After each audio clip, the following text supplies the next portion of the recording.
Welcome to the Relly and Deli podcast. I'm Relly, And I'm Deli. and this week we're covering The Conjuring Last Rites, the final film in this horror franchise. Yeah, absolutely. So, as you mentioned, this is the fourth Conjuring film and the ninth film in the Conjuring universe. This film was directed by Michael Chavez, who also directed The Curse of La Llorona, The Nun Part 2, and The Last Conjuring, The Conjuring, The Devil Made Me Do It. It was written by, it actually had three writers, which I thought that was interesting. Maybe that's the norm. I don't know, but I thought it was interesting. So the first writer is David Leslie Johnson McGoldrick, Ooh. Richard Nying, and then Ian Goldberg. All three of these writers wrote or worked together previously on the last Conjuring movie. Richard and Ian worked together on The Autopsy of Jane Doe. So That was a very good movie. That was a really good movie. So I thought that was important to mention that. So they all worked together like that for this movie. And overall, I thought this movie was really good. I thought it was very successful in what it was trying to portray, the message it was trying to get across. I thought that was really good. It did feel like a good fitting into this Conjuring like saga or Conjuring series. I thought a lot of the scares were effective. Overall, I really loved the movie. I thought it was really good. It was much better than the last one, so we do love that. I mean, the last one I need to revisit, but that's a whole other story for another day. So, you know. Yeah, I think I did really enjoy this film.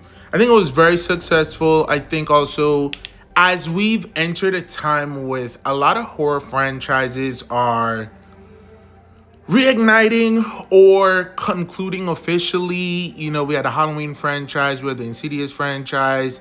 We now have the 28 Days Later franchise. They all got like new movies and new finales to like encapsulate their story. I think this is one of the more successful ones that we've seen. I agree. Yeah, I definitely think it was a return to form in certain aspects. They utilized elements that were very successful in some of their past films. And yeah, put out a very good product by the end of it, 100%. Yeah, I definitely think you have a good point there where they reutilize like kind of things or settings or setups that they've used in the last films. And I think that kind of hurts and helps. Yeah. For the most part, I think it helps because you know what you're getting yourself into. It gives The Conjuring a style. Like, this is the type of scares we do. These are the type of things we do. This is what you can expect. Correct. So I think that kind of solidifies it as like a coherent series. And I think that's a good thing, honestly. Yeah. Yeah. Yeah. Okay, so right now I think we're going to get into our 100% review. Yeah, 100% review. Okay, so this is your official spoiler alert warning. Spoiler alert. If you have not seen the film, which by the time this is out, you probably would have or should have. Yes. But yeah, if you want to know just our take, if you should watch it, if you love horror, you love the franchise, you like good scares, you like good creepy beings, great plays with lights, go see the film. I agree. I certainly agree. If all those criteria are met, you should definitely see it. And I think it's worth saying too that this is like the fourth entry in this series and the ninth in the Conjuring universe, and it's very solid. Yes. Like it's a very solid thing. Like you think about some of these franchises when you're on your fourth or fifth movie, and it gets a little shaky. Right. It gets a little shaky, especially back in the day. Those OGs. Sticking the landing is a very difficult thing to do. But yeah, so if you want to know if we think you should go watch it, sure, absolutely, go watch it. Now, if you want to know our exact take on things, we're going to talk about scenes. We're going to talk about the cast. We're going to talk about some dialogue. We're going to talk about scares and get into some real details, okay? So also, we did want to make sure we go ahead and give a trigger warning right now. Exactly. There are some themes of difficult pregnancies and child loss, as well as self-harm. So, this is your official warning, and now we're going to get into it. Do you want to start? Or do you want me to go? You can start. Okay. So, first and foremost, I want to start with the casting of the film. So, we have 4 main criterion that we use in order to kind of review this, give each of those category numbers. At the end, we'll tell you what our numbers and our rating is for the film. We actually have not discussed what our ratings are with each other, so we're going to be finding this out. You're going to be hearing it here first. For the very first time. We're doing it here. So let's start off with dialogue and characters. I think the casting was exceptional. The film starts off with a bit of a flashback before the series technically even starts. We have some younger versions of Vera Farmiga's character Lorraine Warren and Patrick Wilson's character Ed Warren. Casting was incredible. The casting was really good. And they were styled so well. Yeah. It was a millisecond before I realized, like, oh, we're in the past. This isn't, Vera and Patrick. These are other actors that are perfectly cast. The younger versions of them. They looked really good. To a point where I was like, is this CGI? Especially Patrick's younger version, 100%. Yeah. I was like, the same thing. This looks like him thoroughly. Yeah. Patrick Wilson and Vera Farmiga, no ingenues when it comes to horror, especially a Scream King and a Scream Queen to their own regards. They came to act. They did. Now, Miss Vera is gonna cry. She's gonna scream. She's really gonna give it all.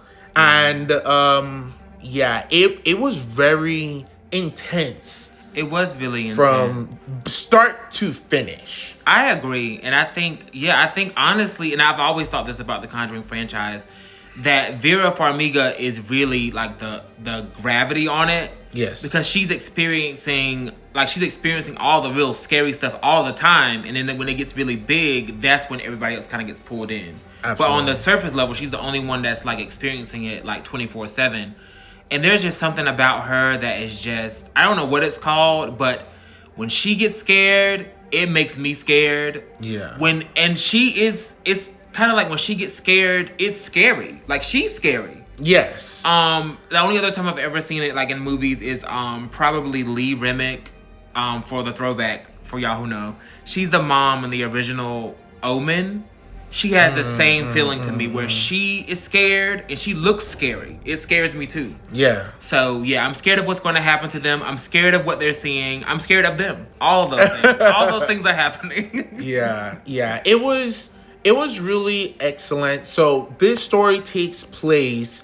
It starts off with their first encounter with a demon, the one that essentially made them run and flee from that case, and they actually never return. And circumstances would have it that they would re-encounter this spirit after it torments this family for months in this house.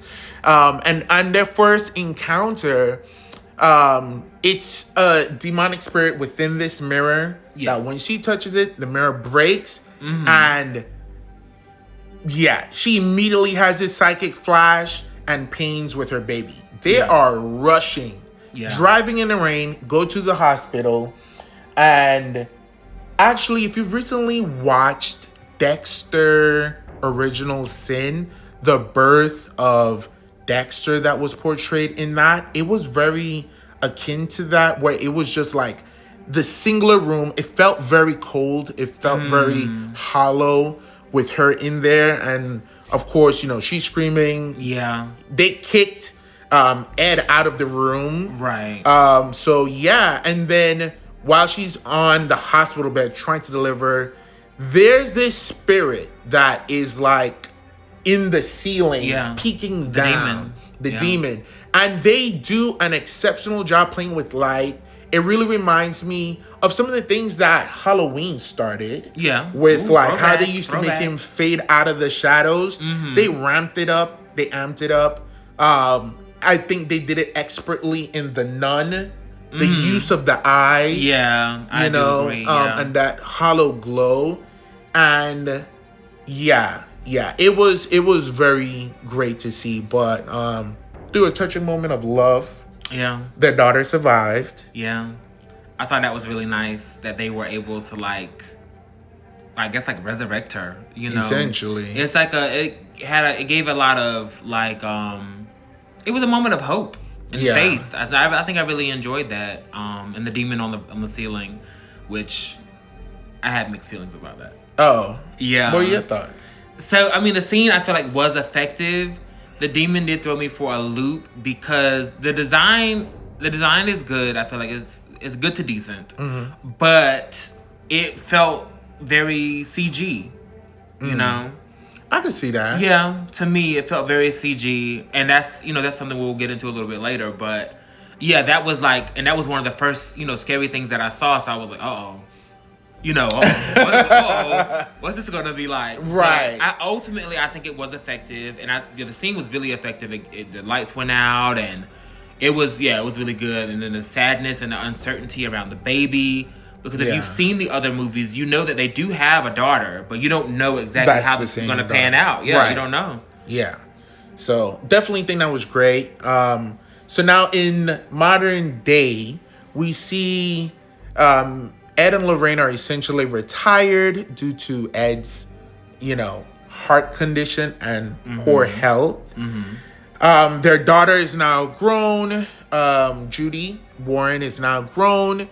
And on the other side, so the story's kind of split between them and their own life and them coming to terms with retiring as paranormal investigators. They're teaching classes, but they're kind of ridiculed, mocked as Ghostbusters and stuff like that. Yeah.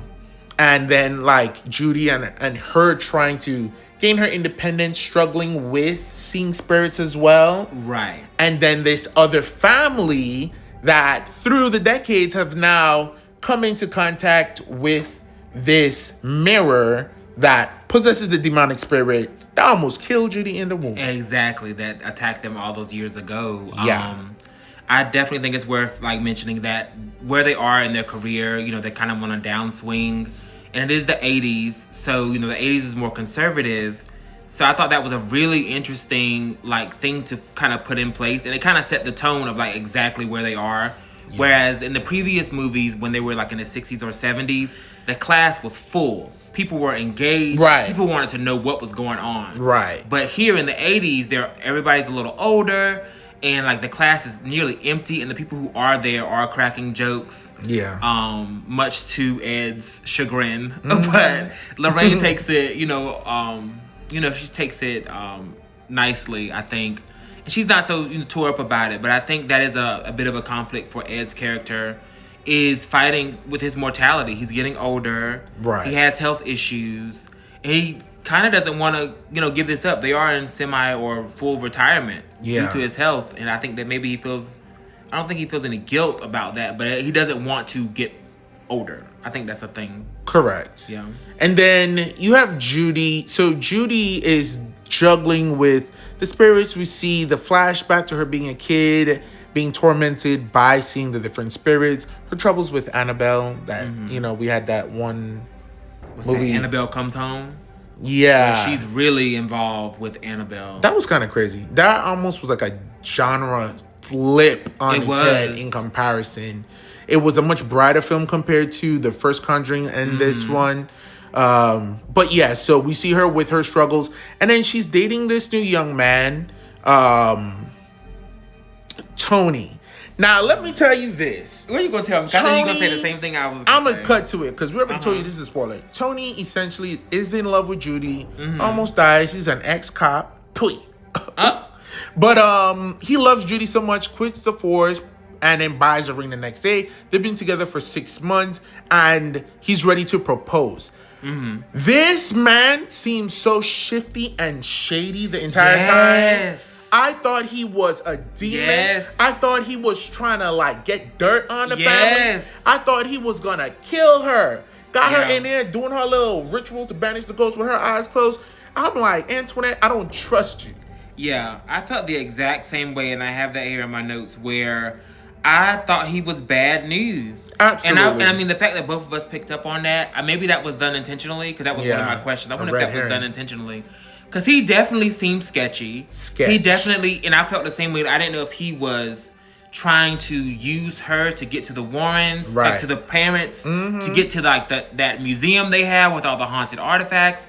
I don't know if he was like some kind of fanboy. I don't know if he himself is possessed, because the first few scenes where they mention him, something scary happens. Yeah.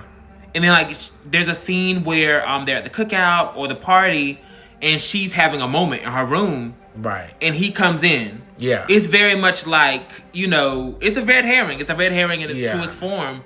And so he also kind of makes fun of the little thing that she has to say. Or maybe the way he asked, like, what do you say? Go ahead and say it. Well, yeah, because he was trying to be endearing. He was trying to...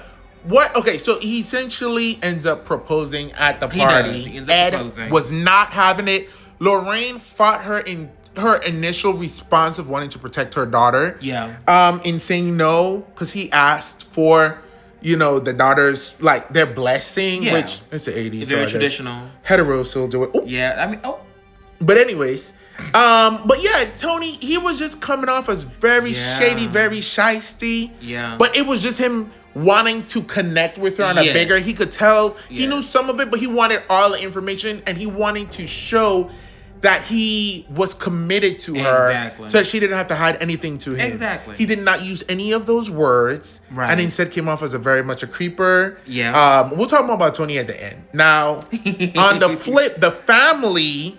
Meanwhile, the Smurls, that's SMURL.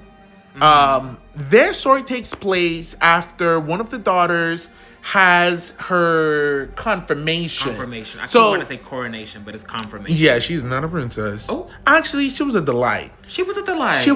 I loved all of them. Oh, no, hold on. All of them were very... I feel like that was Heather, right? Heather is a daughter who's having the confirmation, if I'm not mistaken. And yeah, she has her dress and everything. The family comes. They have a very crazy family setup. It's mom, dad, the dad's parents, the in-laws. You have Heather, sweet little confirmation girl. Yeah. Dawn, the older daughter. We know who Dawn is. Dawn was a bitch. My gracious. She was definitely that older daughter teasing. Yeah. Yeah. And then she wasn't teasing. She was reading Heather down. But there were certain instances I felt like where she was like, oh, like that when they ultimately decided to take the mirror out. I think that night she was like, I might have hit you a little too hard there. I mean, yeah. So you agree? She really busted her ass. She was calling her everything. Her ugly. Everything, she was dragging her child girl. Of God. Everything but okay. And that's what we need. Listen. Bless. Child. And then they got two little twin sisters. Aww. So the grandparents buy this broken glass mirror at a swap meet. Right. Bring that funky mirror up into the house at the coronation. Confirmation. You did that to me. And she does not like the mirror. It's like three little baby cherubs on top with a cracked glass. The same crack for when Lorraine touched it. And that demon wrapped that umbilical cord around her daughter's throat in the womb. 20-some-odd years ago. 20-odd years ago. Craziness. Yeah. So, yeah, she sits down, of course. Spookery ensues. Absolutely. Candles get blown out automatically.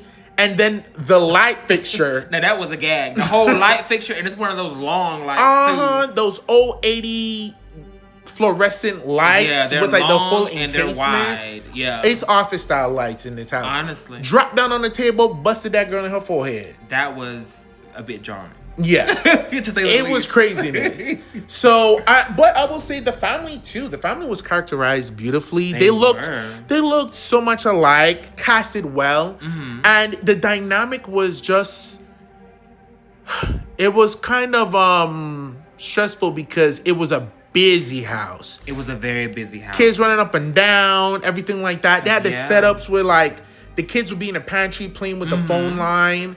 So they got to see a play with that where the kids are in the house running around, the mom is on the phone again, and the phone cord is getting pulled into the pantry. Yeah. She's yelling, of course, for the girls to stop. And we know it's not the girls. The girls then run upstairs. Yeah.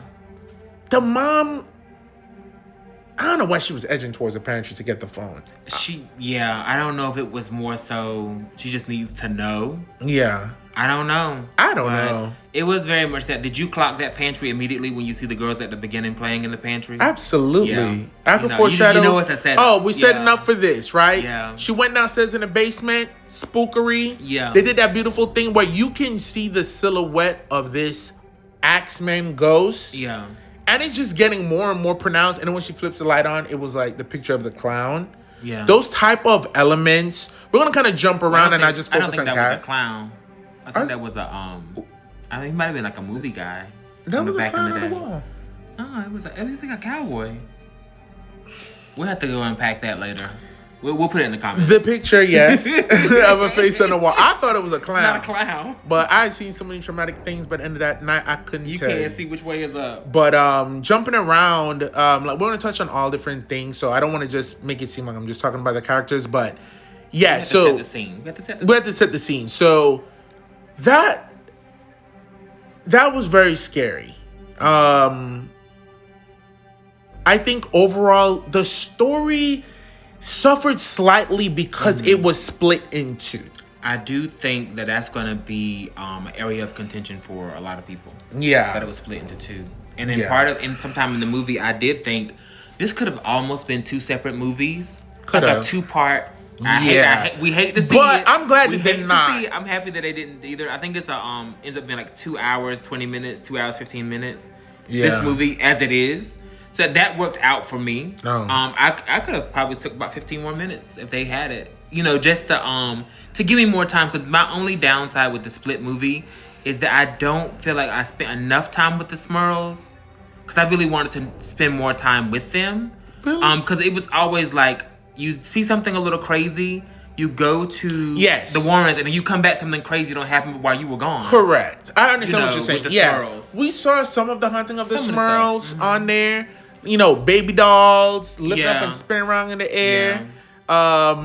Yeah. I could say we could have seen more before they got there to really drive home. Because in real life, and again, when you have these horror films based off of true events, sometimes the more you know about the circumstances can affect what you think about the movie. Like how long the haunting really took place versus like how long was portrayed in the film. But yeah, so the girls, after reading each other for filth, decide to... Well, really, Heather was getting her ass beat by Dawn. Yeah, she was getting read down by Dawn left and right. Ooh, Dawn was so nasty. Oh, poor so Heather. she was like, "Oh, we're gonna take this mirror and we just throw it out. Right. Say that the kids broke it and we'll get rid of it." Of course, in spookery, it's never that simple. Yeah. The garbage man came in the morning, got that mirror, and as it was getting crushed and destroyed in the truck, Dawn starts. First, she starts throwing up her breakfast cereal. Yeah. Then she starts throwing up blood and shards of glass. Yeah. Projectile. That was a very effective scene. Absolutely. And I actually do love that moment before when they throw out the mirror. I just love I love camaraderie and things like that in horror movies, because I think you do need a good like foundation. Yeah. And so I love that there was that turning point where Dawn was like, well, she even says it in a sassy way, like, well, trash day is tomorrow. Yeah. So that's her offering. Like, I'll help you move the mirror out, and we go throw it out. Absolutely. And then we'll just say our little twin sisters just like broke it, and we just ended up throwing it out anyway. Yeah. Because the idea was that the granddad was going to fix the glass, even though there was a crack. And the way they attained the mirror was interesting. She was like, it was at a swap meet, and the guy who owned the mirror couldn't get it back on his truck. What does that mean, girl? It was either was too heavy or they just didn't have enough room. It's open to interpretation. It was trying to get to them and align itself up. And I like stuff like that too. Yeah, and I was like, happenstance. And one thing I like too, once they threw the mirror away, the mirror didn't really come back in the house from what we could see. It didn't. It's gonna resurface later. Yeah. But that scene with her choking on glass is hell. Absolutely. Not to say that I have choked on glass, but something about that in a movie and just cutting up your insides, it's brutal. Yeah. So that scene was very effective. I will say though, something that you often don't get in these type of possession films, because possession films and hauntings typically focus on the destructions of innocence. So you rarely get horror justice where like, okay, you did A, B, C, D, E, F, G, you gotta pay, girl. You got to. But Dawn paid. Dawn that was her penance for her wicked tongue. Nothing else happened to Heather. Heather got a forehead full of light bulbs. Yeah. And Dawn coughed up glass. Dawn was nasty for like her first couple of scenes. I mean, I do feel like we come back later with the Smurls, and I feel like Heather has like a busted lip or something, or maybe that's Dawn. I think like that's one of them Dawn. has like a that's Dawn from like coughing up the thing. But Heather does still have like the stitch on her head. The lights. Yeah. Incidents. The amount of stuff that went on with these kids, the little twins are like, I saw a ghost. Nobody believes me. And they're just trying to like sit up for dinner. They're like, I believe you. I believe you. Yeah. I'll listen to you as soon as we finish eat.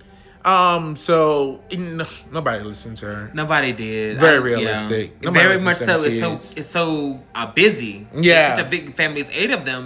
With the grandpa, the grandma, the mom, the dad, and they have the 4 daughters. So it's a big to do. Yeah, absolutely. I think one of the biggest strengths of the film was the sound design. The music was amazing. Yeah. The suspense that was built through just the sounds of the rain. Like, it rained on the first night at the beginning of the film when they first dealt with it, and then when they tried to get rid of the mirror at the end, the thunder was gearing up to come again. So that was pretty great. The music, of course, was suspenseful. So all in all, I give that a pretty high rating just because I don't think there was anything that felt like out of place. Unlike another horror film that we watched, I felt was tonally just disruptive. Maybe we'll do a review on it. We're going to do a review on it when the second part comes out. 28 days. Oh, yeah. 28 years. Oof. Yeah, if y'all can see his face now, he's not pleased. Child, that was a choice. I agree. The sound design was really good. And I think that's something you can always count on in a Conjuring movie. It's going to have that. Their music, the music they use is very like reminiscent of like an older horror movie to me. Like the movie, it feels like that old like big it's coming like through a phonophone. Exactly. And it's like bigger than life. Like some moments of the songs or music or score is like bigger than life, and it's like bam bam bam. It's just huge. You know what's the only other thing I feel like has been on that level of the newer things? The Evil Dead. Like the Evil Dead opening sequence part 2 was very much on that dock. Wow. Yeah, and it was just huge. Just a big crescendo, and it's just like, oh my god, everything's after me. Absolutely. So that was very good. That was amazing. The cinematography I gave high too because like, okay, it's CGI. There was some CGI blood. Yeah. And while I understand I feel like there were other films that used like crazy blood effects, like Dr. Sleep or the last Evil Dead film with that blood elevator. That was like, this is practical. We're being covered in real blood. Right. And we talked about like how digital effects affects the quality of horror films specifically. There's something terrifying in practical makeup, practical effects, real fake blood being thrown around and splashed around that you just don't get the gravity from you lose CGI. Some of that with CG. Yeah. Just like there's no stakes. Yeah, it's very much akin to like how AI really can't do hands well. Or something just uncanny. You can just tell it's like CG and it's not. Yeah, you can do CG well. I do feel like you can do it well, but a lot of times when they do it for like these huge blood effects or these creature effects or entity effects, it's never as good because you can tell that it's CG. Absolutely.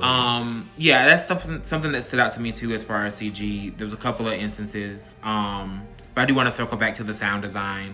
It's just one little tidbit at the cookout or the birthday party. I love little things like this, but there was a song playing at the cookout as the boyfriend is kind of like perusing and surveying the people, trying to see if he can fit in and get in good with someone. There's a song called "Things Can Only Get Better" by Howard Jones, and there's a specific line that you always hear whenever this song is playing, and it's "Do you feel scared?" I do. It was just perfect. It's a little nuance, a little nod. Yeah. But it's one of my favorite songs from the 80s, but I very rarely listen to it. But it's very identifiable, and it was like, oh, I just love that. it's just a little something. But yeah, I do think the CG thing, back around to that, can be a problem. I had a couple of things. I mentioned that earlier with the demon on the ceiling. That was CG. The first time you see one of the female entities, that was CG. Behind the doll, there's like a scene where the little doll is running rogue, and then there's a woman behind it after it starts floating. That was CG. Because you later see that character and it's just practical, and to me it's much more effective. I think she has at least CG enhancements because her mouth and everything was just different. It was very video game graphic. It was 2 women and 1 man. Yes, because it was 2 women and 1 man. Yeah. So just to make sure, because I wasn't the one with the axe in the basement who got in the head. I believe that the one that we saw was the mother. Right. Because there was with the 3 ghosts, which I guess we'll get into this. Yeah. The 3 ghosts, there is a man who's married to a woman, and then that woman's mother also lives with them. Right. So very I think similar that was to what's mother going with on the now. doll. Yeah. And downstairs was the daughter. Okay, yeah. So. Yeah, I mean, I thought it was fine. I mean, the blood took the most away for me personally, but I think overall it was pretty good, especially when, we're trying to pop them in and out, doing the things like Annabelle showed up, which, again, that affected the story because the demon was using Annabelle to torture Judy mentally. Yeah. But they never addressed that really. She really thought Annabelle was coming for her. But yeah, there was a lot of intense moments. This was also the movie of Great Falls. Everybody got their ass thrown down a flight of stairs. That is true. There were a lot of big falls. Through the ceiling. Pretty iconic. The mother-in-law even got thrown down the stairs off camera. We didn't even see that part. We didn't even see that part. The Smurl family, mother-in-law, absolutely ended up getting thrown down the stairs, and she was getting carted out. Yeah. In the interim. Yeah. One of the things too that I think was, I knew it was gonna happen because so the family reaches out after they have this stuff. They go to the news. They say this house is haunted. Exactly. They go to the church. The church was like, "Girl, we don't care." And this is the Smurl family. The Smurl family. Yeah. They're like, I'm gonna call Ed, Lorraine, and Judy by name. Tony is Antoinette. The family is the other family. It's the Smurls. Just so everybody's up close. Everybody's on the same page. Close to the end of this video. Yeah. Audio. Audio. But yeah, so the pastor, who's a good friend of theirs, who was at Ed's birthday party, reaches out and was like, "Hey, this family needs some help." Ed, of course, is just like, "Yeah." Lorraine was like, "Absolutely not. Right. We're not doing this." So he's like, "No problem." When things get super crazy, Father decides to go himself. He's been tracking them on the news because they reached out to the media because they didn't know what to do. As most people wouldn't know what to do. Yeah, Father Gordon. Yes. And he went in the house, thought he had the juice, started throwing that holy water around. Them floors started sizzling. They did start sizzling. He ran upstairs and said, "Girl, get your family out of here. I'll be back. Hold on." Right. Now, he goes to, I don't know if he was at the church, but he was at the office itself. The local deacon? Maybe the local priest or local... Duke, bishop? Yeah, I don't know the hierarchy. One of the terms. Yeah. Either which way, it didn't matter. That demon got him up out of there. I feel like that scene was very effective, too. Yeah. That was very effective. It was very jarring. Absolutely. Everyone, like the woman that was a secretary with him, then he just turns around and she's gone. Everybody's gone. Yeah. Everybody was gone. There was somebody vacuuming the floor. The guy was in the office. And then the entity basically opens a door. We have like a Nun 2 situation with like using a cross. But the cross burst into flames. That was so painful to watch him trying to hold on to that cross. That was sad. Yeah, and he could not hold on any longer. He could not. Next thing we know, his hand blistered. He unplugs that vacuum, takes the cord, and unalives himself. Yeah. In the vestibule. Yeah, it's a very high building, so he was very easy for him just to jump over the railing. Yeah. take care of that. Absolutely. And I think I knew it was coming because we needed something intense to get the Warrens to the Smurls family house. Now, one of the things that pissed me off the most, Judy and Lorraine were so stubborn to such an idiotic degree for me. Judy is seeing spirits and lying about it. She sees the father's death and then drives across state lines to go find the family that was haunted. Why would, if you know this was the last people that he saw before he jumped off a balcony with a vacuum cord around his neck? Why in the hell would you go by yourself, Judith? That's true. That's a good point. And I want to say, I mean, for me, I understand the stubbornness, and I understand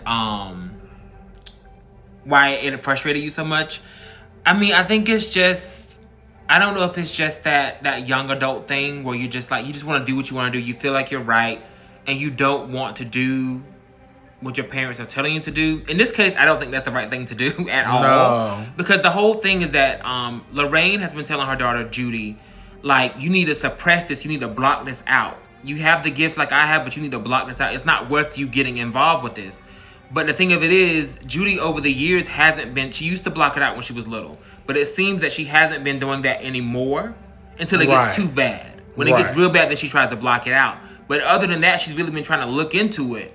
And so that leads her to go to the Smurls alone, which I don't agree with that either. It's very dangerous. Yeah, she has 1 foot in, 1 foot out. And this ain't the hokey pokey, girl. You're gonna die. And you're gonna turn yourself about. Completely. So she goes back to the Smurls house. Her parents and her fiance, Tony. Now they're engaged. Gorgeous ring. Very pretty. Love that. I think it was an emerald. Love that. I think it was an emerald. Yeah. So they go to the house and everything. They have to fight through the news crowds and everything to get inside. They grab Judy and they're like, time to go. Judy is like, I'm a big girl now. I can do what I want. And I'm not going to leave. And we don't run. And then they were like, psych, we ran before. Yeah. When this demon try to choke your ass out. Exactly. So they end up somehow up in the attic. First of all, we have a thing called answering June bees. If you hear someone calling your name. And you're just blindly answering, you go like, I don't know. And it was so menacing. You just don't answer when somebody's calling out to you. Right. I don't live that way. And that's how Judy got lured up to the attic to see the mirror that was in there in the corner. She managed to get away. Had a little visual scare from... Is that when Annabelle came? Annabelle. And then she fell down the stairs. Yeah, because this is a movie of falls. So everybody took gets a good turn tumble. To fall. Okay. Now, you don't follow a disembodied voice. You should know that. Do not.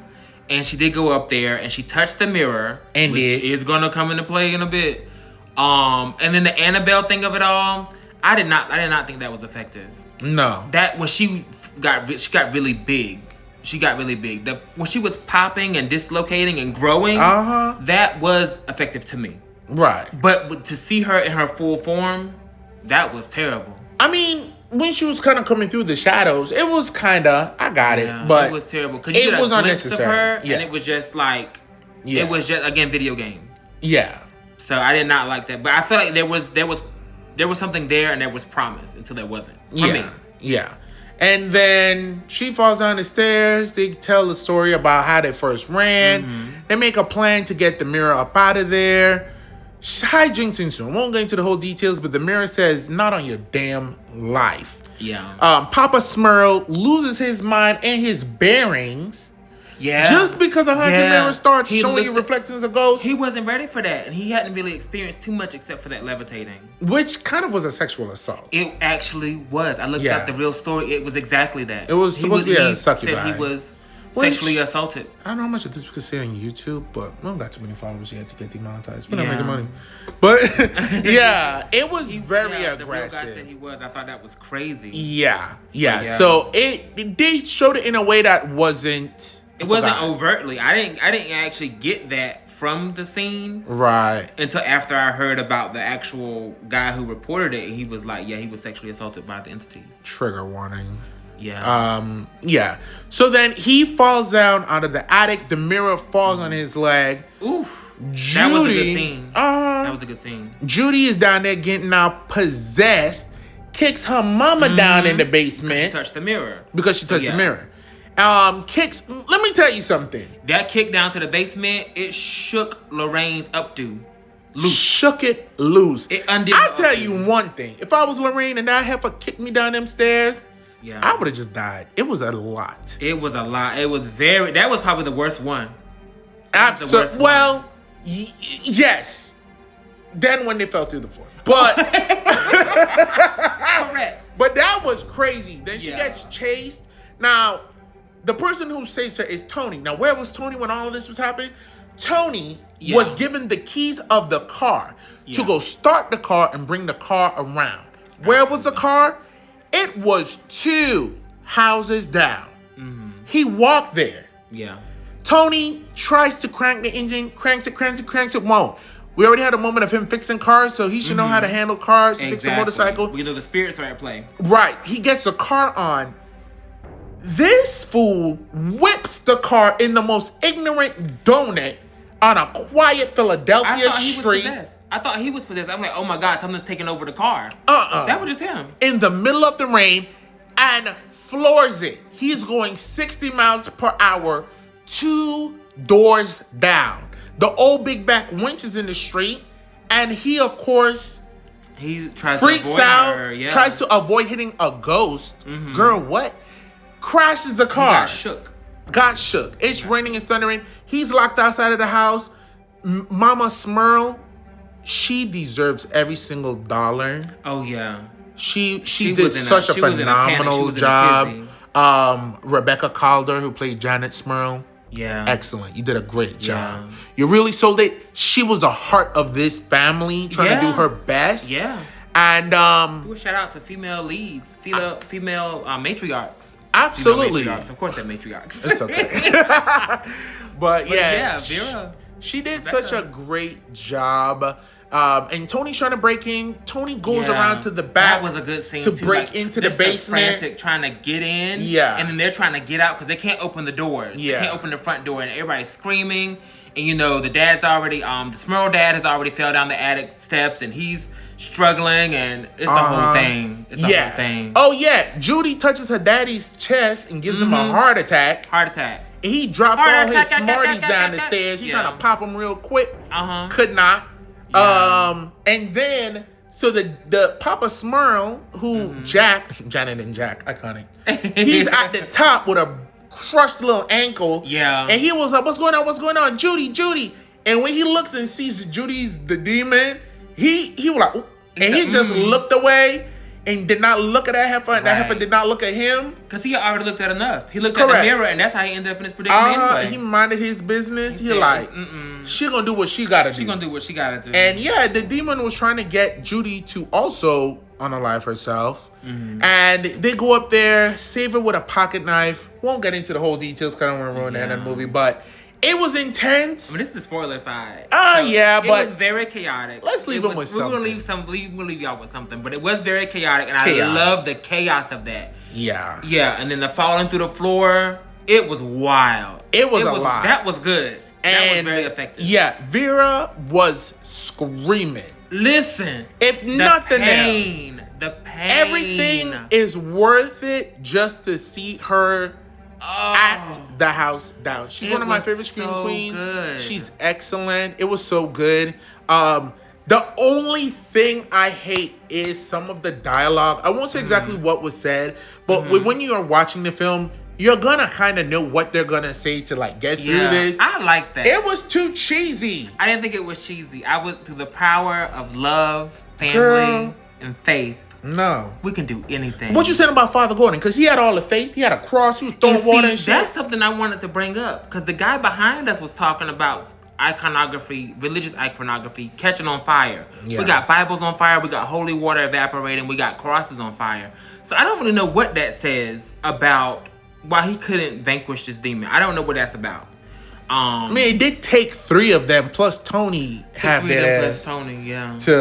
really rebuke this. He was alone. And he wasn't alone by himself. He tried. He was a sweet, poor old man. He didn't deserve this. No, not from anything I saw.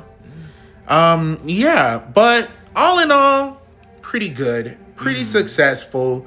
If they stop here, I think it would have been great. Other things that were great, they had like this little carousel music box that sounded kind of like the theme from the original Conjuring. Also, in the first Conjuring film, none of the characters who were in the movie died. And in this one, we actually got somebody to die. So I think it was a good bookend to how the franchise started and how it ended. Yeah, all in all, I would give it. So, do you want to go through like our 4 categories? Do you have anything else you want to say before we get into like our categories and our breakdowns? Before we get into our categories and breakdowns, I do have a couple of things that I want to say. I do want to leave y'all with something, but you know, I definitely think this felt like an 80s movie. Everything was over the top with the flames and the effects. There was a very effective scene before the Warrens actually, I believe, before they actually get to the Smurls' house. There was this scene where Judy was trying on a wedding dress and there was all these mirrors. Right. It was something very beautiful, but also, of course, very terrifying about that. It was very labyrinth. And I thought that was really good. I could stand to see more things like that.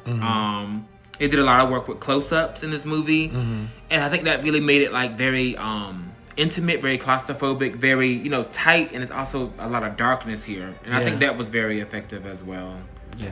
I think that's really there's a bit of like Easter eggs, not really Easter eggs, but just like returning cast that I didn't fully realize until after the fact. Oh yeah. Like one of the do we want to get into that? No. We'll leave Just that. look at the end with the wedding. There's some very fun things. Yeah. Make sure you pay close attention. Yeah, that's true. We'll leave that. Yeah. Also, one thing I liked when there's a part where someone in the movie is trying to catch a glimpse of a ghost, and this is 80s VCR rewind that shit. too was very good. It was so difficult. That was haunting. It's still difficult today on my phone in 2025 to freeze frame on a specific clip. So I know back then doing it on a TV on a VHS was so difficult. It took her so long. She had to work to catch that VHS. a millisecond. And then when she did it, I know she regretted it. Absolutely. That was haunting. Yeah. So haunting. all in all, great elements. My 4 categories. We'll do each category together. Okay. For story, I give it a 7.5. For my story, I gave it a 7. Yeah. Just because you split the focus a little too much. You already had past and future. You could have solidified some things, and then overusing Annabelle as a fear trigger for Judy. Agree.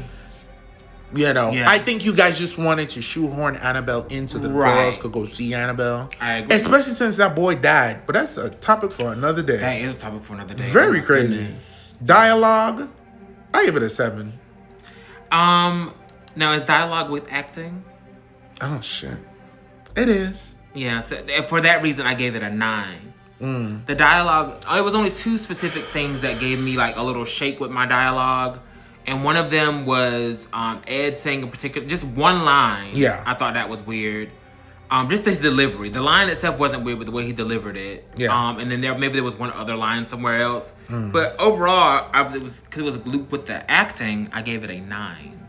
Because, you know, Vera elevated y'all. Absolutely. I might revisit, but I was not here for Judy. I know. You did not like her specific spooky quote, like the things that she was saying to deal with the haunting. Her acting was very great. It looks like her breakout movie you didn't like role. Her little rhyme? No, it's not that. I don't want to spoil exactly the ending, but the ending of it, as it was approaching the ending, the theme and the storyline that they were running with her shunning her stuff and her gift and like, you gotta embrace it. Girl. Let it out, Gene. I don't care. Right. Let it out. I don't care about that. That was very tired. To me. Understandable. Her acting was great. The dialogue was a dialogue. She couldn't help it. Yeah. Sound design, 10. I actually give it a 7. Oh. I know. It's a bit low. I know. I after talking about it, I kind of want to raise it, but it is what it is. I already gave it a 7. Oh, shit. Yeah. Cinematography, I give it a 9. I gave it a 6. Yikes. I know. So, cinematography was good. I mean, they had like the darkness and stuff, but there was one scene or one shot that was amazing, but it was CG. Yeah. And I hate that. Oh, you know, well.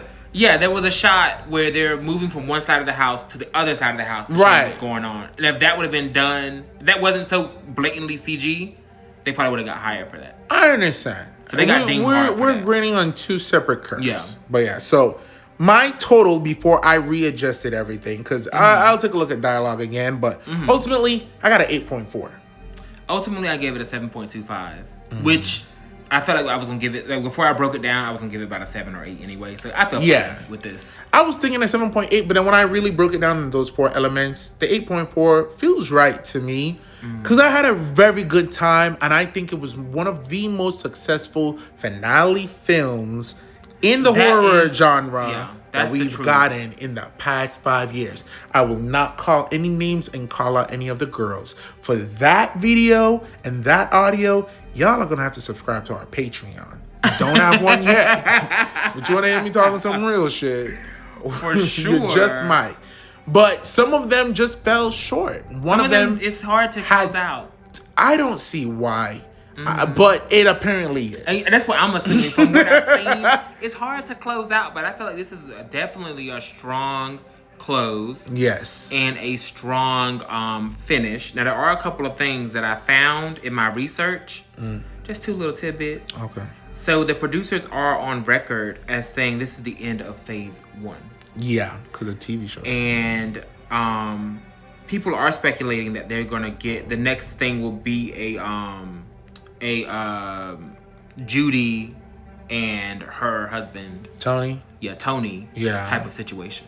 Tony also did a very great job. You may have noticed him from that was X-Men Apocalypse as Angel. That's true. Actor Ben Hardy.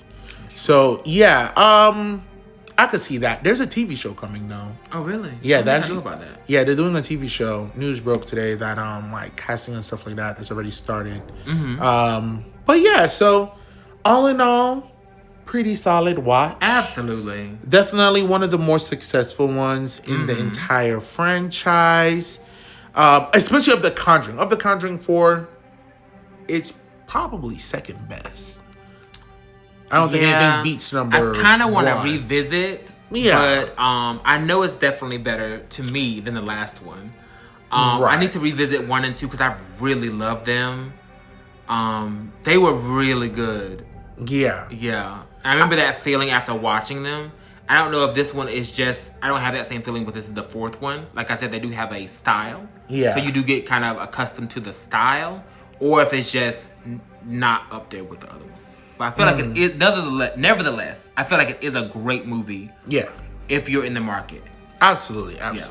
Yeah. So, well, if you would like for us to watch and review all of the films in the Conjuring franchise, please make sure to comment under this video or audio, or send us a message and let us know. Also, make sure that you stay tuned for next week's episode on the Relly and Deli podcast. Like, comment, subscribe, and share. Check our link tree so you can find us on Instagram, Apple, Spotify, as well as YouTube. Bye.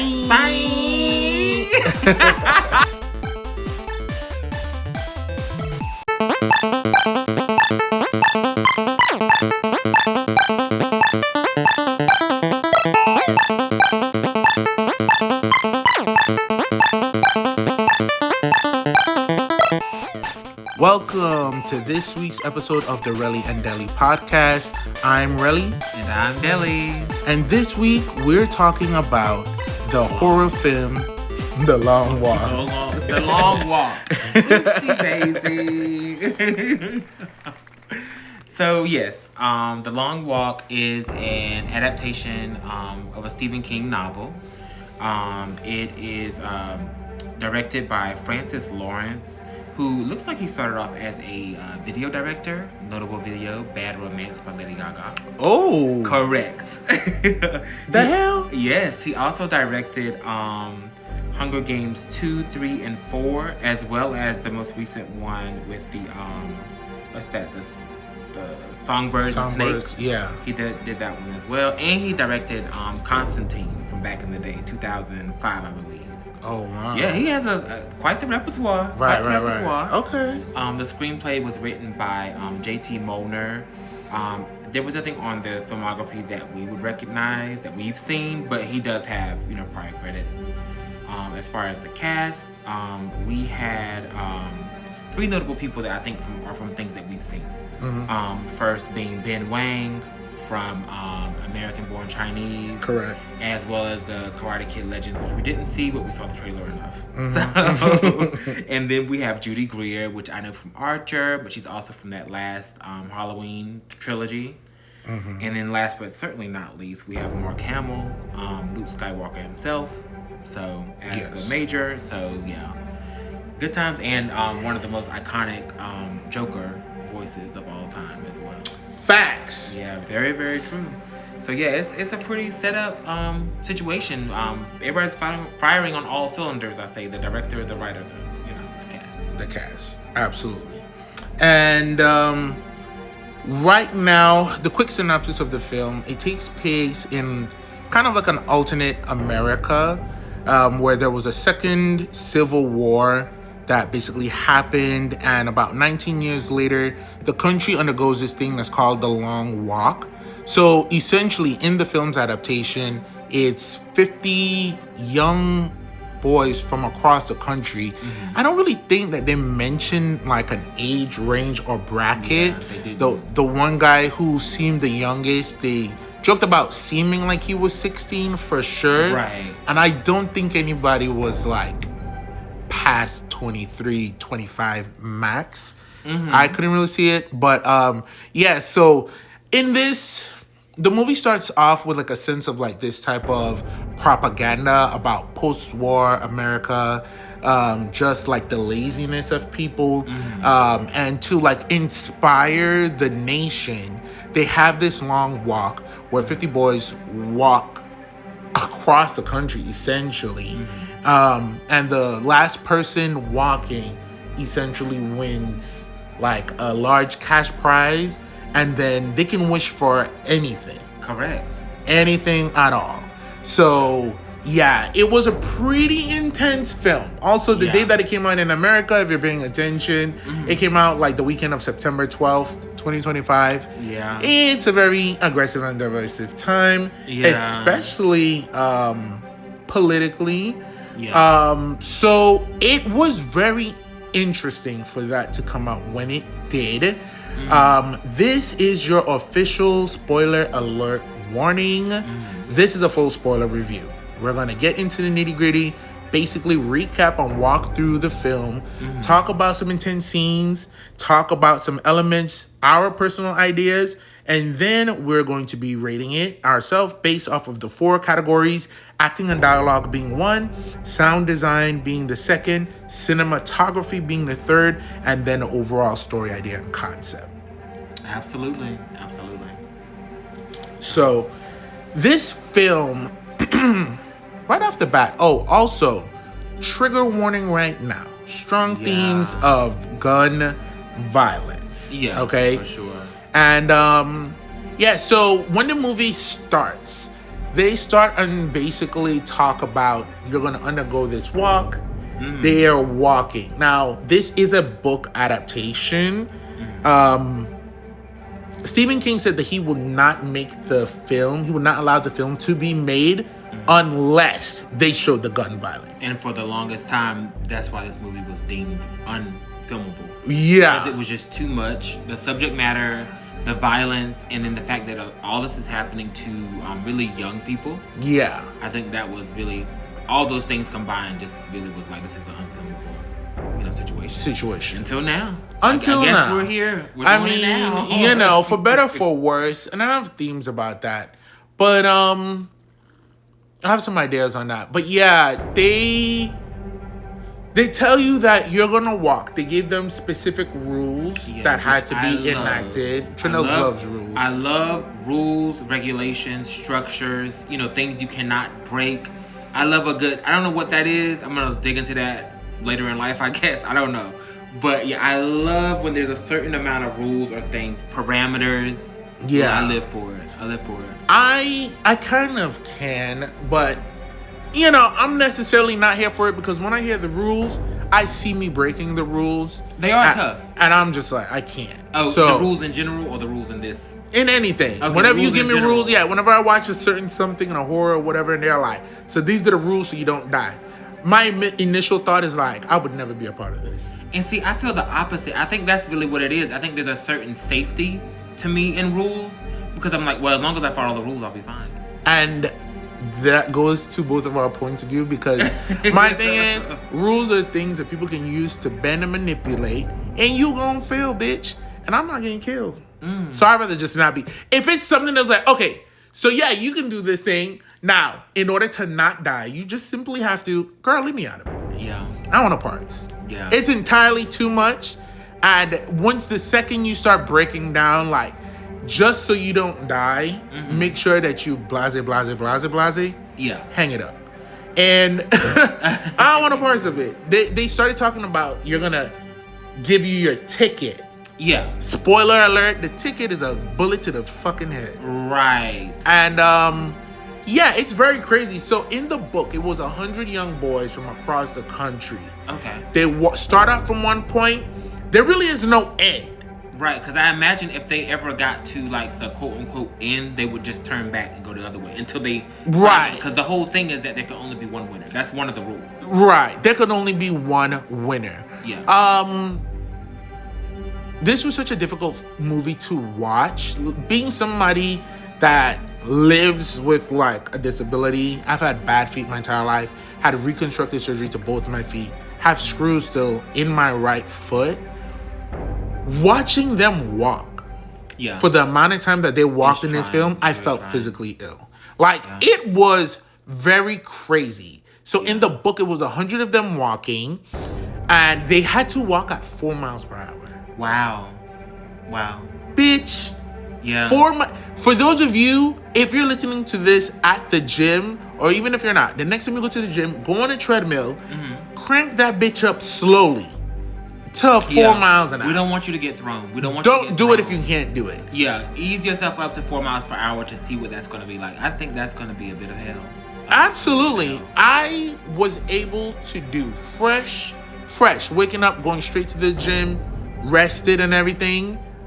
I got about 30 minutes at 3 miles an hour. And the movie's pace was reduced to 3 miles an hour for it. So... yeah, I got 30 minutes. They would have killed my fat ass very quickly, very easily. There's no way I would participate. And the idea of this film is that you sign up and then it's a lottery. Yeah, you sign up. So yeah, the idea is that you sign up and you're drafted. They have a couple of lines where they say, is it really voluntary? Right. Because it's kind of like if you don't do this and win, then you're like kind of doomed to a life of like poverty, Beyond. It's just, it's really terrible. It's really grim. Yeah. So it's like, at what point is it voluntary? Because I kind of need this. Exactly. For me, the equivalent was...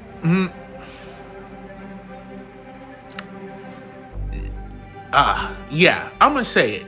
It's very equivalent to certain people who like working during COVID, and it was like, the vaccine is voluntary, except...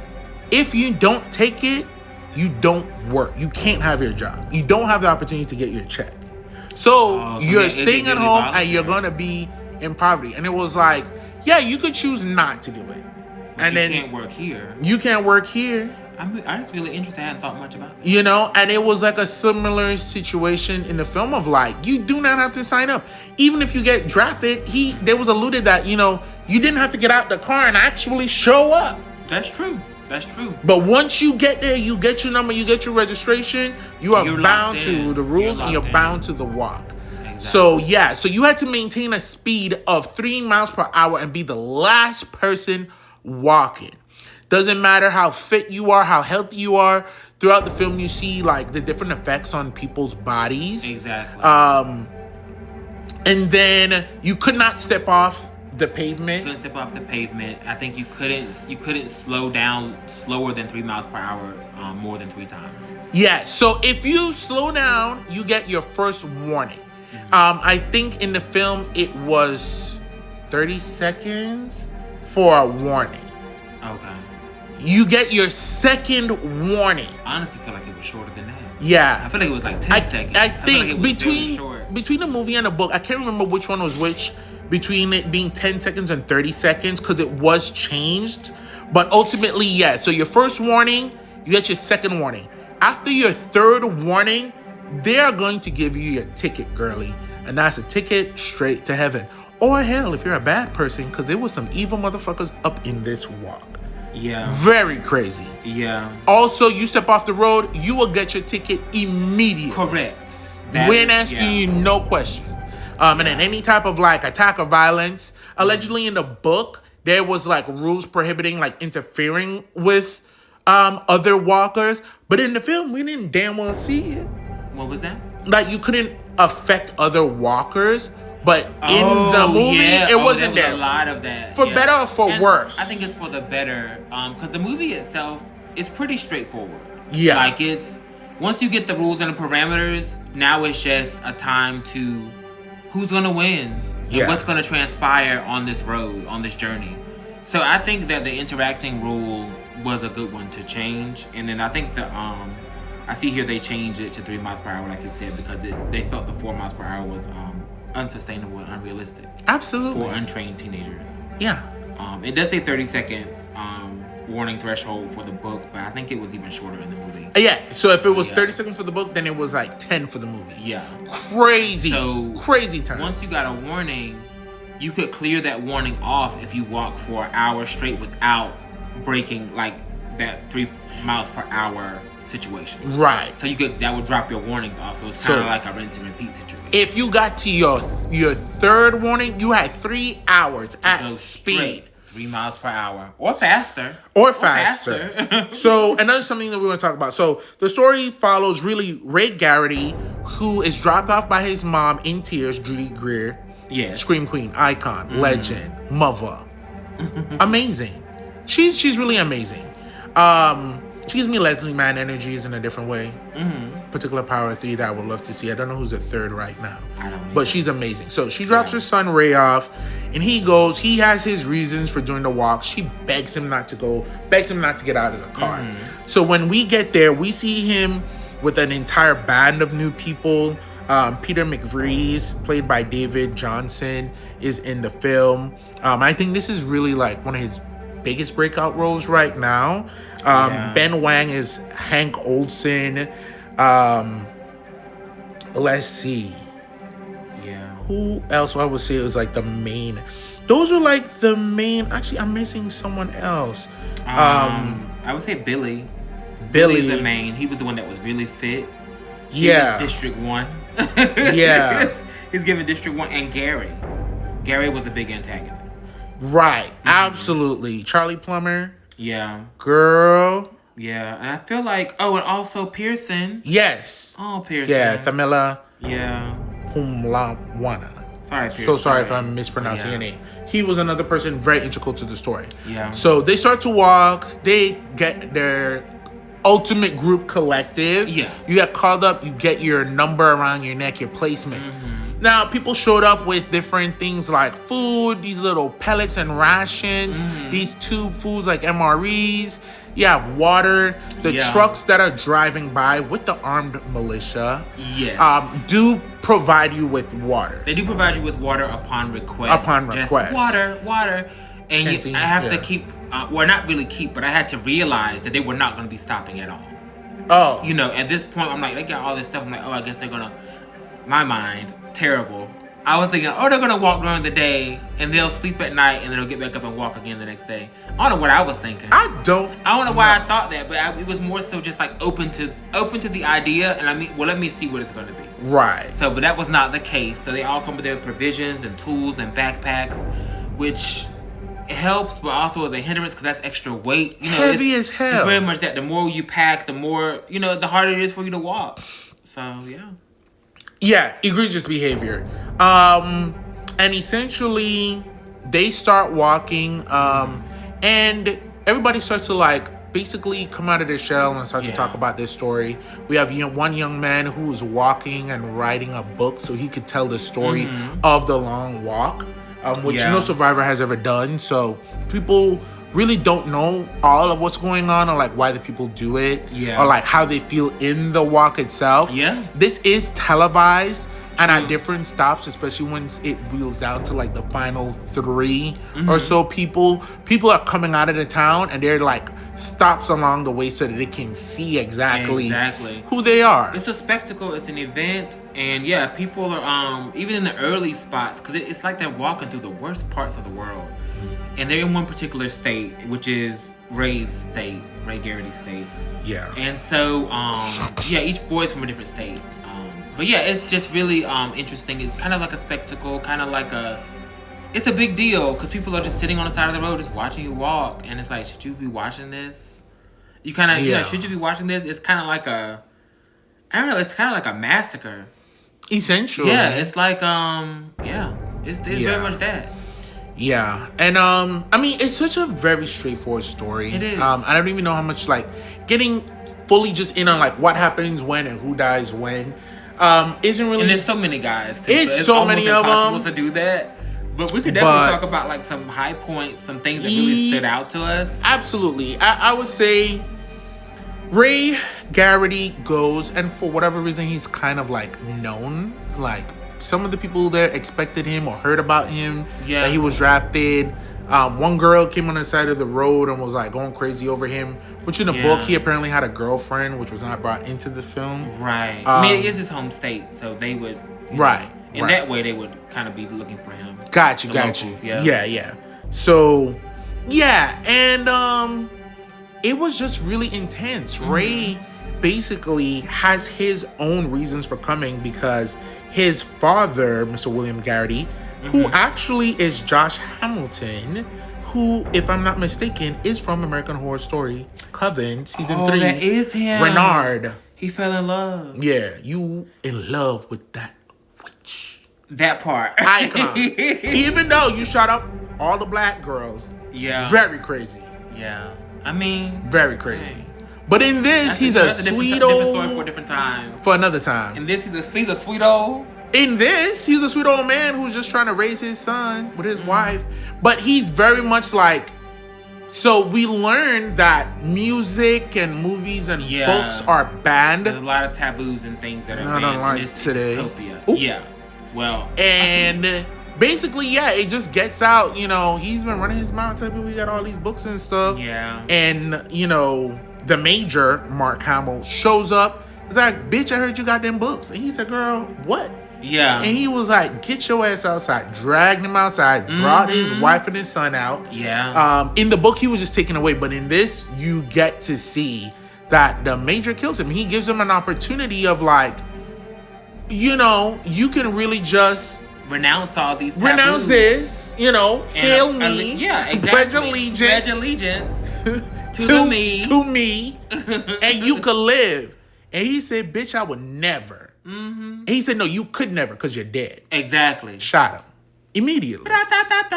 And it was very sad. It was sad. It was very sad. And it's that thing where, he's been kind of... him and his son, Ray, they were very close because of this. And that happens. Your dad or your parent or your parental figure teaches you these little things, especially if they're not necessarily secrets, but they're things that the average person doesn't have access to. Right. Or things, I think that kind of made it, or elevated it, made it even more special. Yeah. Because these are things we're not supposed to be doing. We're not supposed to be reading these types of books. We're not supposed to be listening to music. A record player on the phonograph. Yeah. Very much that. But so that is Ray's motivation for going, because this is spoiler review. So his whole thing is that he's gonna go, he's gonna win, and for his wish, he's gonna wish for one of the guards' guns. And then shoot the major. shoot him, who killed dead. his father, right, in cold blood, which I think it was Right. raining, which it always is. Yeah, absolutely. It always is raining when someone's being killed.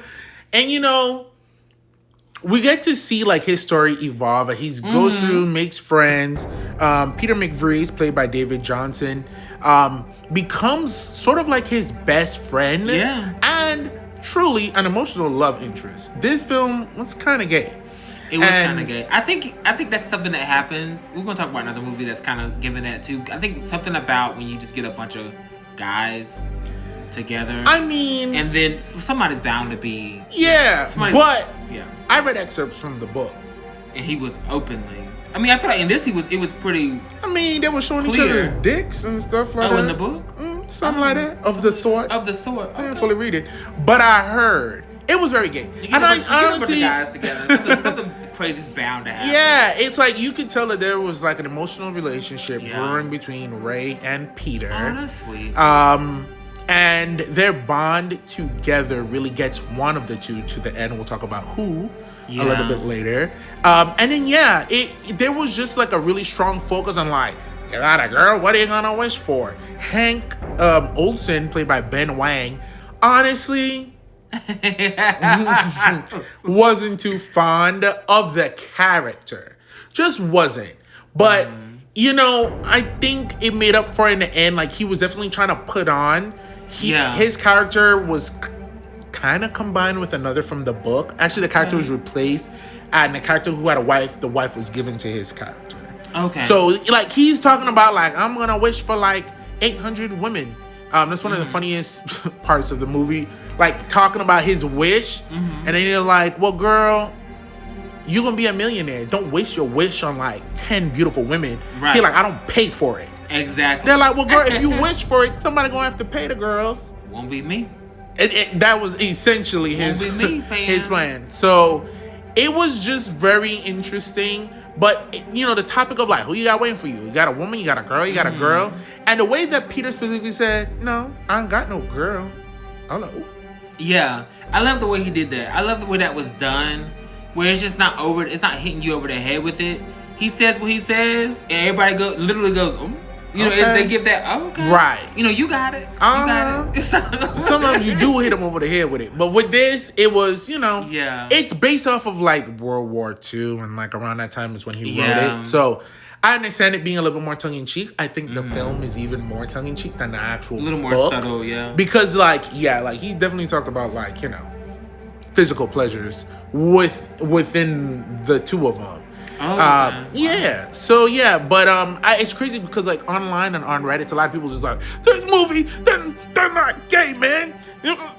And you know, that's the thing. I think a lot of if you're not looking for the subtext, or if you're not even looking, if you're not open for the subtext, right? Which us as gays we are, obviously. Correct. I mean, it's our life, so it's easy for us to pick up on stuff like that. But there's a lot of movies like that where these straight guys are just not picking up on it. They're like, that's not true. Like, no, that's not a gay character. Correct. But you're like, girl, that's all this. What are you talking about? But anyways, that's how they used to do movies back in the day. They had to for like survival and all.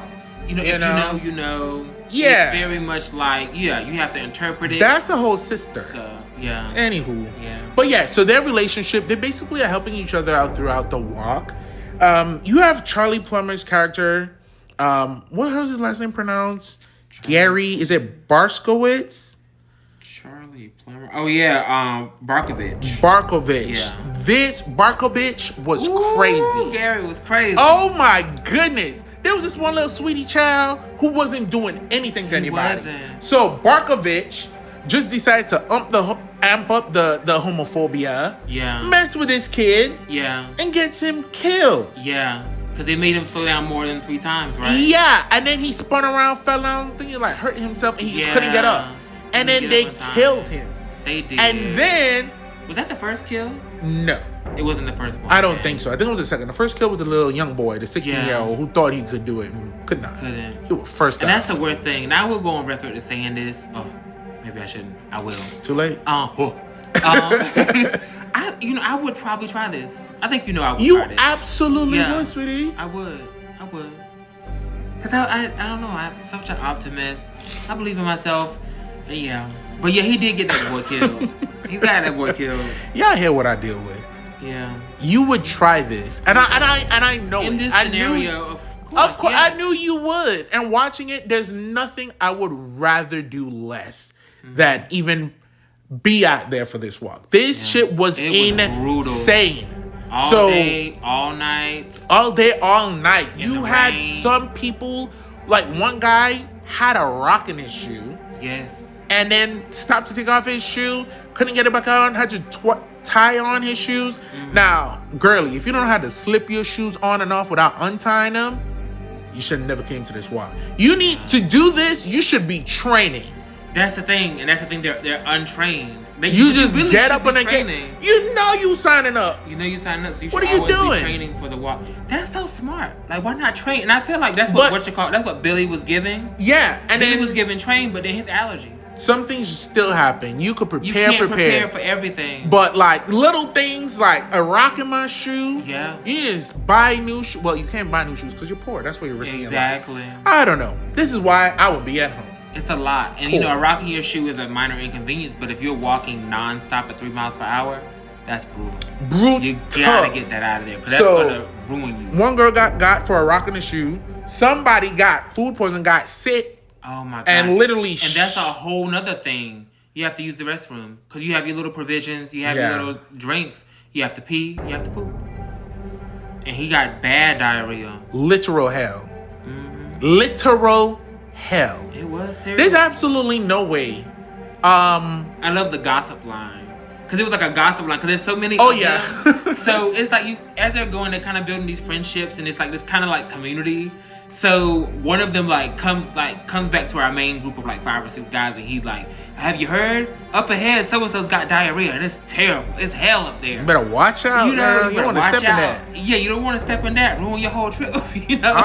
So yeah, it was a bit of a gossip line, but it was. And they were like, and he tries to stop and just. God. It's very crass. It just takes hold. But and like he's like, I can't walk, and horrible. It's terrible. And then you got somebody who was so zoned out, like they were sleeping on their feet. That's always something to me, because you never, these situations like this, just how far you can push your mind and body. Yeah. And because these are not instances that we encounter on a day-to-day, like your mind is you're falling asleep while you're walking. Yeah. That's just so fascinating, amazing, scary. Just how much the human mind is capable of. Yeah. Yeah. I thought that was genius to be like, yeah, y'all, he's sleeping, walking. And a few characters do that. Yeah. And it's like, oh, I was dreaming about so-and-so. Yeah, I know you've been asleep. You've been asleep, but you've been walking. Yeah. That's crazy. They had smart tactics, like they would like clock up at like, you had to walk 3 miles an hour. They would do like 3.6 and maintain a higher. So even though you're burning more energy now, you're already acclimated to a faster speed. Yeah. So they're like, all right, let's crack down a little bit to like 3.1. Yeah. So we can ease up and get some rest. Right. And not be maxed out. That's insane. So yeah. We also had some horrible scenes, like there was an incline, and it was at night, and they were like, so this is where a lot of you bitches gonna die. Yeah. They were like, what? They're like, this is a hill. So the 3 miles per hour compared to the hill really had them clocking at like 1.7 maybe. Yeah. They were crawling, and they're super tired. They're like having to basically run up the hill. Yeah, you have to, because you're not gonna be able to maintain what. And I think this was like the second night. Yeah. So I think at one point, maybe by the end of it, they had to walk like over 350 miles over 5 days nonstop. Yeah. For those of you who know me, which most of you probably do, the level of anguish, y'all know me on my feet. Yeah. I would just feel like hell. I would die. There's no way on earth I would even do this. The only way I would do this is if they were like, hey, even if you lose, you get like thousands of dollars, and my family was like really poor and like bad off, then I'd be like, at least we could cash in like a $50,000 check or something. Yeah. Cause she not gonna win. Yeah, it would be. That would be nice that if anybody who entered at least would get something. But no, that definitely was not the case. It was just the winner. You had somebody like halfway through loses their mind and tries to like run into like a grocery store. Yeah. Shot before they can even touch the door handle. Yeah. Yeah, you have the Four Musketeers where like the initial group was together and they were trying to band together. Yeah. But of course, like slowly they get picked off. You have outside forces, people that are outside the Four Musketeers that are constantly antagonizing, mainly fucking Gary. He's just so socially awkward. He's a hot horrible. They was getting Berkovich together. They were like murderer. Yeah. And then that was was wearing on him.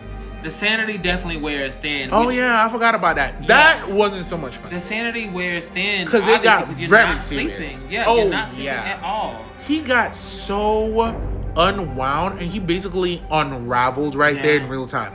So food, sleep deprivation, the pain, and then literal death and gun violence made him devolve.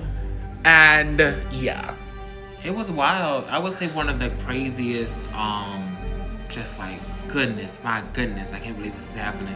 Is one, I don't even know what boy this was or what guy this was, but he hurt his ankle early on. Ooh! And so by the end of his time, he had only had any shoes on. I think he had on socks, at least on that one foot. It was just a sock, and his ankle was just fully. That was a rider.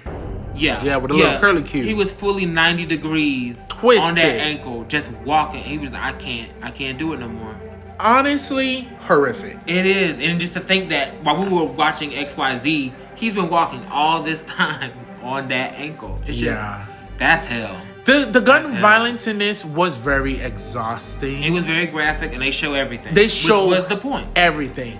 And honestly, if you watch this film and you find yourself covering your eyes, think about the amount of violence we see in real life of certain people and other people, and even ourselves in the black community, being shown images of us being choked to death, shot by cops, all sorts of things. And then like seeing it in full HD in this movie. I think that's the point. You know, I think that's why they really wanted to go there. And Stephen King was like adamant, I will not let y'all film this movie until you can show everything needs to be shown, because people need to face this. People need to know about the brutality. It's very brutal. And society today is very brutal. We don't have the lottery system or all that stuff like this movie, but we have similar things happening in the world. Yeah. Where people are just in these terrible situations and they're forced to do or die. Yeah. So I think it's really important to in that regards. Yeah, I'm trying to see who said it. Someone recently stated that they find, was it Stephen King? It was Stephen King. Stephen King said another reason why he wanted the blood to be in this film is that he called superhero films like kind of pornographic with the violence, almost pornographic. And he talked about like when you look in the movies, like you'll see like villains destroying the place, blowing up blocks and stuff like that. But like somebody gets blown up basically into nothing or dust, or like, you know, in one of the latest Marvel installments, just turned into like a black smudge. Those people didn't die. Spoiler alert. But, you know, you effectively think they are. Yeah. Even rewatching Man of Steel. But it's not a bloody film. But the town is being destroyed and people are dying. Whenever you see buildings blowing up, there's no situation where an evacuation happened so clearly that nobody died in that blown up building. And that was one of the great things that I thought about some of the mid to later Marvel movies where they're talking about the fallout. For the longest time, like just in movie history, all these crazy things happen in these cities with the superheroes and villains. Yeah. And you don't talk about like, oh, well, that building got destroyed. Yeah. And X amount of people died. And also now it's going to cost us X amount of money to build this over again. Exactly. I love that made it kind of, you know, real. They talked about it. But see, because of the ratings, because they're not like, they're like 13 and stuff like that. you know, few of them are rated R. They're not really showing it. And people didn't agree with his statements. They're like, pornographic, what type of porn are you watching? But no, he's talking about you're desensitizing. You're giving violence without the consequence visually of the violence. Exactly. That then only reacts in people's brain as like a stimulus of excitement and enjoyment. And like, whoa, this whole building just got blown up in destruction. And then people start to look at those things and remove the humanity from the death and the destruction and the large tolls and all of these things that's happening. And no, people are dying. Right? And so in this, none of that. I think one of the shots was like a long shot where he like, and they had already shown him like just suffering up close. Exactly. And then the final kill shot was Sean like kind of far away and a little bit like out of focus. Very but effective. for the most part, everything was very intense. Is exactly what it was. I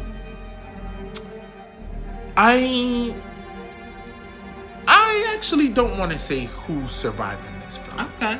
I gotta don't. leave something for the girls. Yeah, it's different from what the book is. That's what I've heard. And I will say, watch it. I was very stressed out.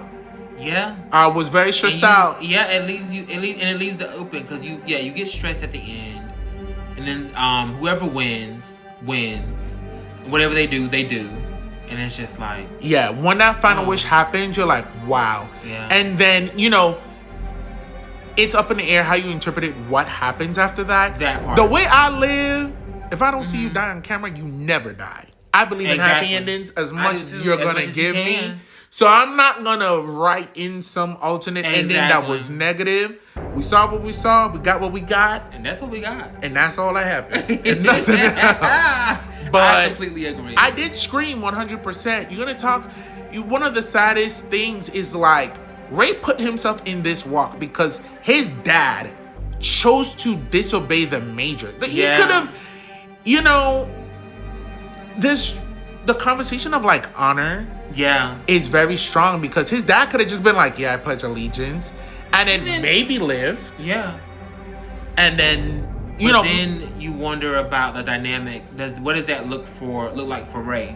Right. And I think that was the dad's biggest thing. Like, and if the major still killed him, then the last thing you said in front of your son was, "Oh yeah, I bend the knee, blah." Exactly. So he made that choice, but then Ray goes in, puts himself in danger.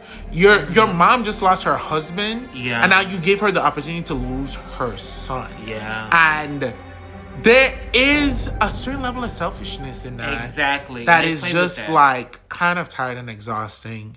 Are you being honorable? Are you being selfish? Or are you being self-destructive? Exactly. Yeah. And is it noble? Is it not? Yeah, Peter didn't really, we get into his story and like his whole family upbringing and everything. And all in all, I think it was a very solid film. It was very heavy, and I think you should watch it. Fun fact, there was a crazy showing at the premiere of this film where they, like, if you went in to watch it, they had no seats, just treadmills. And you had to walk 3 miles an hour. Yes. In order to watch the film from start to finish, which was, I think, was like at least 2 hours, if not a little bit more. Hour and 48 minutes. Hour and 48 minutes, so almost 2 hours. It was just misery. That's all. Listen, I tried it on the treadmill in the gym, and I got to like 32 minutes max before I was like, okay, I need to reduce my speed. Not to mention, in the movie, they had an incline. They had to walk in the rain, walk in the heat. So tough. Yeah, to go to one of that viewings, if you been to one of those viewings, if you hear this now or in the future, and you went to one of those viewings, please let us know how that went, and let us know if you made it. If you made it. And if you try this at the gym, this was 39 minutes. So if you start walking by the time I said, and you stop right about now, you would have been walking for at least 30 minutes. At least. And let me know if you were able to make it for those 3 miles. Exactly. Pat yourself on the back if you were able to make it, because no ticket for you. Yeah, you would have lived. You just needed to do that for 5 days. For 5 days. Very cute. Just a work week. I would never. Horrible experience. But yeah, phenomenal movie. So in our 4 categories, for overall acting and dialogue, I gave it a 7.5. And I really did, because whenever it's a movie that is sort of based on the past. It was written in the past. It really doesn't have a time now. So it's kind of modernized, but they did it in a very great way for the majority of the film that makes it like, it could be now, it could be in the 60s. They did a really good job. But just some of the dialogue was very just like good old boy, post-war talk, and, you know, spit my tobacco on the sidewalk while I talk with the fellas, and I'm trying to get back home to my lady. Not my type of vibe. Okay. But overall, a 7.5. Still a 5. For me, I really enjoyed this movie. I think it was very effective, and it made you feel. And I always love a movie that makes me feel, especially if it makes me feel uncomfortable. That's all. That's bonus points for that. Oh. But because I feel like people need to sit in those things. Yeah. But acting and dialogue for me, a 9. Oh. I feel like the acting was really good. I mean, the mom, the boys, the guys, they were really going for it. Mark Hamill, it was just great all around. Yeah. And they were very believable.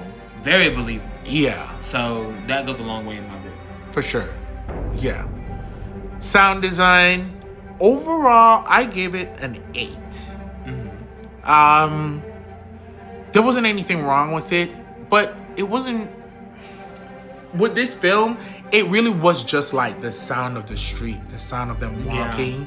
The music, I feel like, was to a minimum.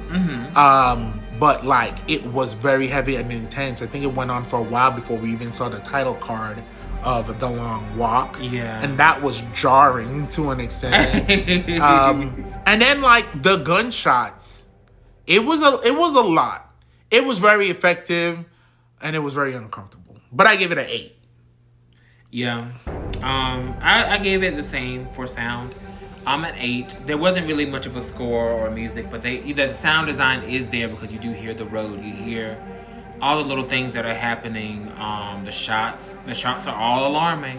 Yeah. Even though people have been getting shot for the last hour and 40-some minutes. Correct. It's all very alarming. They do a really good job with that. Yeah.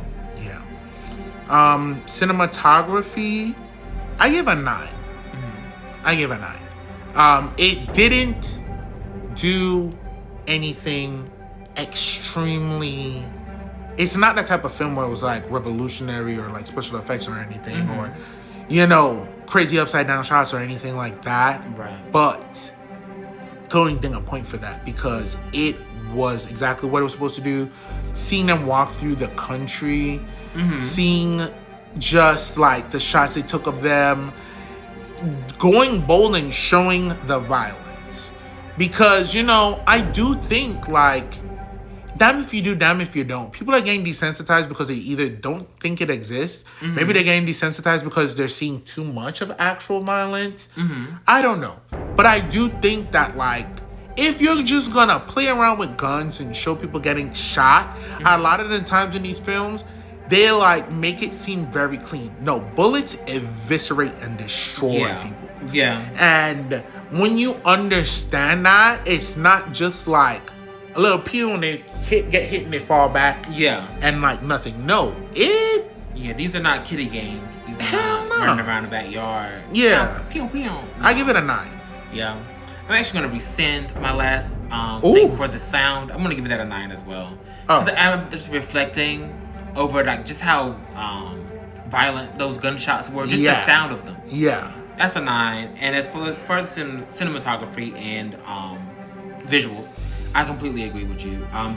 There's no like fancy, crazy shots. Most of the shots are from the front of the walkers. So you're seeing faces. Everybody's walking. But I think that was to the betterment of this movie because you don't need any fancy shots. Yeah. It really helps it to stay grounded. Yeah. And it really feels like you're walking with them. Yeah. You're seeing people on the side of the street. You're seeing somebody getting shot. You're seeing the faces of these people. So I'm giving that a 9. Facts. Real life. And then story overall, I give a 9.5. And it's sad to say that a movie that was written however many years ago is still quite relevant today. Yeah. And when you look at the themes talking about like war, rebellion, patriotism, camaraderie, gun violence in the country, poverty, censorship, and homosexuality, it's still very relevant. It is. And the changes that they made were minimal. Really, just logistically, to taking it from 100 people to 50 makes sense. Making it not 4 miles an hour to 3 makes sense, just to make it like easy to do. But it kept the heart and the root of the story, and I think it's very impactful. And I think people should watch it, especially now. Yeah, I agree. So I give it a 9.5. I give the story a 9 as well. Story's great. Y'all know they set up the parameters for me with the rules. Love that. The ending, one of these stories like this, the best thing is like the ending, because you're anticipating it the whole time. Because who's going to win? What's going to happen? What are they going to wish for? What's going to go down? Yeah. So I think they stuck the landing in this so that it was just a really solid story. And you really get to learn these characters as much as you can. It creates that sense of like, these are like fleeting relationships, fleeting friendships, fleeting brotherhoods. Because we know that only one can win. Absolutely. So, yeah, I give it a 9 on that as well. Yeah. And then, so my total was like a 34 out of 40. So basically like 85. 8.5? Yeah. Yeah, mine was a clean 9. Just because, that's what I knew I was going to give it anyway, a 9. Yeah. When I think about the movie, I was like, yeah, it's a 9. It really could be higher than that, but, you know. Yeah. It's just the mindset that I'm in today. But I really enjoyed it. I thought it was really good. Yeah. All in all, successful film. Please make sure you go and watch. Thank you so much for joining us on this episode of the Relly and Deli podcast. Make sure you tune in for our next episode coming next week. Next episode next week. Yes. Thank you so much, and we love you. Bye.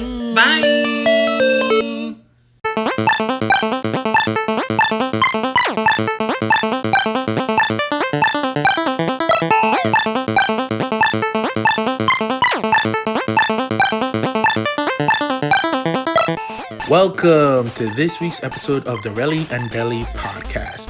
I'm Relly. And I'm Deli. And this week's podcast, we're reviewing the horror film, Him. 2025. So, Him is the latest entry in the horror genre that we've recently received. It is a sports-themed horror film.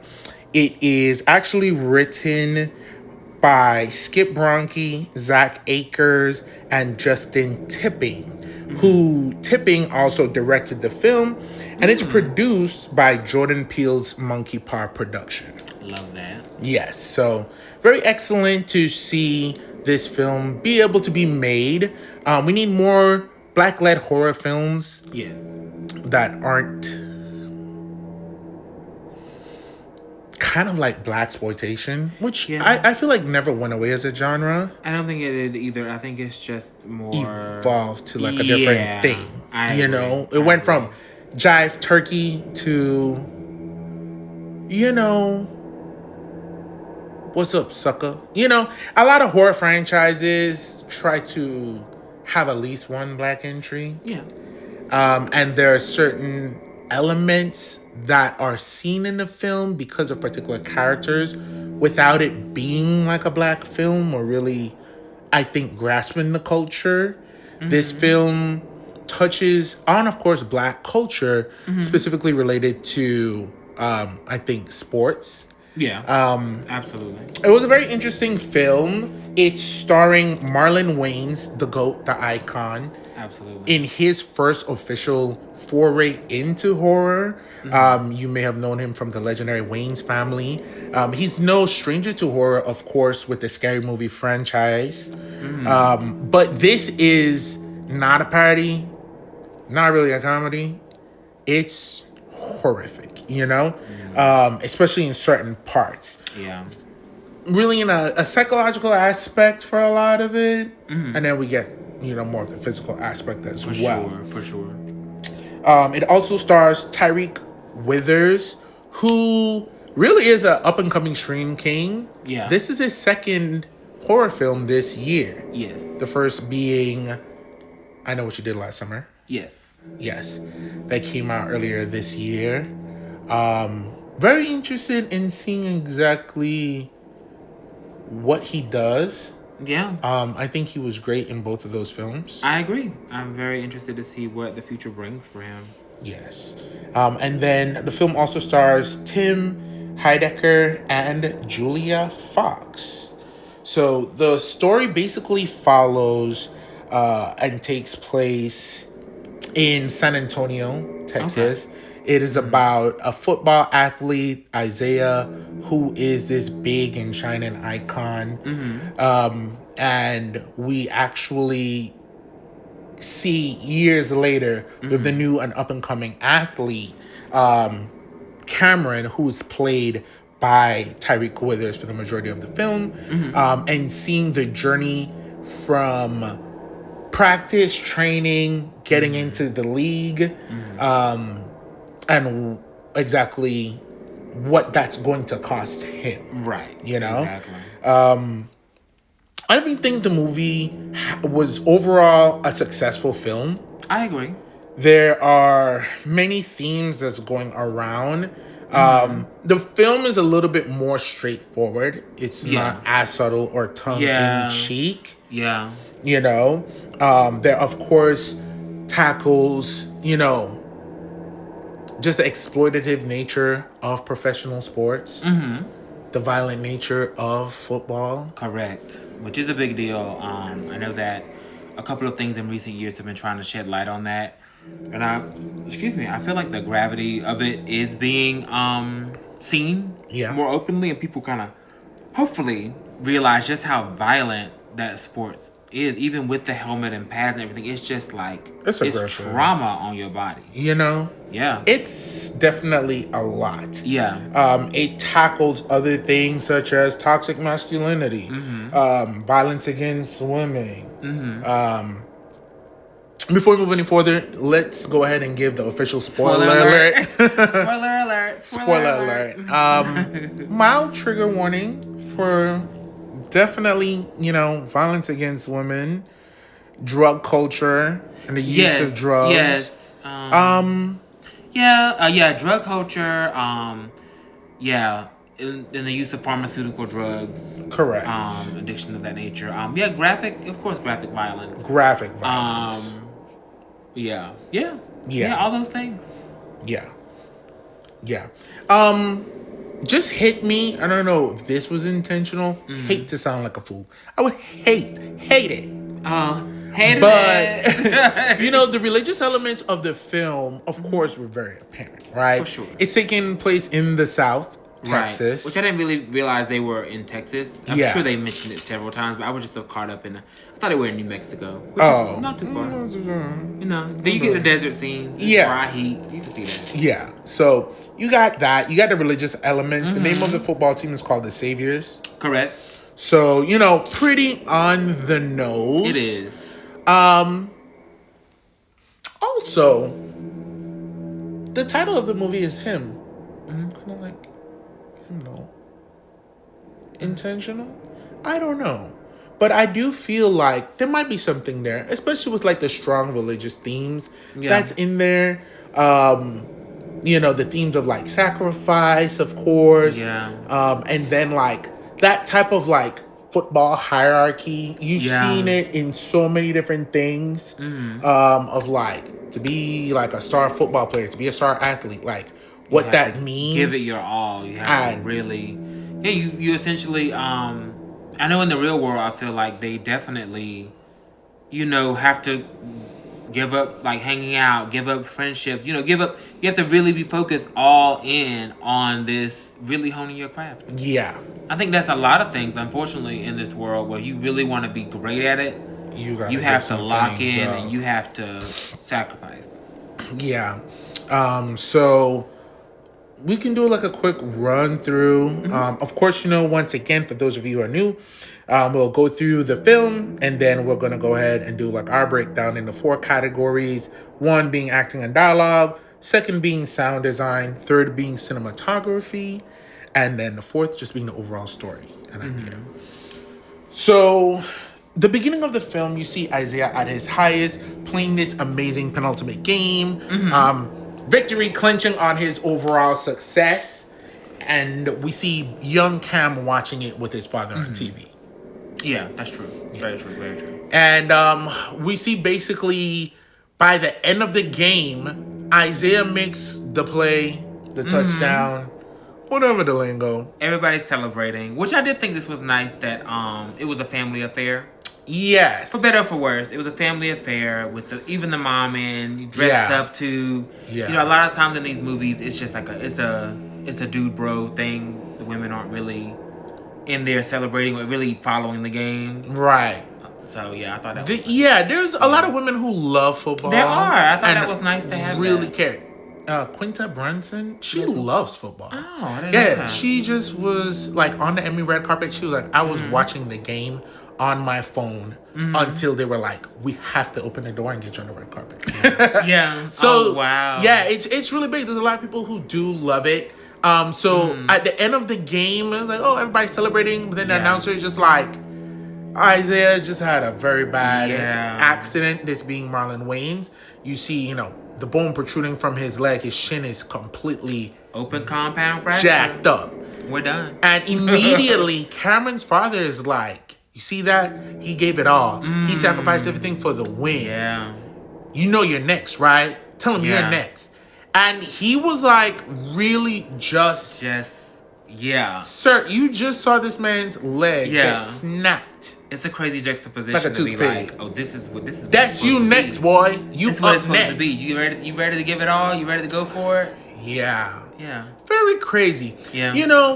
If you listen to our last episode where we talked about the long walk, and we talked about those circumstances where, like, you have a choice, but you kind of don't. I feel like that's how some people justify sports as well. Yeah. That's how people justify rap. That's how people justify drugs. There's different things where, in their mind frame, it's like, I can only do this. Right.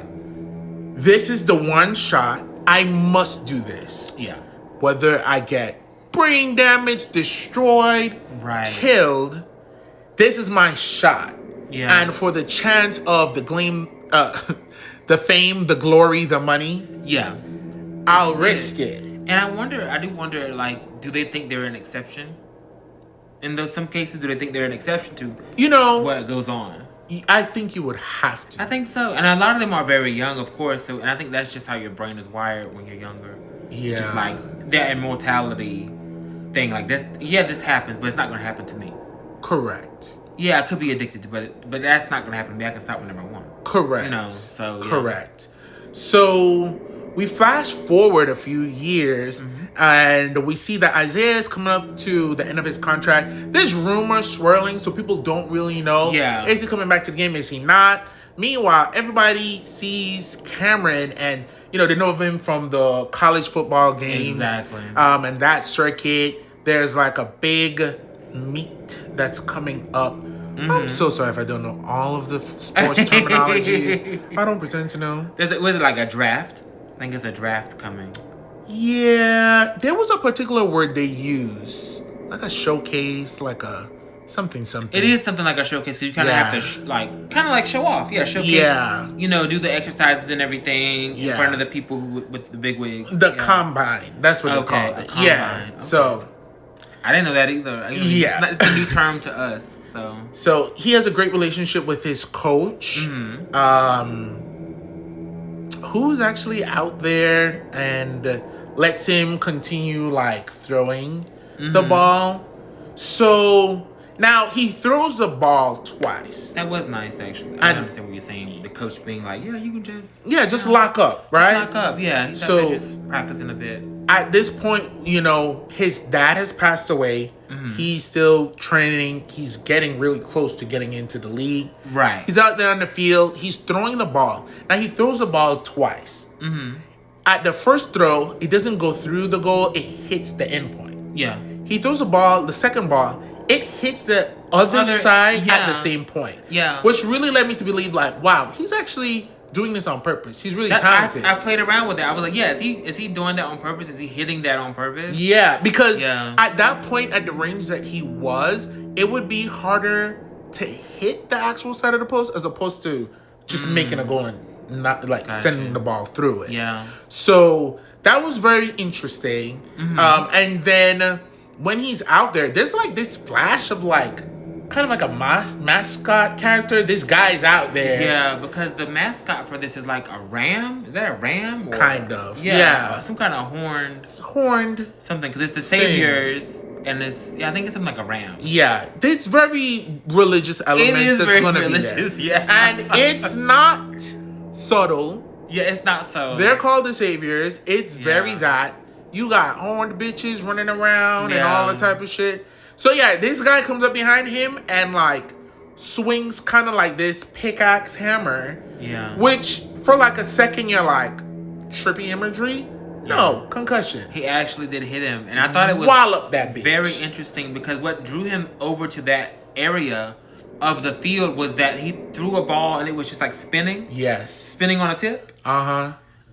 Which was to me very reminiscent of the shoe standing on its end in Nope.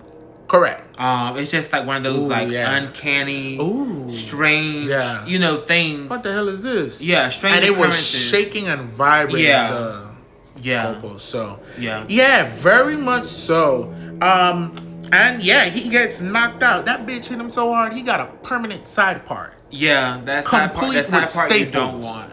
Very crazy. So of course he's like, are we gonna do the combine? Whatever. His mom, she was very nuanced. It was very good to see because in the doctor's office, she was like, oh no, he's gonna be able to do it. Yeah. Like, we're gonna get a second opinion. Nothing is gonna stop him. And I think she saw the concern on him. Yeah. Where she could see that he didn't want to not do it. Yeah. And I was at first like, girl, his head got cracked open. Yeah. And it was a bit of a jump, so we didn't get him like in a hospital bed. This, of course, was like weeks later, I'm assuming. Yeah. Because he's like out of the bed, but he's, still with a splitting head, brain swelling and everything. Yeah. So. Yeah, the doctor warns him. He's like, your brain is swollen. Yeah. Please don't get hit again. Don't get hit again. And, I would suggest no physical activity or whatever. And then I love that line because he tells Cam, as a doctor, you should not do anything. Yeah. And Cam goes, as a fan, what would you suggest? And then we cut to him at the damn combine. So we have the setup of usual suspects. We got mom, we got his brother, got his girlfriend. I can't stand his brother. Out of control. Loud, boisterous.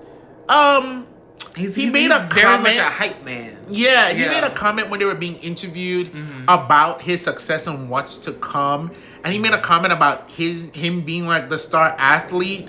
And the mom was like, you basically was too busy pissing around doing nothing. Yeah, and I always, not always, but during the movie, I thought about that. That was the first thing that came to my mind because I'm like, y'all putting all this pressure and y'all put Cam as the golden boy. Yeah. I'm like, I wonder how his older brother feels about that because you're older, so in theory, you should have been the one, but in this aspect, it's not.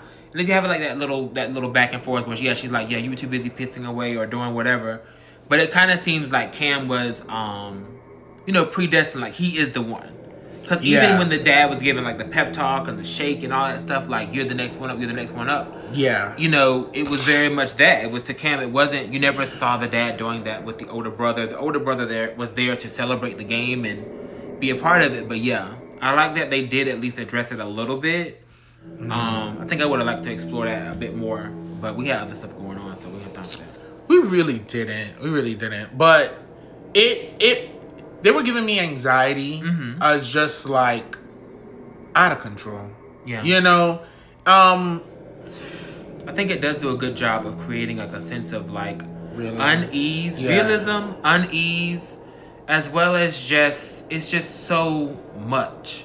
Yeah, it makes you overwhelmed. Yeah, overwhelmed, completely overwhelmed. Really good job. And then his brother, who's his barber amongst everything, other things, goes ahead and like nicks his head, and he starts bleeding. And he's like, I'm good. Because he didn't want the haircut anyway. But I think that in true in true black African American fashion, you want to get a lineup. You want to get. That's the thing. You want to, but they want to give you a lineup. They want to give you a haircut. That's the thing you have to do before you go. You out. gotta look good. You gotta look presentable. Yeah. And then also, his brother wanted to feel important. His brother wanted to be a part of this journey, I think, of what was happening with his brother. He knew his brother was destined for whatever. If not him, I'm gonna be a barber. I'm gonna answer your phones. I'm gonna do whatever. I'm gonna hype you up. I think that's a very realistic element. I think so too. He tends to be on 10. 10. And that's very realistic too. Yeah. You know. So he ultimately does not perform in the combine. He goes to like a party with friends, and then gets into like a little bit of a spat with his brother, but gets a call from his manager. His manager, who also manages Isaiah, right? Marlon Wayne's character. Yeah. And he's like, yeah, Isaiah wants you to come to his compound, come to his like house, and we're gonna do like a little, training. Exactly. He's looking to bring you on and mentor you. Right. But he gotta meet you in person. Right. So he thinks about it and he was just like, what? Of course his family's like, oh yeah, he got good news. He's gonna do it. Like, say it. So he ends up going. Exactly. On the way there, you see that Isaiah has these crazy ravenous animals. The body paint is so crudely applied to the point where it's like kind of horrific and kind of grotesque, right? Yeah, for sure. And they're beyond just fans. They're stans. Yeah. And they're zealots. I always find it funny when sports fans are like, music stands are crazy, y'all out of control, y'all love to riot. But let a bitch's Super Bowl team wins. Oh, yeah. Cars flipped. Bitches swinging from lights. It's a really big deal. Fires being started. Yeah. And it's like, and this is not hyperbole. This is literally annually. Yeah, it's so true. And it can be that if they win or lose. Correct. So that's the thing. Correct. As neither one of us are really like sports fans in that regard or absolutely at not. all. So it always gets me like, if this big team wins, then it could be riots. Yeah. If they lose, it could be riots in the street. And people do feel, very emotional about sports. And absolutely. the players do as well. Absolutely. And they be like, oh, you care that much about Nicki Minaj, you Barb? Bitch, the call is coming from inside the house, girl. That's true. I mean, it's always interesting to just keep that in mind. Like, I don't care about sports, but I care about this thing in that and degree. That's how I kind of keep it.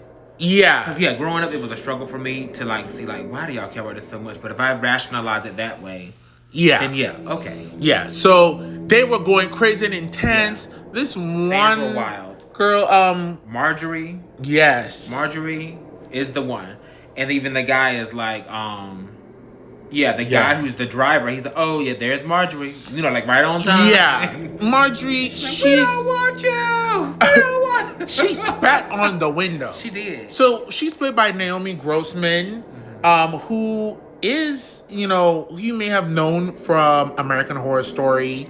I believe it was Dot, was it? Is her character's name? I think so. Yeah, does it? Yeah. She, one of the... I feel like it's a right. Oh, it actually was Pepper. Pepper, yes. One of the quote-unquote pinheads.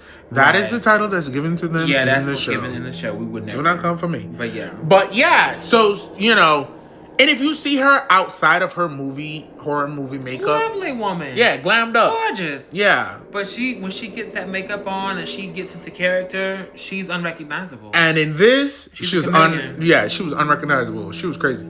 So, he gets to the house, a bunch of Amazon packages inside the house. He lets himself in, goes in, meets him, and they have a very kind of interesting exchange.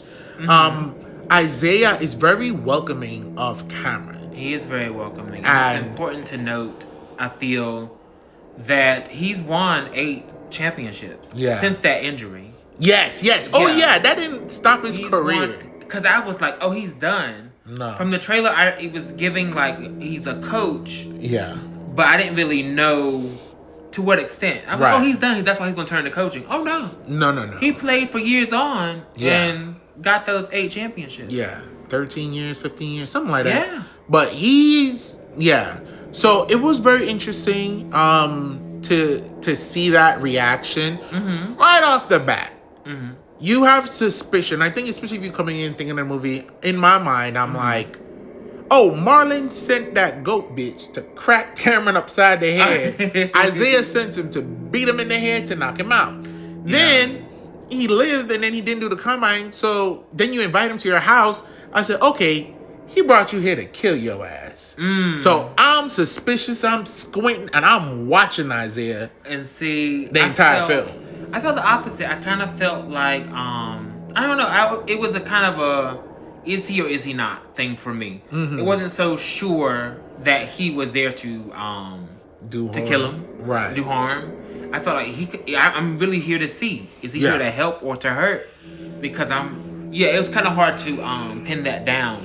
Now when he gets there, he brings in the Amazon packages, and there's this kind of funny moment where he just kicks it over, drops it, and kicks it. Like, girl, you should have left him outside. But when he first gets there, Isaiah is working on some kind of art thing that he does with the it was like taxidermy to a degree. He got the horns and the skin. Yeah. So I'm just like connecting that to, the assault. So it is very much that. And as he was just like, big game he hunted himself. Mm-hmm. He begins to tell him a story about like the history of football. Mm-hmm. And it really touches on Native American culture in America and their impact on football and how them creating these type of unique plays created the role of a quarterback that was seen as like the leader of the team because they had to like outsmart this other team that was really just big, brutish, and that's something that like it comes up like one other time later in the film, but that was very interesting to see. And this film did tackle race, of course, but not just in a typical way, right? Of course, you have Cameron being like a biracial athlete. Mm-hmm. I would be remiss if I didn't say it didn't make me think of Colin Kaepernick to a degree, right? You have Isaiah, and then his wife being played by Julia Fox, right? And then like taking a look at like, the thing that they always say about like a lot of these athletes ending up with like white wives, and how those interracial relationships tend to happen with black male celebrities. A lot of the time when they get into power and they get into fame, they date outside of the race. So that was very interesting to really see. As the film starts to go on, they do some training. They have like time in like this bathroom that is this big circle. It's like this round room. There's a lot of scenes and elements of like mysticism in there. Yeah, I feel like the whole house itself really feels like a temple, a shrine. 100%. And then you have the you're talking about like the room with the soaker tub. Yeah. And it has a lot of colors and blues and they drop the lights a lot and the house feels like a almost like it can be like all those things wound up in one, like a museum. It's like all these. It feels like artifacts. It feels like an old temple, really. 100%. And I feel like that room was kind of like a birth in sense. It's kind of like a womb because whenever he finished training, he would end up in that like that room isolated in that chamber. Either in that soaker tub. He woke up on it later filled with ice. He would the sauna heat room was in like a similar room. So and I clocked there was the triangle symbol outside. It had that delta fire. So I wonder if they have it throughout. I didn't catch all that. But the symbol itself was also found. It was like the delta within a circle within a square. And I can't really remember what the symbolism is for that. But they were all in one towards the end of the film in like a different image. Okay. But yeah, so he goes out there, he meets the team, meets the trainers and stuff, and they're like, okay, yeah, we gotta give you like a physical. So it was very, very slave culture commentary. Oh, yeah. They had him, you know, they were like stripped down. He was butt ass naked. He had nothing on but what? Them gold chains around his neck. Oh, that's true. Hello? Ooh, see, I didn't put two and two together. Oh, so I I'm put happy two that and two. You got that. I didn't get that. And I made 4. Yeah. And let me tell you, and it was just like very interesting. Of course, it was degrading, dehumanizing, and then towards the end of it, Marlon is just like, put on your clothes. This is kind of like embarrassing. I thought you were just gonna go down to your underwear. Why would you take everything off? Even though they told him to take everything off. They told him to take everything off. They didn't tell him not to take everything off. He said drop drawers. Yeah. So they didn't say to put your underwear back on. Right. And in that element, it's kind of like, you know, Isaiah was not a friend. And he was a mentor to a degree, but he was never a friend. Yeah. And I think, too, that could be commentary on a lot of, like, this recent conversation on Black excellence and stuff like that, which a lot of people think is bullshit. And I understand. And I, in a way, agree, because the existence of Black excellence is to make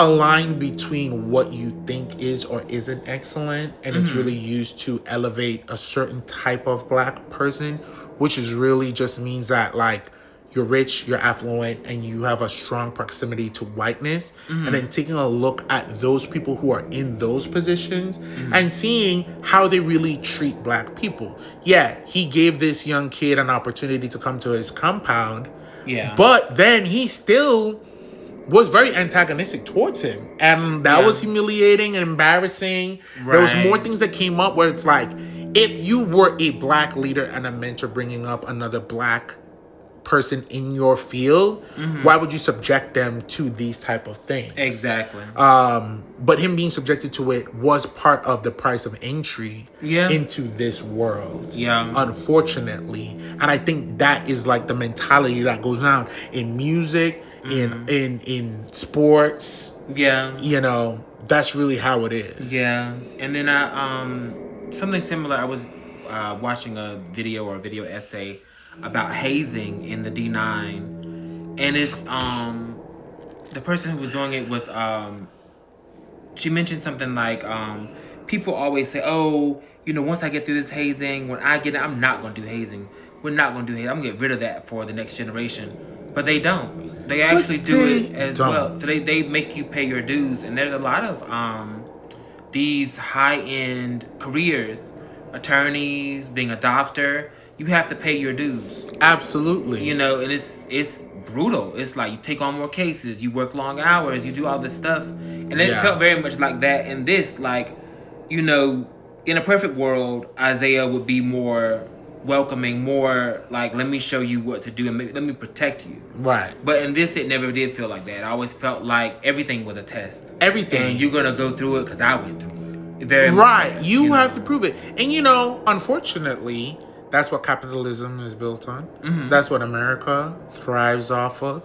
It's those type of thoughts is why people get mad when it's just like, bitch, your student loans got paid off. You know, I have to fucking fight for my shit. Yeah. And you just get it. Lazy bitch you. Yeah. But it makes people mad to see other people not suffer. Like if they had to suffer, yeah. Yeah. In reality, I feel like it should be the opposite. I feel like you should be happy that nobody had to go through something that was bad for you. Why would you?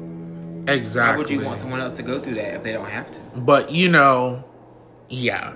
It's just that type of mindset, and a lot of industries thrive off of it because once you isolate and elevate the one and you give them the opportunity, there's no other one around them on that level from their background who also experienced it.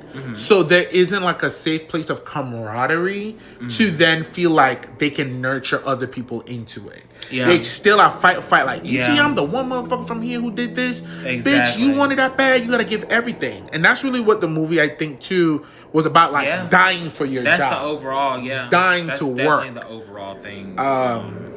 definitely the overall relationship that they have. Yeah.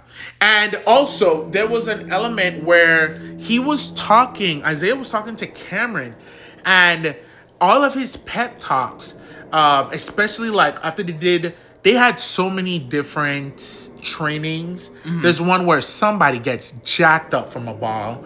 You have like the tackling, and they kind of force him to like resort to the violence towards someone else and hurt this person because they was trying to hurt him. Yeah. And the way that they were able to successfully do it is because they dehumanize him. Yeah. And you have to understand too, it's like when they break them down and they make them see the most important person to you will be you. So if you yourself is broken down and you're dehumanized, how in the hell are you going to look at anyone else as worth living, existing, or even being? Do you feel what I'm saying? That's true. They stripped him down continuously, both physically and verbally, to make him feel like he was nothing. Yeah. And then it resulted in him finally lashing out in violence towards somebody, damn near killing that person. Yeah. And again, I think that's what happened. True. I had to process it all. You know? Yeah, for sure. When they were doing like the tackle and the drills. Yeah, that is, first of all, that tackling and drill scene with the ball. Yeah. That right there is nightmare fuel. That's what my nightmares are like. Yeah. It's very much that. That's horrible. And that was, I know. And I was like, I can't wait to talk about this because this sums up like my nightmares in perfection. Yeah. Because it's always someone else is getting hurt due to me not either able to help them get there in time, or there's a big group of people that are hurting this person and I just can't overpower the whole group. Oh, so it's that very part much of training. That. It's very much that. Very interesting. Like, wow, and this is just lucky for me. I didn't have any nightmares about this, but I thought about it. I might, because this is wild. But that scene was very intense. That is very interesting, and we know why. Yeah, you know, why like. You know, somebody who's gotten into physical altercations as a kid. My dreams ain't about a damn soul but me. Motherfuckers trying to kill me in my dreams. People are rarely trying to kill me. I'm normally trying to help somebody, prevent someone. Yeah. That's what my nightmares stem from. Your nightmares are other people getting hurt. People are getting hurt and I can't get there in time, or people are being like attacked by a group and I can't overpower the group. Trendell for president. No, my dreams are me. You being attacked. You're being killed. Murdered. You're being constantly. But yeah, that's very interesting. Yeah, because I thought you was talking about like the fight, the confrontation when it was like through the lens of the helmet. Oh no. That's more like my nightmares. Okay. Like you're coming at me and I don't want to hurt you, but the first time. After the first time, I absolutely want to hurt you because you're trying to kill me. Yeah. That's crazy. Yeah. I don't want to do this. Yeah. But I will do it. You have to protect yourself. Bitch, I'd rather be talking to the police about why you dead than my family talking to the police about why I'm dead. So I'm a fight. Yeah. And I think like in that too, he was a very much a pacifist to a degree. Like he really wasn't there for violence or hurting anyone. He wasn't. Interesting. But makes sense. Like at the end of the day, it's a game. You really should not be playing football if you're there specific. Excuse me. Bitch, I don't play football, so I don't know. I would think you not just playing football to crack some skulls and hurt people. I feel like there's just by probability, there's definitely some people in there that are there for that. Yeah. I wouldn't put it past any, human. If they can, they will. Probably. But, I definitely think the default, correct, should not be I'm here to crack skulls. I'm not here to break bones. Yeah. And there's even as we learn more about Cam, he wanted to stop playing football. Absolutely. He didn't want to do this. Yeah, quick one now. Yeah. So he gets in the house, shenanigans ensue. We see him in like the sauna, and basically the psychopaths break in, the fans break in. It's harrowing. They're in like the sauna assault room that has this red glass brick that looks like the flames of hell behind him. And she comes in and she tries to bludgeon him with a rock. She does. She was under the benches. They were creeped out. That was one of the best scenes. And they were outside, like statues, and started moving. Yeah. Very, very much a good scene. That was a very scary scene. And then yeah, like they were fighting, and of course she attacked him. But then like he fought back, and as I was thinking that, I was just like, damn, he's choking this girl out. Yeah. I like, oh, well, he kind of killed her, right? Yeah, and it does feels wrong. Even though it's self-defense. Even though it's self-defense, even though she snuck in and tried to kill him, they do a really good job with that, because Yeah. it feels wrong when he's strangling her. It's like, this is kind of gratuitous. Yeah. And it's like looking at her face to face. And yeah, but she in fact was not killed by Cam. She gets up, and then Isaiah Yeah. intervenes, either like stabs her or punches her. I don't know. Does something that halts her. I think really just seeing him is what froze her. She's a huge fan. And then yeah, he kisses her, and then immediately kills her. Yeah. And I was like, that's the violence against women, because Cameron was a victim. Right. This was like one of your most loyal subjects. And that kiss, it was just like, oh my goodness. What is this? This was wild. What? Yeah. It That was definitely. It was definitely just like dark. Yeah, it was very dark. Throughout the entire time, there's this practice that's going on where they're taking the blood of Isaiah and putting it on the side of like, today's a good day, my blood oxygen level is good, so I save my blood for like low days when I need blood and need a quick transfusion. I've actually heard of athletes doing that. I have too. Literally 20 years ago. Yeah. Oh yeah. I wonder if they're still doing that. I'm sure they are. Maybe they've even made it even elevated it even more. Not blood, but didn't what's the name almost kill Aubrey Plaza because she had like an IV man who would come and give her little drips to make her feel good? From The Witcher's Road. What's that called? Agatha. Yeah. Yeah. Yes. She had like an IV guy who would come to her house and make her feel good and give her like shots and give her little IV drips. And then Aubrey Plaza was feeling bad. She was just like, give her the usual.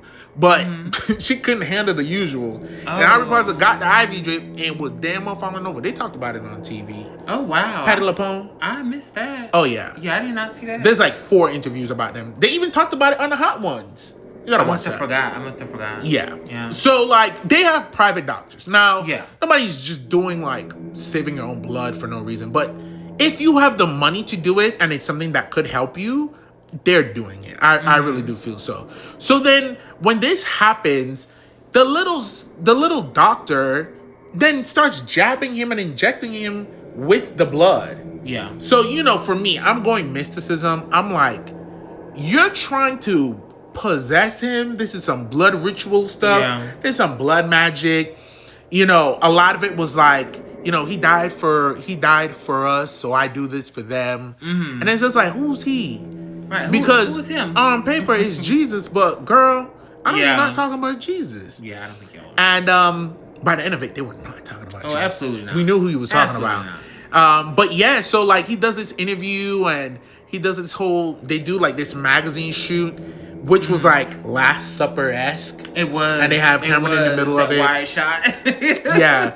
So very wild. Julia Fox's character, the wife, her makeup is so striking that it's like, this is aggressive. It is. The bleach brows. Penciled and lip liner. I couldn't recognize her. Pancake face, platinum hair. But not gonna lie, that bitch ate. She was one of the funniest people in this film. Yeah. And it was very interesting. And like, she and the doctor were basically the entire time like, do you really want to do this, Cam? Yeah. Do you want to do, because you don't got to do this. Exactly. And he was like, no place I'd rather be. Yeah. That's a horrible impersonation. Yeah. But essentially, that's what he was like, no, I want to do this, I want to do this. So then, they start to party. She came in his room, was like, you want to turn up with the bitches? And he was like, nah. She like, girl, get your ass out here and turn up with these bitches. And he like, man, maybe. And he did. He went out there, turned up. Yeah. That one girl, body down, dancing like hell. Very iconic. And then the next morning, Isaiah, like, is in there. in his room. Yeah, Marlon Wayans really got to play intense and play unstable. And I think play like a more serious role. And I think it would be very hard to not slip into Shorty from Scary Movie, especially when he gets more animated. And I think he did a good job of not being that character in this film. Yeah. Yeah, I think he did a great job with that as well. Yeah, I thought he did a great job with that as well. I knew he was going to, because, like, I always want to see it. First of all, I always want to see a comedian do a dramatic role. And I think a lot of times comedy does lend to drama. And I think a few directors always say that horror and comedy are linked. It's all about timing. Yeah. But like, yeah, one of his earliest roles, I'm trying to see if it's even his first role. It might be his first role, if not his second. First or second main role, was Requiem for a Dream. And it was a drama. And it was, there was no fun to be had. Yeah. And he was phenomenal. We have to go back and watch that. Yeah. But it was so good. And I'm like, I'm so happy that he's kind of returning back to that, or at least giving it a try. And I think he did a really great job. I think he's a really great actor. And I think because a lot of the stuff that he's been doing is, has always done really, has been comedy. Right. Little zany, crazy stuff like that people may not know or may have forgotten or may not realize. But yeah, so I knew he was going to bring it Talented. in that regard. Very talented. The lack of did a really good job for comedic actors is exhausting. Yeah. It's exhausting. Yeah. And it's just like Tina Fey or Amy Poehler recently said, like, it's just crazy BS that, like, they don't get awards, we get snubbed. They don't, yeah. And it's like, being comedic is not easy. Yeah. Try making people laugh. Like, a lot of you can't do it. It's very hard. It's very difficult. And it's about timing. And, was it Shayna from Smosh who said, like, horror and comedy are very close because it's about timing. I think those two things really are built off of timing. So, the fact that he was so good at comedy, I knew he would do well in this. Yes. And he deserved the opportunity to, like, have these type of roles, Right. And really stand out. I don't think it ever got to that. I don't think it ever got to, like, ridiculous or parody level either. I think he really, nailed it. I mean, he was just somebody who was unstable. Yeah. Yeah. Yeah. All in all, it was pretty great. I actually don't think I want to say everything that happens. Yeah, either. As one does. I've been thinking about it, but I will say there were some elements. The circumstances that got Cameron there convoluted, in the sense of not the execution. But I think that I wasn't aware of all the shit that they did behind the scenes to get him there, and that was a very good thing. I like whenever I go into a movie, I'm here to guess. I'm a detective. I've been working the beat for the past 30 years, since the age of 3, when I first saw, what was that, Candyman 2? Terrified me. So I know some mystery, and I know horror, damn it. And a lot of the times, things are pretty much what I expected it to be. This wasn't. The blood, not what I thought it was going to be. What went on with his upbringing, not exactly what I thought it was going to be. There were options. And it's not until, like, halfway through the film where I was like, okay, maybe he isn't trying to kill him or possess him and take over his body.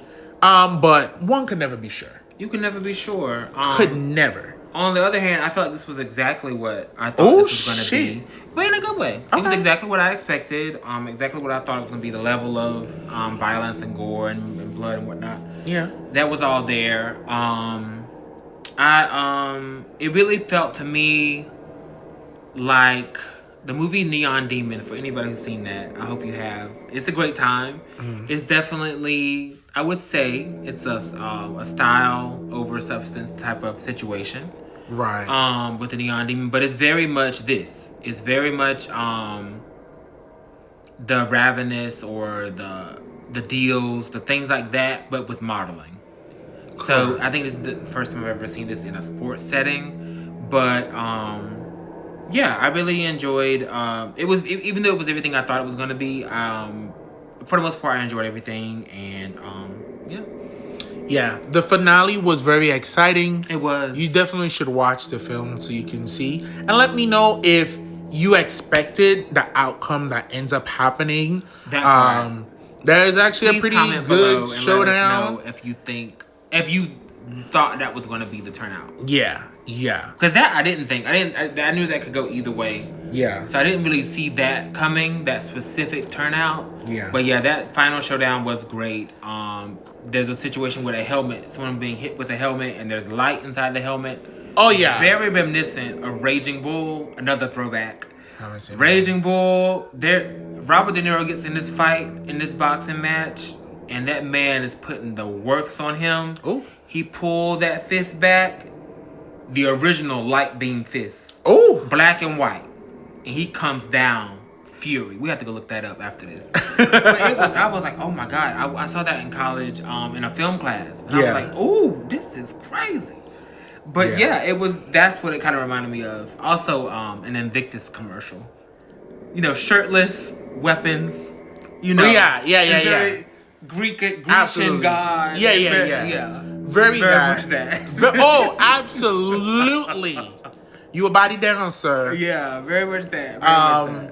It was pretty good. There were comedic elements in the film. Yeah. But I think a lot of, for me, sports violence, for whatever reason, is very jarring for you? I think it's because sports is like a real thing. Like, these people really out there getting their fucking brain scrambled. Yeah. Playing a game. That's true. I could never. That's true. I went to a football tryout once in high school. Mm-hmm. And this guy was doing this thing like where they like run up behind you and like pull your helmet up. Mm-hmm. And he was like, the coach was just like, that's illegal. You shouldn't be doing that. Oh. And I was like, correct. I gotta go. Yeah. I don't even want to be here. I don't feel like being hit today. And this is they were doing at first, it was like a flag game, like a touch game. And whoever that kid was wilding out. And I was a junior, and I was like, baby. Actually, no, I would have been a sophomore. Because this was before the surgery on my feet. There was literally no way. Yeah. I said, I want no parts of this. It's a lot. So, yeah, it's intense to watch. Lastly, everything has a price, that's all I'll say. Mm-hmm. And the film really was talking about the cost of success. Yeah. Physically, spiritually, socially. Yeah. And what that's going to do. And trust me, damn near everybody at the end of this film had to pay. That's true. And most of them bitches couldn't afford it. I tell you that much. It was pretty good. To wrap up, talking about our 4 aspects. Mm-hmm. For acting and dialogue, I honestly gave it a 7.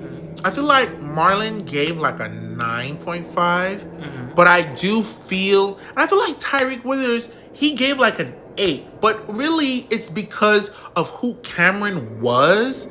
He was a very quiet kind of character. Quiet, like he's very militant in that way. Like, tell me what to do and I'll do it. And I didn't want to say it. Yeah. But the whole like breaking down, loss of identity thing, much, what they say the military. What they say, it was kind of like that shit in Boy Scouts. I tell you that much. Fall in line, do your marches, hold the flag, do the thing, whoop de woo, all of that. Yeah. And you kind of got to see that exist outside. That's what the hell marching band was. Bitch, fall into your line in your section, get your marching right. We had like shoes that was like, these are the shoes that you will buy. The dance girls, this is the ponytail. Right. Go to this place because she gonna give it to you. This is the shirt. These are the shoes. These are the pants. Like uniforms for a reason, but it is to kind of remove that individualism and make you think like a team and as a unit. Right. And that's often implemented in other areas, and they were doing it to him. For sure. I actually would up it from a 7 to an 8. Truly, because I live for Julie. That I want to say it was very Kim Kardashian-esque. It was just very funny. And I felt like it was definitely commentary on that, like, rich white wife who's doing whatever, running the town. Right. They had separate lives, and she was really knee deep in the business more than we thought. Yeah, she was. So she was. I give it an 8 as a whole. Yeah, give them an extra point for like those efforts. As far as acting and dialogue, I thought the dialogue was good. They had a couple of really good lines. I mentioned them before, and the acting was great. I knew that Marlon was going to be great, and I had high hopes for Tyreek. Is that his name? Tyreek? Yeah, Tyreek. Yeah, Tyreek. Yeah, sorry, Tyreek. Yes, Tyreek. But yeah, I had yeah, I felt like everybody really nailed it, so I gave it an 8 as well for acting and dialogue. Okay, I got with a program. With sound design, I did give it a 9. I feel like ultimately it was pretty good. It was pretty spot on. They had some like throwback hits. Of course, there was gonna be some hip hop in there and stuff like that, and some unique sounds. And then the use of sound with the imagery specifically in moments where it was like, you know, the blood and everything that was going in, whenever like the impacts and stuff like that was happening, I feel like that was very intense. It utilized the imagery which I'm going to get into very much after this, with the sound in such an excellent way that I thought it was pretty good. Yeah, I completely agree. The soundtrack as well as the sound design, you feel the hits, you feel the violence that happens. It definitely leans into sound that way. And yeah, the music was really good. And there's a really great, like, big score that they have for this movie. I don't know what that's called. I don't think it's out yet. But yeah, it's the credits are rolling and it's playing that score and it's just really big. OG horror. And I like that. I gave it a 9 as well for sound. Yeah. For visuals, I did give it an 8.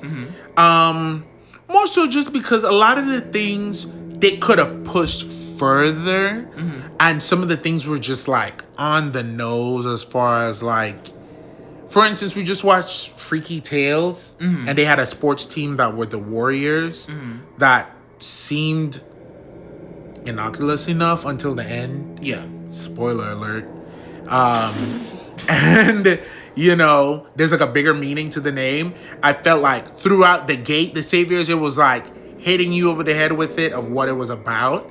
You know, the people with the horns and everything. But I don't think in that regard, those religious elements were shown in a particularly unique way.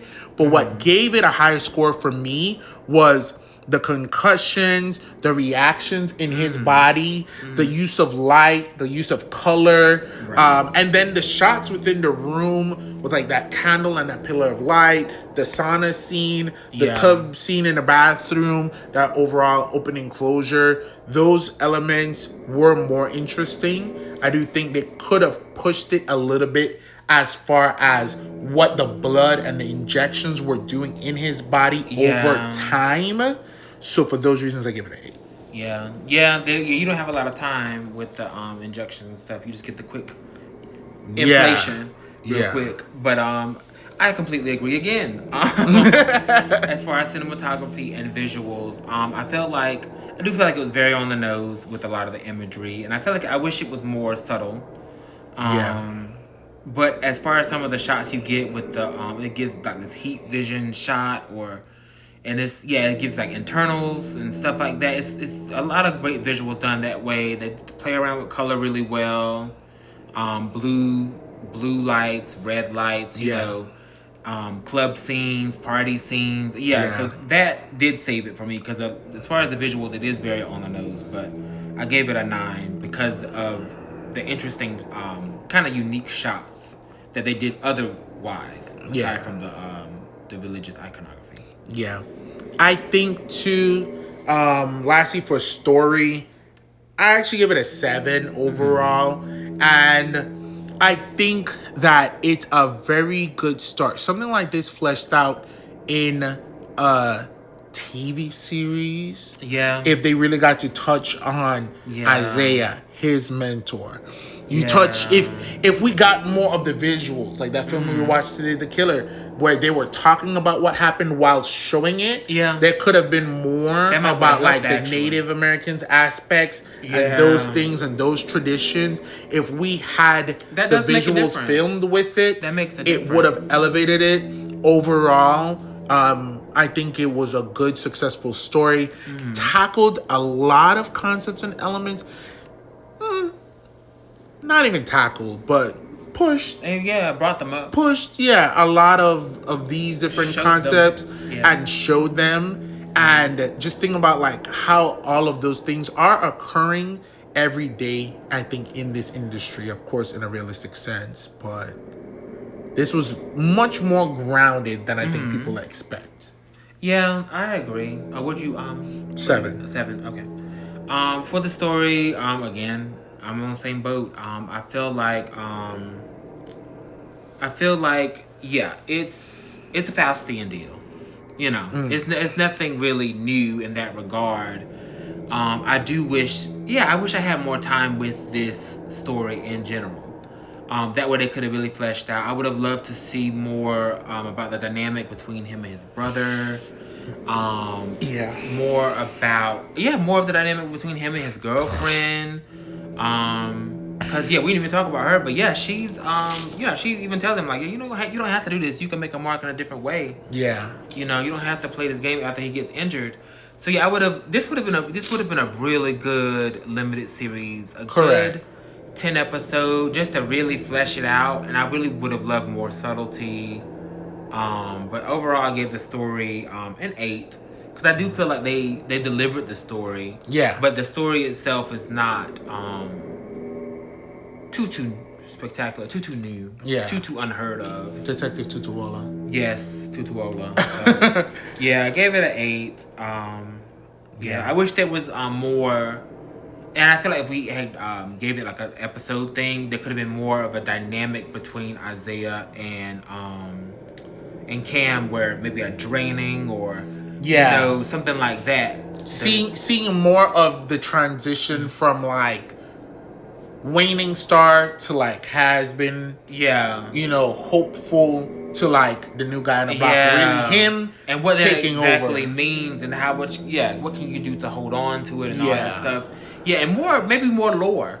Yeah. More lore. I think that would have helped me too. Yeah. It could have been a little bit longer as a film. Yeah. Whereas if you think about the third and final installment of the Halloween franchise, where we got to see that balance between the young man and Mike Myers and him taking over.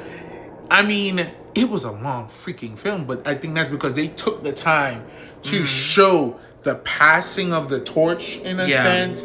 From him to him, and the weakening of Mike and the strengthening of him. Right. And I think that was something that could have been explored a little bit more here. Because it's only an hour and 36 minutes. So I wish they would have pushed it like a little bit over 2 hours. We could have had more time with that. Yeah. And something that I thought was interesting that didn't really pan out, or maybe it did, where throughout the movie, Isaiah is giving Cam these either or scenarios. Like, one of them is like, would you rather have no injury or never get tired? Would you rather never get injured or never get tired? I thought that was really interesting. And he kept kind of like sprinkling them throughout. Right. So I'm like, are you setting up, some kind of deal? What are you doing? I mean, he did. I mean, well, like, that's what I was thinking throughout. Yeah. Like, but when you see what you could have gone. Yeah, I wish there would have been more emphasis on those things. And maybe like, because I said this is happening. Or because I chose that route, this is happening now. Right. So I wish there was more weight on that. Yeah. I mean, ultimately there was, but it wasn't in that. It wasn't something that was being affected in real time by his choices. Absolutely. But yeah. But all in all, I would say that this is a pretty solid movie. Something that you should watch, whether you're black or not. Score? My overall score is an 8. Mine was 8.5. Yeah, an 8.0. So I think it's something that you should watch. Go out there and take a look. Don't let just like reviews have become so annoying. Oh, they're scathing. They are scathing. And watch the things for yourself. These reviews are as phenomenal and completely thorough that we are, you should watch the film for yourself. I think that is important to really go see for yourself. And that's how we always operate. No matter what the reviews or whatever we hear, we always go see it for ourselves. Because a lot of times, we don't agree. Yeah. I hardly agree with people. Yeah. But yeah, I think they did a pretty good job. I agree. And I think that it was a lot in there that people either just don't want to talk about, don't want to acknowledge. And honestly, I think too, as a black person, that you would probably get to a different degree, just like the elements like the slavery and everything, the lineup that they had with him, the stage and the auction type of vibe, in different parts. Yeah. You know what I'm talking about? The deals. It's heavier than people want to make it seem.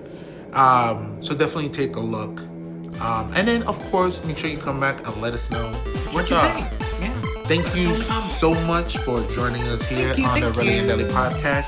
Please join us next week, and we love ya. Bye. Bye. Love you.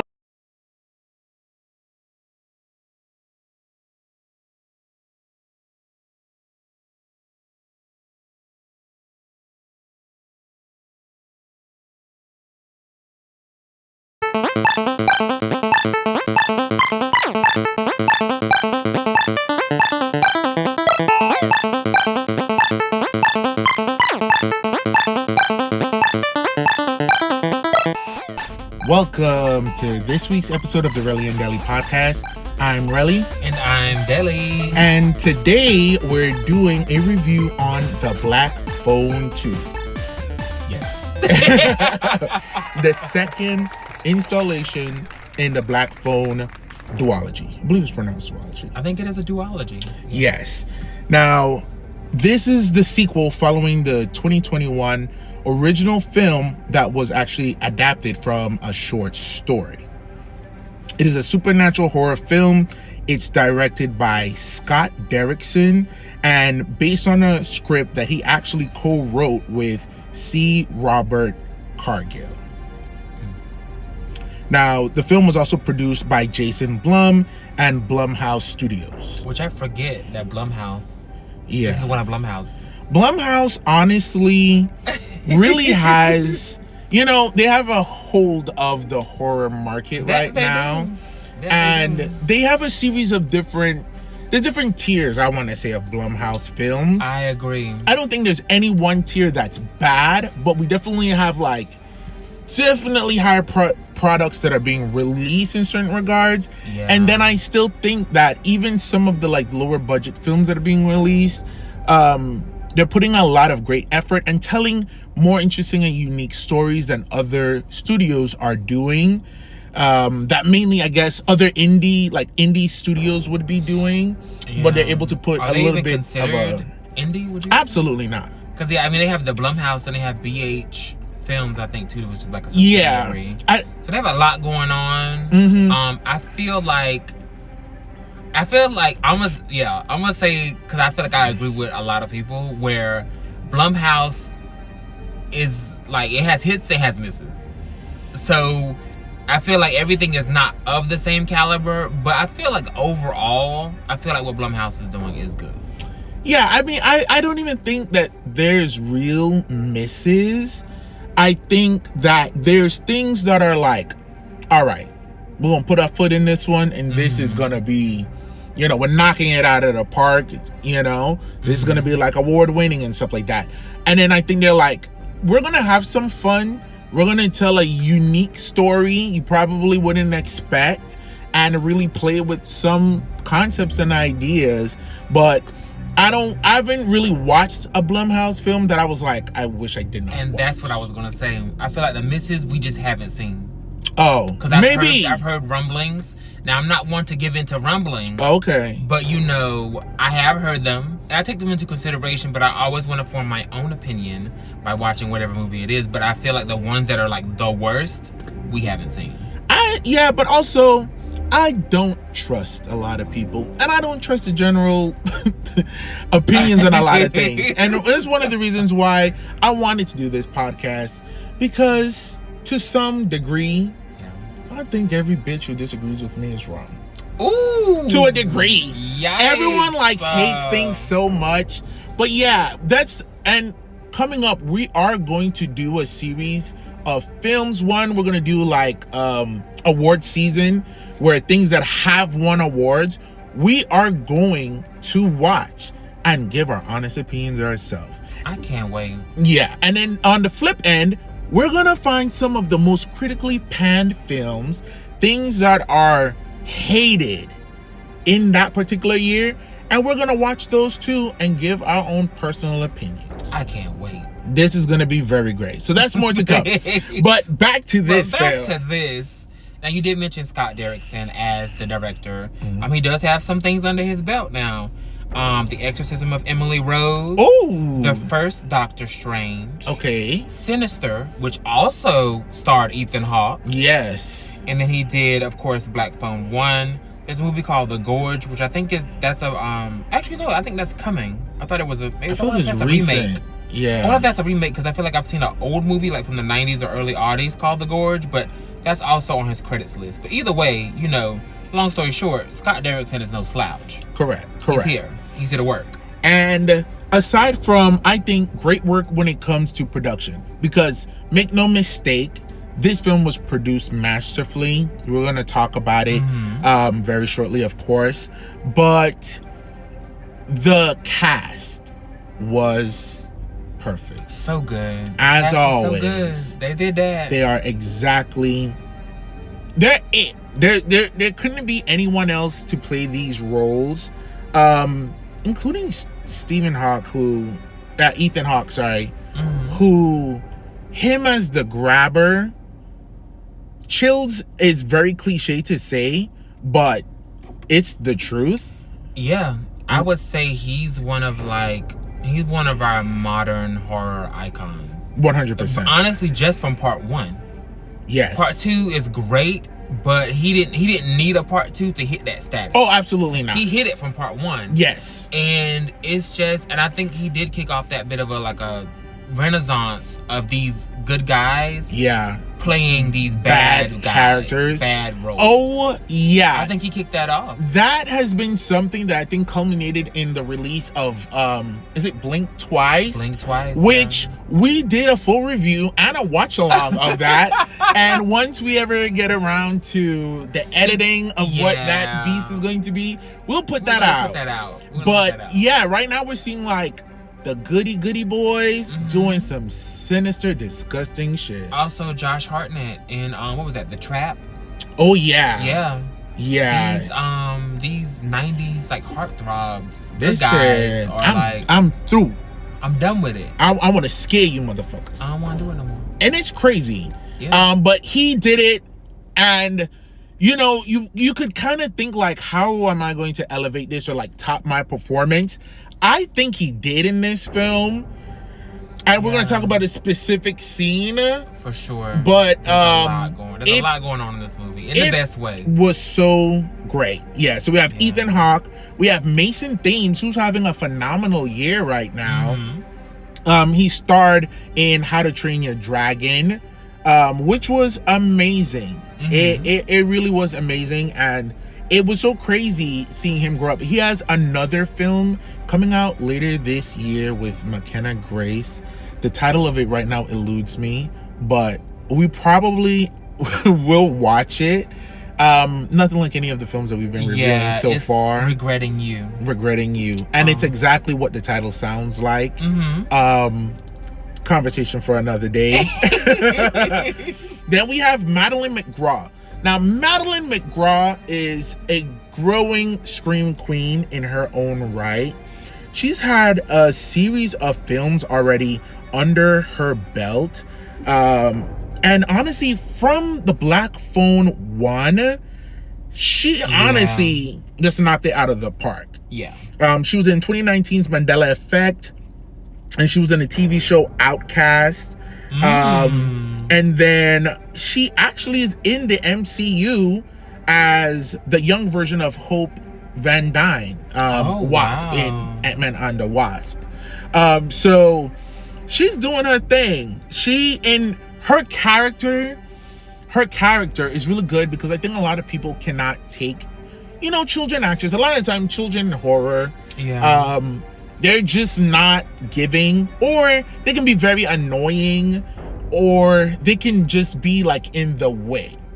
Yeah, and that's a tight line or a thin line to walk when you're dealing with. I do think that with children in horror, which they were younger in the first one, and they've aged up a bit here. Yeah, but I do think that they never feel like, oh, you're so annoying. Oh, I'll be happy when this is just over. Absolutely. Sometimes, and I hate to say it, but it's the truth. I mean, horror fans will tell you that, your kids have to be rightfully cast. They have to have a certain something, because if not, they're going to come off as very annoying. Yeah. And, a lot of the time they're either like furniture, they're just devices for the parents to be tormented, or they make such horrible decisions that you scream.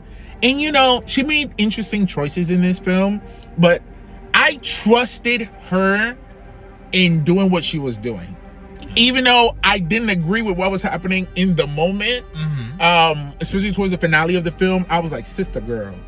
Yeah, and I saw you struggling with that decision, but to me it made sense. Yes, it did make sense at the end. I couldn't see her vision, but she said, "Shut up, girl. I know what I'm doing." And I said, "You're right. Yeah, you got it." Yeah. And it was great. And then, of course, it's excellent because the dialogue in the film is very well written, in my opinion. I would say it's very well written. And then we also have Jeremy Davies returning as the dad. And he was Daniel Faraday on the TV series Lost. If you've ever watched Lost, exhausting. He also was Charles Manson in the 2004 film Helter Skelter. I can see that. He looks absolutely. Like not too much on him because, girl, you look how you look, and that's just who you are. But I was just gonna say he looks like Charles Manson. Absolutely. Yeah, and Charles Manson. Yeah, I don't. Wait, am I confusing him with somebody else? I don't know. Maybe I am. Google him real quick. Charles Manson looked like a monster. And then we also have Demian Bichir, I believe is how you pronounce his name. And he had an integral role in this film as well. So, right now, again, this is your official spoiler alert. This is your spoiler alert. We're going to get into the film, walk through the important beats, and then, of course, at the end, we're going to break it down and review it in the four main categories: acting and dialogue, sound design being the second, cinematography is the third, and overall story being the final category. And then we'll tell you exactly what we think. Okay? Absolutely. Now, the film opens up, interestingly enough, in, I believe, it was like 1957 Colorado at a snowy youth mountain camp. So we see a black payphone that's out there in the snow. The payphone rings and a girl answers it. You can only hear the one side of the conversation. Her name is Hope. So I found it interesting that the first person that we see, her name is Hope. Right. And honestly, a lot of the film is some pretty hopeless situations. You have to assume that it's going to have a happy ending, but it's 2025 and horror doesn't have to end pretty. It doesn't have to end pretty, and it hasn't been ending pretty in some cases. Some cases, So she uses the black payphone on the lake. We basically hear her having this one-sided... We hear the one side of this conversation, and it ends up with her running away from the phone. And then we jump forward. I think now it's 1982. Right. We've jumped forward 25 years. 25 years. So now we see it's at the school. I think kind of how the original Black Phone opened up. There was like a tussle going on in the schoolyard as well. I think it was. I think that's the exact same way that the Black Phone one opened. Yeah. And Finland this time, it's was not what getting you think. belt to ass. But now this time, Finney was putting them knuckles, okay? Yeah, he's doing the belting. Oh, yeah. He was whooping that boy's behind, okay? So you see that he's no longer being bullied. He's older. He's in his protector role. And, of course, his sister Gwen approaches, and they have this discourse about, like, You know, he sounded like they were in fucking prison. Yeah. He was like, this bitch came up, he was a new kid. He tried to step to me. And I had to show him, like, he said something along the lines of, he said, "Oh, I heard you killed the grabber. You don't look so tough." Right. You know. So I showed him. She was like, he didn't say that. He did say that. He did say exactly that. But you don't see that. You don't see that. So you have to assume that he actually did say that. I don't think Finney's a liar. The tables have turned, and now he's kicking the ass. Uh-huh. And I think that is a natural progression, given what he had to muster in the last one to kill the grabber. Yes, and I found it interesting that Gwen then poses the flip that, like, are you deterring them from wanting to fight you, or are you enticing people to come and want to fight you? Exactly. Because, you know, you showing out, girl. It's one thing to be defending yourself or defending others, but it's another thing to be like, oh, I'm the king of the hill. Yeah. I'm the top of the tower. And I'm the one to beat. Yeah. So there is a difference there. Oh, quick break. If there's any change in the recording quality that you may hear, for this, we're trying something new. Absolutely. And we're recording in the car outside of the AMC. We literally brought our stuff to record immediately. Hot take. So that we're not going home and sitting and waiting and then thinking about it days later. Yeah, no, this is exactly what we think pretty right immediately. So, okay. Raw, real. Yes. So we get home and we see the dad seems to be better. He seems to be fine. And there's like a flip and an inversion in the personalities. Yeah. The dad is more positive, but he's also kind of tiptoeing around Finney. Yeah, he does give timid. He gives timid. Mm-hmm. And, you know, from everything that went on, I'm like, damn, are you beating the dad ass too? You know. But again, it wouldn't surprise me. But I think he got shocked awake. Yeah. And it's a lot of things that happened. The mom passed away. Then you slip into a drunken stupor where your son gets kidnapped. You basically beat on your psychic daughter who's trying to save his life, who could have helped find him a lot sooner if you'd listen. And all of this ends and they find your kids and you are pissy-tail drunk. Yeah. So at this point, he's hypercorrected. We do find out later that he's 3 years sober. Yeah, almost 3 years sober. And not drinking. And then in turn, Finney's kind of running wild. Yeah. He's being extra disrespectful. I think it's hard for him to parent him. Yeah. It was, he was very disrespectful. What do you feel was disrespectful? The dad is talking to him and he was like, hey, go to bed. Try not to be up too late.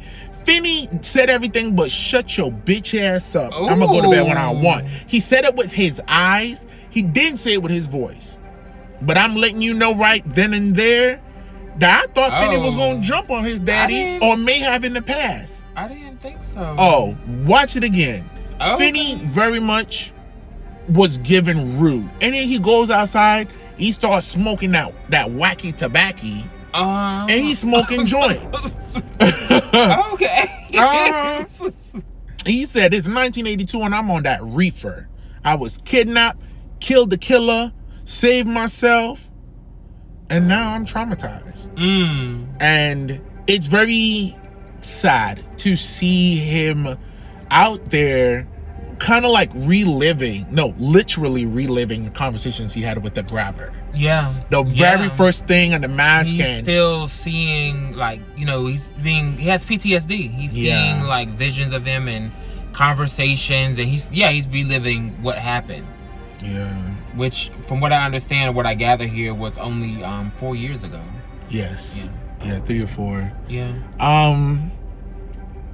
We see the flashback. So the overall story is it's between what happened in the past in the 1950s, and there were some kids at this camp who go missing. Right. So one of the things I love to talk that really is amazing about this film is the cinematography. Oh yeah. The shots of how they depict the flashbacks in the past. It's genius. It's beautiful. I could have watched a whole movie like that. Yeah. Because what's happening is that Gwen is sleeping and she's having her dreams, and her dreams are just depicted in a completely different way. It's very grainy. It's very old school. Found footage on some kind of like camera that you have to crank, of some kind of film stock, something. That's what it's giving. I could have watched the whole movie in that format and would have been great. But I know why they use the device. Yes, to differentiate between what's happening now and then. And they even had those moments that were like when she's getting out of the dream, and it goes from that phasiness, the static in the audio. Exactly. It's haunting. And we see her go to bed and have these dreams, and it starts with the campers having fun. We see them having fun and like in the mess hall and talking, and then we see a young boy being picked off and being running the yellow coat. Running in the woods. It starts off nice, running in the woods, and now it's scary. You know, something happening, and you witness the murder. And that film style reminds me, I believe, was it called Skinamarink? What was that film that we watched? That's what I thought too. It's very Skinamarink, where it's that liminal. There's not much sound when something is happening. It's just a bunch of like glitchy. It's film stock. It's a lot. I can't really explain that. It's quite troubling and unnerving. And you get a lot of quick cuts. Yes. It's very intense. It's surprisingly intense, and the film isn't particularly graphic, especially for like the first half of the film. Like even when you see the boys being attacked in this like dream vision done in found footage style, but it's not frivolously graphic in what's happening to them. They do a really good job of like just the way it's edited and shot and framed. You see that they're being murdered, but you can't really make out everything. With the 8mm style, it was very effective in that way. But you get the gist, like, oh, somebody came and got you. And now. Yes, and we don't see the very first kill. We don't see exactly who gets the boy. We do see him running, and then we see some chops and slices, and we see him dead. We see the young man, and then underneath, like behind an ice wall, and he's carving a letter into it. And my initial thing was like, is this your initial? Like, are you giving us the first letter of your name so we can find you? That's what I thought of immediately. I thought, it was, they were going to spell out a word. Because I knew that, if that's just the one thing, then I knew there was going to be multiples. And I knew that I thought they were going to spell out a word. Okay. And then by the end, we would know what the word was. Right. So, So, we see Finney leaving the store, which may be the same store from, like, the first film. I'm not too sure, but maybe. We see him leaving, and he's walking by a payphone, and it rings, and he picks it up and just screams into the phone, I cannot help you. Hangs it up, and then we see that the payphone is actually broken. Out of order. So that confirms for us that we have not just the one psychic child, we have the two, which makes sense because Finney wouldn't have been able to do what he did in part 1 if he wasn't somehow tapped in. Correct. But they really kind of lean more into it in this one. So he's getting these phantom calls. Phones are ringing, only he can hear it. And it seems at this point that there are spirits or someone on the other end trying to talk to him. Oh, dude. Meanwhile, his sister Gwen is having these dreams, and these dreams are, she calls them bad dreams, so she's trying to like hammer into them that something is happening. Because she knows that the last time she had these intense dreams, the grabber was afoot. Correct. And she's also sleepwalking. I was going to say, Gwen is not just dreaming. Gwen goes to sleep, has a vision of the child being murdered. So we see another kid being murdered. This time we fully see them being murdered with an axe. Correct. Okay, again, hauntingly moving from fun camp scenes into the kid being isolated, being chased. We get to see more of the assailant. Tall man, long, super long hair from behind. And I feel like he's shirtless. Absolutely shirtless. And then the second boy adds a letter to the frozen lake, which is a B. So then I'm like, this is his initial. That's what I thought. I knew who it wasn't. I was like, I know Warner Brothers isn't it. Oh, at the the first was a W, second is a B. So I'm like, that's Warner crazy. Brothers, but this is a Universal Blumhouse. Yeah. What are they saying? wig. So I'm like, no. It's fine. Listen, so she's having a vision, nightmare of a child being murdered in 1957 to wake up still dreaming and then sleepwalks. Yeah, she has it's a lot of things going on, and it's becoming difficult for her to know if she's asleep or if she's awake. Like, she actually asked Finn in one of her sleepwalking episodes, when he wakes her up, she's like, "Am I awake?" And he's like, yes. Because it's just blurring so much. Yeah. That she doesn't know. Because that's just how intense and how real the dreams are. Absolutely. So she goes out this time and she sees the second victim. Because the second victim, when she chopped up with an axe, we see his foot being chopped. And then we see, like, him on fire, being burned. She goes outside and she sees the body of that child burnt badly. Yeah. And like walks through the snow through his blood, gets on her bike, and she pedals to the house that Finney was kidnapped and held in. Exactly. Now, she goes to the basement and the black phone is ringing. And I think this is the first time she's ever heard the phone and answered the phone. Yeah, it's definitely the first time that they show us. I imagine it is the first time in life, given the circumstances, that she's actually been down there and answered that phone. She answers the phone and we hear that she is talking to Hope from the beginning of the film.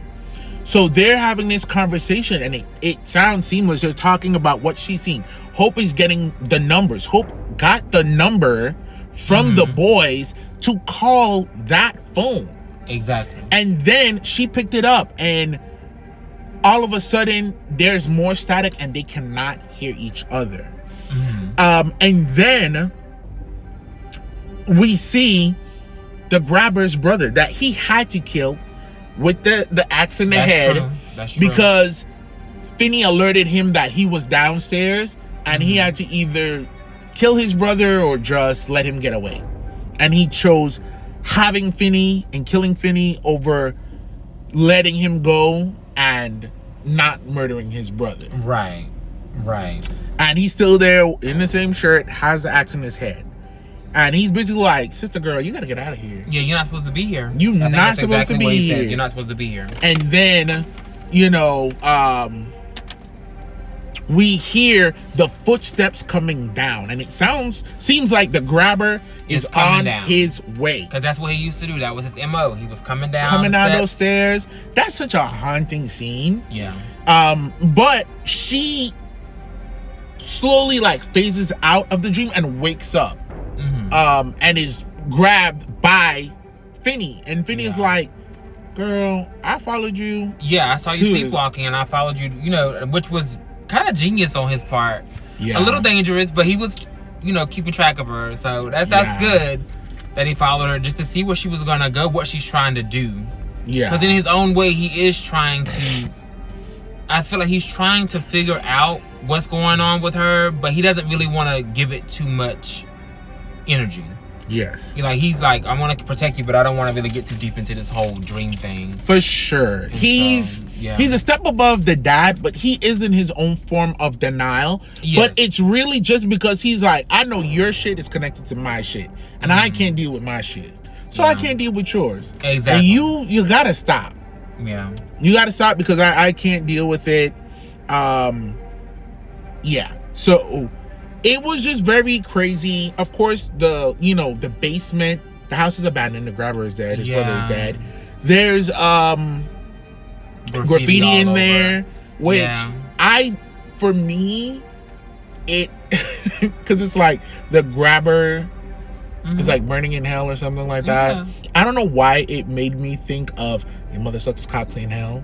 I don't know why I made you think of that either. But that's exactly what I thought of. And I do think there's other references in here to other horror works that we're going to talk about. But yeah, so before he leaves, Finney spits on the floor. He does. Burn in hell, you bastard. You bastard. It's very much that. I'm not afraid of you. While he's doing that, Gwen is trying to make her way up the stairs and realize that the blood from the boy in the dream is still on her socks in the waking world.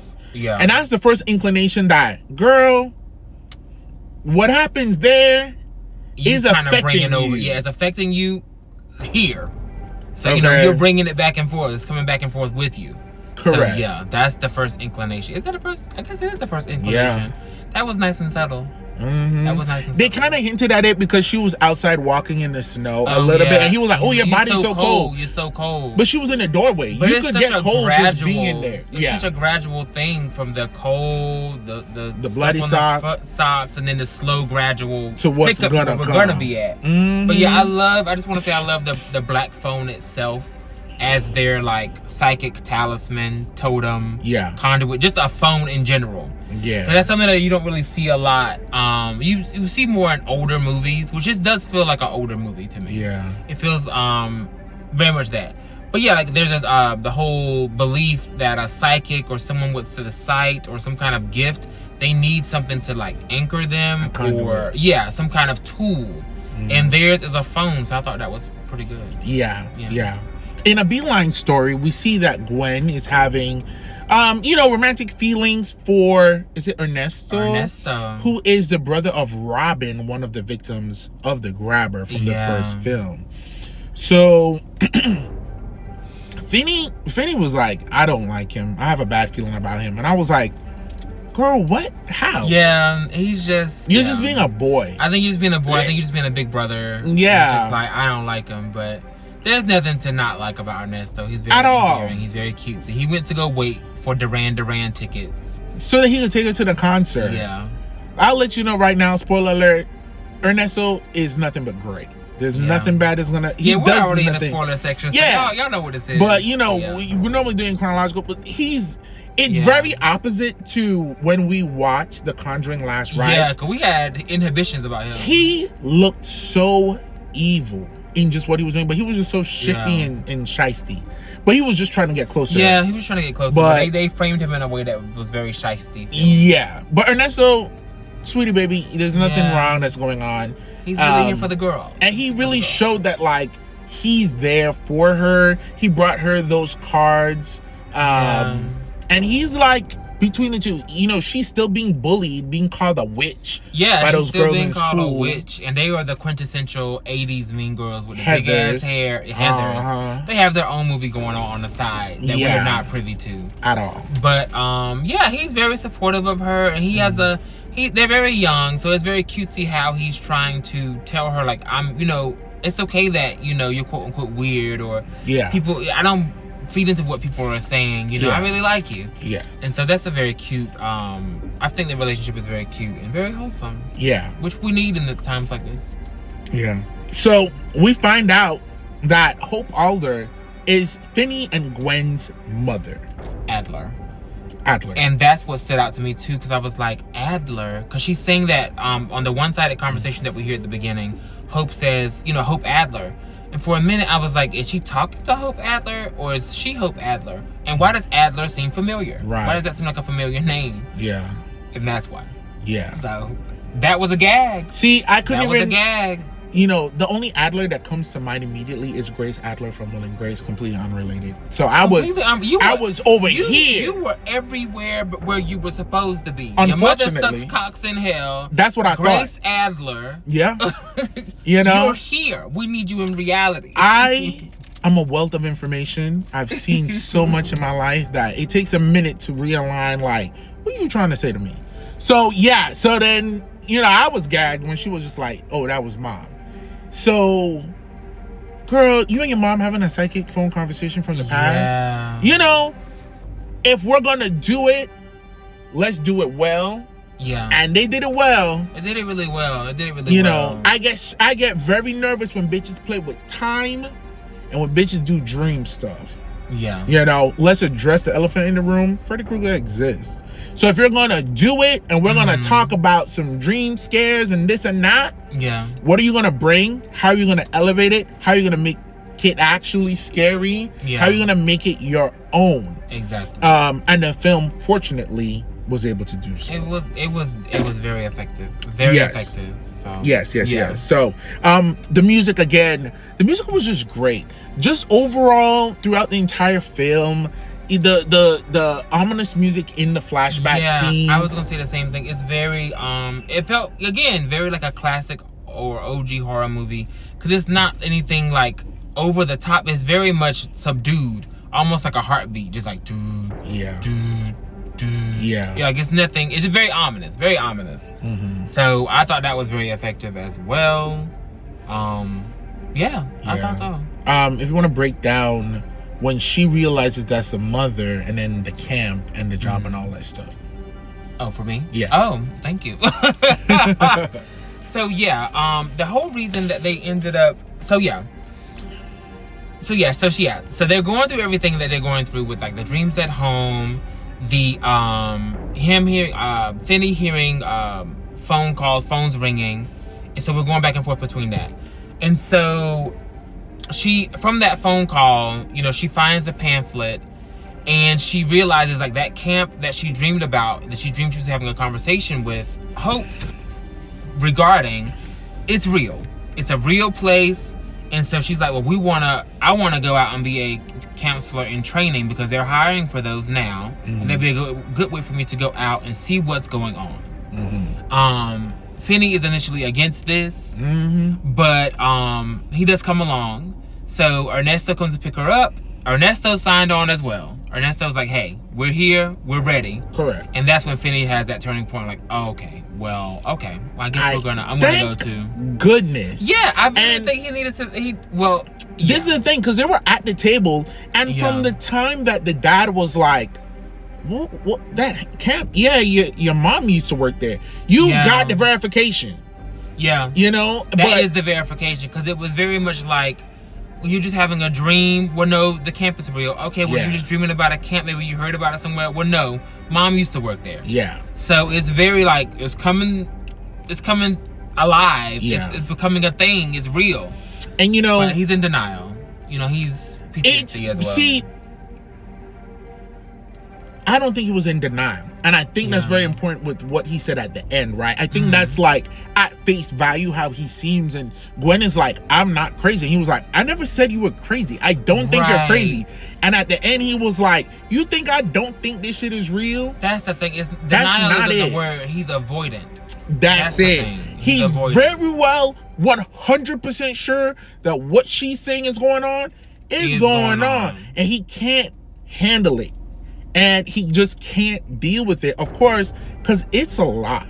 Yeah. This was crazy. Yeah. Like, you were snatched.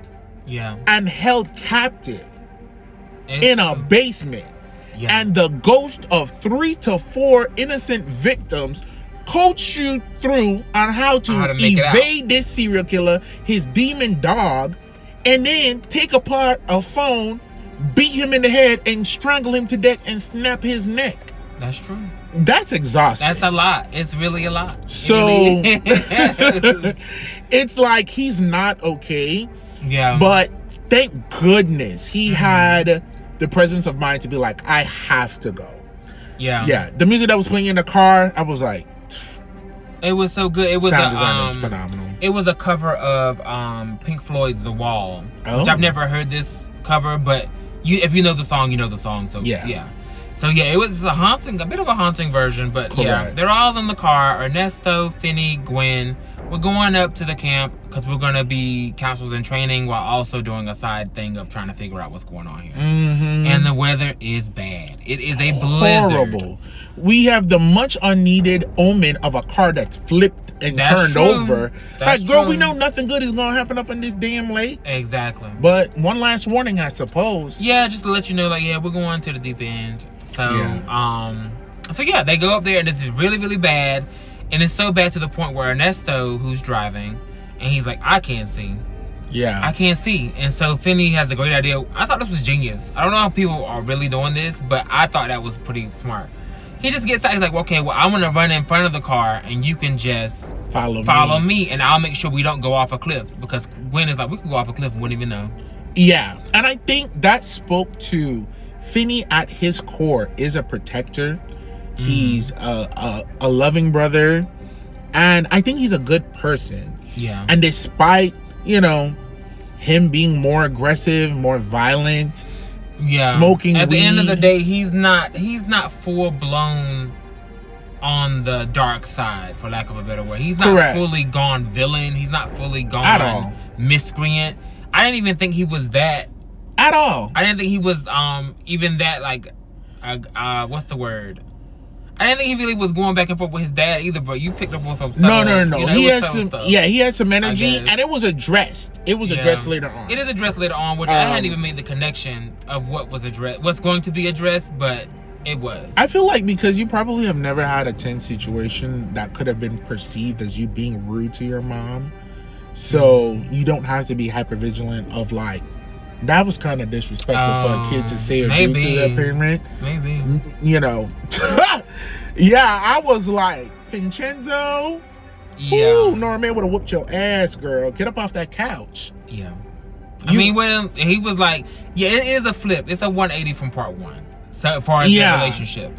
Yeah. Yeah, for sure. Yeah, so we make it, we're almost at the camp, and then we see like someone come out on a horse. Yes. And they kind of finish guiding them through. Yeah. And we find out later that is Mustang, the daughter of the owner of the camp.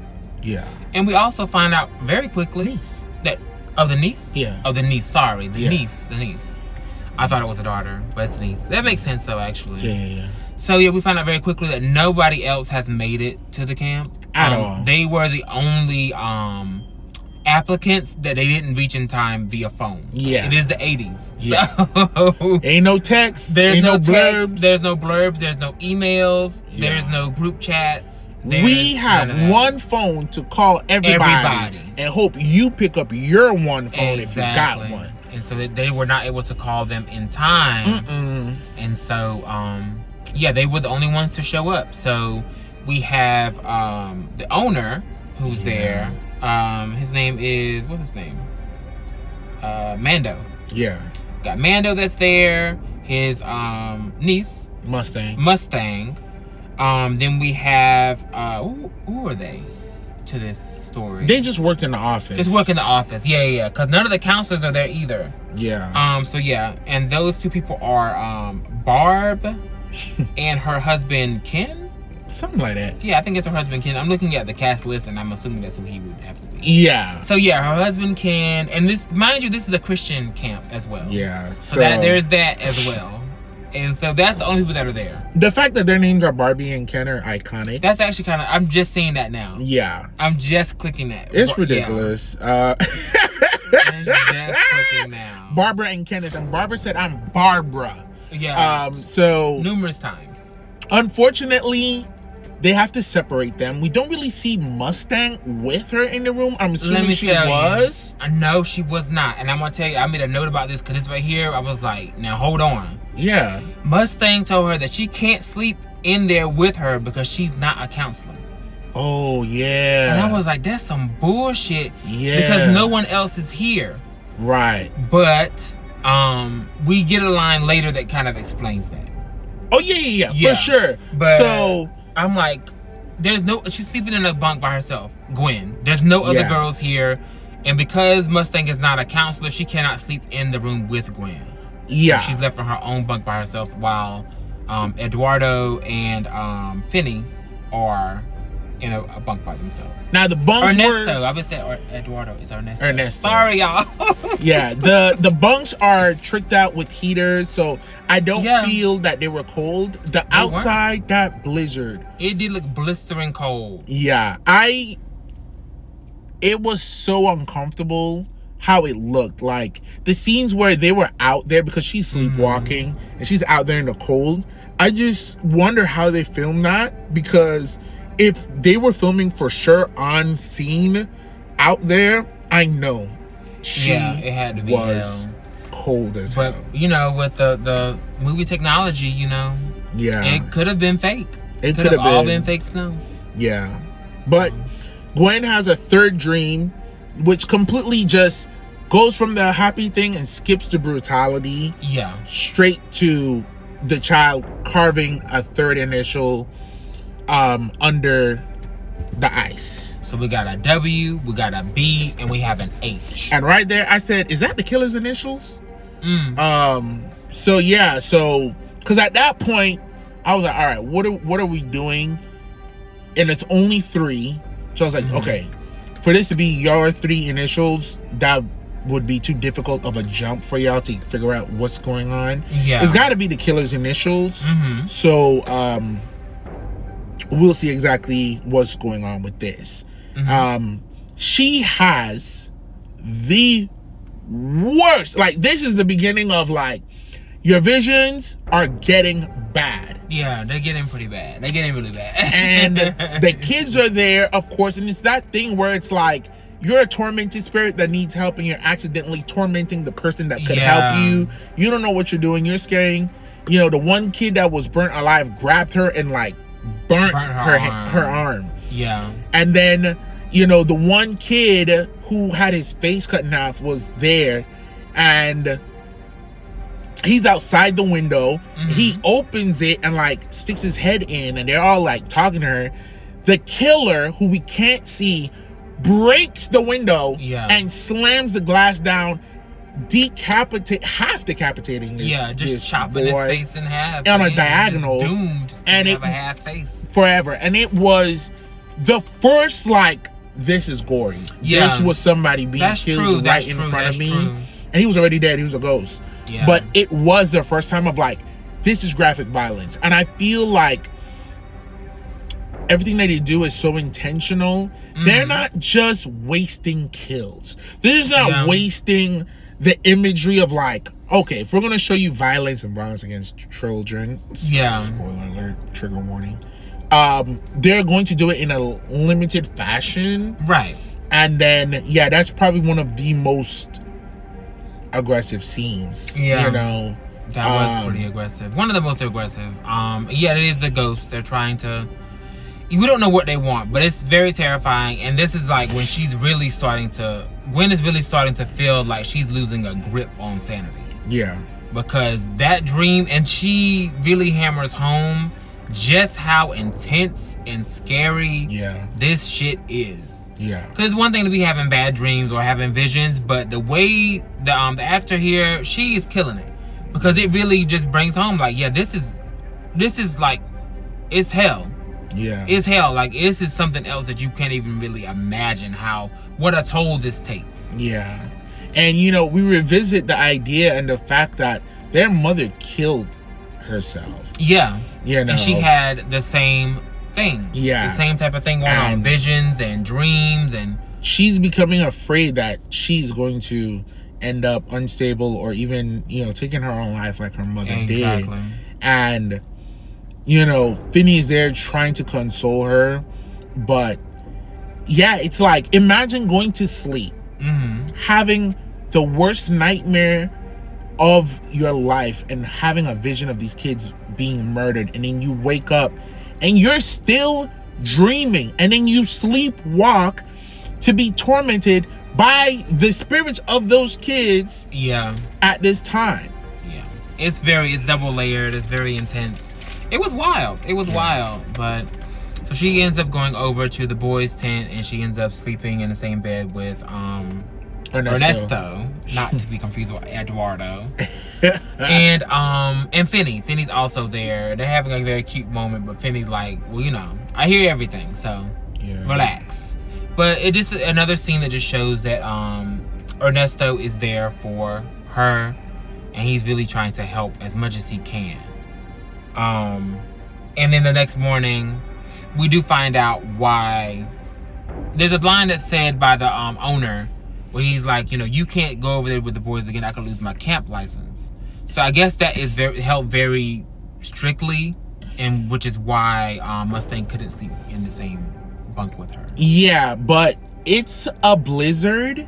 That's what I thought. All that would be out of the. We should all be in the same place to make sure nobody is hurt or trapped or dead or. But I guess under regular circumstances, we wouldn't really need to worry too much about that. But we have to maintain some kind of order and decorum around here. Yeah, I guess. Now I do have some information that could, like, if we walk really quickly back to Finney saying, like, his feelings towards Ernesto. Mm-hmm. Come to find out, Miguel Mora, who's playing Ernesto, played Robin in the first film. We never see his younger brother. Oh, really? So he played his brother, and he's playing him now. Wow. So imagine, I guess, for Finney, he's looking at him and probably seeing Robin. He's probably seeing one of the victims of the grabber. Wow. Whether that's intentional or not, like, but yeah, that adds a little. Yeah, at the very least, is that makes perfect sense. Of like, I feel uneasy. Exactly, that's just because it's his brother. It's the only link you really. That's like a walking link that you have. Yeah. To your time in the basement. Yeah. So very crazy. Yeah, he did a great job. He was a great character, Ernesto. Yeah. And his support, and so we see the same black phone that's out there, the pay phone, and it begins ringing, and Finney tries his best not to answer it. Right. But when he does, it's the grabber. It's the grabber. It's the grabber, and yeah, very. I couldn't imagine. Yeah. I couldn't imagine. I mean, that things can happen. Yeah. But like, it's crazy, right? And like, if we really think about how he perverted the black phone that was a tool for victims to connect with Finney, to get peace and find help. And now he's using it to terrorize him and torment him. Yeah, I mean, that's a step. That's a level. You know what I mean? didn't think about that. And it's like, is the phone ringing? Is it a victim or is it my victimizer? Yeah, that's true. That's trying to. Oh, I didn't even think about that. Attack me. But yeah, that's your attacker, like utilizing your. So yeah, while he's on the phone, Gwen is falling back asleep. She's going back to sleep. Yeah.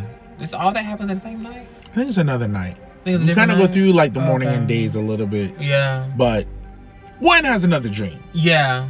Yeah. So she falls asleep. That's one of my favorite shots. Yeah, actually, it's the next night. Because if we go through that day, and nothing really happens that day. I think maybe Gwen has a confrontation with Barb.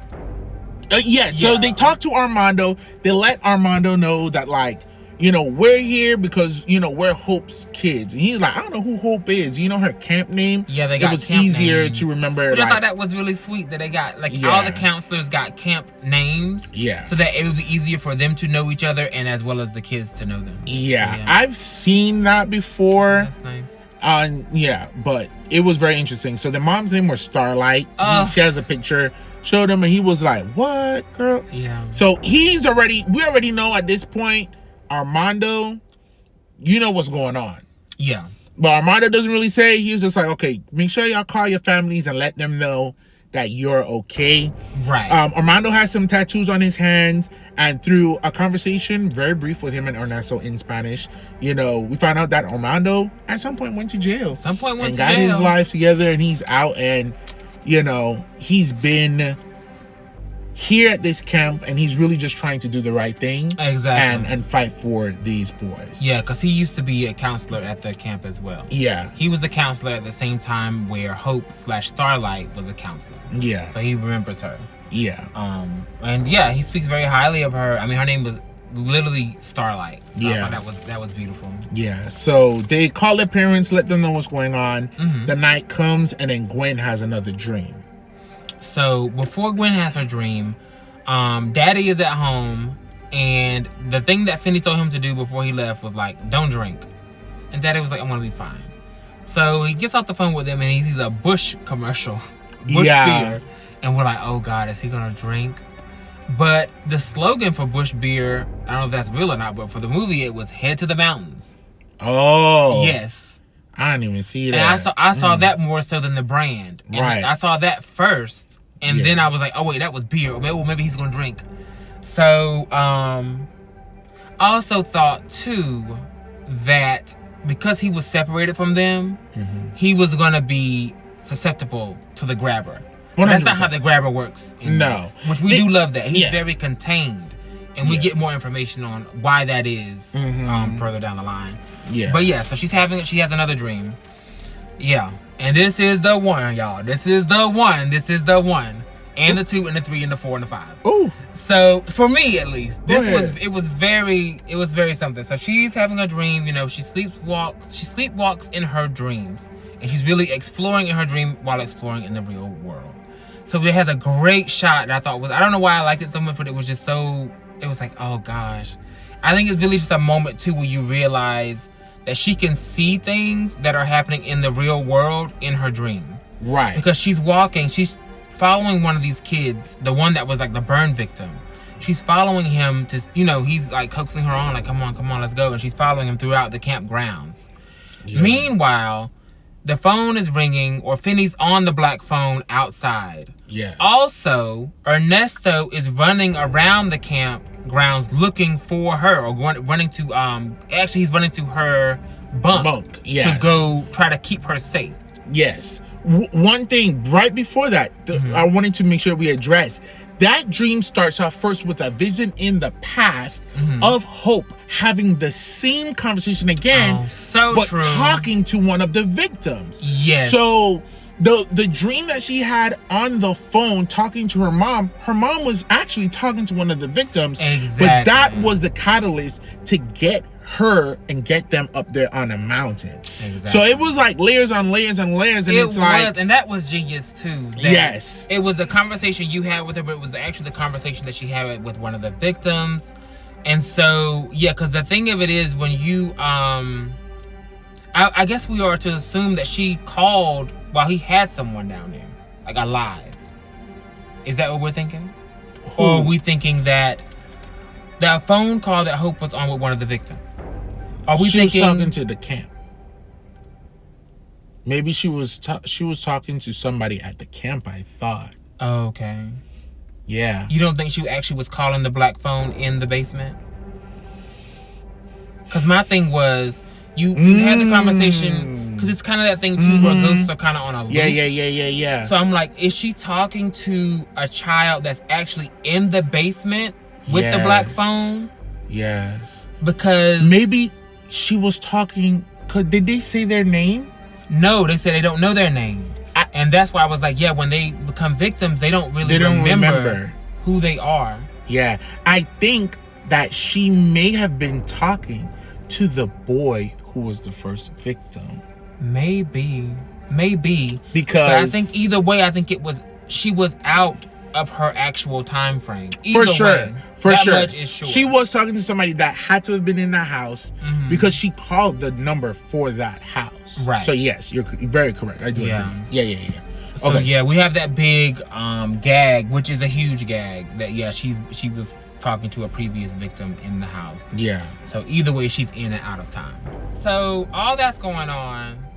Gwen is following the victim, and I don't even remember I don't even remember how she gets to the point where she gets to, but the grabber comes out of the shadows and attacks. Okay, so this is why we're here.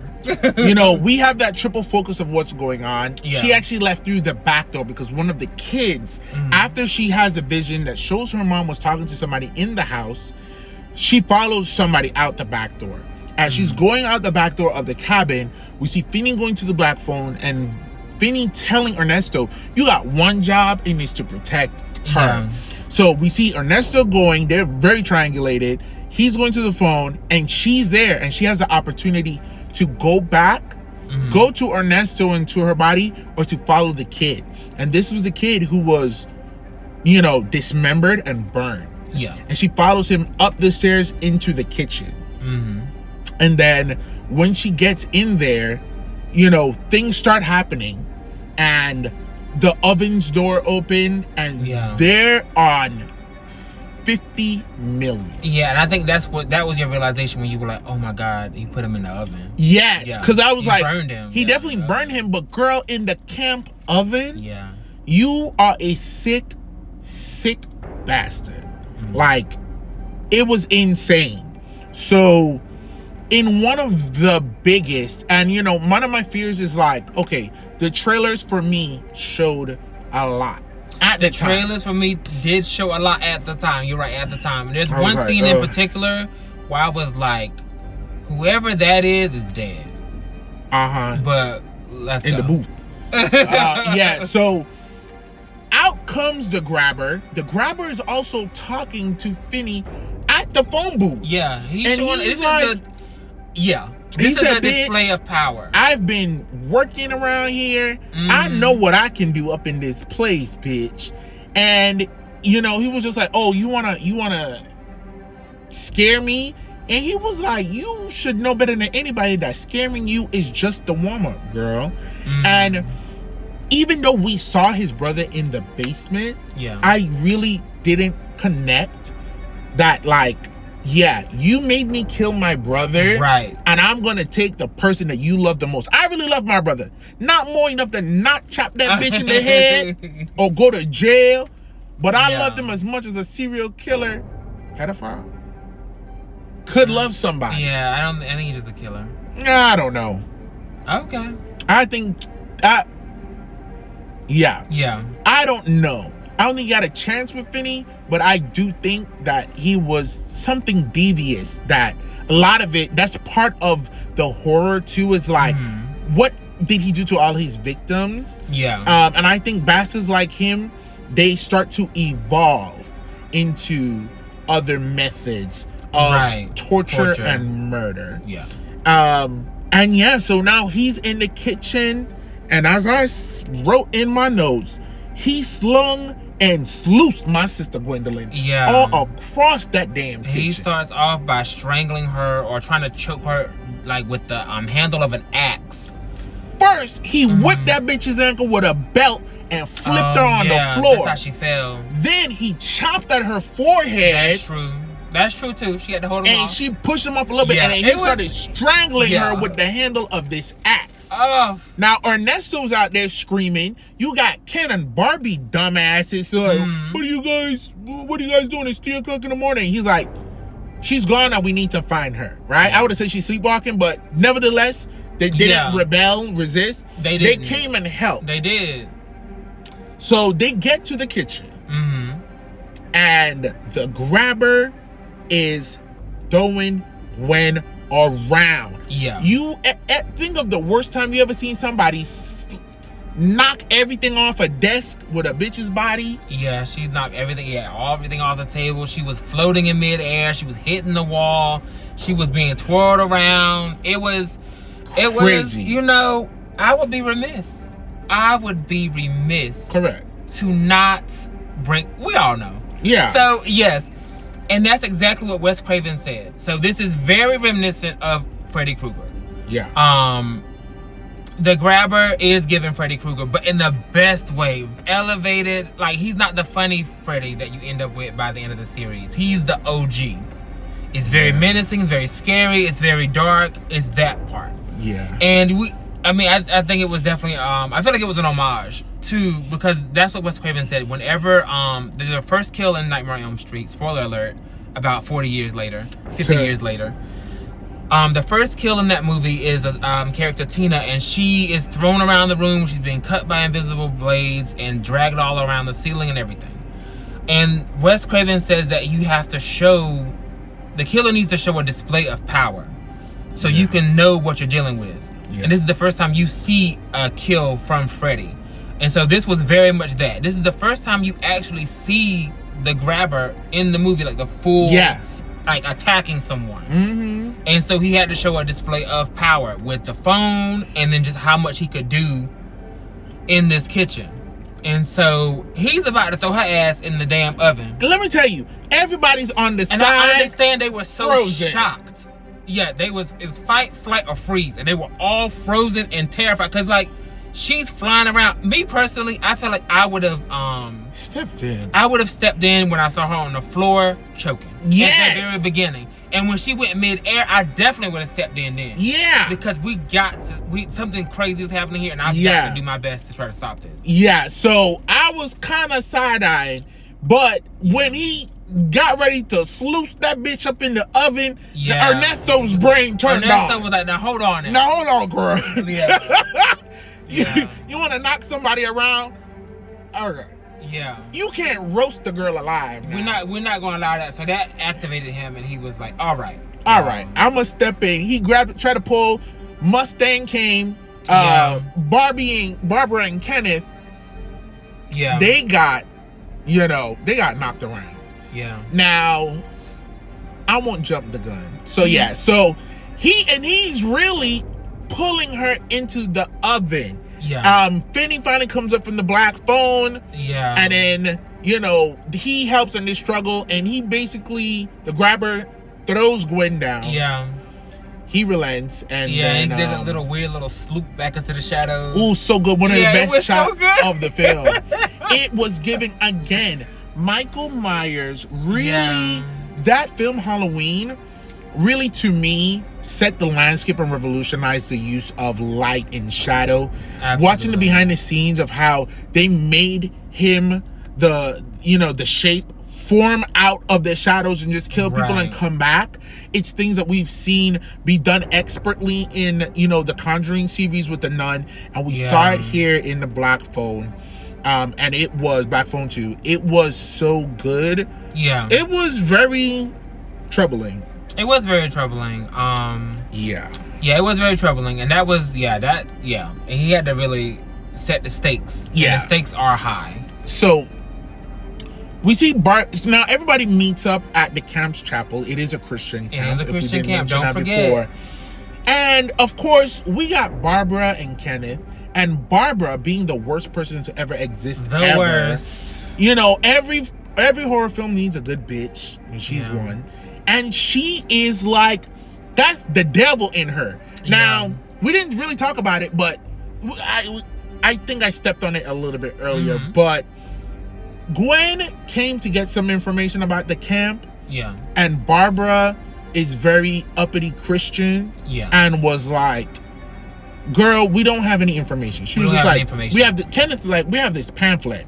Right. And you see that typical dynamic where a lot of the times you have these women who are very religious and they have power and dominance over the man that they're in a relationship with.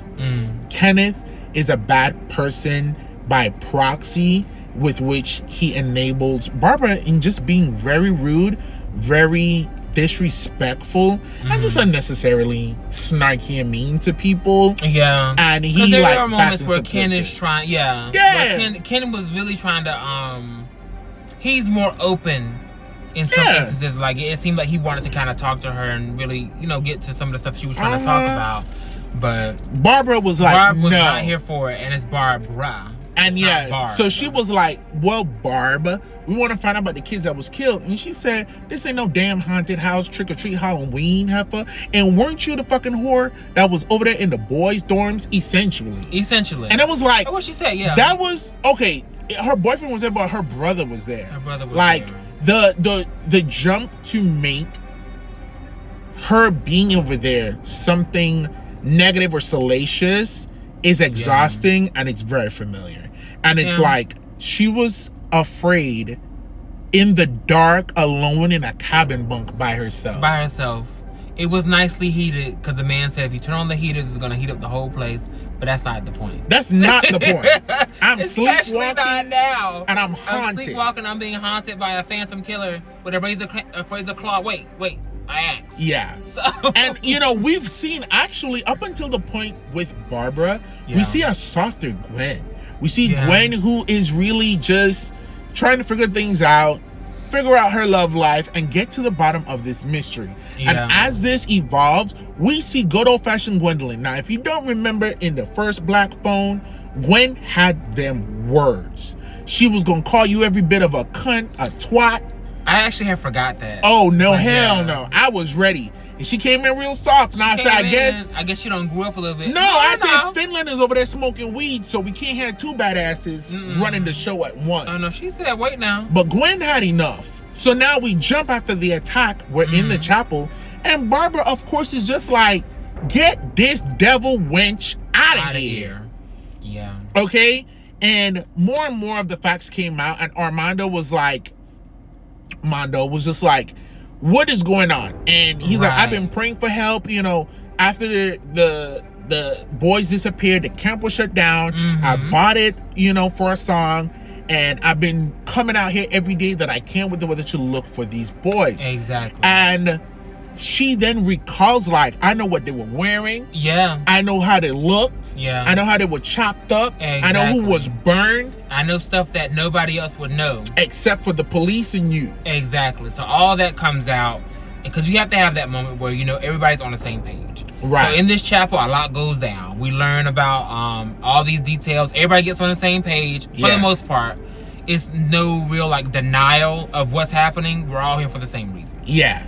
And then we have a big revelation with two big revelations. Oh, see, I'm just so excited about this movie that I can't even really. So, okay, the characters have their first revelation where they find out that Finn is Finney who killed the grabber. That's correct. That's something that they didn't even know. Just because we know that, it doesn't mean that everybody knows that everywhere. Again, it is the 80s. Right. So they know that the grabber was a thing. They know that the grabber was killed by one of his to-be victims, Finney.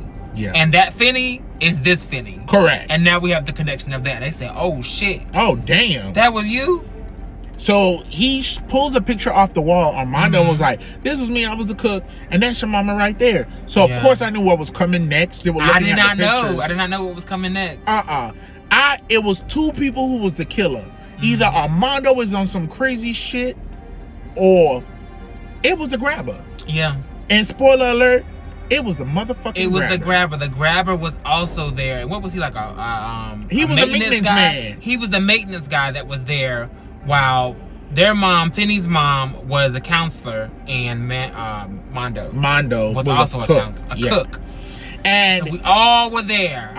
He would walk around, and he had a little leather tool belt. He kept a hatchet on it. You bitches ain't thought that was crazy? I mean, he's maintenance guy. Girl, child. So you might need him to, like, chop something down, or, you know, he's a maintenance guy, but he wears his tool belt real low to the point where they call him Wild Bill Hiccup. Correct. WBH. Yeah. That's right, folks. The initials that were written on the icy wall by those boys. Except it's not an ice wall. What it is the underside of the frozen lake. Exactly. So they're like, well, have they checked everywhere? They checked the lake. Why would they check the lake? The lake was frozen. Oh, except that the grabber, Wild Bill Hiccup, actually was a maintenance man, and he knew where the secret ice fishing location was, and he had access to the ice hole driller. Yeah. So maybe he just threw them boys under the lake. Right. It was the perfect crime. Yes. If you're a criminal. If you're a criminal. And so, yeah, that's his nickname, was Wild Bill Hiccup, and that's what the boys have been trying to convey. And so this is a big revelation moment. And so now I think they decide that the next morning they're going to go.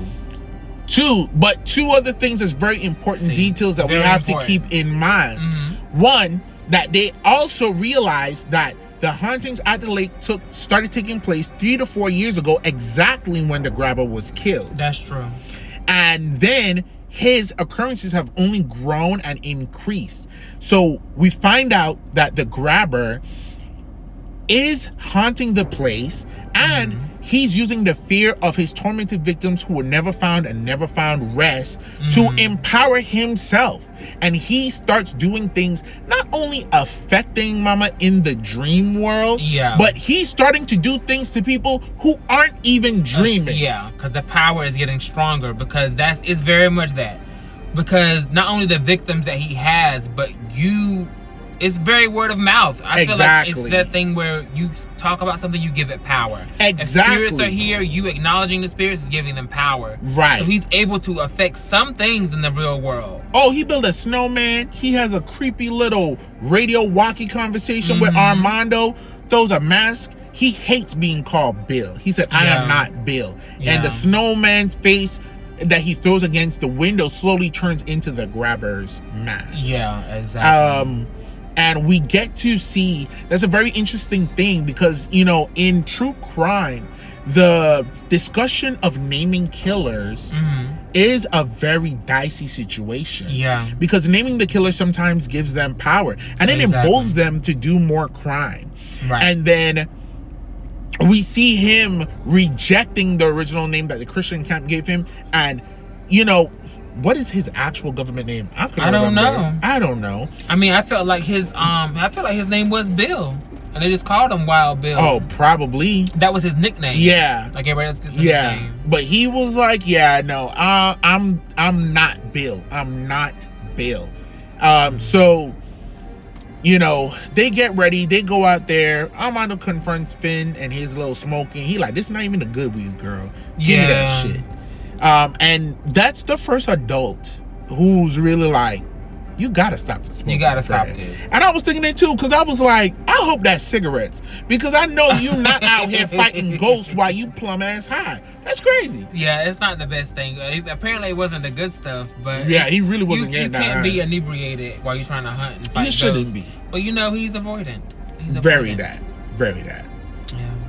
Yeah.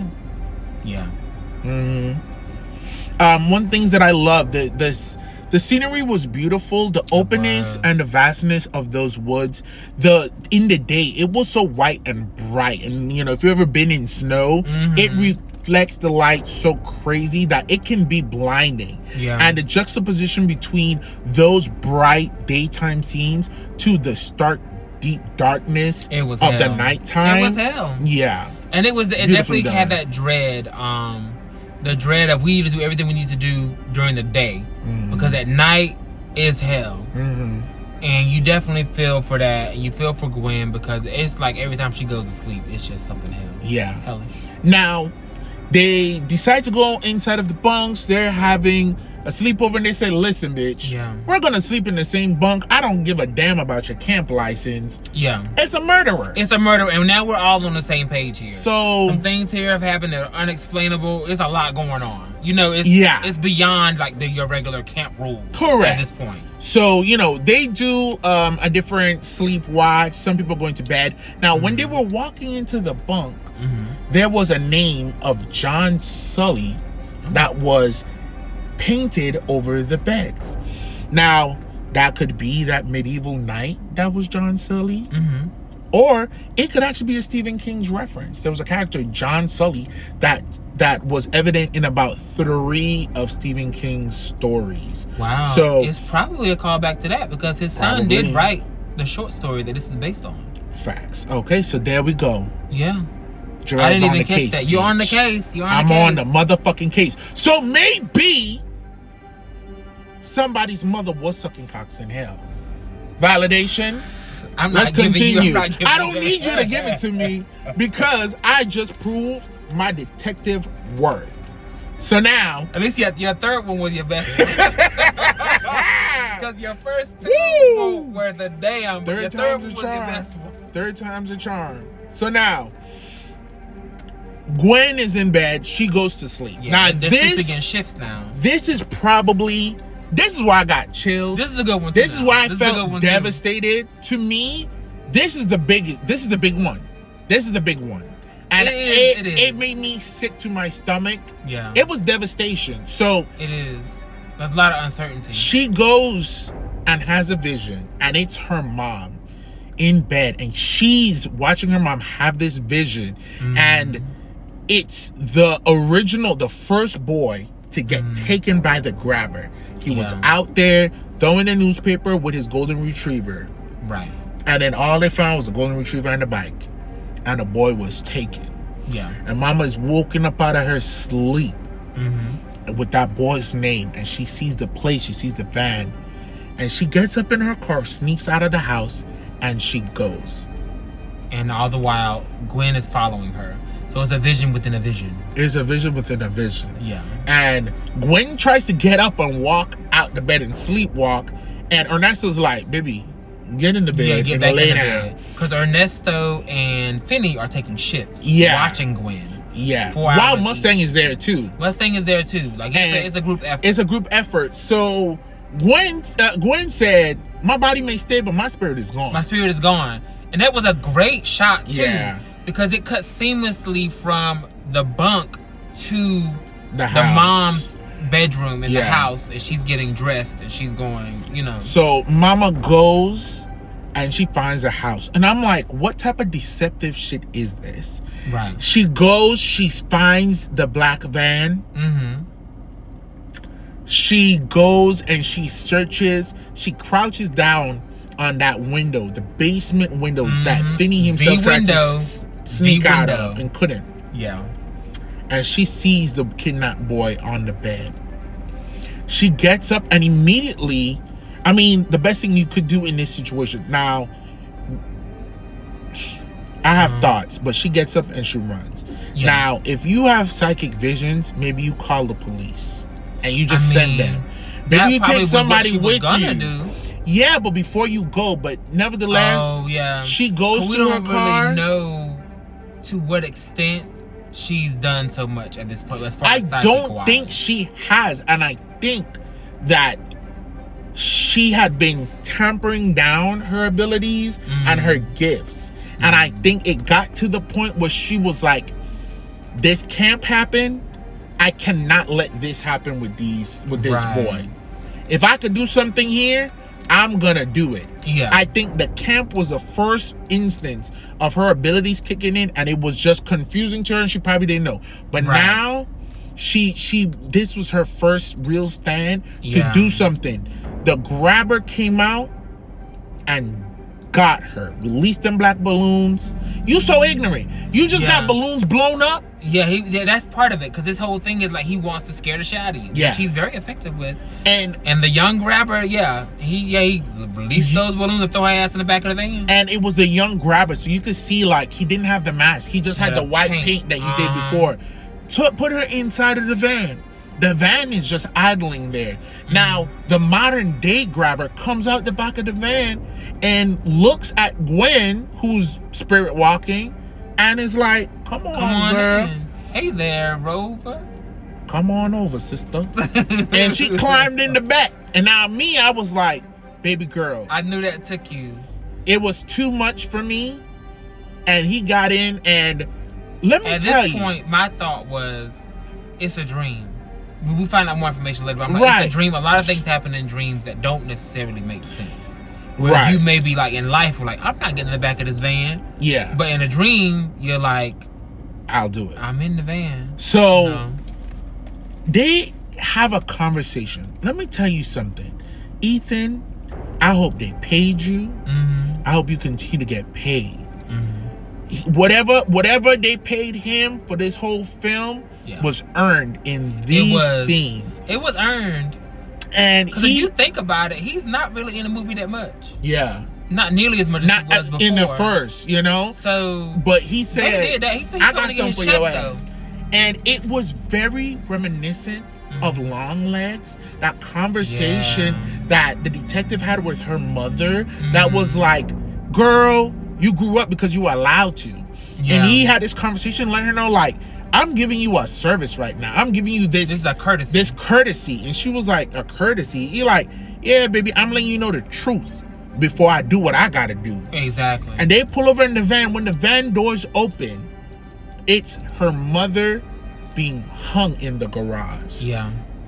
The grabber killed their mother, had her ID so could easily find a house. Easily. Go in, hung her, and made it look like a suicide. He may have even known where she lived anyway because of the neighborhood. Because of the neighborhood. And they know from the camp. And she probably always suspected him. And then this was her confirmation. This was her confirmation. Too late because it's happening right now, girl. So to see that this man who kidnapped and almost murdered your brother also took your mother and killed her. And had you thinking the way he was perched in the back of that van, I couldn't even fully hear everything because it was just too much in that moment. Madeline, who plays Gwen, earned her paycheck. That she did. It was devastation. It was ridiculous. And then the dad came out and it was just like, you know, what did I do? What did I do? What did you do? And he felt guilt because he basically just wouldn't listen to her. Yeah. Whenever the she assumption talked. is that she had been telling him about the dreams all along. Yeah. And just things that she was seeing, and he wasn't giving her the time of day for that. Yeah. And then he doubled down with Gwen in the future. And it's like those things where like, that should have been the eye-opening experience to be like, I gotta listen. Yeah. But he just choked it down even more. Exactly. And he used alcohol to finish the job, so he didn't have to think about it or remember. Yeah. And it was so bad. Then, of course, the grabber said, "I'm coming for you." The grabber is coming. Chased her. A chase ensues throughout the house and the basement. All throughout. She gets hurt, which, of course, she starts bleeding in real time. Yeah. And then Ernesto is like, "Wake up." Exactly. So yeah, her arm gets nicked. Not even nicked. Gets hacked a bit by an axe. Yeah. And so yeah, she's bleeding in real life, bleeding in the bed, and yeah, it was pretty chaotic. Yeah. And it's very dream logic because she runs out one door and ends up in the basement. Yeah. Of the grabber. Yeah. And then she makes it out. Break out. There, one of the kids one of the help her kids' out. spirits, they help her get out of there, and she ends up running. They're at the camp again. Yeah, back at the camp. And she sees Armando. So she ends up in the phone booth. Yeah. And she sees Armando out there. Armando finds one of the boys' body. Yeah. And the grabber said, "I have a right to defend myself." Right. You trying to take my power? Nasty. And he breaks the ice and plummets Armando into down. the water. Damn near freezing him. Yeah, this is him affecting reality because he is getting strong. That fear is feeding him. Yeah. She's trying to punch her way out of the phone booth, where she ends up punching everybody in the real world. Yeah. They throw water on her. That doesn't fully wake her up. But they finally get her awake. And the fuzziness of, because it's in the dream, so it's filmed like that found footage fuzzy style, and the way that like Finn's face comes back into like the 4K focus as she comes out of the sleepwalking, it's kind of genius. It was amazing. It's very much, when you wake up, the world comes into focus. Yeah. And so I thought that was pretty amazing. I know I said earlier that I could watch a whole movie in 8mm, which I could for sure. But I love their use of that device here. It's so effective. Yeah. And you think that it would, I know she's dreaming, so it's not so scary. I know she's dreaming, but it makes it even scarier because she is dreaming. Yeah. And this is she gets attacked in the dream, and everything's dangerous. It's also scary. It was a lot. It was very heavy. It was overwhelming. But honestly, it was amazing, from that point, we see her talk to Finn and her just like lack of belief that she's able to fight the grabber. At this point, we find out that Daddy shows up. Yeah, Daddy didn't go drink. Daddy actually took that message, head to the mountains, and he went for his kids. Yeah. And so now the whole family's here. Yeah. And there's a whole back and forth about like, we're about to leave. You're in danger, Gwen, we're leaving. Yeah. And so there's neither one of them really believes in her as far as strength and being able to handle this. Yeah. And then that's where they come out with the where she makes the connection that you're just like Dad. Oh yeah. Which I was like, I didn't even think about that. But yeah, you're self-medicating just like your father. I immediately thought about that. Who was quite the asshole in part 1 when he was self-medicating. So you're going on a dark path, Finney. Yeah. And right before she had, I wrote in my notes, because this was right before the dad showed up, because in that dream, where she was able to fight back against the grabber just a little bit because she was stuck in that phone booth.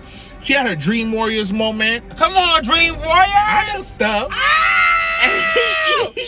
Yeah, she had her. I was thinking the same thing when she blew up that phone booth. Crazy. I was like, come on, Dream Warrior. Come on, Dream Master. Right.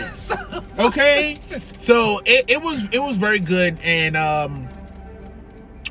they started to, it's time now. So they let us, they passing like, we got to get those bodies out of the water because that's what's weakening him.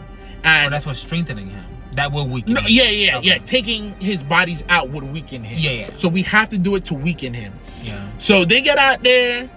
They're looking for the bodies. All they couldn't find him, and they just aren't able to find.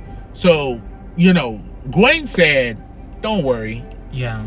I'm gonna go in there and I'm gonna do this." She just like passed out which makes sense because she's going to sleep at night, but she's not really resting. Right. So after a long day of like combing this frozen lake and not finding anything, she's exhausted. So she falls asleep.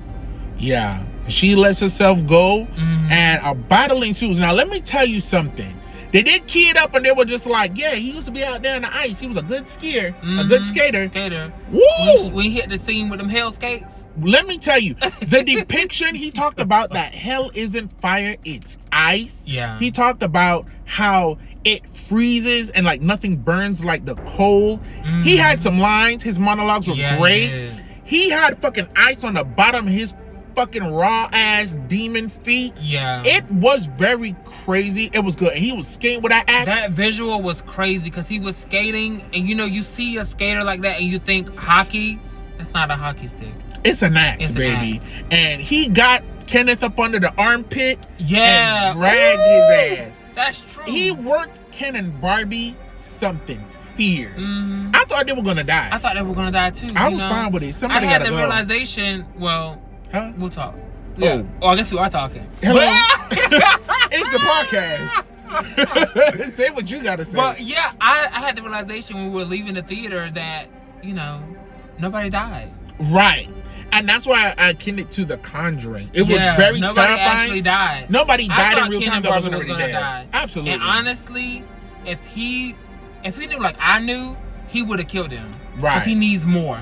Right. To that would have. Together. But I mean, the fear was already on 10. The fear was on 10. He ran through with that. He was working everybody. He went and jumped and then strangled Finney with his belt. Yeah. He like, don't this shit that was acrobatics. That was crazy. He said full twisting layout. I'm a demon, so I can do whatever I want. Limitation. And that was very nasty. That felt familiar. Felt familiar. Yeah. I remember that feeling. You know, the world slipping through. They were trying to get him, but you know, Mama goes underneath the water, finds the bodies, tries to push them. Daddy finally has a redemptive arc and jumps in to help pull the bodies and by up. Mama we mean Gwen. Listen now. So yeah, and that's the thing. The reason we can't find the bodies is that he put them in barrels and then put them in the lake. Yes, and that's been weighing them down. Yeah. And so it's definitely he going to hell. It's a fight. He already in hell because he said that hell burnt all the good parts. Yeah. And left only the bad parts. And he said, I was already a sea of sin. Ain't nothing good in me left. Right. What you think I am now? Crazy. It's a fight between the dream world, the real world. Yeah. But because he started doing things and got so powerful and making himself tangible in the real world, they could fight back. Exactly. And everybody started to say, oh yeah, I'm gonna start to work on you.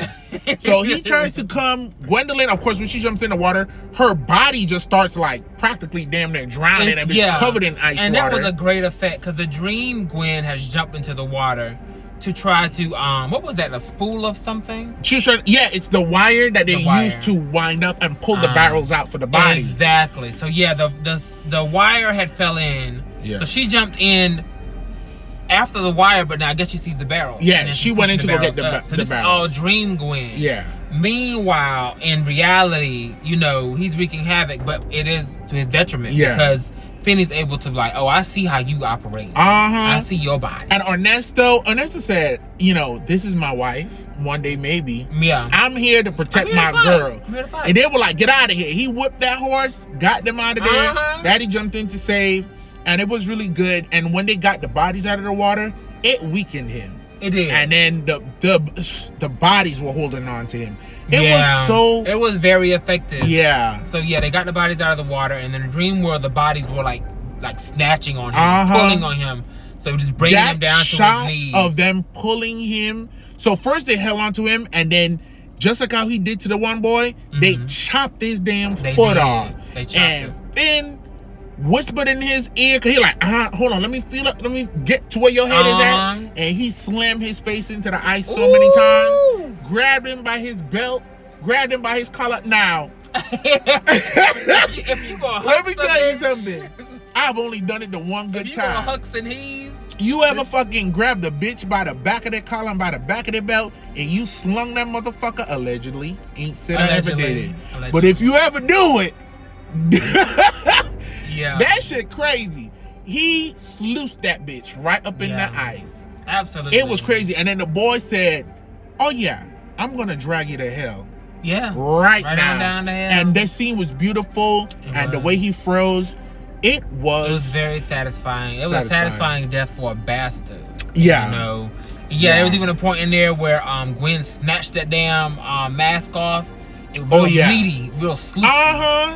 They were sitting around beating his ass. Give me that shit. That's the definition of sitting around beating somebody. That's the one thing I wanted. I wanted all three of the boys to be, like good old what's that? Death Proof. Death Proof is becoming up a lot lately. And stand around in a circle and work that motherfucker. But they said we're gonna drag him down the hill. We're gonna drag him to hell and let that be it.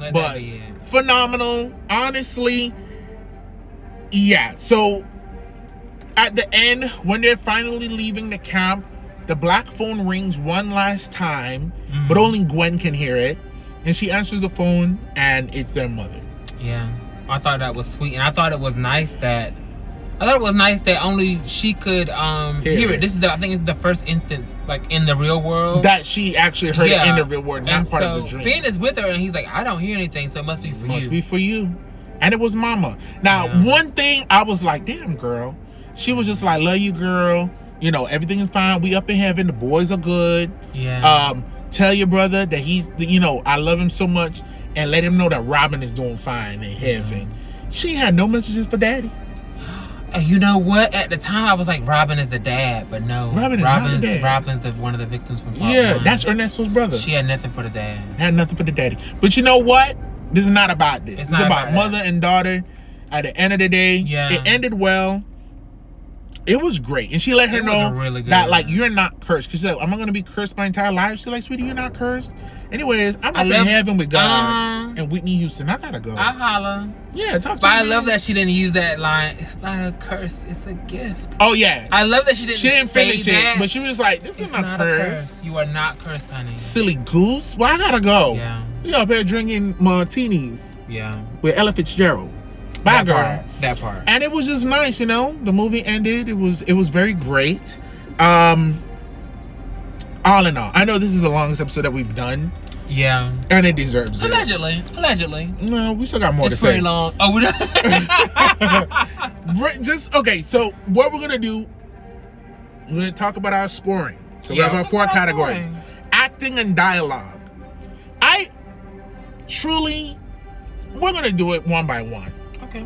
Acting and dialogue is a 10. I could give it a 9 just for certain things. Like the mom's phone call was kind of something to me, but it just the sound. I don't know if that's under dialogue or sound design, but just like the phone calls. There was a phone call too where the boys were talking to him, and all of the boys' voices kind of sounded the same. I think that was intentional. Right, and so I give it a 10. They ate down. Ethan Hawke's monologue in the back of the van after he revealed that he killed Mama was crazy. Everything that Gwendolyn ever said or did. Every time she fought Barb's big ass and put her in her damn place. It was phenomenal. I give it a 10. Yeah. I honestly had it as a 9 at first, but then I'm thinking just dialogue, but the acting. It's 10. So it's easily a 10. I mean, it was really good. Gwen was everything. Every movie needs a good anchor. And Gwen was that for this. Correct. Gwen was that for this. So and I would give that a 10. Sound design, a 10. Sound design, a 10. From the actual songs that were used early on in the movie, they used Subways of Your Mind, talk about foreshadowing. Because we're about to be all up in your mind, all up in your dreams and everything. That's the song he's listening to when he's smoking his dad's like, don't stay up too late. Okay. And then we have the wall cover, and then just the quote unquote ominous music that they use. Yeah, the sound of the crackling in the visions when it's like the old film, like all of those things. Pops. Yeah. Very much that. The whistling of the wind out there in the snow. Yeah. And then everything, 10. 10 for me. 10. Cinematography, a 10. Same for me. The shots, the imagery, that final death scene, just, the posturing of him in the back of that van, the transitions of the visions to sleepwalking to waking up, the way he recessed into the shadows in the kitchen scene, the way that they filmed WBH not being seen in the first kill, being seen in the second kill, and then gradually evolving until we finally see the grabber in the phone booth. Yeah. Just so much great imagery. The aerial shots of the forest and making it feel so isolated and vast. It was exceptional. Yeah, they got a 10 from me just from the sleepwalk. How did I put that? A sleepwalk vision. Yeah, that's what I call that. That whole 8mm. They had me from there. Yeah. Anything else you did was fine. Yeah. But from there, I was already giving y'all a 10 because it was so effective. It felt so like otherworldly. So it was everything. But they had a lot of good framing in the modern world, the waking world as well. A lot of good framing, a lot of good shots. The way they handled the violence or the kills of the children at the beginning. It was done in such a way where it's like, you see the violence happening, but you don't really see it happening. Yeah, it was gradual. It's very brutal. So 10. And then story, 10. Now let me tell you something. To do a sequel is a dangerous game. It is. Especially when you have something that was a sleeper hit. I don't think a lot of people expected the Black Phone to be what it was. Yeah. And it was phenomenal. So then you can leave well enough alone. What do you have to tell more about this story? And it turns out a lot. We got to delve into the history of their entire family, the magic abilities that Hope has and passed down, expand upon the Black Phone and the lore and Finney's relationship to it, show the evolution of the characters 4 years post surviving this serial killer, the impact it's had not just on their families, but the families of other victims, such as Ernesto, who's now in a relationship or growing a relationship with Gwen. The history of the grabber, which was something that, how are you going to do this when this guy is dead and make us care while keeping all the characters? The evolution of bringing more mysticism in and using, time loops plus dream shit and making it not corny, not lame, actually interesting, and making it make sense and not faltering on any of those points. Absolutely. I mean, I couldn't say that better myself. I mean, what is there left to say at this point? And for those reasons and more. For those reasons and more. I gave the story a 10 as well. They did exactly what a sequel is supposed to do. It expanded on the lore while maintaining things that have happened before and maintaining the tone and everything along those lines. They nailed it. It did everything it needed to do, and it wasn't trying to upstage. I think that's the thing that sequels run into, where they're trying to upstage the first one or upstage the previous entries. Right. But it doesn't need to upstage. It can just expand on what was already there. Yes. It can be a friend, not an adversary. So, Correct. Yeah. I give it a 10. And just to cycle back real quick to that cinematography too. One thing about the cinematography or the shooting or the ideas or whatever is that something about blood on snow. It's horrific. I think because it's blood. I think because snow is associated with something just kind of whimsical, pure, innocent, and it's just like clean. Nature, and then you just see the blood coming down. That's very effective, and it's not something you see a lot in movies now. I feel like, but and the dreams of it all, the dreamscapes. I can only hope and pray that if and when Nightmare on Elm Street gets another iteration, that it's something along these lines, right? Something as effective as this. As far as, because they show you how to do dreams. You can do dreams like this and it can be effective. You don't need to see you don't need to see everything. You don't even need to really be here like that. Yeah. You can do a lot of scary stuff without going over the top and for damn sure not being so cheeky. Yeah. But yeah. But with all that being said, if you have 10 plus 10 plus 10 plus 10 divided by 4, it's still a 10. What are you going to do? It's a 10. It's a 10 across the board. Phenomenal. Yeah. Phenomenal. I think that Black Phone 2 is one of the best films that Blumhouse has done. I would say so. I think this is one of the best horror franchises now of all time. I will not be debated. I don't give a damn. It's definitely up there. It's very effective. It's a great duology. Correct. I'm scared if they try to make more. No. I had concerns. I wouldn't be opposed. But you know what? I wouldn't be opposed to doing more if they can keep it like this. I would not be opposed to doing more. I didn't have any hesitation about this, but I think you had some hesitation. For sequels, plus, some Freddy Krueger Dream shit. Yeah, because I mean the parallels are there. And then the trailers, they did a great job. the trailers look good. And this is my thing. Yeah. If a movie producer stumbles across this or whoever, if you keep putting trailers out there and you put all of your good stuff in the trailers, as viewers, it looks like you do not believe in your project. It looks like you're afraid. Yeah. It looks like you need to put all the tea in there to get us through the door. And then when I come in there and sit down and everything that I'm seeing that's interesting was in the trailers, I'm pissed. So every time these longer trailers get released showing more and more, it's very exhausting and it gives me less hope. I say that to say that the Black Phone did not do that. There wasn't a fraction of things. And while a lot of the good shots, like him skating on the ice, I wish wasn't in the trailer, because that was fucking nuts. That was. I do feel like it was brighter in the trailer. I feel like it was in the movie. too. It was actually a darker scene. And it was more at night. I think they did a bit in the trailer where they changed things a little bit, so that you couldn't really see exactly what was happening, but you have an idea of what's happening. Exactly. So they do it massively. I now relinquish all doubt in Blumhouse. So if they were to do a third, I will go in with more confidence than I did on this one, that they're going to knock it out of the park. I don't think it needs a third, but I would be interested to see, like, how are we going to do this? Maybe it's a completely different grabber. Maybe it's a different killer. Maybe we could see more on Gwen. Maybe they're much older now. I am going to tell you this, what I found. I haven't looked into this or really looked deeper.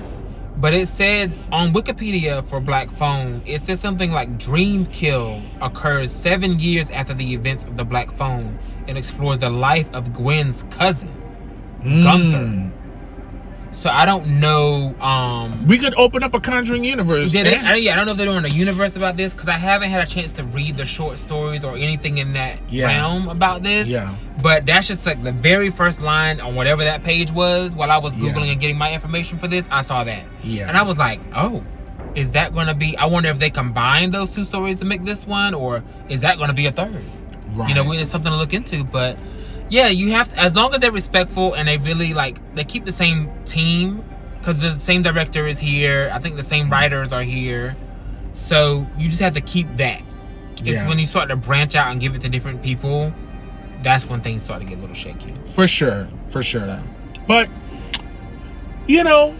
my heart is open to see what comes next. Mine is too, believe it or not. I think it's very successful, and I think also this is going to enter the realm of amazing sequels. We won't say sequels that are better than the original, because that's a title that I personally don't believe in, because I think that every amazing sequel built off of the foundation and the building blocks of the original. So even T2, Final Destination 2, even though I like a lot of those movies more, because they take the things that we love from the first one and amped it up in the right way without getting crazy, cheesy, typical, or going too far.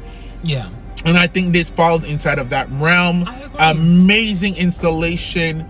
Please, if you have not yet seen it, and after you even sat for 2 hours and listened to us talk about every single detail, see it for yourself. Absolutely see it for yourself. Please. I cannot recommend this enough. Yeah. And I'm insatiable, because I want to watch more of it, have more. Yeah. But at the same time, don't touch it anymore. It's perfect as it is. Correct. As just the two. Yeah. But this is definitely something phenomenal. It was everything that I thought it was going to be. Yeah. And then some. Yeah, definitely. So...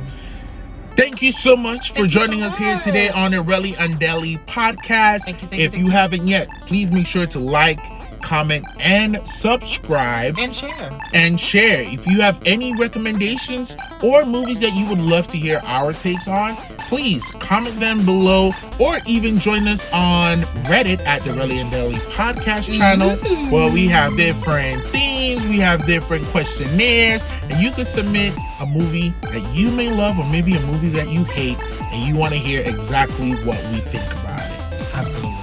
All those things. Don't forget to subscribe and join us next Monday as well for another installation of the Relly and Deli podcast. Bye.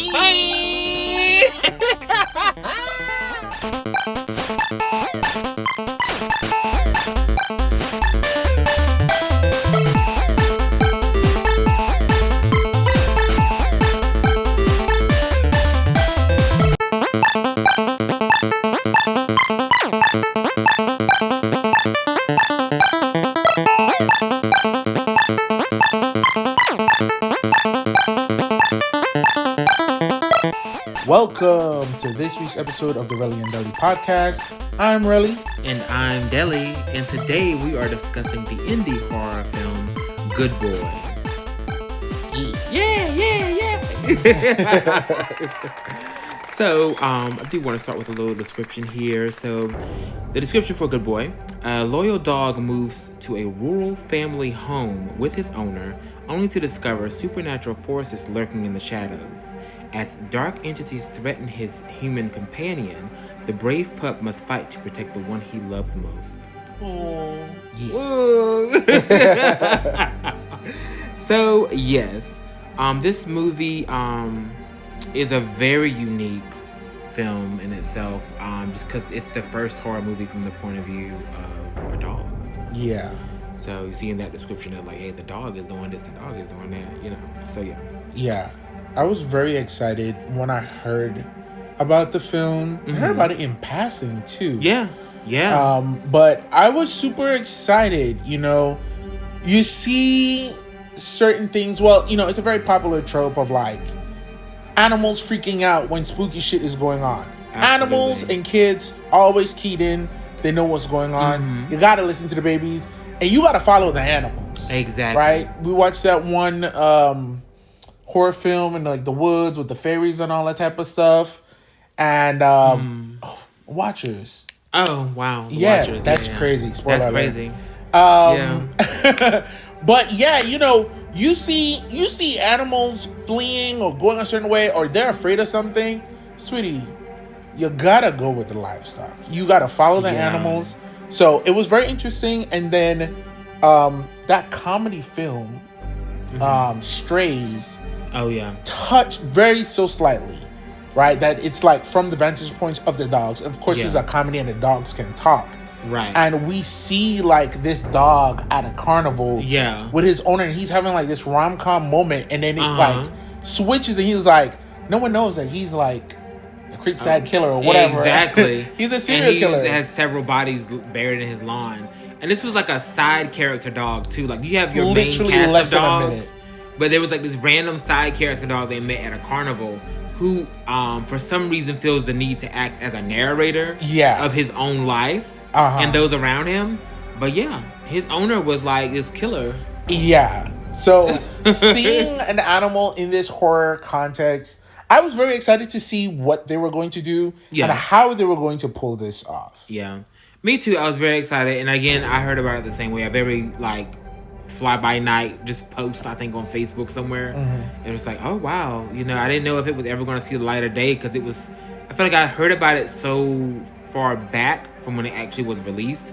But that's the nature of indie projects. You know, you might run into something, you take a little longer to get out, but I'm happy that they were able to, you know, see this through and get this going. This movie was directed by Ben Leonberg, and it was written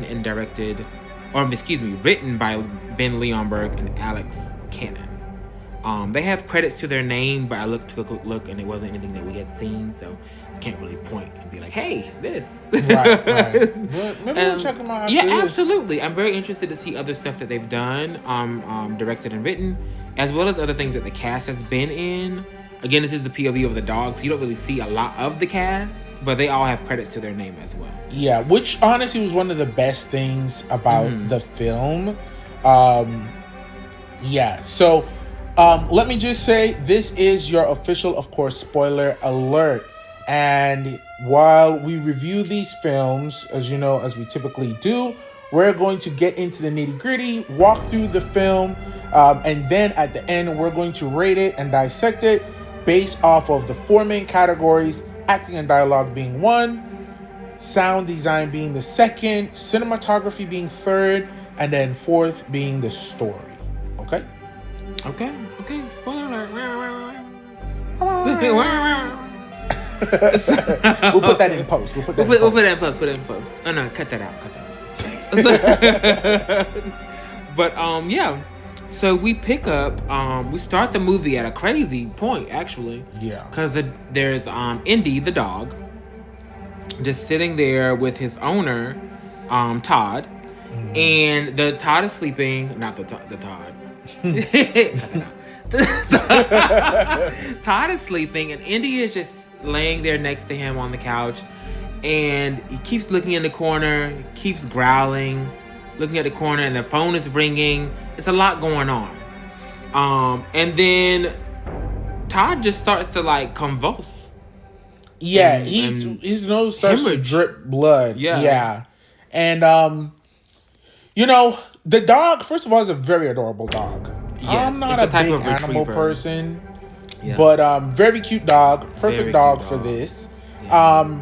And as the film goes, like you quickly realize you don't see the face of anyone. And I thought that was so good. Also, the conversation that you're having, it's all happening in the room around Indy, the dog.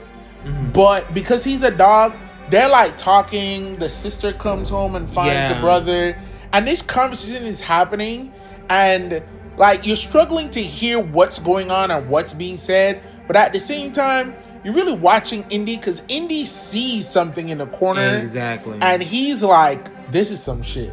Absolutely, and I think it is very smart. You know, and something you mentioned, you never really see too much of anyone's face. Because as a dog at like ankle, maybe knee level, you wouldn't be seeing a lot of faces. Correct. You would be seeing a lot of, you know, the lower levels of things. And then also, you know, as a dog, you're focused on other stuff. You're not focused on conversations. Of course, you could understand some commands and some things, but you know, you're not. Yeah, you have to really listen for the conversations, and that's where the fun lies, I do believe. Yeah. Quick note on sister girl. Yeah. I do feel like she was underreacting to him just bleeding and convulsing. I was like, wow. That's like, I mean, but you know, maybe she's used to it. I don't know. Maybe. I mean, I don't know. I didn't notate it. I was really just caught up with the shadow in the corner and the little pooch. Like, what's going on? Indy is adorable. Yeah, but the sister, I don't know, because I mean, she does have like growing concern as the film goes on. Absolutely. One of the things I loved is that like the story then kind of shows the life and the history of Indy and his owner. Yeah. Through like home video. And I was gonna say, oh, they did such a good casting, but that probably learning what we learned in the post credit. Yeah, it probably was just actual footage. Exactly. So yeah, Indy is the actual dog of the main character, who's also the creator of the film. So, I think the director is different from the person playing the main character, because the person playing the main character, Todd, is Shane Jensen. Oh, and the director is someone else. I thought that Ben Leonberg. You know, I think he's just maybe a friend or. Oh, so he was just familiar. Because he did mention that he was like, the connection is real because he's really my dog. But I guess because maybe he's working him behind the camera. Right. You know, we have to look deeper into that. But. Okay. Well, the chemistry was there. The chemistry was there, and Indy's a great dog. Yeah, the footage was really good, and in the footage, you see the moment where he first gets sick in the park, the owner. Yeah. Like in that footage, which, you know, I have a love-hate relationship. I hate found footage. Found footage is the worst. Actually, you hate found footage. I don't hate found footage for the me. I'm just saying that I say to that. Yeah. I say to that. Jarrell hates found footage. Not my government. But I don't like it. I don't enjoy it. And if you're gonna do it in a way.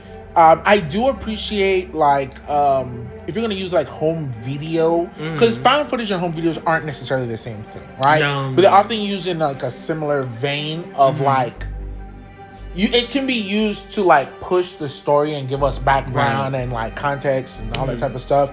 But making a whole film that's just based on that is very difficult to do, and it has to be done skillfully. But they use it in a very great way to give us more history, and we could see how he devolved in his health. Yeah. So, the emergency, the EMTs, everybody makes it there in time because he ends up in going to the hospital and everything and getting that taken care of. All that, we don't see any of that because again, we're from the POV of Indy, the dog. So next time we see him, he's coming out of the hospital. Yeah. And the sister, whose name is Vera. Okay, Vera. Sure. Right. Vera is with Indy and then they reunite and everything. Yeah. Now, I will say this. I felt like the beginning, for me, the beginning actually felt like it was the end just shown first. At first, before I caught myself. Oh. I thought that was how it was going to end. Thought, right. It was and then flashing. they took us back. Right. But yeah, so it took me a little minute to realize that. But then, slowly but surely. Yeah. So, Todd's response to all this is to go move into his grandpa's house. Todd is a fucking idiot. I wouldn't say he's an idiot, but I don't understand his motivation there.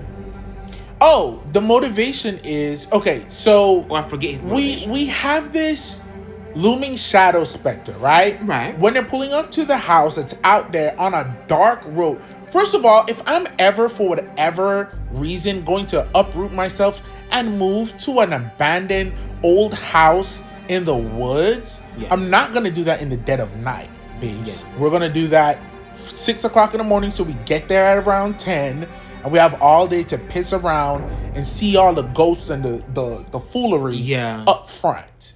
It was given impulse. It is. It was also given, he makes a lot of bad decisions. 1,000,000%. And it was also given, ne'er-do-well, possible drug addict, 1,000,000%. Before we realized that he's sick.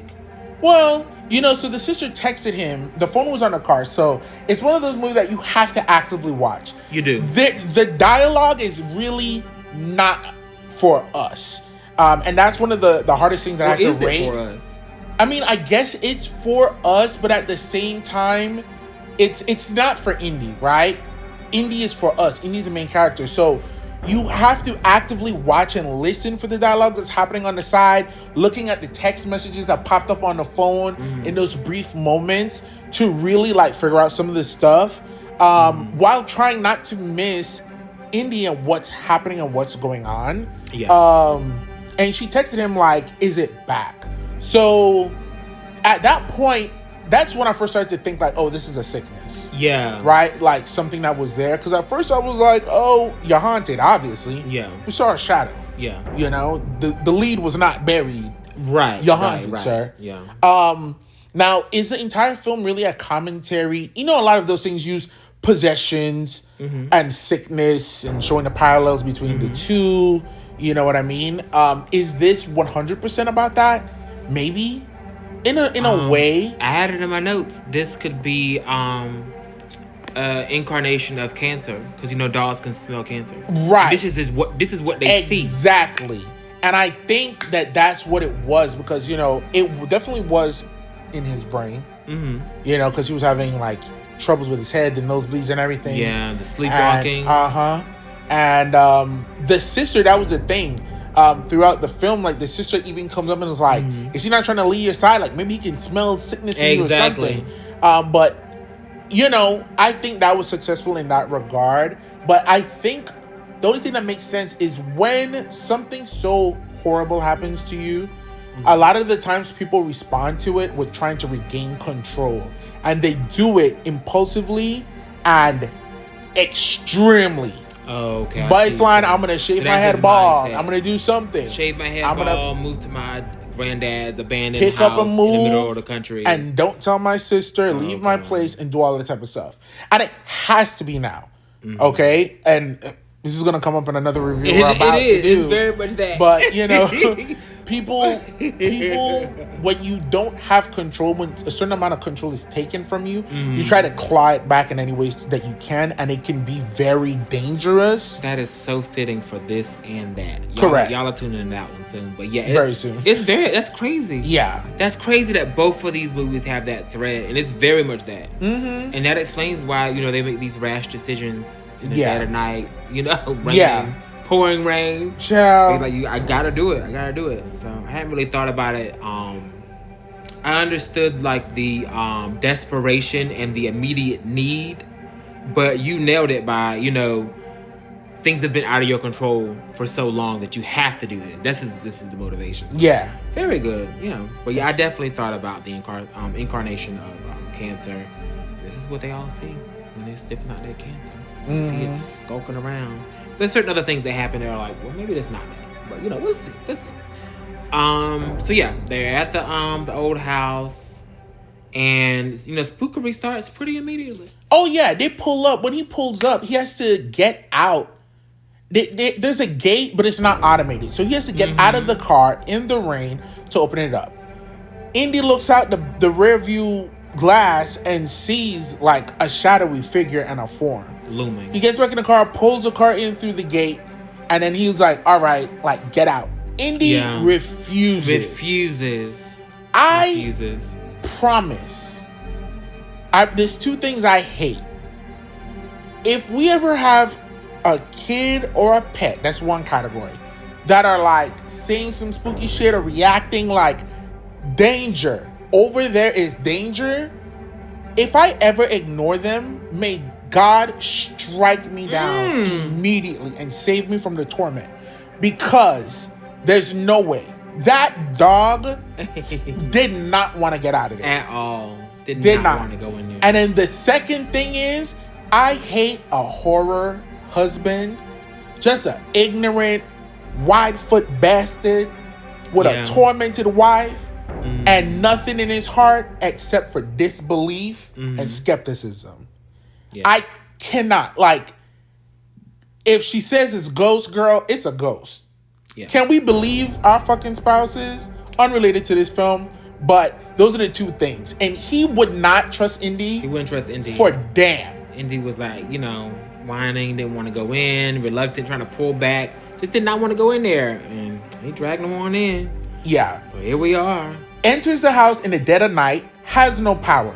Right. Walks in, he did not close the front door. Also wrote it in my fucking notes. Oh, ooh. What are you doing?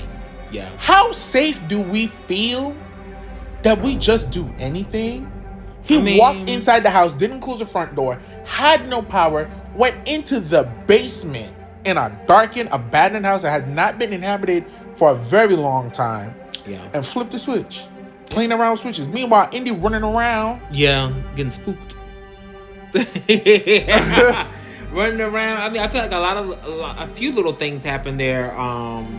He's hearing noises. Indy's hearing noises, and he's getting drawn to other rooms. And, that's rule number 1. You don't follow, disembodied noises. But Indy said, I'm gonna suss it out. I'm gonna investigate. I'm the protector. Don't. You don't do that. So yeah, Indy ends up in this other room completely with just listening to a sound or following a sound. Yeah. And it's not his owner. His owner's in the basement. Yeah. Around the same time, we have this sister who does get a hold of him, and she started to ask like, hey, what's going on? Like, how's Indy been acting? Has he been responding? Right. And we have that type of conversation about the medical aspect of him being sick. And the juxtaposition shortly after, he's watching, because he has no entertainment in this rundown house. Right. So he has this old TV, and I'm guessing VHSs, and it's this old video about cavemen and their first pets, their first dogs that were domesticated by cavemen, and how they were used to alert them of threats and dangers. And the movie also quotes, but the shadows may still be lurking in humanity, even though we got to that point. That was a good point, yeah. So it's like, okay, you're really giving us, every time you give us the medical aspect, you turn around and give us the haunted ghost aspect of it all. Aspect of it all. Yeah. So, is it the next day when he's out? I was gonna say hunting, but he's not hunting. He's just in the woods. Yeah, I think it wasn't just the woods. They have like a family plot. It was a grave. Oh, that's true. He went to go visit. Yeah, so the house belonged to their grandfather. Correct. Who was in the house with a dog, much like his own. Yeah. And went crazy, much like he seems to be. Yeah. And eventually, trigger warning. Yeah, takes his own life.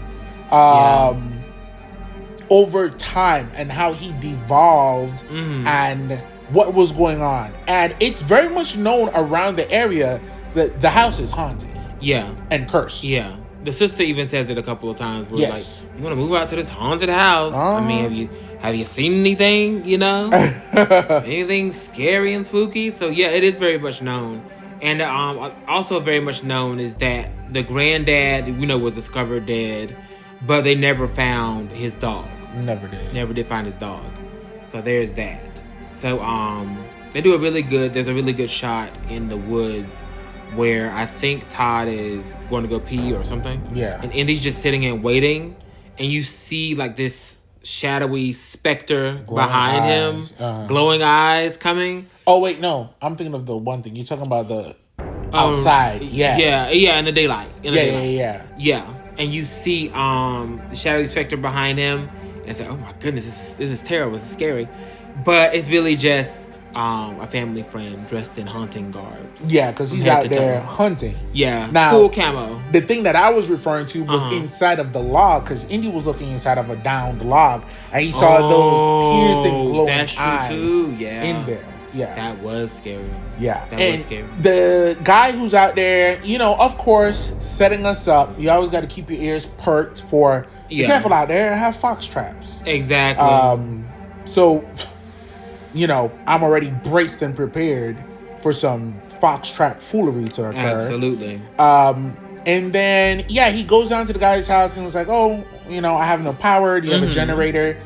And maybe I'm wrong. The guy is like, yeah, I can lend you my generator. Here's the oil. Now, it takes a long time.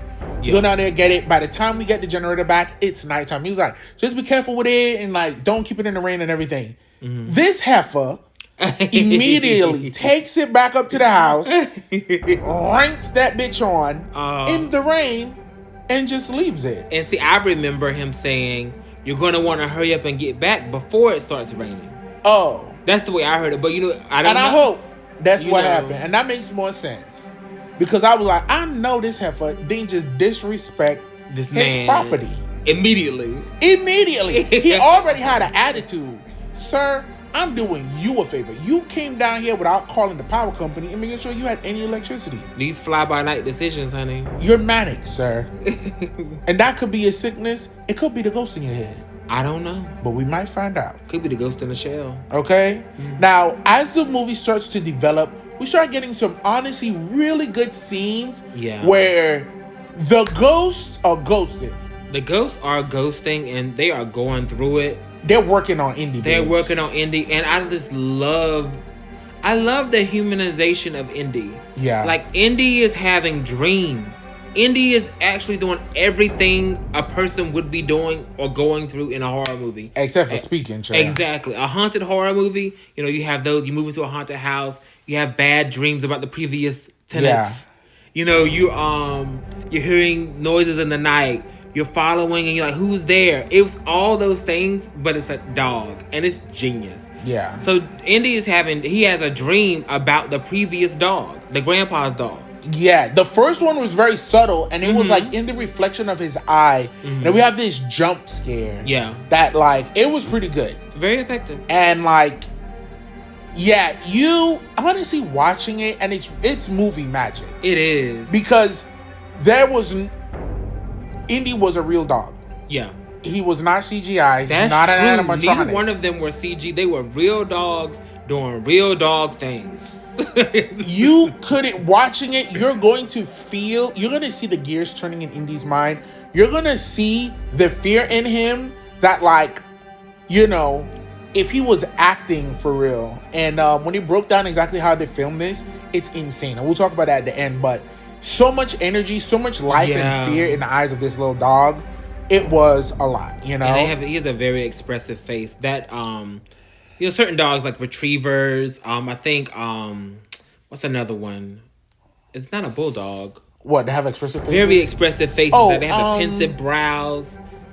Huskies have too. Huskies, they have those. They have the brows. They have the eyes. Yeah, it's very expressive faces. Yeah, and Indy is one of those. Yeah, going through the gigs. Indy, honestly, is a very kind of like sweetie baby, very serious, very shy seeming dog, but very loving to his owner.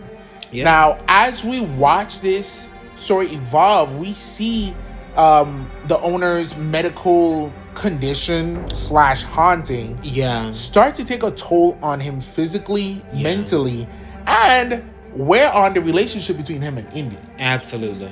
That was very frustrating. That was very sad. Oh, so yeah, I know he ends up going to the doctor to like maybe a reassessment or like trying to see what we can do here. Yeah. And between the lines, you kind of figure out that he's trying to get involved in a trial treatment. Yeah. But whatever he has progressed too far. And we find out that he had not been to the doctor in a long time. That's true. I think too, because we're following the dog, I can't tell you how long they were out there. Mm-hmm. Was it weeks? Was it a week? It had to be longer than a week because of like how bad the sickness had progressed. But as a dog, you really can't tell how much time is passing. For understand, they don't have strong senses of time, right? And that you feel that watching the film.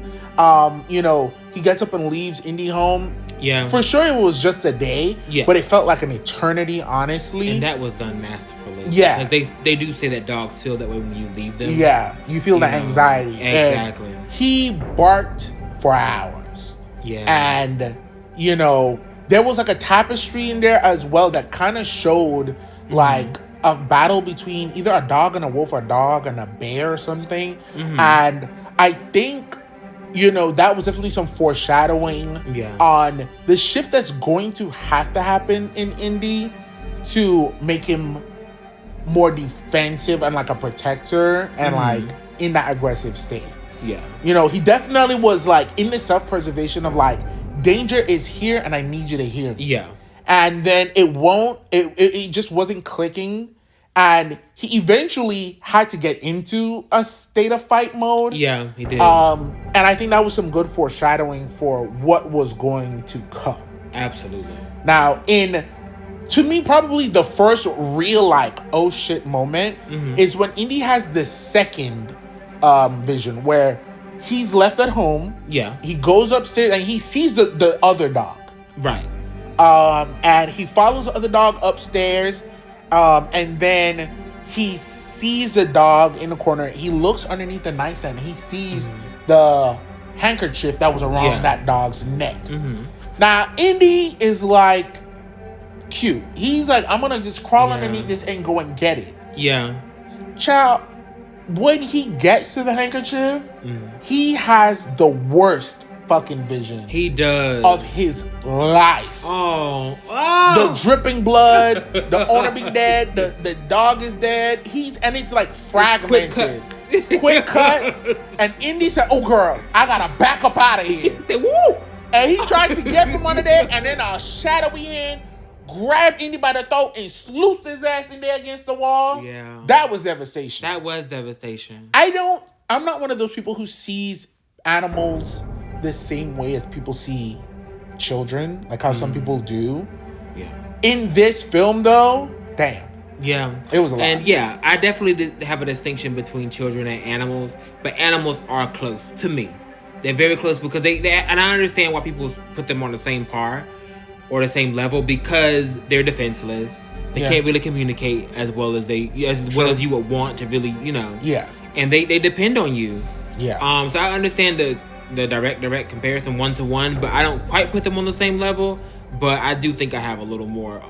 They're closer to that level to me than they are to me. Yeah, I feel like in a way I get it and I understand it, but I can't do it, so that's why I won't do it. Yeah. Because I wouldn't have an animal just defenseless and get hurt. People who abuse animals, you're a killer, sweetie. Oh. You gotta go to jail, babes. Ooh. One of the 3 precursors to being a serial killer. Okay, pyromania, bedwetting, torture of animals. Pocket.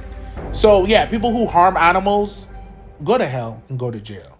I But agree. I can't care as much anymore. Mm-hmm. So I just won't. But him being hurt, it was so crazy. Yeah. And then he would like wake up hours later. Yeah.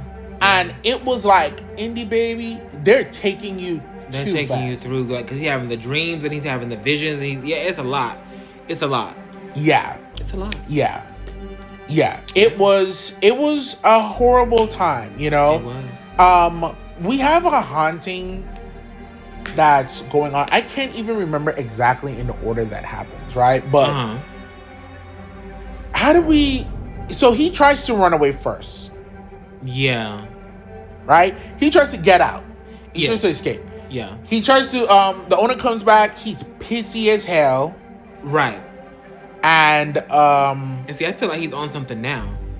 Like the owner. yeah. I feel like he might be under the influence of something. Like, For like a drug or something. Oh, you think? I felt he was. Because he just came back just like...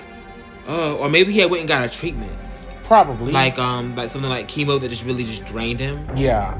Yeah.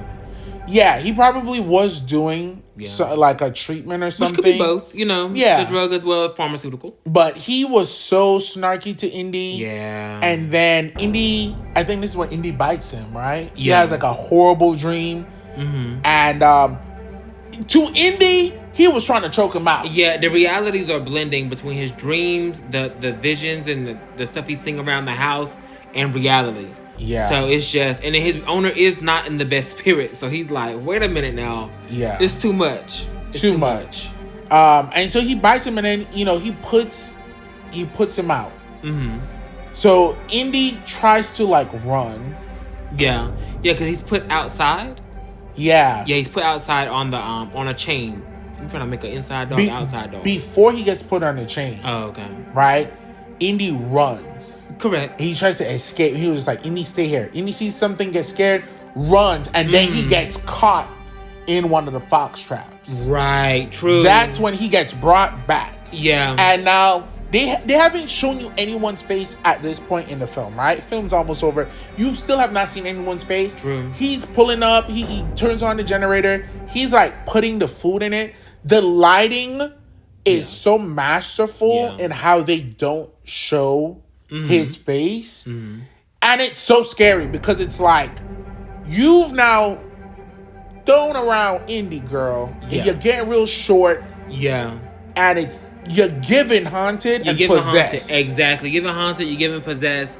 Like, what's going on here? And you gotta calm down. So now he chains Indy up to this house and goes in. And then Indy's out there now, chained up to that damn doghouse. Yeah. And now we're in the final home stretch. We're in a home stretch, and it's ultimate helplessness because, there's scary stuff going on around here, and him just being chained and outside. Yeah. It's a double hit because you're inside dog. You're Yeah. outside, and it's raining. Yeah. It's hell out there. Yeah. So yeah. And this shadowy spirit starts trying to pull him through. Listen. He- pulling on that chain. Flip that dog. Flip that dog house. It was chaos. It was really chaos. Indy was working. Like I said, when I tell you that Indy was performing, jumping off into... Oh, yeah, the first time he ran away, he jumped through a window. He did. He busted out a window. Shout out to Sally Hardesky. Jumped off the second story. Correct. Okay? Indy was like, I got to get out of here and I gotta get help. I need some help. And then when he gets back, the owner is pissy. Yeah. So now he's trying to fight this damn ghost spirit, throwing him to and fro. He gets back inside. Essentially, he shows up, he's muddy, he's like, goes through like the horrible like basement part.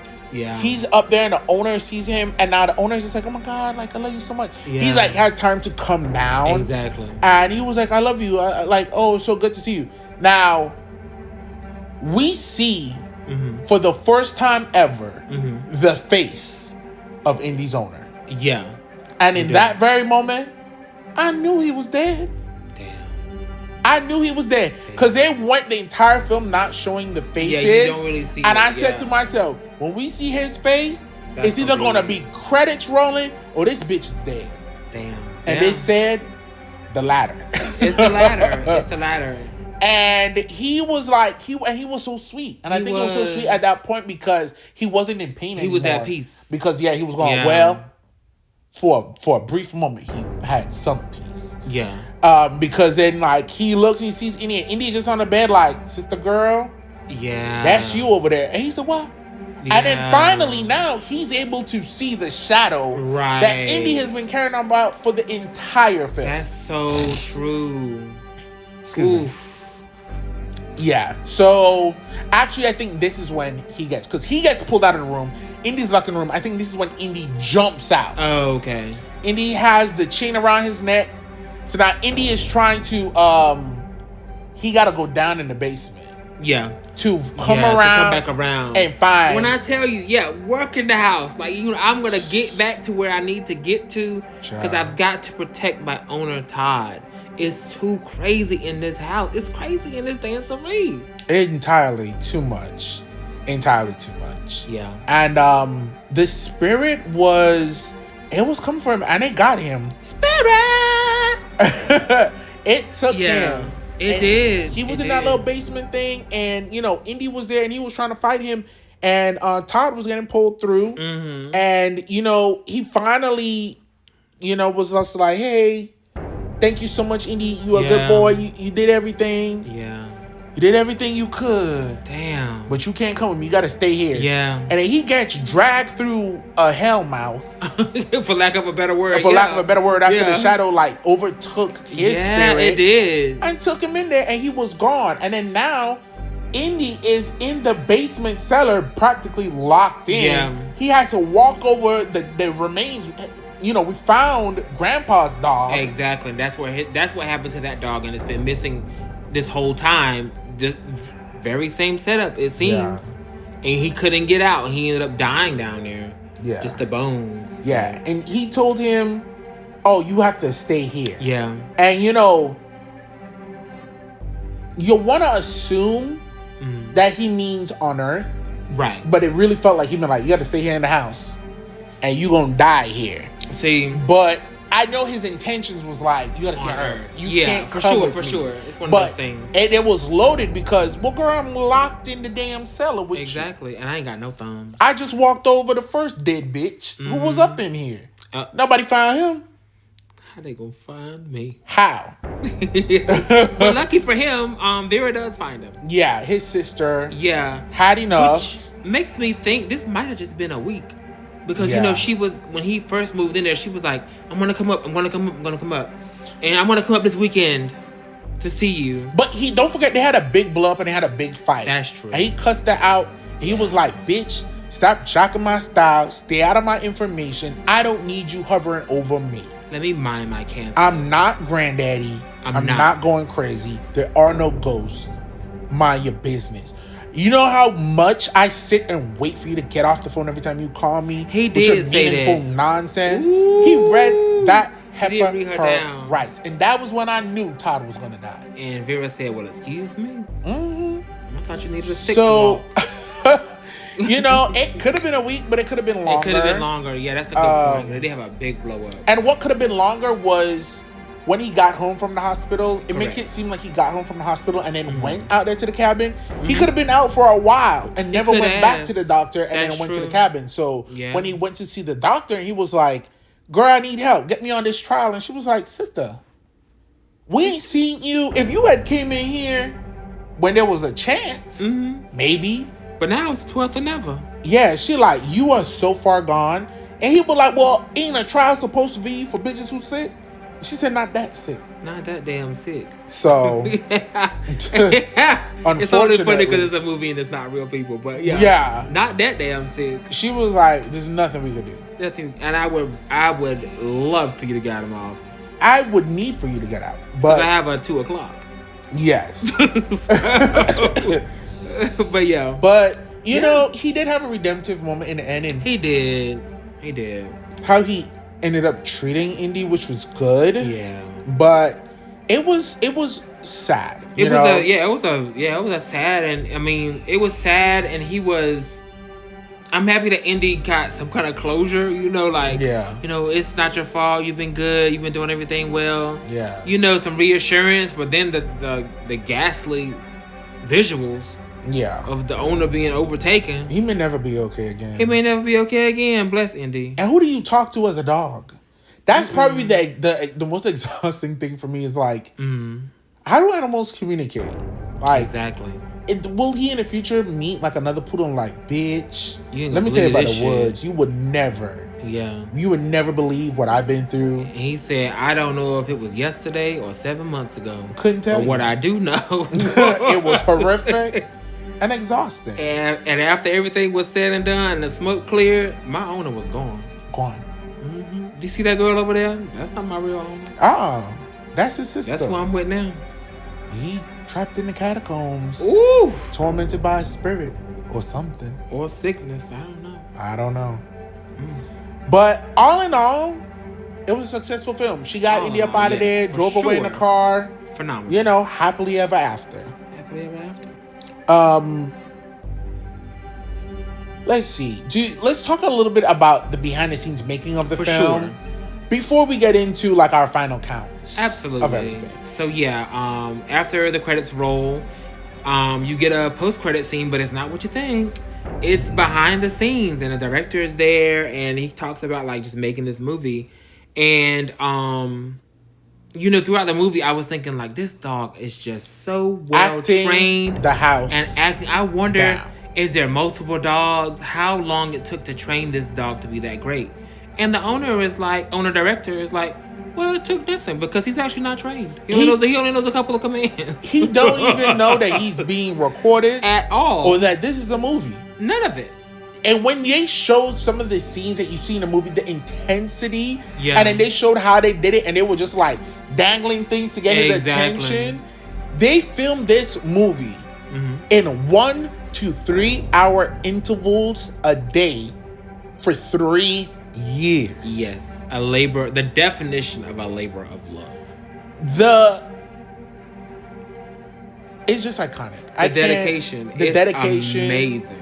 The energy, power of editing. The power of editing. Lighting. He's like, it's really nothing crazy happening in here. Yeah. But once we finish editing it, you know, they add the blue tones that make it cold. Yeah. You know, Indy's just living his life having a ball. In reality, you are being terrorized. Or cinematically, you're being terrorized. There was nothing scary in the room with him. Nothing scary. The real dog in there was like a stand-in, and then they would have the real dog in there for different scenes. Yeah. So that he wouldn't be distracted. They would cut, edit it together. Movie magic. This movie is a definition of movie magic. Also a definition. Absolutely. All in all, I think it was a very successful film. I think, because this doesn't fall into any one of the 4 categories by itself, I will say that I think that it didn't go as far in a horrific sense, right? Okay. It's more about the psychological thriller and the story, and really the humanity of this little dog and the concept of my dog is seeing something that I can't see. Absolutely. And that really carries the weight of the film. This isn't a film that like the CGI is a lot, and when it's there, it's not like groundbreaking stuff. And it also can't rest on the laurels of like a comedy. It's not a parody of sorts. It's an honest to God, straight attempt at a horror film through the vantage point of this dog. And they didn't cut corners and try to soften it in this direction. They didn't try and split focus. And that could hurt it a little. But I definitely think it helped it. And then especially when you see the work that was put into it, I understand it. Absolutely. And I think all in all, it was a very successful film. I agree. I definitely think it was a successful. They knocked it out of the park for me. It is a slow burn. I had some friends tell me that, you know, that was not their cup of tea because it was a slow burn. I love a slow burn as long as the payoff makes sense, and this one did that. The payoff was great. And it was sometimes your slow burn just kind of peter out, but this was a slow burn with a gradual uptick. It kept upping the ante. It kept going skyward. Yeah. So we can definitely get behind that. I mean, and I love the people who made this. They really believed in this. It's very visible. Yes. And they really love movies, films. They love the craft. Yeah. And they're an artist. And that I can always support. 100%. Yeah. Very much so. Yeah.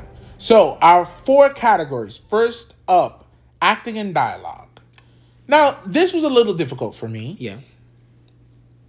Because I had to do it not based off of the amount that it was, because there wasn't a whole lot. Yeah. But the effectiveness in how they portrayed it and what they did. With all that being said, I had to give it an 8. I couldn't give it a 10 just because it wasn't much. It was about the dog. But was it successful in the conversations that were being had off camera? The volume and the pitches, which will come into sound design a little bit, in like how muffled some of those conversations were. It was very much like that other horror film, A Violent Nature, is that what it's called? Yeah, that was of a violent nature that's taking place from the perspective of the killer, the monster body, and off camera you hear the potential victim, the people out there on this like campground, having telling the horror tales about what happened years ago, and having their own conversations, their own fights, and their own plots. That one had some comedy and humor to it that I do think this could have benefited from, but I can't say that it was a loss because it didn't have anything funny in the film, and it wasn't as scary, but the dialogue was pretty good. The stuff that came up on the text messages was really good, and I think no words were wasted. Correct. There's sometimes you watch movies and like, why are you saying that? Who was that for? I can't remember what it was, either earlier this year or late last year. We were watching something and I was like, who was that line for? What was this about? I can't remember what it was, but it upset me so much. And this film doesn't do that. I think it used everything correctly. And the limited use of dialogue made everything that was said more important, even the rating stuff. Which was the stuff that was used in the movie. And the VHS tapes for sure, help elevate this as well. Yeah. I agree. I mean, what can you say? So I think everything was done to a T. The dialogue was phenomenal because we got the story. Like, I think nothing was wasted, and everything was done meticulously, strategically.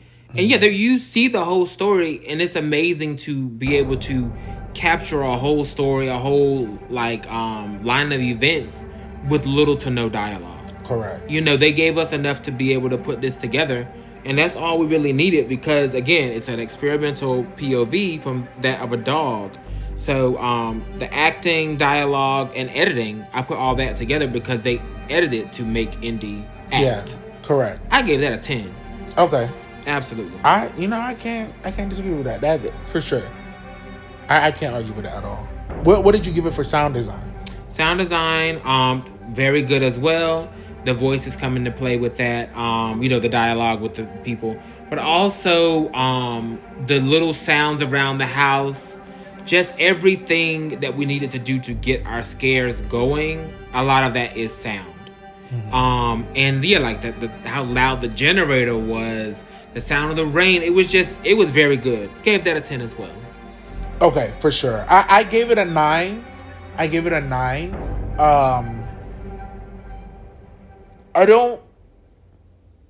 think the one thing that I dinged a point for really is because I can't think of, music is very important to me, especially in film. Yeah. I don't recall any type of musical moment. I don't think they really had a score or anything, and I feel like that might have been done purposefully. I feel like it was because in real life, to ground you you're not in real just life. Yeah. I feel like that's what it was, and that's a personal preference thing. But everything else, like you said, was really good. The volume that the dialogue was happening in different stages was important because it's like, what's going on there?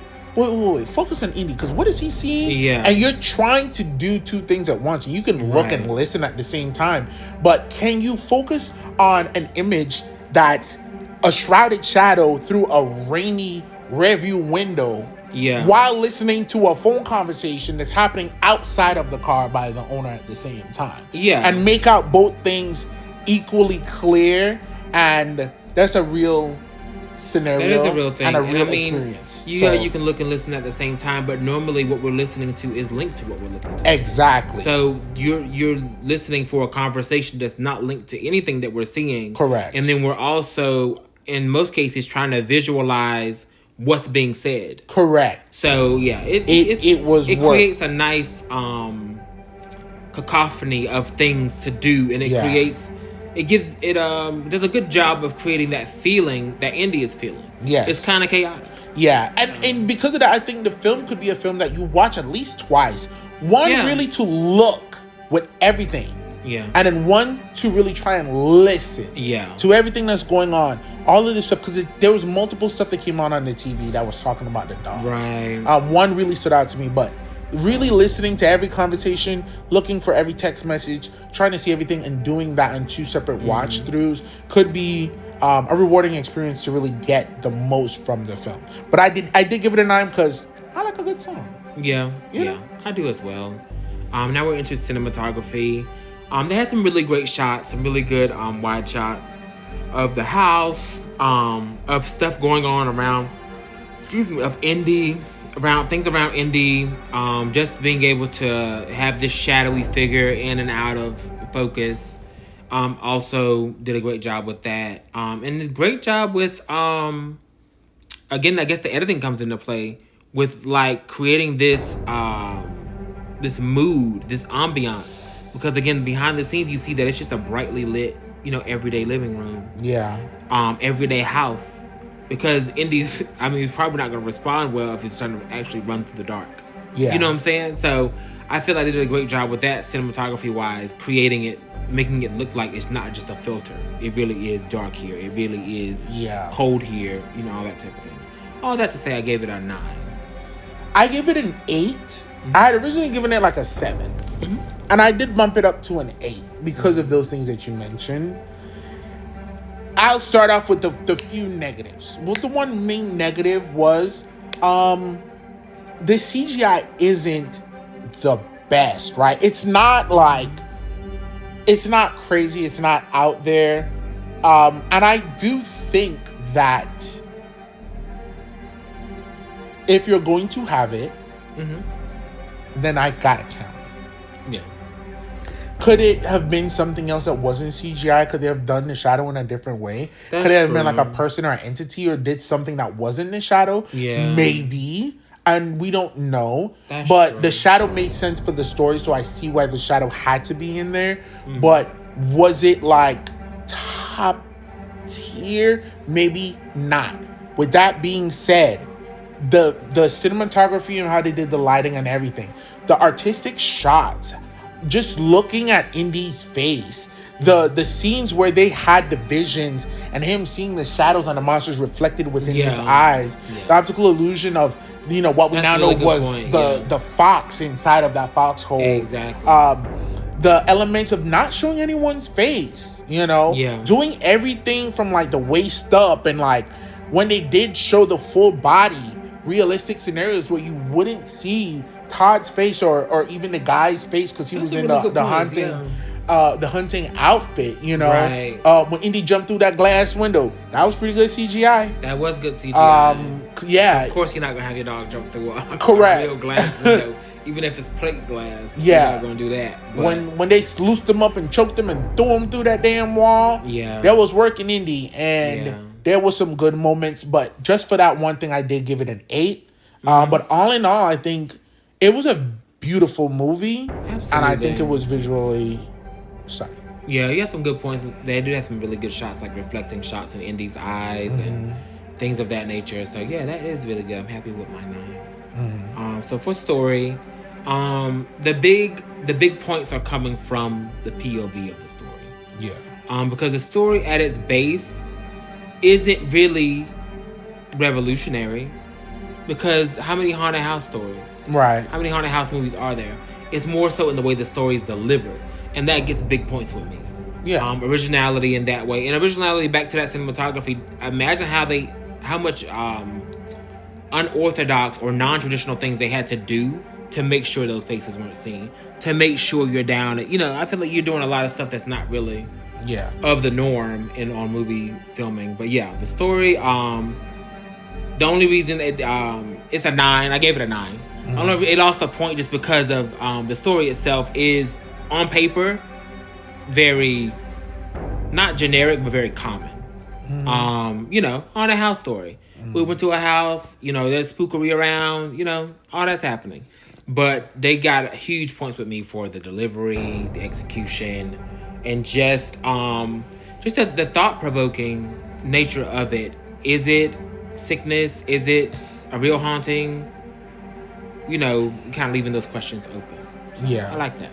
I actually gave it a 10. I reserved my 10 for the story. And I say that because, we recently watched another film that, told us, give us some, subtext, more context, some backstory on, something that was happening. But there was no visual elements to it when we were watching him. And we were talking about, how they talked about football, Native people in America, exactly. how they've impacted the sports, and there was no visual elements. I wish there would have been more into that. But this film used the VHS in that house to do that, to push that story, right? Yeah. We had the home film of him and the granddad to really explain, And while, yes, a haunting and everything has been done, it's never been done from the vantage point of the dog. And that drastically makes the story completely different. That's true. If they refilm this entire thing from his vantage point, how much would Indy show up? How much would we see of Indy? We would see Todd out there running around, going to the doctors, that type of stuff, fighting with his sister. We would see so much more. Him pulling up to the house, him sitting down from his vantage point when he passes out and he has a nosebleed. Yeah. The story itself would just be different because the main character would be different. Correct. You know what I mean? Mm-hmm. And it would be a true horror in the sense that he died. Yeah. And that would be the end of the film. You want to see what the hell happened to Indy once he's dead? Girl, you gone. So I give it a 10 for its uniqueness. It did not give me comedy, which I enjoy, and I think it's important with horror sometimes. Yeah. Sometimes it's too much and it gets very crass and stupid. Correct. But I think it could be done in a very good way. It can be done in a really good way. You have to find a good balance, and it has to make sense. Especially when it's not particularly supposed to be funny. Weapons was freaking hilarious. Yeah. We had some funny moments there. Did we review Weapons? We didn't review Weapons. This was that was before we started doing this. Yeah. We might had to go back and do a revisit. Wow. Yeah. Weapons is so funny, but ain't shit funny about it. And it's really aggressive. Yeah. Of a violent nature, I found very funny, but it was intended to be funny. Correct. And it borders the line of one of the funniest moments is towards the end. And again, it's not supposed to be funny. There's parts in there that is very hilarious and humorous. Right. And then you have comedies like The Blackening. Yeah. That's a horror comedy meant to be funny. One of the funniest films to ever exist in the history of media. Yeah. I will not be debated on this. So you just have to do it tastefully. Absolutely. You gotta have professionals back there doing it. Sense. Yeah. And that's stuff that I enjoyed. But even though this film didn't give me that, and they were like, no, watch this dog be tormented. Exactly. This is a very serious affair. There's no time for fun. And I'm like, oh, y'all not gonna give me no chuckle? No. Probably when he jumped through the window was the one time I laughed because it was just too much. Yeah. It was so absurd and it was crazy. And Indy said, I gotta get out of here. Exactly. It's the desperation of it jumping out the second story. Exactly. Falling in the bushes. Wow. He had to go. It's really, the shock of it was just I can't believe this just happened. Yeah. So you can't help but to laugh this is crazy. Yeah. But in the best way. Yeah. All in all, successful film. Absolutely. Overall, my score is a 9.5. For sure. Yeah. I got an 8.75. Okay. And I feel really good about that. I think it's true. I think that they did something in the long 3 years. You could have died. Your dog could have died. You could have lost funding. Oh, that's true. In the real world, I'm like, 3 years? This movie wasn't that long. No, they making it. They made it in 3 years. 3 years From is 2021 wild. to 2024, released in 2025. Yeah, that's the dedication. And I mean, I hope he gets, all the accolades, all the love. Yeah. All the appreciation, because that is such a feat to pull off. Especially to pull that off, and that's not a focus of your film. That's something that I don't like when movies take that long to make, like years. Yeah. There's a movie called Boyhood. I'm sorry, Boyhood, but I did not get the hype. I did not care enough about it. Yeah. But it's a movie, I think it took like 11 years, maybe 15 years. And that is a point of the movie. That 15 years has passed. Right. Yeah, for y'all to do a movie that took 3 years to make and it not show. Right. It was taking place in the span of maybe 2 weeks. Yeah. A month at best. Exactly. From the first sickening to the end. Yeah. And like the main story took place in the span of a week or two max. Yeah. That's incredible. Yeah. Indy, you look good. You look young, girl. Yeah, you do look young, you look good. Keep on working. Go on and keep on working. You did all that. I'm very excited to see the impact on the horror genre and what this could mean. What else could we see? How many more unique stories we can get? Other vantage points are people going to give? Maybe we can get one with a baby. And what that would be like. I mean, yeah, there's a book called Incidents Around the House, and it's from the point of view of a child, but it's a horror movie, of a horror story. Yeah. And they let you know up front, this is from the point of view of a child, so some things don't make sense. Yeah. Some of the dialogue is kind of crazy. Some of the visuals that the book paints are very much that, because it's from the point of view of a child. Yeah. So if they made that into a movie, I'd rather they not. But yeah, I'd be interested to see what the future brings. If they did and they committed, and there wasn't red tape or politics in what they were able to do, and they could make a 1-to-1 or close enough of the elements that made the book successful, I think you would be interested to watch it. But I mean, I would watch it regardless, but it doesn't mean I have to be happy about it. But I'm excited to see how this shapes horror. Absolutely. I think they did a very good job. And I suggest that you go and watch it. Absolutely. Definitely go find it on streaming. It should be on streaming soon, I hope. It should be, hopefully. It is an indie movie, so we have to, I don't know what kind of hurdles and red tape they have to work through. Correct. But, hopefully it'll be on streaming soon for someone. I mean, or at least for renting, at the very least. Yeah. But yeah, so thank you guys so much, of course, for joining us for another episode of the Redley and Deli podcast. Yes. If you have not yet, please make sure that you like, comment, subscribe. Let us know of any films that you would like for us to review. Yes. Or any topics that you want to see. Any type of genres you want us to delve into some more. We're wrapping up the end of October. We are. And we're edging into, as we get closer to fall, we're going to get closer to some more holiday films. Oh, yeah. We still have a couple of horror films that for sure are going to come out. I think like 1 or 2 after this. Very true. But get ready for some other speeds. I know a lot of you don't like horror as much. That's true. I hope this has been a safe haven. Exactly. I hope we're guiding you through gently. We're here to hold your hand. But we also do watch a lot of other stuff outside of horror. Yes. We do want to bring that here for our audience. Yes. So make sure you check us out on all areas where podcasts are found. Yes.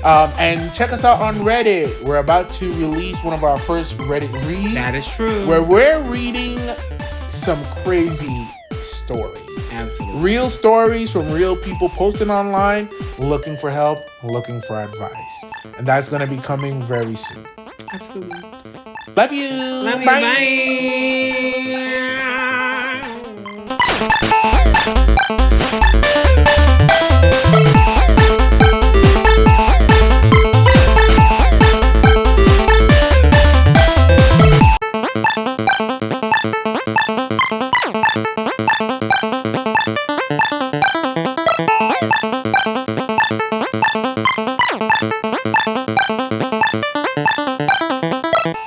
Welcome to this week's episode of the Relly and Deli podcast. I'm Relly. And I'm Deli. And today we are diving into the mystery that is Shelby Oaks. Shelby Oaks is scary.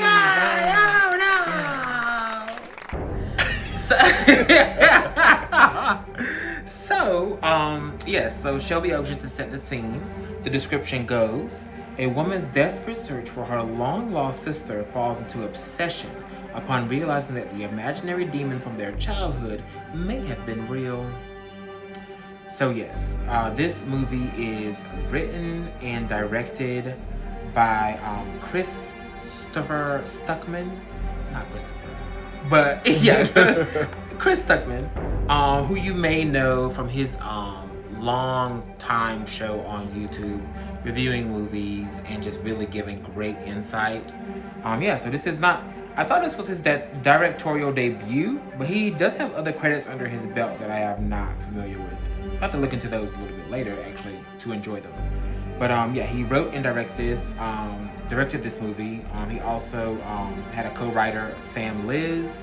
I'll look into more of their work later as well, just to get an idea of what they've done. But I looked real quick and it was nothing that we had seen as of yet. Mm-hmm. So, this movie, this movie was wild, and it was very highly anticipated for me because watching his reviews and stuff, he would occasionally drop stuff like about Shelby Oaks. I remember the trailer being dropped or some kind of snippet or something being dropped a while ago. And then he would do a review or something. He might say, oh yeah, Shelby Oaks is still going. We're still working. We might have hit some hiccups, but it's still happening. And I was like, wow, it's kind of crazy that this YouTuber is making a movie or directing a movie. And I think he actually did go to school for film. So it all pays off in the end, I suppose. Yeah. Spoiler alert, this for me is one of the best films I've watched this year, regardless of genre. For sure in my horror top 5. Yeah. I saw the trailer once. We saw the trailer once. Yeah. We saw it once. When we went to go see Good Boy. Yeah. Which does make sense because it's the indie on indie. But yeah, I feel like we only saw this once, and I guess it was good. That was the only time we saw this trailer. Yeah. Completely underrated, underrepresented. This should be talked about.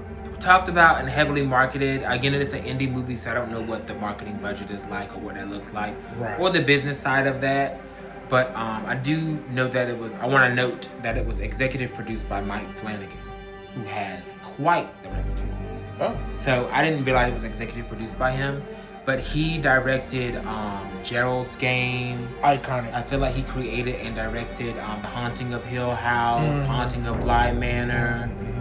He did Dr. Sleep. Makes so much sense. Yeah, he's the executive producer here. So I'm like, yeah, you calling in the big guns, because he's definitely made a name for himself in the horror sphere, the horror realm. So yeah, I guess we just dive in. Any other little high notes you want to say before we jump into the actual nitty gritty of it all?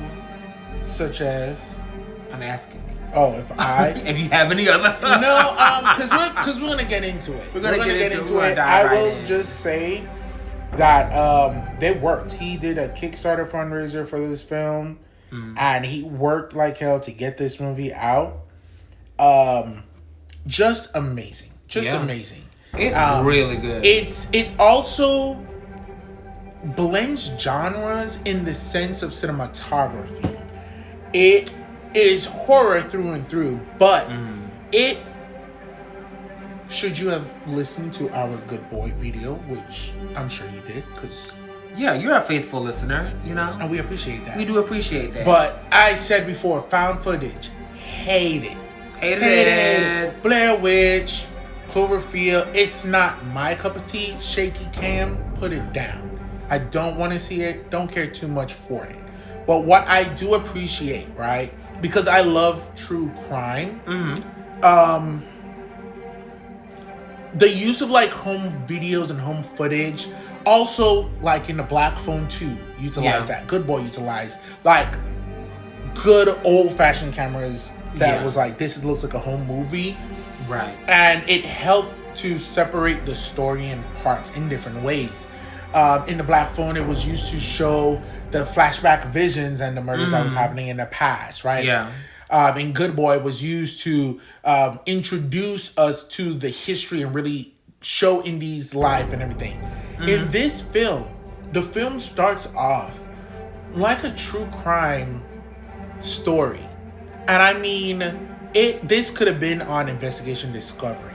There's something, and I really want to get into more of like cameras and cinematography and like, what is that thing? What is that makes this look like a documentary or look like a true crime? Correct. What exactly the camera is in? That's involved. Yes, on HBO I watch People Investigates, one of the best to do it. Investigation Discovery has like these great shows. You know, Snapped is one of the big ones. I think like really paved the way of that type of style. But then even now, like People Investigates, it's so punchy and just the scenes where like you're talking to the family and you're in the room and in the place. Just looks like nothing else. It does not look like a Marvel film. Yeah. It doesn't look like a movie, right? Yeah. And then of course they still have like home footage that's in there. Right. And this movie does that. It does. It really does. And I haven't really thought too much about the true crime aspect, but it definitely does. And I wonder if it just boils down, to the shot framing and the camera type. I wonder if that just is what Yeah. This is how the framing is for a true crime. This is just what the standard is. Yeah. They use these type of cameras, just like for TV. The TV camera, quote unquote TV camera, is not the same as a cinematic camera. Correct. That we use for theater. So he did that very well. We start off with this very true crime style, where we find that this quartet of paranormal investigators, the paranormal paranoids. Yeah, paranormal paranoids. That's a bit of a tongue twister. Yeah. It sounded so easy in the movie. Paranormal paranoids. All right. So they've gone missing. Yeah. They've gone missing, and they went missing back in 2008. Yeah. In the forefront of this is a girl by the name of Riley.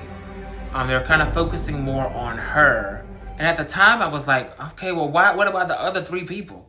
Yeah. But we slowly find out why that is the case. But yeah, so I'm like, oh wow, that's crazy. They went missing. And the last place they were like investigating or around was a small abandoned town, ghost town of sorts called Shelby Oaks. Yeah. Hence the movie's namesake. Yeah. And the really exceptional history of this is that the Paranormal Paranoids was a real show by the creator. I had no idea. That was in like the early 2000s, beginning of YouTube. And they were a group of they would do like these actual videos. And I believe the girl that played Riley did start in some of those videos on YouTube. But they actually aren't investigating paranormal. Was that scripted? I believe they had some videos that it was scripted. Okay. Of them doing paranormal. Yeah. More of a skit bit. Yes. So the film opens with a clip of Riley in a room. True. Traumatized, devastated. With the wig, tussled, shaky as shooketh. She said that wig had been through something. And you can hear just commotion going on outside. Yeah. She's in a room by herself in this cabin. One day, people will stop going into the woods. Hopefully. I know I would never go. I mean, I wouldn't be opposed to going, depending on the circumstances. But I'm going to make it out in one way or another. My concern is never about you making it out. In this horror thing, you're the person that survives and their husband dies. I mean, you just stay home. Then again, they could come get you while you're alone. Yeah, when I'm at home and you go, you make it out, but you bring it with you. Oh. And then you come home and kill me. Oh. So either which way, wow, you should stay out of the woods. Okay. But she goes to the door, commotion and tussling, tries to run herself back into the room. She gets yapped up by something off camera. Exactly. Okay? Exactly. So then that is like the found footage. That's the footage that literally was found by the police. And then now we learn that the team has been missing in that abandoned town. It's been a couple of days. And, you know, this is filmed like a documentary style. It is. Which threw me for a loop because I don't remember that in the trailer. Again, we only saw the trailer once. Yeah. So I'm like, oh, well, I don't remember this being in a found footage documentary style, but yeah, I'm here for it. Let's see where this goes. And it was so spot on. So they're interviewing her sister 12 years later. They talk about, you know, there's some really great cameos from some YouTubers who even do movie reviews. Absolutely. Spooky Astronauts is there. I was like, oh, I love that. It's just that. But I gave a nod of realism because it's like, oh. This shit ain't real. They're not missing. This is a publicity stunt. Yeah, that's what the YouTubers and what the hell is going commenters are saying. Right. And they've been missing for like 5 days, 3 days, 5 days, a week. So now people are starting to search. Now, immediately the story picks up and we're seeing the sister interviewed, Mia. Right. And it's been 12 years. Yeah. So now it's a bit much. Yeah, it is a bit much. I mean, you know, she's been over a decade has gone by. Yeah. And through that bit of a montage of found footage, documentary setup, true crime setup and all that stuff, we find that the other three people, their bodies were found. Yeah. So that's why they were focusing so much on Riley. Cause I'm like, girl, what? I mean, yeah, she's the host, but damn, I mean, they're on camera too. What about the other people? Well, they were found and they were like brutally killed. Brutally murdered. Their bodies were mutilated. Including the young black sister, Laura Tucker. Oh, hell. The only sister on the team. Girl, you had no business doing all this foolishness. You had no business. You had no business. Be friends with who you want to be friends with. But stay out of the woods. Stay out of haunted jail cells. Stop chasing ghosts. She was chasing ghosts. I mean, she should have been chasing waterfalls. That would have been better. Maybe. But you tried it, and you got caught. Yeah. So they were brutally found, you know, murdered, you know, killed and dead. But Riley was never found. Never found. And that's why it's like more focused on her because maybe there's hope that she's still alive. At least whatever happened to her. Yeah. And so this viral thing kind of takes off. You know, what is it? What happened to Riley? Yeah. Where's Riley? Who took Riley Brenner? Who took Riley Brennan? Yeah. And her sister's there, you know, and she's talking about her life, her relationship, and, you know, how that kind of devolved. She had originally met her husband now a few years before Riley went missing. They tried to have kids, and then, like, you know, suffered a miscarriage. Right. And then Riley goes missing, and this film really talks about, like, you know, the impact that these type of horrific events have on survivors. Yeah. When family members die, it's a horrible tragedy. And some say that the only worst thing than your loved one being taken from you is them literally being taken and not having answers. Yeah. And no closure, no reasoning, nothing that just substantial to be like, this is what happened. Correct. And I thought they were divorced. Come to find out, they were still together. They were still together. Yeah, they were married. But they just never. Kind of put it did put a huge like strain on their relationship, and they just stopped trying to have kids. It was just a whole. It was a good glimpse or viewing or showing of just how, like you said, how much that can affect you, and I think people don't really realize that how much something like this could affect you in real life. Yeah. And yeah, you just never know how it's gonna take a toll on someone. Yeah. So that was an interesting thing. Yeah. On the cabin door where the bodies were found that Riley was taken from, there's this wild symbol that was found on their door. This movie gets very spooky, very demonic-ish. Yeah. It's a lot. Yeah. And it's supposed to be the symbol of an incubus. Okay. Okay, they did mention that, yeah. Yeah, and for those of you that don't know, an incubus is like the male counterpart of a succubus. I think succubi are like more popularly known. They're like demon women who seduce men, steal their life force and their essence. Now, in some lore, they're separate. In some lore, a succubus becomes an incubus. Oh, I never knew They that. steal the life force and the essence from a human man, turns into an incubus, and then using their demonic self and the essence from a human male, impregnating by force a human woman to create a certain level and line of a demonic breed. I've never known that.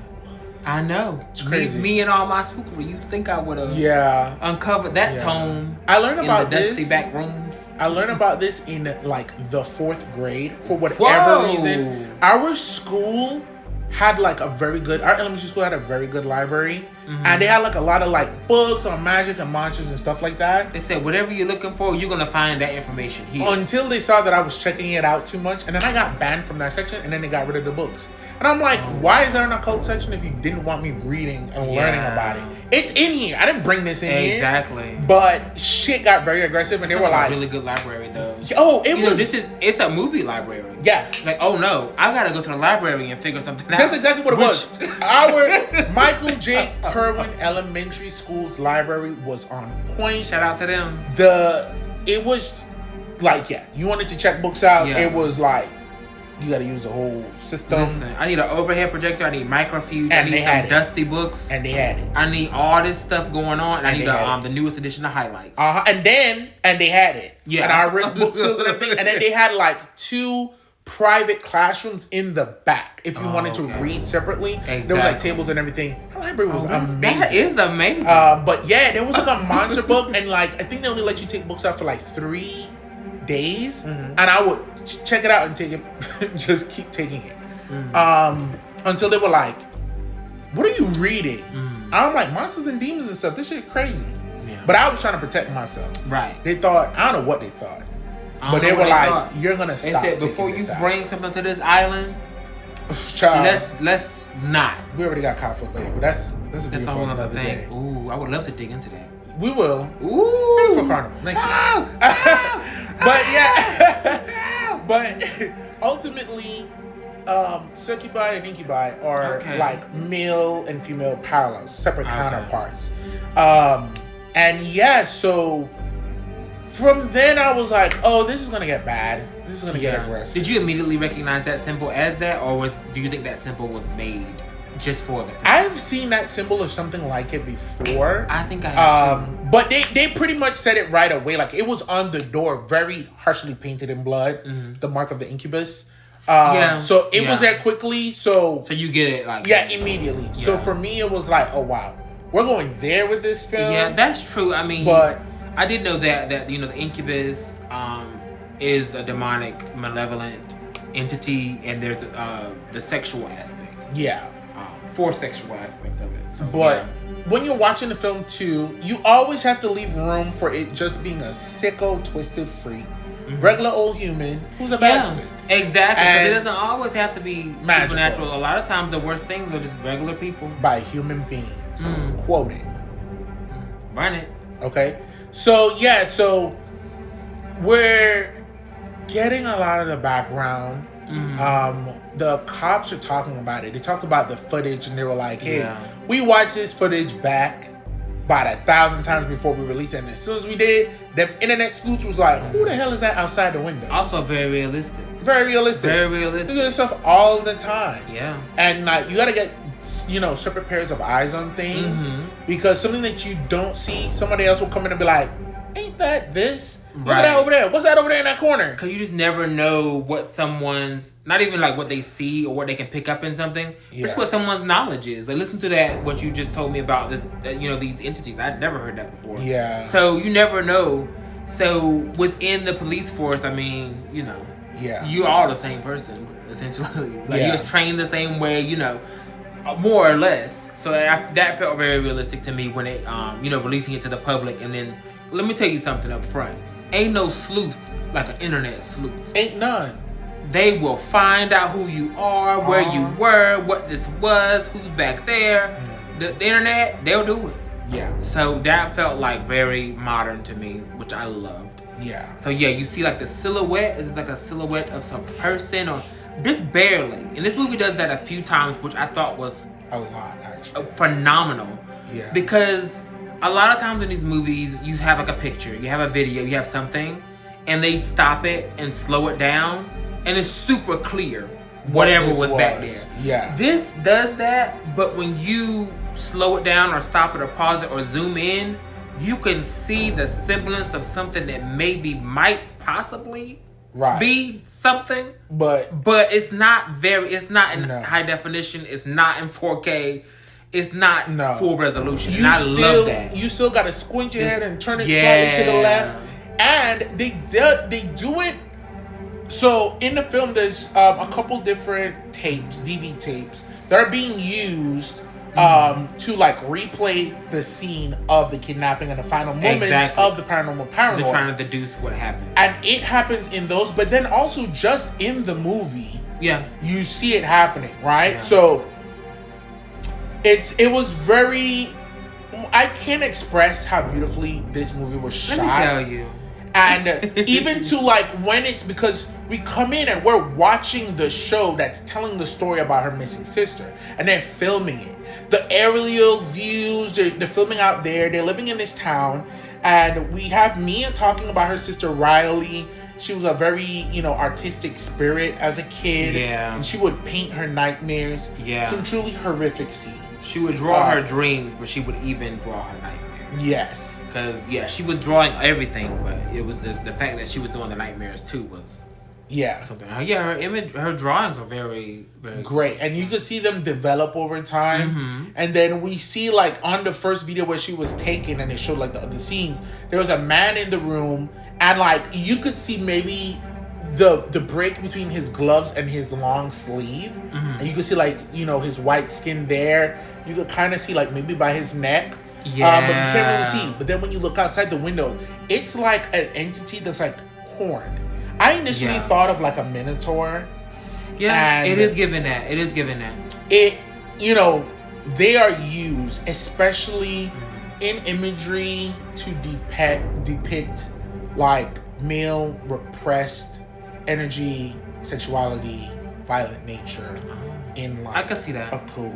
I can see that. Wrapped up in one. So that was very much Bastien. Exactly. American Horror Story. Yeah, correct. It was very much that. They're always big and foreboding, and it is straight masculinity, like not straight, literally about not broke wrist or not that, but straightforward. But also that. But then in the sense that it was very that, and we see Mia and she's talking about things and like Shelby Oaks was apparently 60 miles from where they grew up. Yeah. Now. Mild inconsistency. Well, they've been there. They would go there before. Been there when they were little. Yeah. Even though I did think what's her name said it in the time. Yeah, I did think that by the time they came along in life, that the place was already abandoned. But it looks like they had some time as kids to actually be there. Where their mom used to go there a lot when she was little. Correct. And apparently, what is it? Is it a carnival or a fair? And it's the main attraction to Shelby Oaks if you're from out of town. That's all they really have going for them. They have the carnival and they have like a dance hall. Correct. That they would like some bands and stuff. A ballroom would come in from the dance hall. Come on, dance hall. Would come in and play and perform. Yeah. And I love the story is so real because like as it goes, you're getting the same information multiple times, and there's clarity that gets expanded. Exactly. Told. And maybe that's part of it. Yeah. Where initially we just thought that it was abandoned by the time the girls were born and right. Girls. And then you slowly realize, no, they did go. Yeah, they made it seem like, oh, my mom would talk about it. Well, hell, for you've been there. Yeah. You've been. She said, why not those? Why not both? Correct. I've been there a couple times, and it starts to evolve. Like, this isn't just a story your mom told you. You've been there. And then, where their house is, there were woods that backed off into their house. Right. And they would go and walk through the woods, and their mom would carve R and M for Riley and Mia into the tree. so that they can always find their path and their way back to get home. back. Which I thought that was really nice and really sweet, and it's a good way to kind of keep you safe, you know? Yeah. Because I mean, I never was that child to explore in the woods, but I always wanted to. But the woods around my house were always too many like briar bushes, too many briar vines. It was just too much. You couldn't walk in there. Right. You just couldn't. It just wasn't any space to walk. Yeah. But yeah, there's something a little nostalgia about that. Just trying to walk around in the woods, enjoy nature. Love that. I reject that. All right. That's not something. Oh, okay. You know, we growing up on like practically on a mountain, literally. Well, that's true. There's some like we've gone deep into like ravines and the guts and like into the trees, and I've never done that and had a good time. It's not something I particularly enjoy. The only times I've ever done it was because I had to do it or my brothers were doing it, and it was like, well, either I go with them or I don't go, and then I'm the guy who doesn't go. And I did suffer, and still to a degree suffer from like FOMO. And I would get myself into things or like go and do shit I did not want to do, just so that they didn't come back and be like, that shit was crazy, we had a great time. Oh yeah, you be like, you had fun watching Charmed, you bitch. And I'm like, damn, I did. But eventually I grew out of it because you have to find your own way, do your own thing. Yeah. So it was just I always get anxiety when I see them doing it. Going into the woods, man. Yeah. No. I still find it, I still think of it as a peaceful thing, depending on where you go and where you are, and if there's like marked trails and things. I think it could be a really nice thing. I enjoy nature to a degree. I like seeing it, but being in it isn't always the same. And like the circumstances for me are like, let's take a 5-minute walk, step our toe in, and like, let's get back out. If I can't see the main road, no. Understandable. Yeah. So, yes, she makes the markers on the trees. She puts the lotion on the skin. What was her initial first? Who's first? Riley's. But Riley's the younger sister. Things like that make me think. Oh, yeah, her initial was always first. It was always Riley and Mia, even though Riley is the younger one who is now missing. And Mia was... Yeah, that's interesting. I wonder why that was R and M. Yeah. Anyway, so that was a thing they used to do when they were their mom would do for them when they were little, and that was just kind of their little trademark. So we're kind of coming out of the whole found footage thing, documentary style thing, and now we're in the actual cinematic movie of it all. Not yet. Not yet? In order to completely transition into this, while filming one of the final scenes of the story and speaking with the director and the interviewer, Mia gets a ring at her door. She goes and answers the door. And a big, burly, hefty bitch of a man opens the doors and looks at her and says, she let me go. She finally let me go. Pulls a gun out and shoots himself in the head. With that gunshot, the entire design, the entire framing of the show flips and switches. And we're no longer in this idea of it filming. Right. Talking this about reality the past. TV show. It's something is happening right now. Literally, and I would have to watch it again, but every single shot that was shown before was shots that either were straight on forward of Mia talking to the camera, interviews with the police, found footage camera that could actually happen, or, you know, ambient shots of overhead, the nature, and everything. That is the true. Second that Wilson Miles commits suicide, self-harm. I don't know if we could say this type of stuff, but again, we can't get demonetized. Yeah, that's true. Once that happens, the entire framing flips. Things go into slow motion. I almost felt like Mia's actress changed. Oh, wow. She looked so different because everything changed. We got an overview. The camera, we see the camera putting his body into the truck. Yeah. Just shots that are stylistic shots for the movie and could not be done by the documentary crew or by anybody else. is stuff that nobody else was seeing except for us as the viewer, and everything else before were completely shots that could have been seen by everyone and be a part of the show. Absolutely. And That's a huge point. And then, mind you, we were like 20 minutes in. Yeah. And they did it's such a masterful job of setting you up for what this is. Because I was like, okay, I'm settling in for a mockumentary style. Right. I'm settling in for a found footage style. Let's do this. I really want to know exactly what's going on in Shelby Oaks. Yeah. Well, he said, you're going to find out, but not the way you think. So yeah, that I would love to go back and take a look at that scene again too, just to mark that switch. Because I remember feeling it, but that's very likely to happen. That shit blew my mind. Yeah. Now, there is a good thing, or not a good thing, well, an important tidbit to note with this man who's shot himself in front of our front door. He is gripping a DV tape with the words scribbled on it, Shelby Oaks. Correct. And Mia gotta have it. Mia got to have it. She gotta have it. And so I don't even think they actually show her taking it. It's just her looking at it. Yeah. Just her looking at it. And it's like, well, girl, you gotta take it. You got to. You could practically hear the voices whispering, like her conscience and everything in there. Just, girl, you need to know. Yeah. Sister. So not only this traumatic event has happened, but it's also like there's a link. Correct. There's a link to possibly my sister. Right. This is getting kind of crazy. So she's walking around. She walks around a long good while with that blood on her. Oh yeah, they were sitting there on the couch, just sitting there frozen.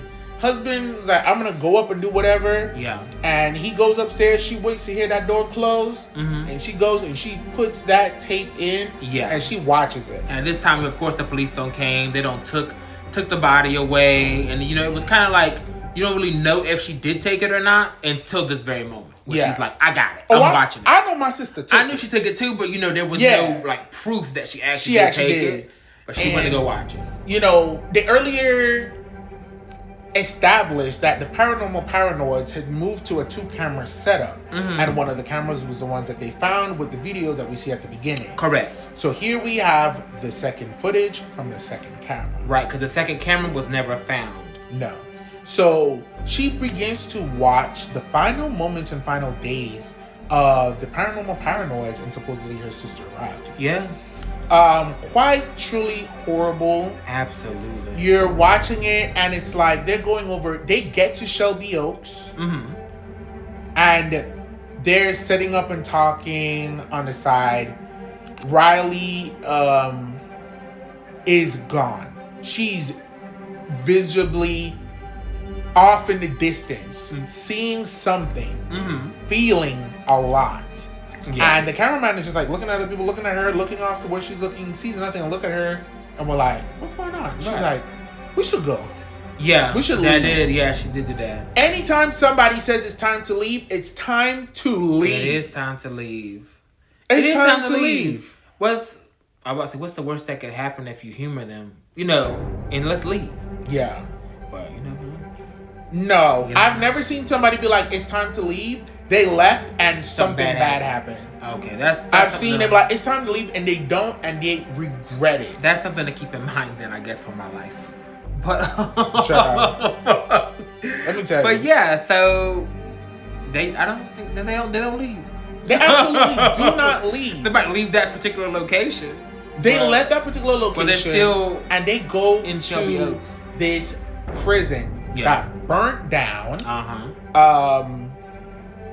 Recently burned down. And it was hell in there. They're walking through the prison and they get to a particular cell, and again Riley is shooken. Let me tell you something. That's so Raven, that's so Riley. Listen, that's Mama Riley was seeing everything. She was seeing everything. And it was time to go. And her breath was visible. Oh yeah. The temperature drops and she takes off running. Yeah. Oh, she did. She did take off running. She said, I gotta go. But now, I don't agree with her running deeper into the prison. Maybe there was multiple exits. Maybe there were multiple exits. But she definitely said, I'm gonna go the way I need to stop. This and go the way I'm facing and get the hell up out of here. Because turning around could be a lot too. It could be. So she just kept running and she got out of there. And, you know, they make it back to the carnival. She carves an R&M in there and they were like, RM, what does that mean? She's like, me, I'll get it. Yeah. And she sees it. Wink, wink. You know? Love your sis. Love your girl. The scenery, it's chilling. It is. That burnt down fair. So then, first we were told that there was a fire at the fair, much like the prison. Right. And then people left. When Riley is giving the recap for the show, she said after a string of missing persons. That part. At the fair. And then a fire. Right. Excuse me?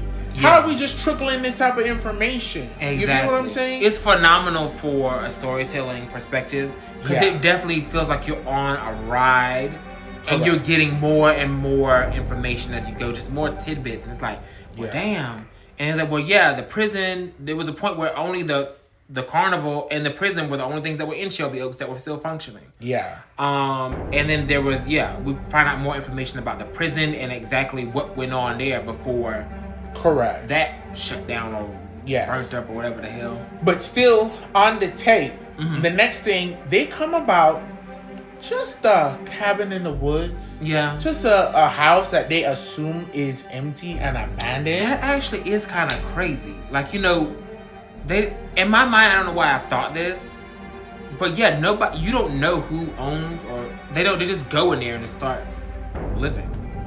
You know what I'm saying? Hell yeah. Yeah, it's like I didn't really think about it. I think I was just wrapped up in the story and trying to figure out like what was gonna be next or what was gonna happen or catching little glimpses. But yeah, there was nobody you called ahead of time and was like, hey, we're gonna be up here, or hey, you own this place. We wanna know if we can stay for the weekend. We're working on a project. They just went there and just stayed. Because they were told that the town of Shelby Oaks is completely abandoned and nobody lives there.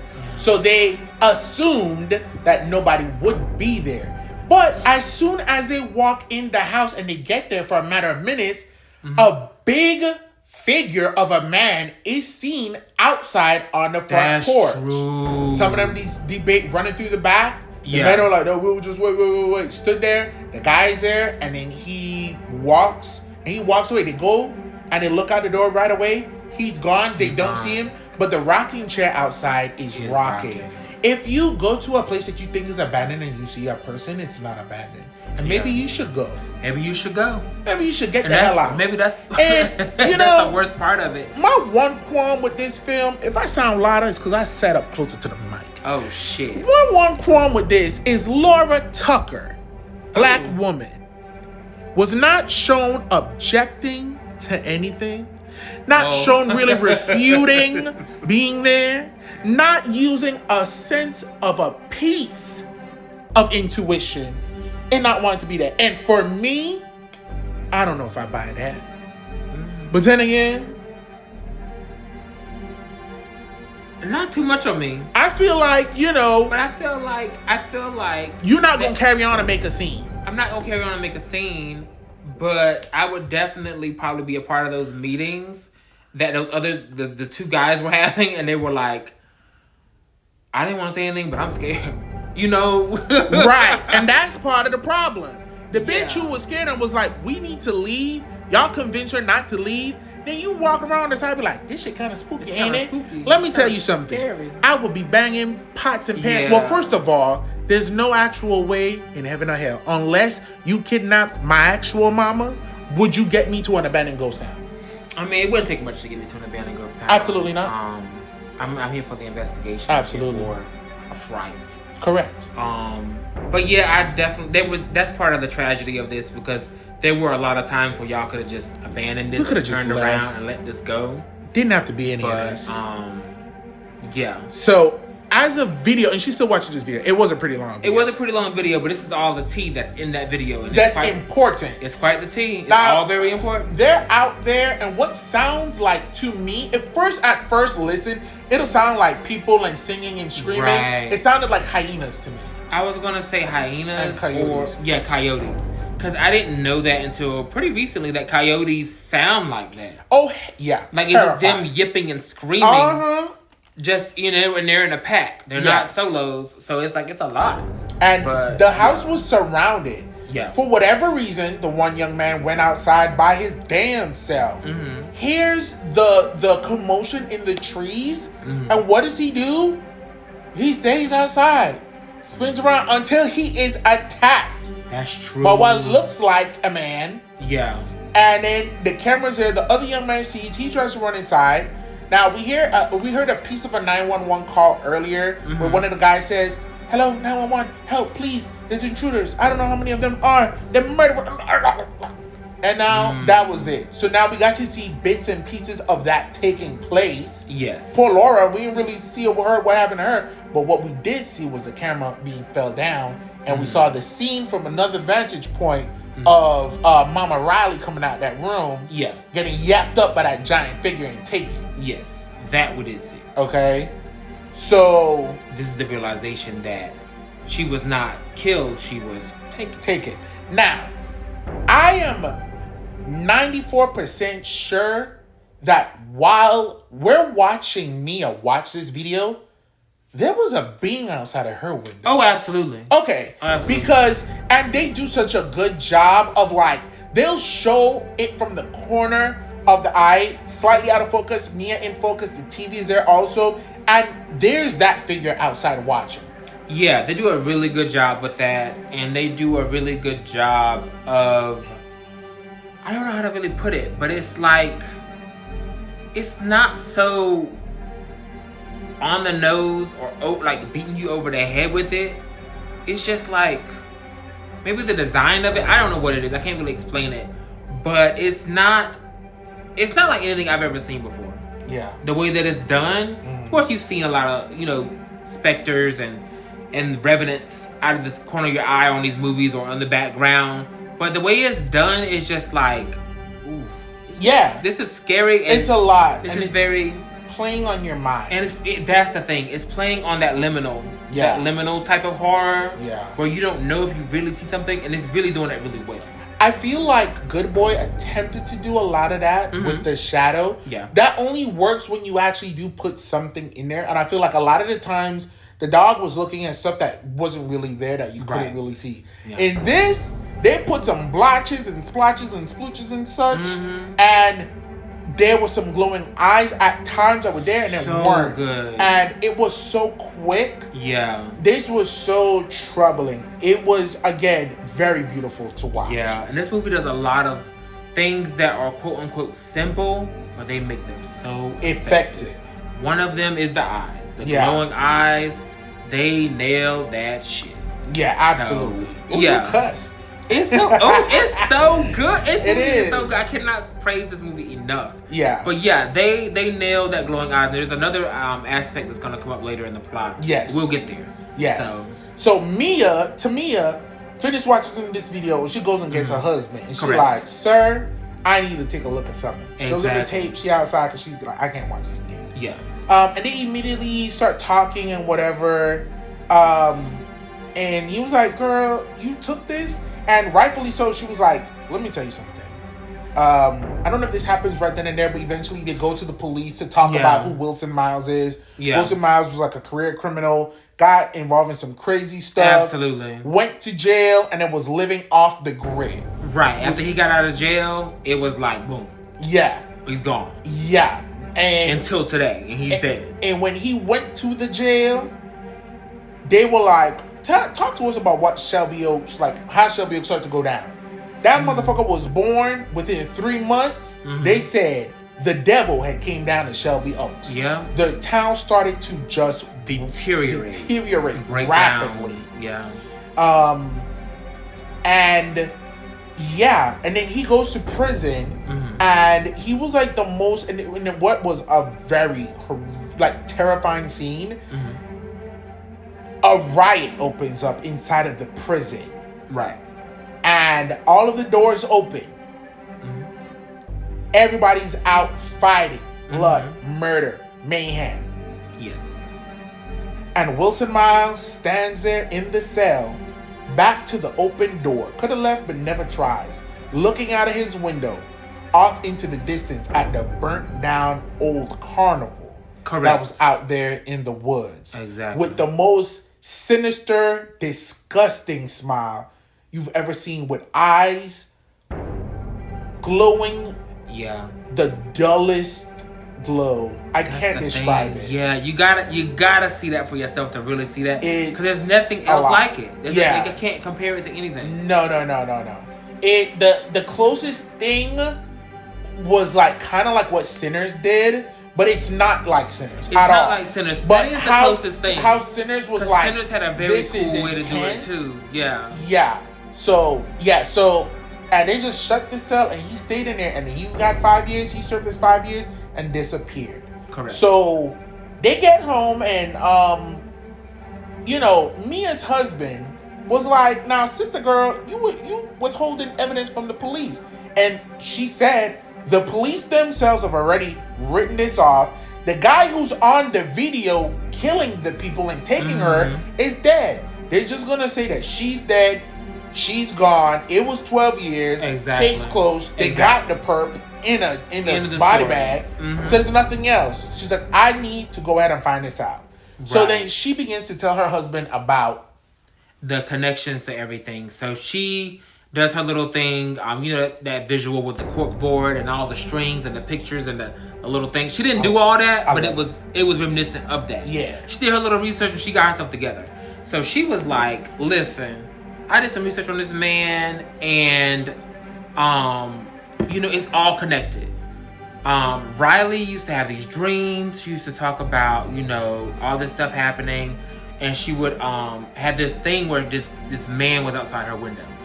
We always just chopped it up to be a recurring nightmare. That she's half asleep, half awake. It's not really anybody out there.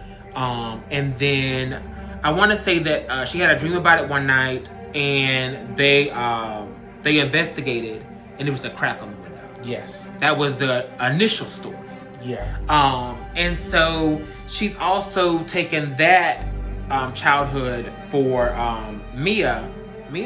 Riley. Riley's childhood, and she's kind of lined that up with what's this guy's name? Wilson Miles. What a name. Wilson Miles. That's two last names. Never trust them. Never trust them. So she's lined it up with Wilson Miles' life and experience.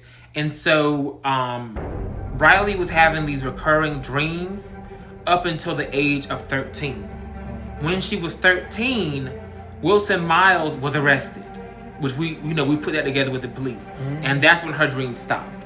So she's like, well, what if she wasn't actually having dreams? What if this was real and she was really seeing him outside her window? Mind you, this is a second story window. Second story window. Correct. As was the room that Mia was watching that DV tape in. Yeah. That we saw something. We saw something outside the window. Yeah. That's a second story window. So we already know what this is. Whatever this is, it's something serious. Yes. Because we were on the second floor. So she's printing all this stuff out, and her husband's like, well, I mean, there's no connections here. Not only that, he said, bitch, you need help. He did You're say that. sick in the head. You need to get some help.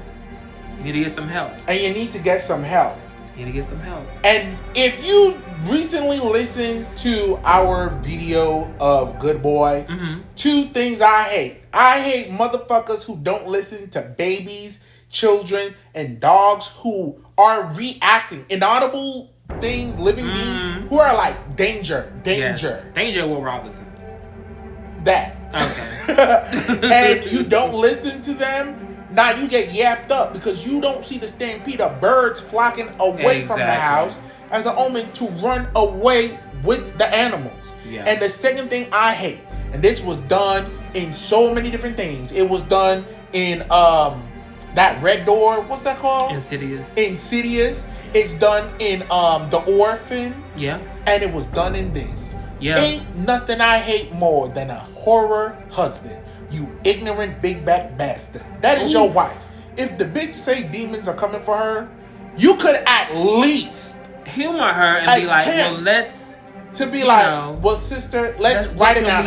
Yeah. Let's really look and talk some more about this. Don't act like there wasn't a demonic symbol painted in blood on the door. That's true, and that much we do know. That's public record. Everybody knows that this did happen. This was pointed or painted outside the door of the cabin where everybody died. It costs you nothing to believe the person that you're with. And of course, you have to have some level of discernment. Yeah. And you can't feed into delusions. And you have to make sure that if somebody is having a mental break and they need help, they need help. But all I'm going to say is, Exactly. if Trendell ever comes to me and is like, Not my government. this entity is coming for me, them, her, us. Unfortunately, for anybody else involved, I'm gonna have to believe him, because the one thing I will not be is a horror husband, and somebody's gonna end up dead, friend, and that's gonna be your fault. He treated that girl so poorly, got up and walked off. He did. After saying, you need some help. You're sick. You're a sick individual. Idiot. Mm-hmm. I gotta go. I gotta go. He said, where did all the years go? That, first of all, the disrespect. Now, if Tamia had swung around and bust you upside your lip, You would have think she did you wrong. but how you just gonna be like, I wasted all my life with you, you dumb Essentially, sicko. yeah. Your sister is gone. Fuck you. You shouldn't be lying to the police. Yeah. But your sister's gone. You're lying to the police and withholding evidence, which is some kind of crime. Misdemeanor at least. You're also crazy. We're childless. I've wasted my time. I'm middle-aged now. Did he literally said that to her? Go watch the movie for yourself. It was so disrespectful. I was livid. I'm like, sir, I just... Yeah. The man showed up with a tape with her sister on it, shot himself in the head, and he's the same man that was in the... Yeah. It just seems so blatant that is a connection. But hey, I mean, there's skeptics out there.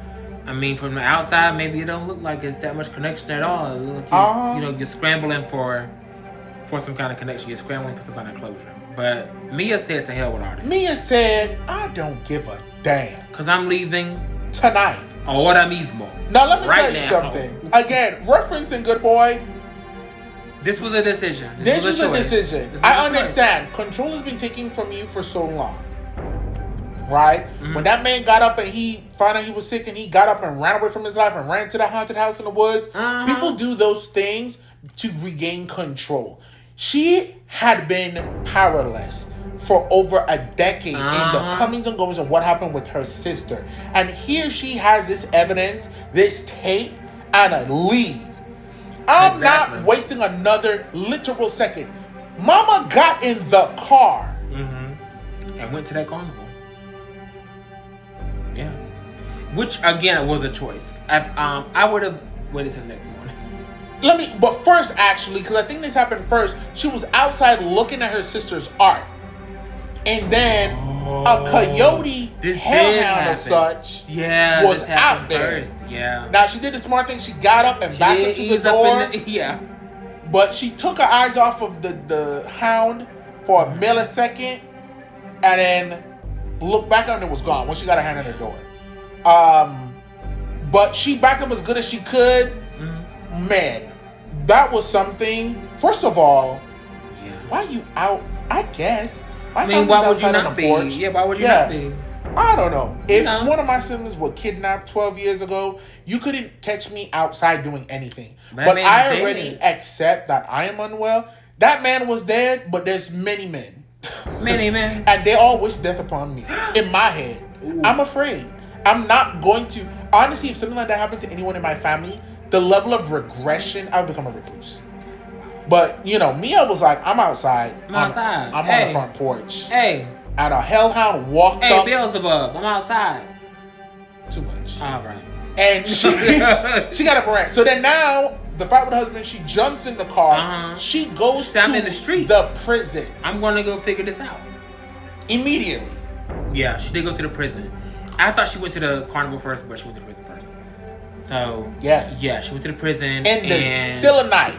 In the still of night. Jump the gate. An abandoned prison. And yeah, it's one of those things where you gotta work to get in. And she did that work to get in. Now, when she goes in and she's walking through, She has a memory. Something we didn't tell you before. When she was talking to the cop, he was telling her that Wilson Miles was standing in cell 37, block 3. Yeah. Well, she gets there. She's watching the video. That's what really spurred her. Exactly. She's rewatching the video again, and she sees that the area that Riley was at when she got them chills in the jail cell, and the breath and everything, was in front of cell 37. Exactly. She goes in there. Bum, bum, bum. Now, I'll say this. From this point on, I personally cannot validate, justify, or verify anything that Tamia did. Heifer, you crazy. Yeah. Everything you wanted to do and everything you did moving forward could have been done in the morning. It could have been done in the morning because you've heard these things. You've seen that on the tape. You see her breath. You've heard how the prison just like deteriorated when this man got in there. So it was a choice. She had pictures. The prison, the day he moved in, the prison, 5 years, the day he was released. And it was destroyed. Yeah. It was like moldy and a mess. It was hell. So it was hell. She goes up in that jail cell for going to the jail. A problem. Yeah. Finds his jail cell. A problem. Yeah. She goes and she stands and looks out of the window. In the same footsteps, same footprint. And when she steps back and looks down, he stood there in the same spot for 5 years. Periodically. That they were grooves. There was an outline, an indent. From the soot, the grime, the flames, the muck, the hell.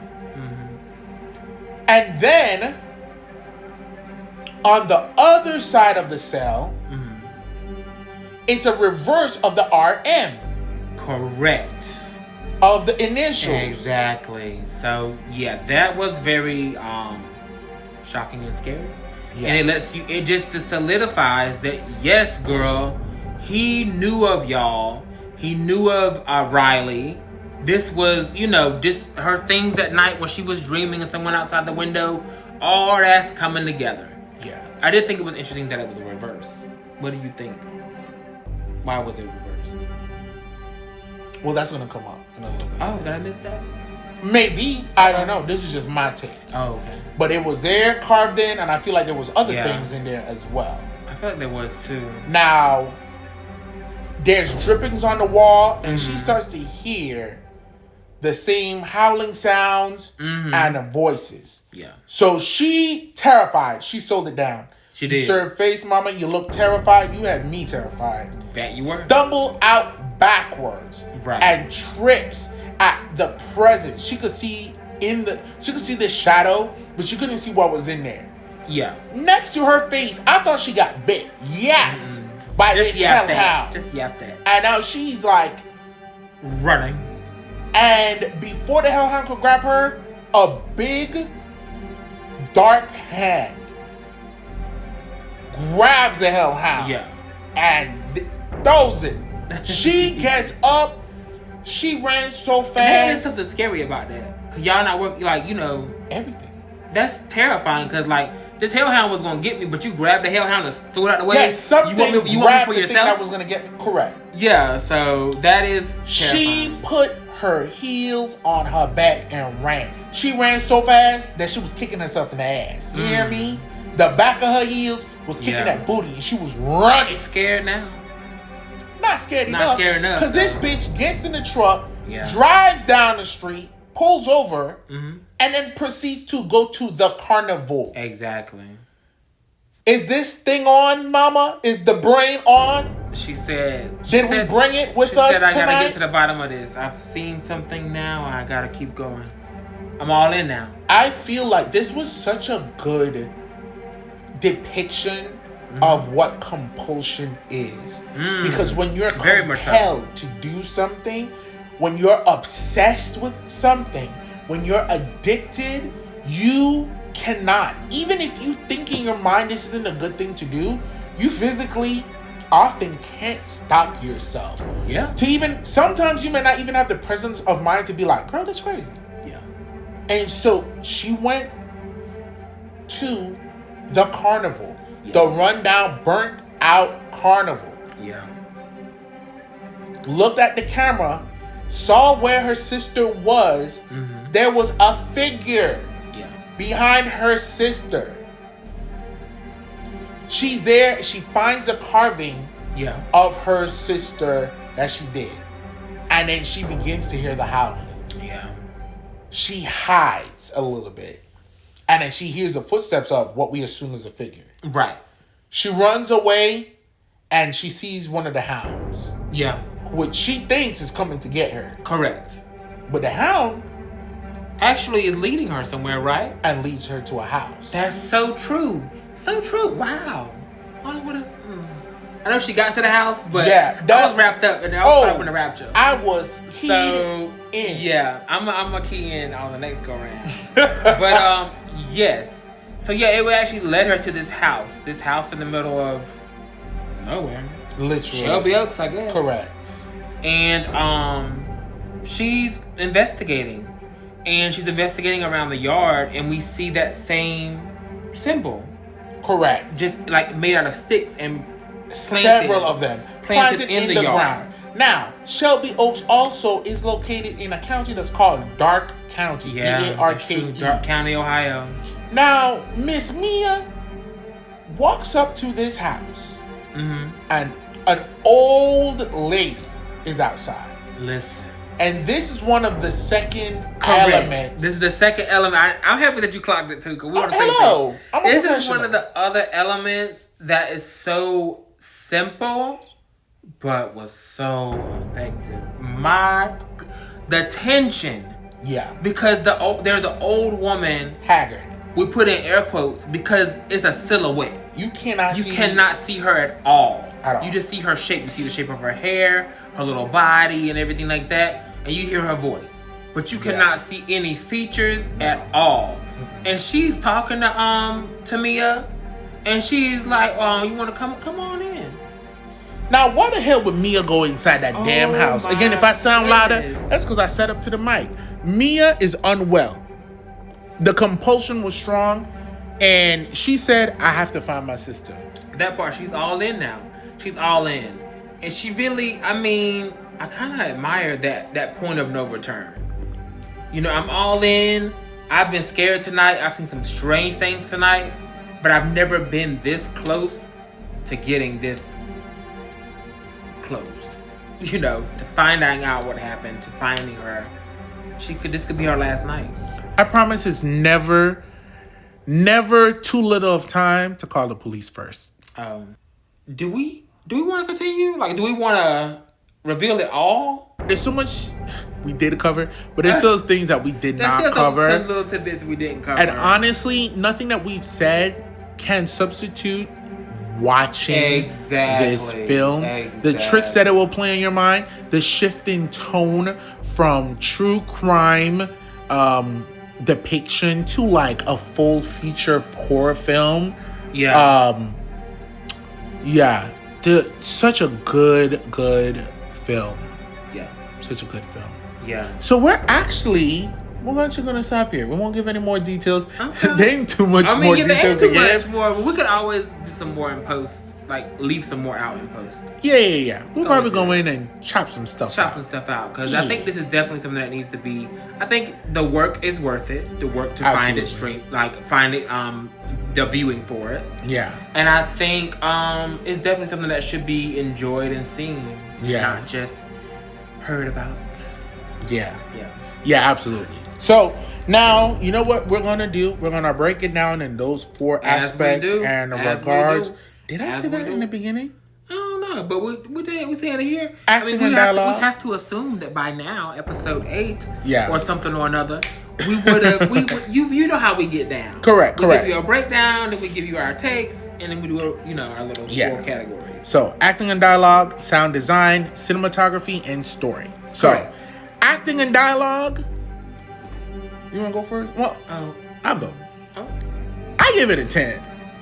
Honestly, they 8. Yes. Mia was giving it. Who was the police officer?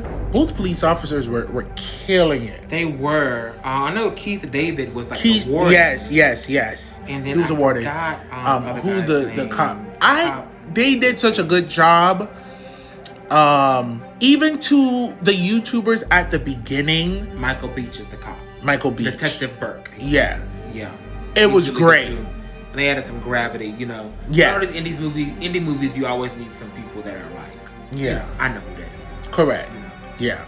It was really good. We had some. Yeah. They did a really good job. They did a great job. It was really good. For acting and dialogue, I also gave it a 10. They really set up the mystery really well. They really conveyed, you know, horrific, you know, scary things happening. I mean, it was very believable. And yeah, that was very terrifying. Yeah. So yeah, I gave it a 10. Excellent. Sound design, a resounding 10. Resounding 10? I give it a 10. Do tell.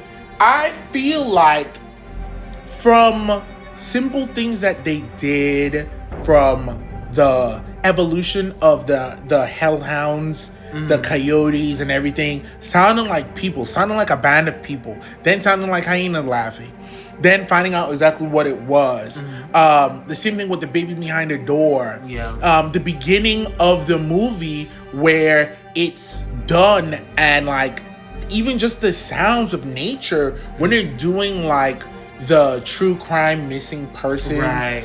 you know, documentary style of the movie. As someone who's watched every single episode of like the first at least seven seasons of Snapped, every single episode of People Investigates and the spinoff about like the cults, I've watched so much true crime, and there's just a certain look and a certain sound that goes behind it. And then even though it wasn't necessarily in the film, the moment with like the flashback and visions when she's in the jail, and you could see like the flashback of like him looking out the window and just the sounds of like chaos and the fear that was going on. It was a scary film from that regard. And then the thing that I love, you know, I love a good song.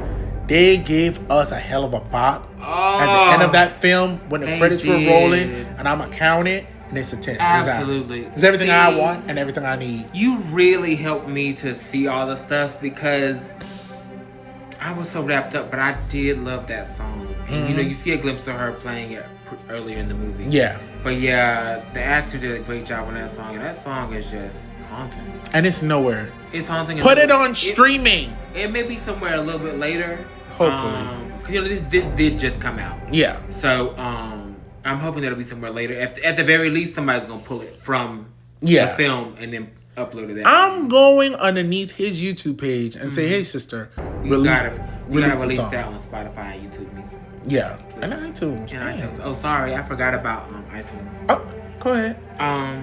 But yeah.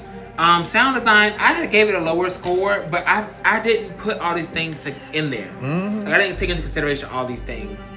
So yeah, it is a 10. It is a 10 because it's stuff you take for granted. Yeah. But if you really take down and like really pick apart, like, yeah, there was a lot done with sound in this movie, and very effectively.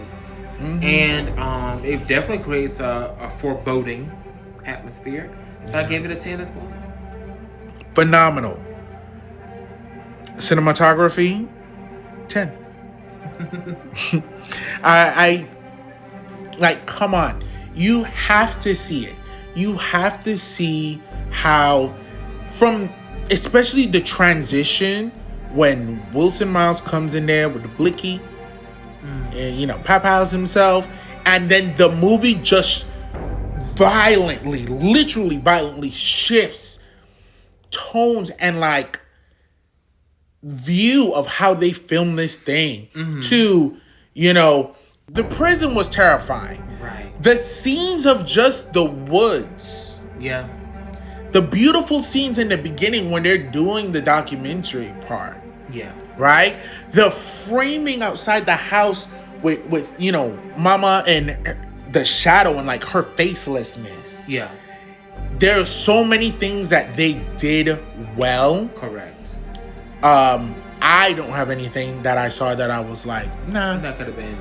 You know, and the more and more I think about this movie, I feel like I'm in the same place. Like, I don't really have anything that's like, what could be better about it? Nothing was glaring. It was it was very good. The cinematography, I gave it a 10 as well.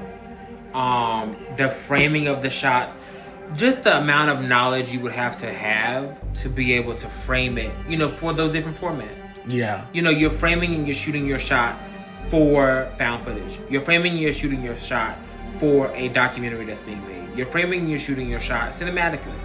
So, phenomenal. Really great shots in the movie, and just all the details, like the little hidden shadows and things, you're zooming in and all that good stuff. Yeah, and then also the way that the entity is shown and depicted. Yeah, 10. Yeah. And then story. This was so good.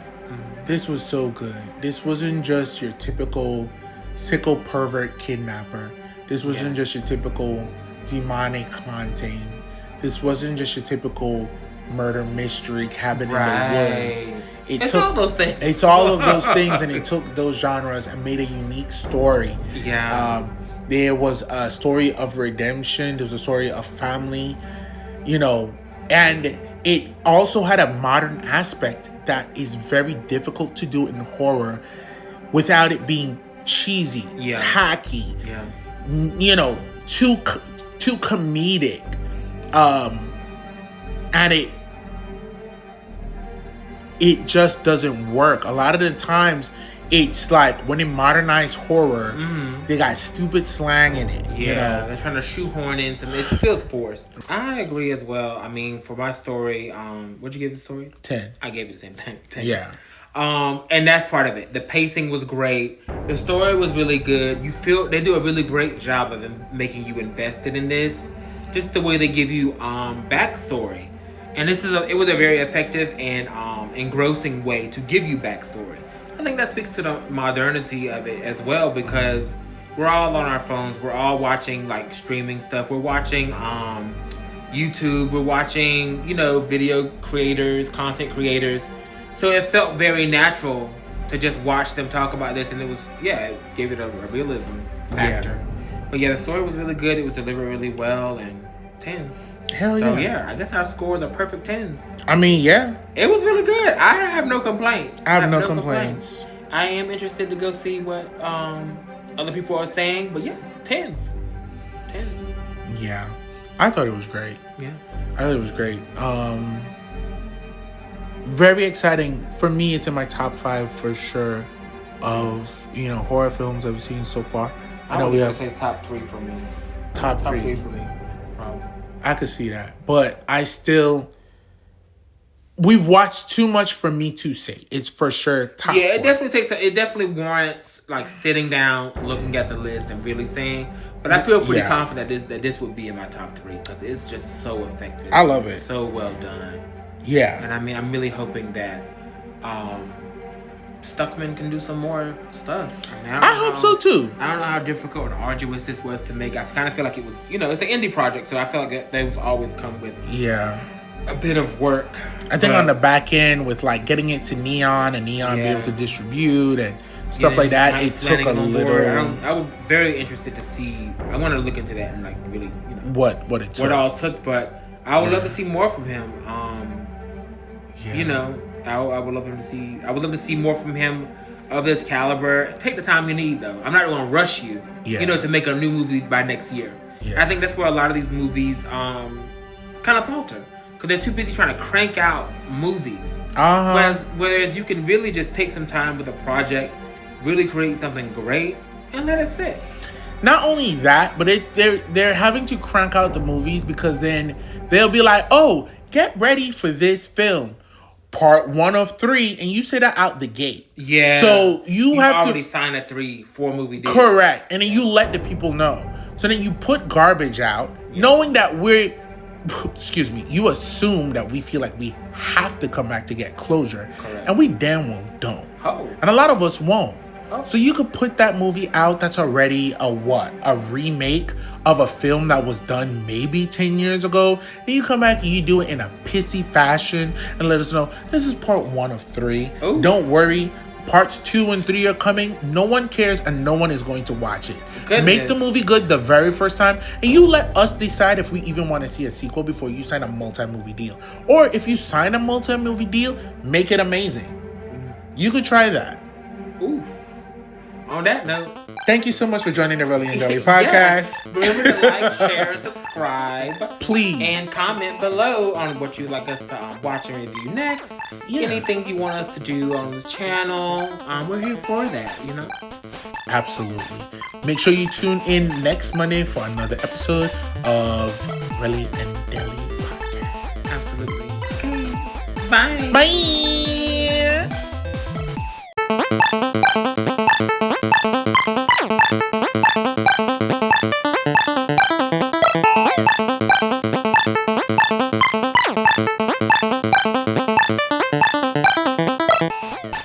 Welcome to this week's episode of the Relly and Deli podcast. I'm Relly.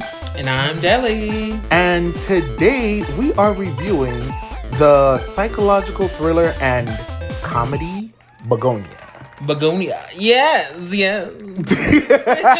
Begonia. Which literally did not know what I was saying. I guess I've never seen Begonia spelled out as a word. And literally, 10 minutes before we hit record, I was like, Begonia? What the fuck is Begonia? And immediately I was like, at the same time, Trindell says, it's a flower. Yeah. It is a flower. But they do spell it different. Oh. I think I was gonna say that I think it's the font too. That font, I don't know what's going on with that. But they use it in the poster, they use it in the trailer, they use it in the credits and the opening credit. And it's very thought-provoking. I'll be interested to see exactly how they develop that. Based on the movie, I definitely think there's like a key reason, but we'll talk about that more towards the end. Ooh, for sure. Okay. Let me wet my whistle so I can give us a bit of a rundown of who's involved behind the scenes on this. Yes. So, this movie is directed by Yorgos Lanthimos, and it is starring Emma Stone, Jesse Plemons, Aidan Delbus, and we see Alicia Silverstone here. Yes. As far as Yorgos Lanthimos, which I love that name. That name sounds like I'm about to summon something, or I don't know. It's just something that's so official. He's a Greek director. But at first I was like, I don't think I know anything of his. But after a little research, I see that we saw Poor Things, which he directed that. Yes. He also directed a movie called The Lobster, which I've heard a lot of things about. The Favorite, which also starred Emma Stone. And Poor Things, right? And Poor Things also starred Emma Stone. Okay. And then The Killing of a Sacred Deer. I've never seen any of these other ones aside from Poor Things, but I've heard good stuff about them. And so they have definitely been on my list for a bit. And the thing of, there's one of the movies that he did, Kind of Kindness, that stars Emma Stone and Jesse Plemons. Okay. They're both in that. So it's I would love to watch that and kind of see what their dynamic is exactly. Yeah. Because, And so, everybody knows Emma Stone, but if you don't know Emma Stone, she's been in great movies. Poor Things, La La Land. She was in the live action Cruella, as Cruella. Yes. The Amazing Spider-Man, Easy A, The Help, Zombieland. I honestly, I feel like I can just go on and on and on. Yeah. As far as Jesse Plemons, he's been a great deal of things as well. Some standouts are Breaking Bad, Civil War, Game Night, Like Mike, of all things, 2002, Like Mike. That's crazy. And Black Mirror. Yeah. So those are our mains here. The third person I mentioned, Aidan Delbus, this was his first movie. Yes. So he's definitely I'm excited to see what he does next, and I really feel like he's gonna make a great name for himself, because this is a great way to start. Yeah. Fresh out of high school, boom. Yes. Love that. Yes. All in all, this was a very interesting film. Mm-hmm. So before we get into things, do want to give you a soft spoiler alert. Soft spoiler. Okay. Wah, wah, wah, wah. No, very soft. Soft. We took that survey. Thank you to everybody who answered the question and gave us your insights. So we're going to be reformatting, doing things a little bit differently. A little different. We won't be going through the entire film beat for beat, scene for scene, like we normally do. I am going to give you like a brief general synopsis of what the film is about. And then, as you know, as we always do, we're going to review the film and give you our takes on 4 main categories. First being acting and dialogue, second being sound design, third being cinematography, and then fourth being the overall story. And then we'll give you our final takes and our final rankings on a scale of 1 to 10 and how we rate this film. Absolutely. Okay? So, Begonia. Honestly, we first saw this, I think we saw like the trailer once. Once or twice. Once, maybe twice, you're right. Yeah, and it is a psychological thriller. It is listed as a dark comedy. It's not even a dark comedy. Like in AMC app, they list it as a straight comedy.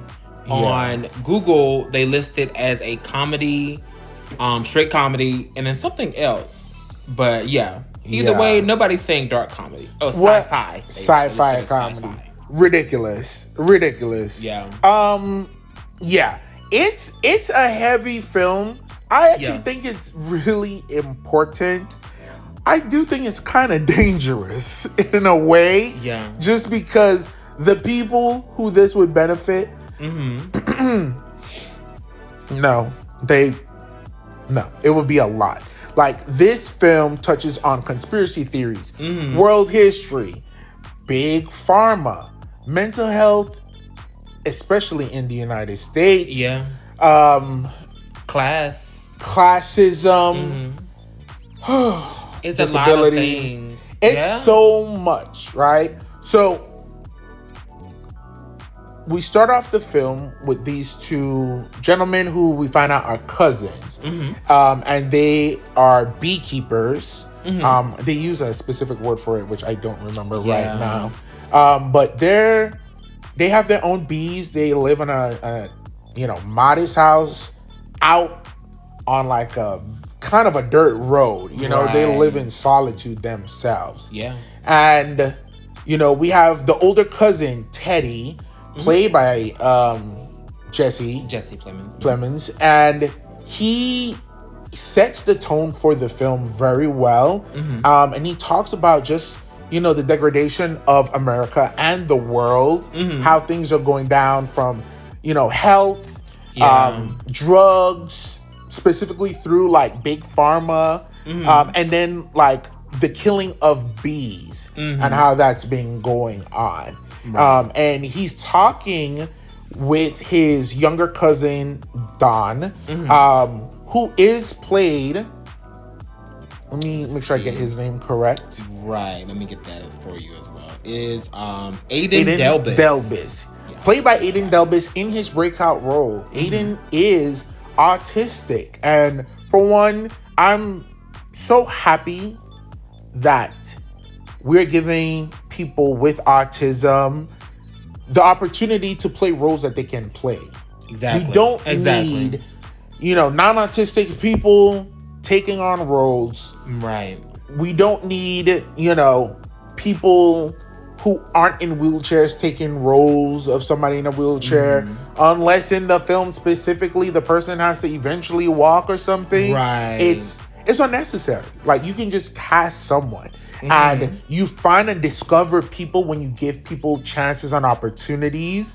And he did an amazing job in this film. He's probably, to me, one of the most important characters. To me, he's the most important character, actually. Yeah. So the 2 of them are talking about the destruction of America. Yeah. And at the same time, scenes are interspliced, and we see Emma Stone's character, Michelle Fuller. And she is a powerful... She's a powerful CEO, woman. Yes. Tycoon. She is blunt. She is rigid. And she's about business. She's about business, and it delves like a bit of a montage, because you see her like at work, you see her like walking around, and Emma Stone, she did a great job with that, because she kind of, some of the scenes in this early part of the movie, she's not even saying anything. She's just walking. Yeah. And, she's little things, little isms she has going on, but you also see, like, her outside of work and, like, what that's like. And she's, like, training with, like, a personal trainer or doing yoga and stuff, stretching. And she takes a lot of, like, pills, supplements and stuff like that. So, it looks like she's very health conscious. Yeah. And she's no slouch. Absolutely when it comes to that. And mama is rich. Bitch driving around in a G-Wagon, blacked out, expensive. And, we first speaking roles, we really see her in her office filming a sensitivity training video. Diversity training video. Also, we can tell that it's after something happened. Right. Something happened company-wide. And, it was kind of like being somebody who worked for a big retail store, when something happens internally and then they gotta kind of course correct. Yeah. And, it's this amazing scene where it's just like, hey, just let everybody know they can leave today at 5:30, 5:35, everybody could go home. Just do it in a way that they know that they can go and they don't have to stay. Unless they have work and they need to stay. We are a business. Mm-hmm. And everything needs to get done. We need to hit our quotas. We gotta hit our quotas. But if you want to go, if you gotta go, go. Unless you don't. Stay. Yeah. If you have work, And it is so great.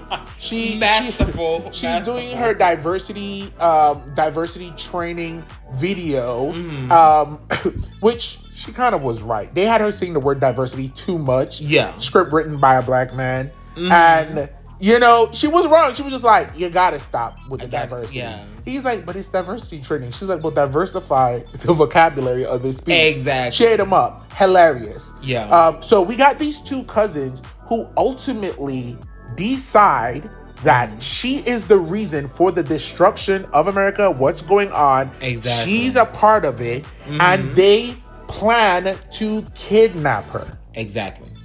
And they take this woman hostage. The comparison through bees in the film is something that's like very important, and it's very good. They talked about it in the beginning of how we're a dying colony.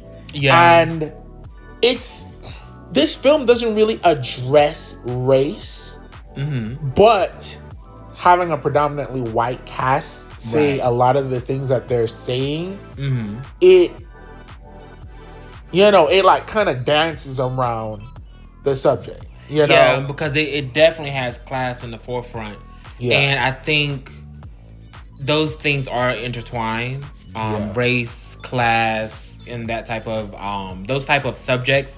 You can't really talk about one without talking about the other. So I do think they definitely danced around that, but it is a predominantly white cast. Exactly. So, like one of the biggest parts is when they take her and, she gives them the rundown like, hey, I'm important. Yeah. Phenomenal.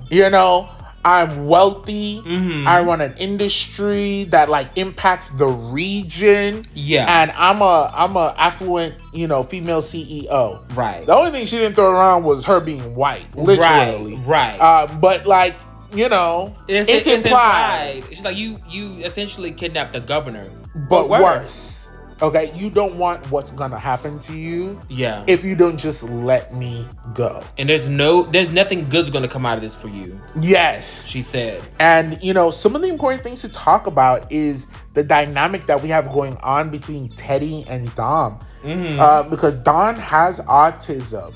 And Don is such a light. I think this film really addresses a lot of the conversation that's happening now, unfortunately, with a lot of ignorant people on what autism means and the capabilities of the autistic people. I was thinking the same thing. In America. I was thinking the same thing. You have Don's autism juxtaposed to Teddy's actual paranoia. Conspiracy theorist, obsession. And having these two things side by side that are not the same, that's often treated as the same by everybody in this country. Exactly. You know, exactly. Yeah. Even some of the dialogue with Don, and he's like, well, you're the smart one. You're the brains of the operation. Yeah. And he's like, no, you're smart too. Exactly. Like he's like, that doubt that you have, that I heard it in your voice. That's part of the problem. The system is exactly influence. Exactly. So the film goes, they kidnap her. Yeah. And they have her in her house, and it's a countdown to 4 days to the lunar eclipse. They have her in their house. Sorry. Yeah. They took her from her house with her car to their house. And they have her trapped in the basement. Correct. And they're convinced that she's an alien. They are convinced. And when they kidnap her, they're wearing these Jennifer Aniston paper mask. And I'm like, is that to, in the mind of a conspiracy theorist, is that to appeal to her, to someone who looks like her? Yeah. Or, that's why I kind of thought about, like, oh, you're going to capture this, this beautiful white woman that's powerful. You should appear as a beautiful white woman. That's very interesting. I thought about that just in passing. I'm like, we want to blend in, but it's not fooling anybody. It's literally a paper mask. It's literally a paper mask. Yeah. I don't know. I think... And that's where the comedy comes in. I wouldn't define this as a comedy, a dark comedy, but a drama first, for me. I'm going to do a big swing. Uh-oh. And I think with everything that's going on, especially now in this country, I think with a lot of the hateful rhetoric that's going on, the fact that they decided to pose as a woman to basically attack and kidnap a woman, right, is something that, like, people say is happening and the numbers say that it's not happening. You know what I mean? Yeah. And it's just like this illogical fallacy that people are spewing to just be hateful towards, the trans community for once. And because they could have gotten any mask. Most people do president's masks. Why would you get a Jennifer Aniston mask? And then when we look at all of the conspiracies and stuff that's going on, but so you watch the entire film and it's really just mind-bending on what it is going on. Exactly. I had my feelings, and I told you before we were walking in on what I felt like about what was going to happen. And I said it, I said it in passing when we saw the trailer. Yeah. We'll definitely have to discuss that because we are trying not to give you guys the whole kit and caboodle of it all. But it's such a journey. Begonia. Come on, Begonia. Begonia was a ride, y'all. It was. And it is such a journey on just the way, what's the word I'm looking for? It's just digging deeper and deeper and deeper into this character, Teddy. Yeah. His theories, his mindset, and I think Don is he kind of plays as the audience. He's like, well, okay, right? It's very much okay, correct. And then, are you sure? Checks and balances, or very much that. And I think that's why he's so relatable and such a heartfelt character, I feel. So let's get into it. What we're first going to dig into is the first category, which is acting and dialogue. Okay? So what did you give this film in that particular category? Acting, dialogue, I gave it a 10. Just because there's some good, like, monologues of sort delivered by both Emma Stone and Jesse Plemons. I mean, we talked about one briefly earlier where she's giving him the rundown. Yeah. Like, this is how this is going to play out. Yeah.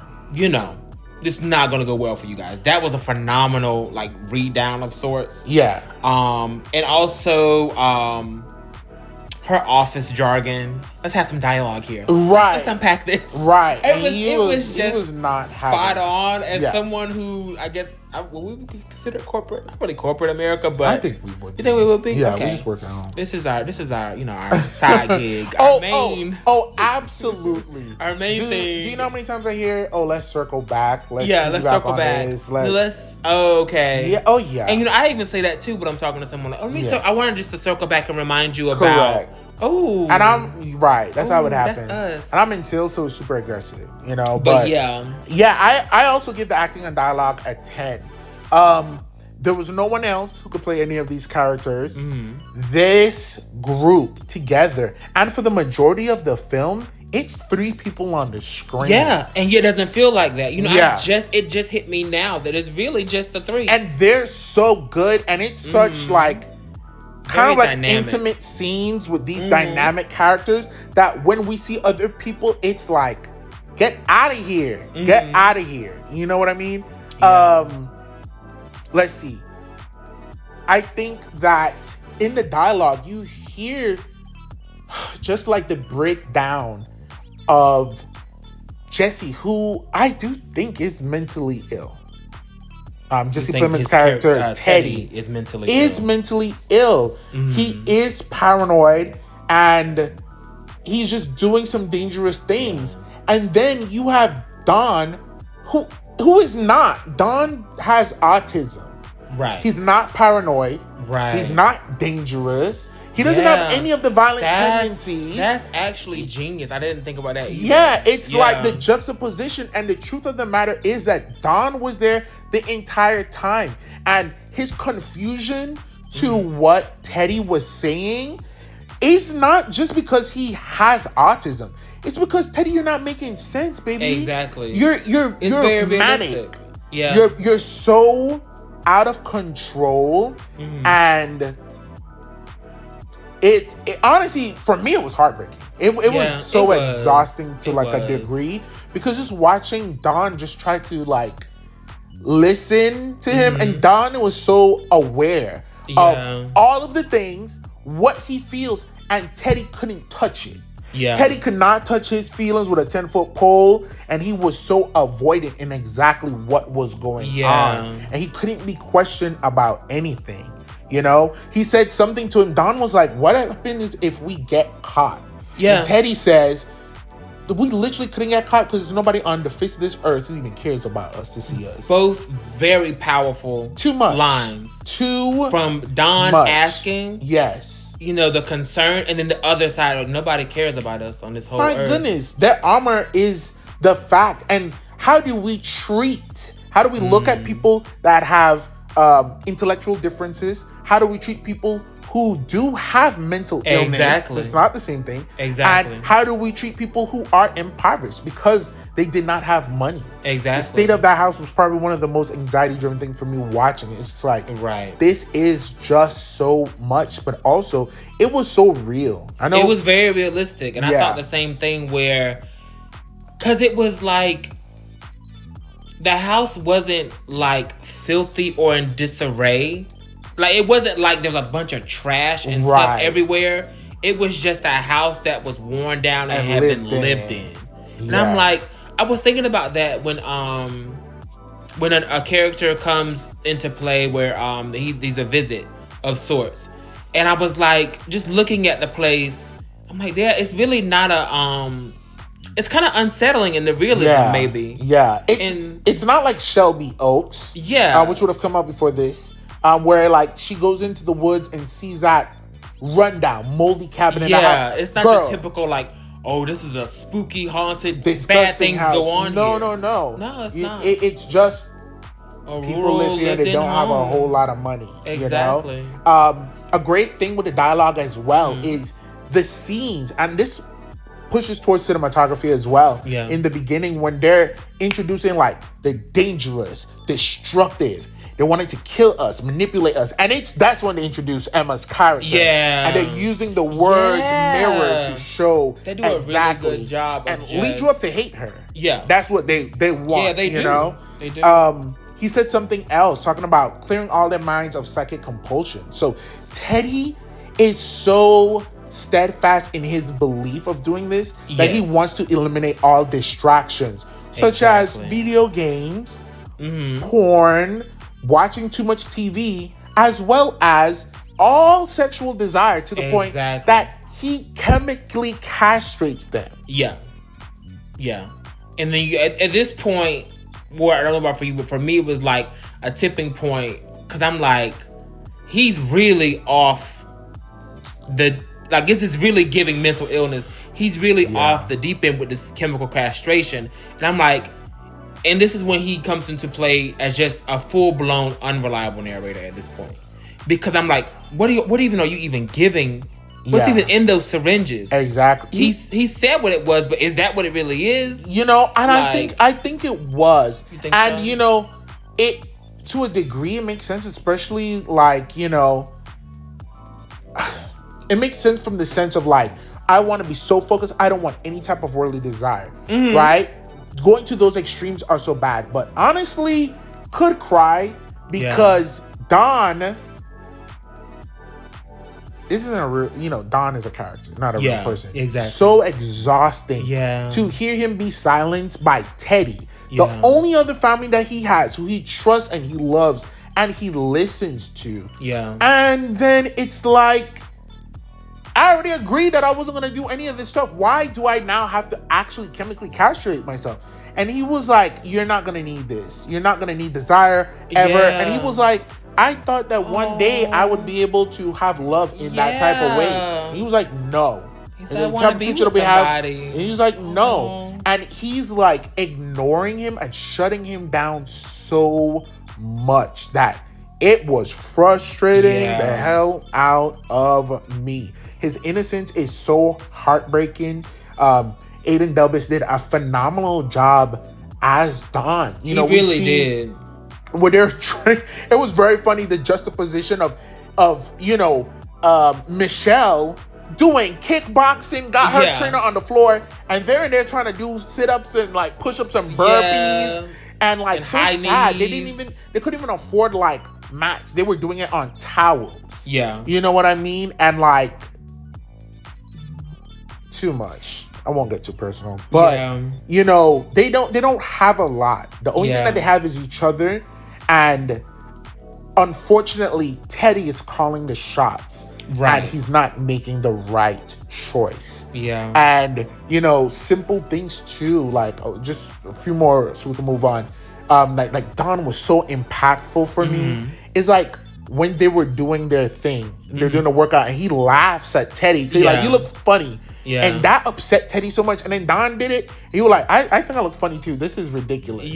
And then it was when, you know, they kidnap her and they have her and they're up in the room. And he's like, oh, this suit is too small. And he's like, no, it's fine. This is my dad's suit. You look great.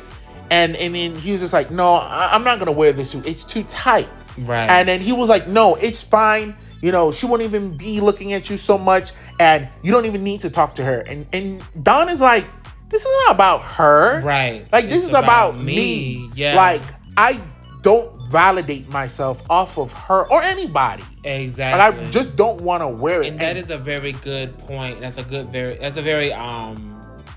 good juxtaposition to Teddy. Because is it about her? Or is it about something else? Like, what's your motivation really behind all this? And you just so wrapped up in the echo chamber.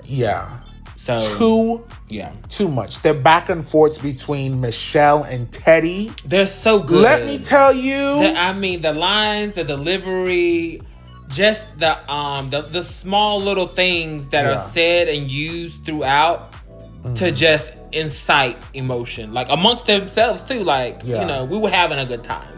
Now what? Let me tell you, when they were in the basement the first time, and she got his ass, I knew he was gonna throw that chair at him. He lost his shit. She was whipping him, and she does a great job of like, okay, she's cold, she's sterile, she's wealthy, she's rich. Is she an alien, or is she just those things? And I think it's very much like it's very believable that she's able to communicate with him that way and kind of, I mean, she's a CEO of a very big company, so she's no stranger to like confrontation. Yeah, dealing mind with, games. Yeah, mind games, having to like, deal with stuff like this. Yeah. So, yeah, it was just so clear. Like, well, I mean, clearly she's just this. Like, what is Yeah.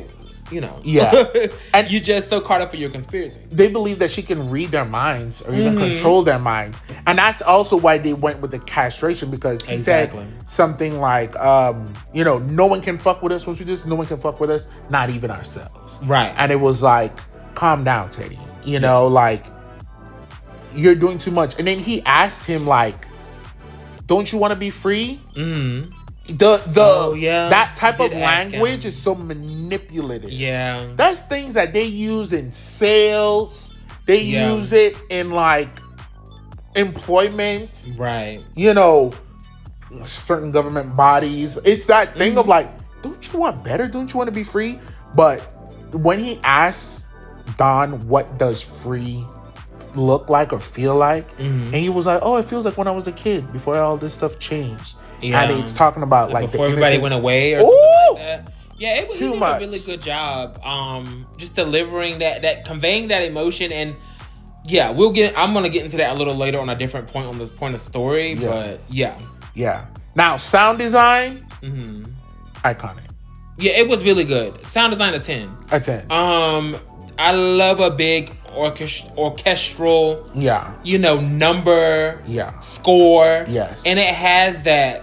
They use that at poignant moments throughout the movie, yes. And it's just phenomenal. It's really good. The title card that comes in with the begonia and the trumpets blaring. Yeah, the sound score for this film is so weighted and dynamic. It's really good.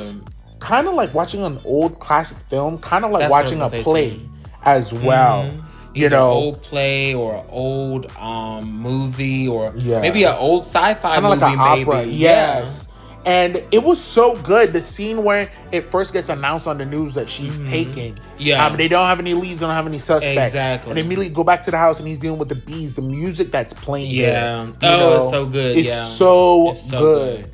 And then the music that's playing immediately after he snaps in the basement, throws a chair, and then I can't remember what she said, but he slapped the hell out of her. Yeah, he did. I think she said something along the lines of, what did she say?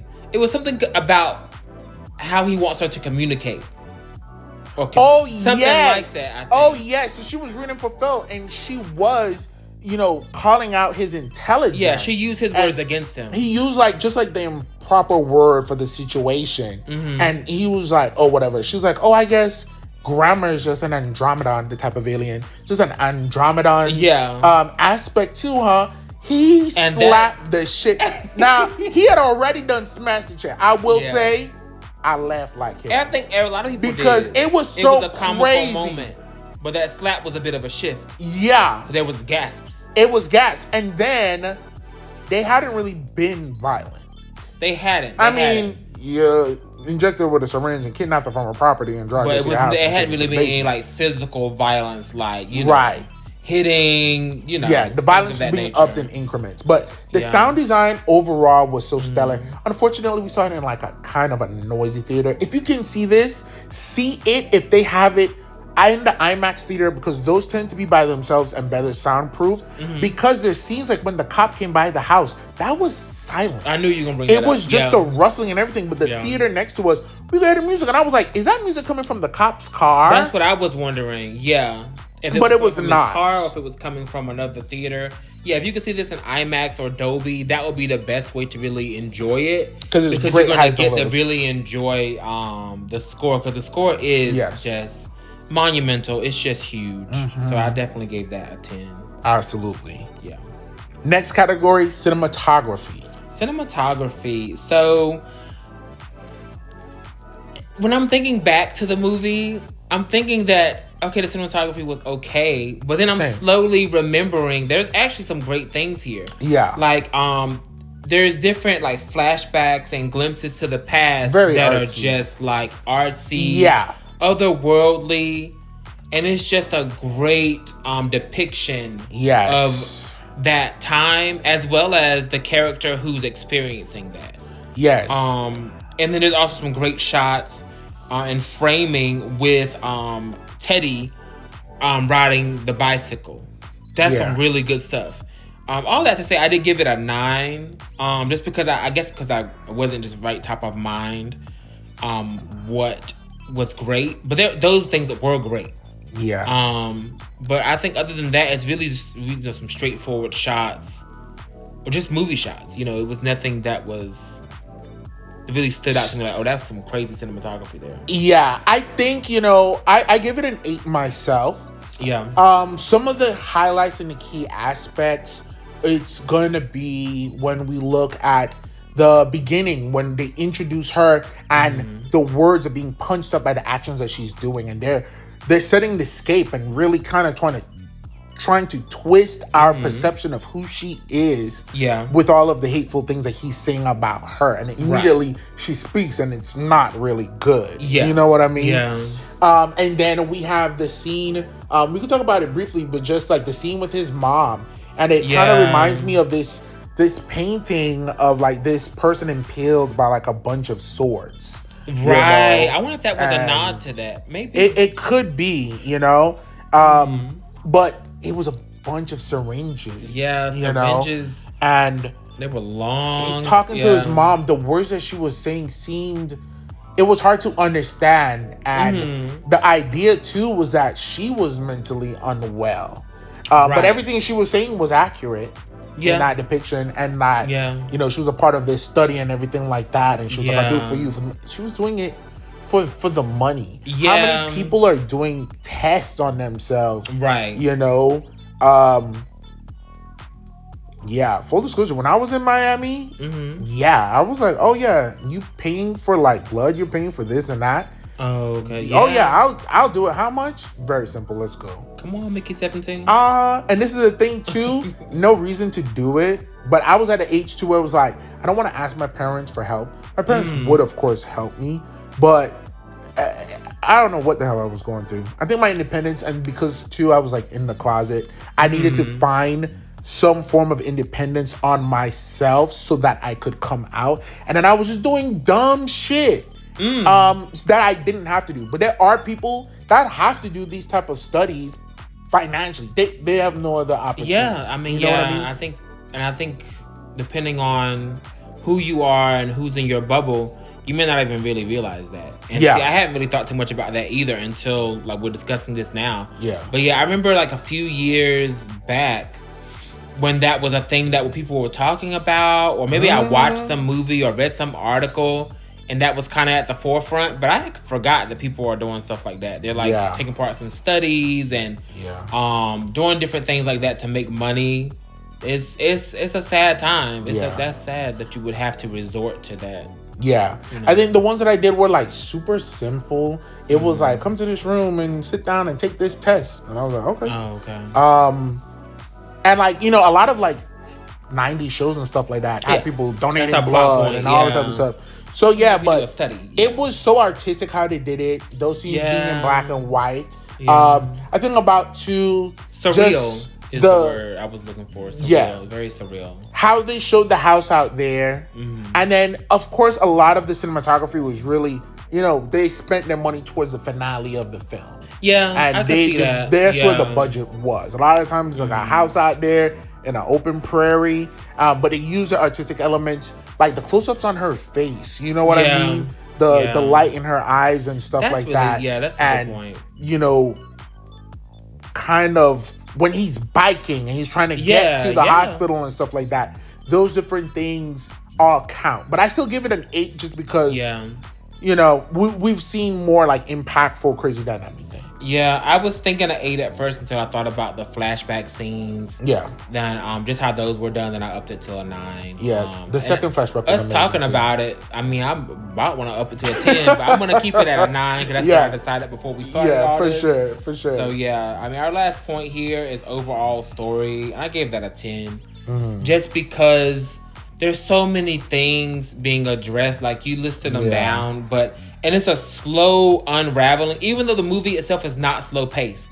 Yeah. But the details, just the background that you learn on Teddy and his like childhood. You get some glimpses into that. You get some glimpses into like his mom and what she was going through. Yeah. And yeah, it's just the slow unraveling of that really lends to the story, and as well as all the stuff and discussion about history and classism and what it means, you know, about these conspiracy theories and mental health and mental differences where autism would come in and how people are perceived. There's a big thing of perception. Yeah. No matter where you are, it's just like, oh, I have autism, so I'm perceived this way. Or, oh, I'm a CEO, so you think I'm an alien. Yeah. You know, there's a lot of perception is, I think, the big takeaway for this movie for me. Like, yeah, just perception is wild. Yeah. All that to say, I gave it a 10 because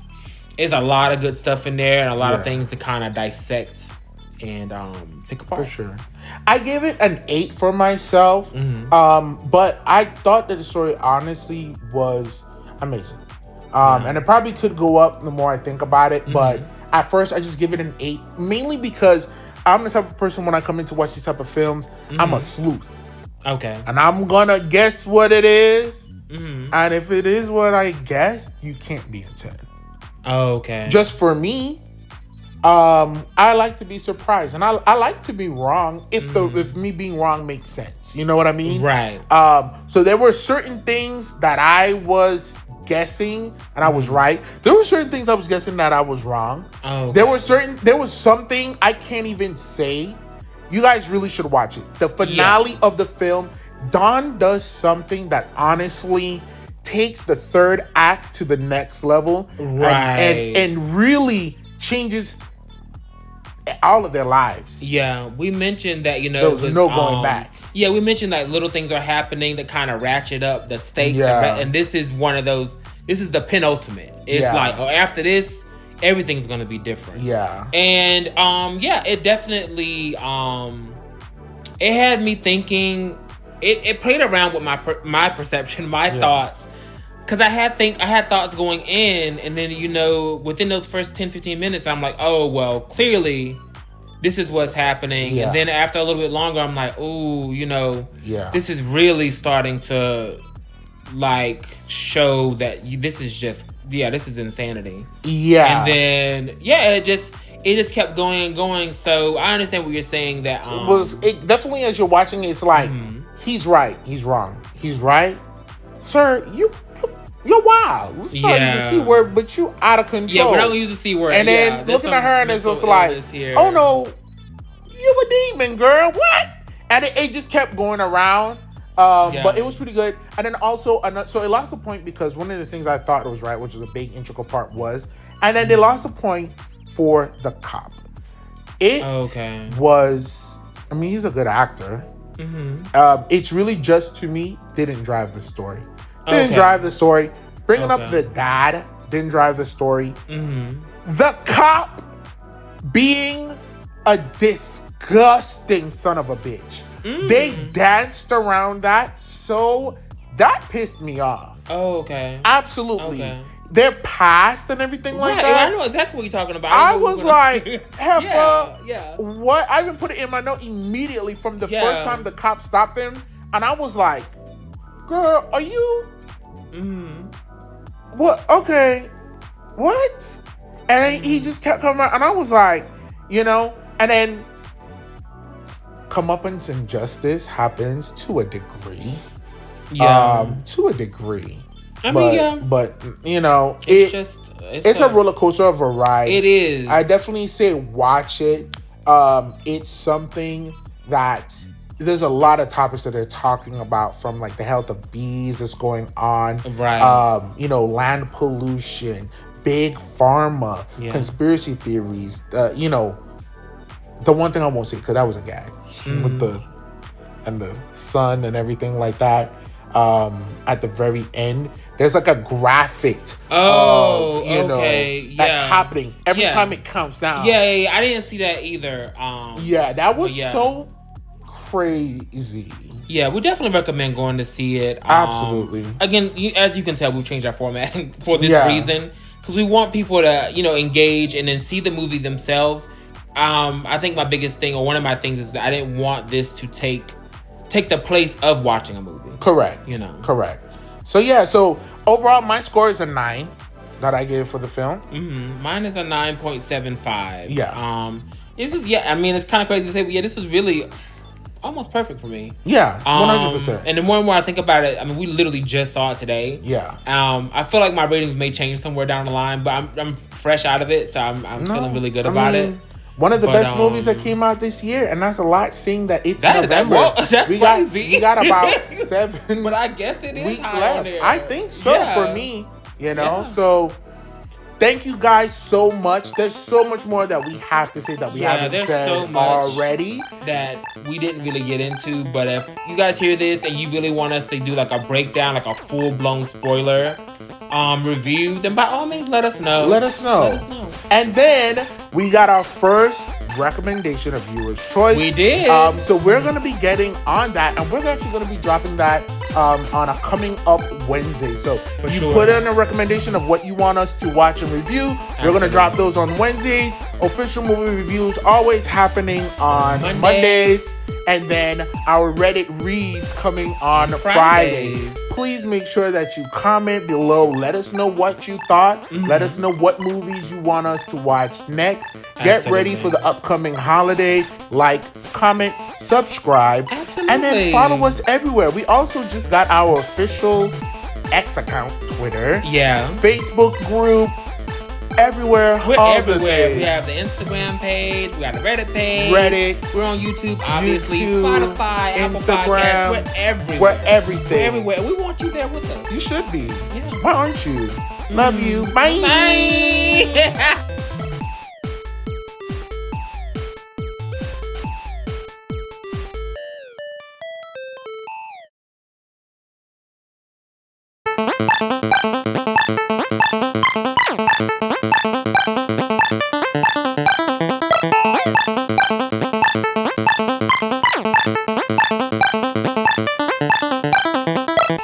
Welcome to this week's episode of the Relly and Deli podcast. I'm Relly. And I'm Deli. And today we are discussing the recent 2025 film, The Running Man.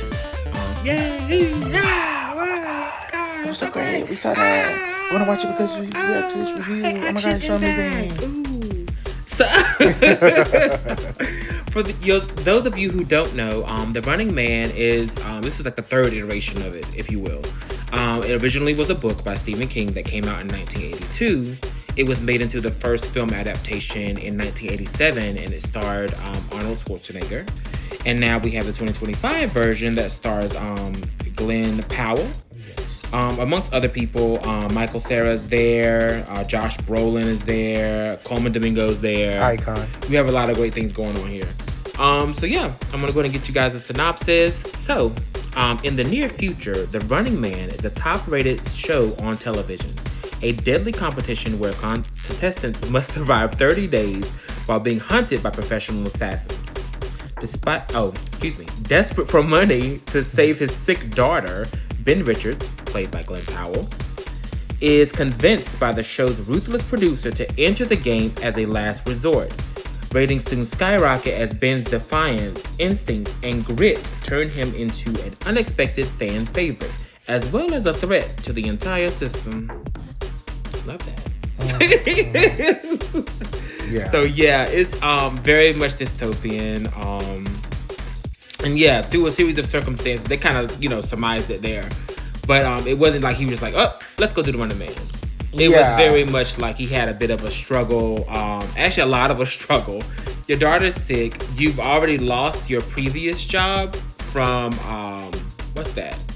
Insubordination, they said? Pretty much. Something like that? Yeah.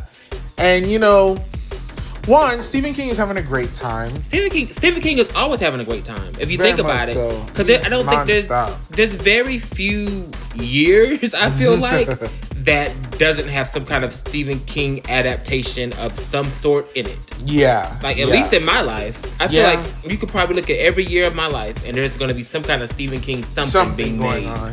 Yeah. This is the second film this year, for sure, that I could think of. Hell, second film this fall, actually. We just did The Long Walk. Correct. Now we have The Running Man. And yeah, dystopian futures. I feel like he either goes like really horror, grim, spooky, past death foolery, mysticism, or his realism is like these dystopian future type of scenarios. Yeah, that's true. And which is, I find that very interesting that his film adaptations tend to be that. Yeah. It's either going to be spooky supernatural. Past. Or it's going to be, like you said, dystopian futures that are very like realistic and grounded and gritty. Yeah. However, like in my little dip that I've done with his work, I read a few of his short stories, as well as his sons. They tend to find kind of like the horror, not even always horror, the interest, intrigue, just in the mundane kind of.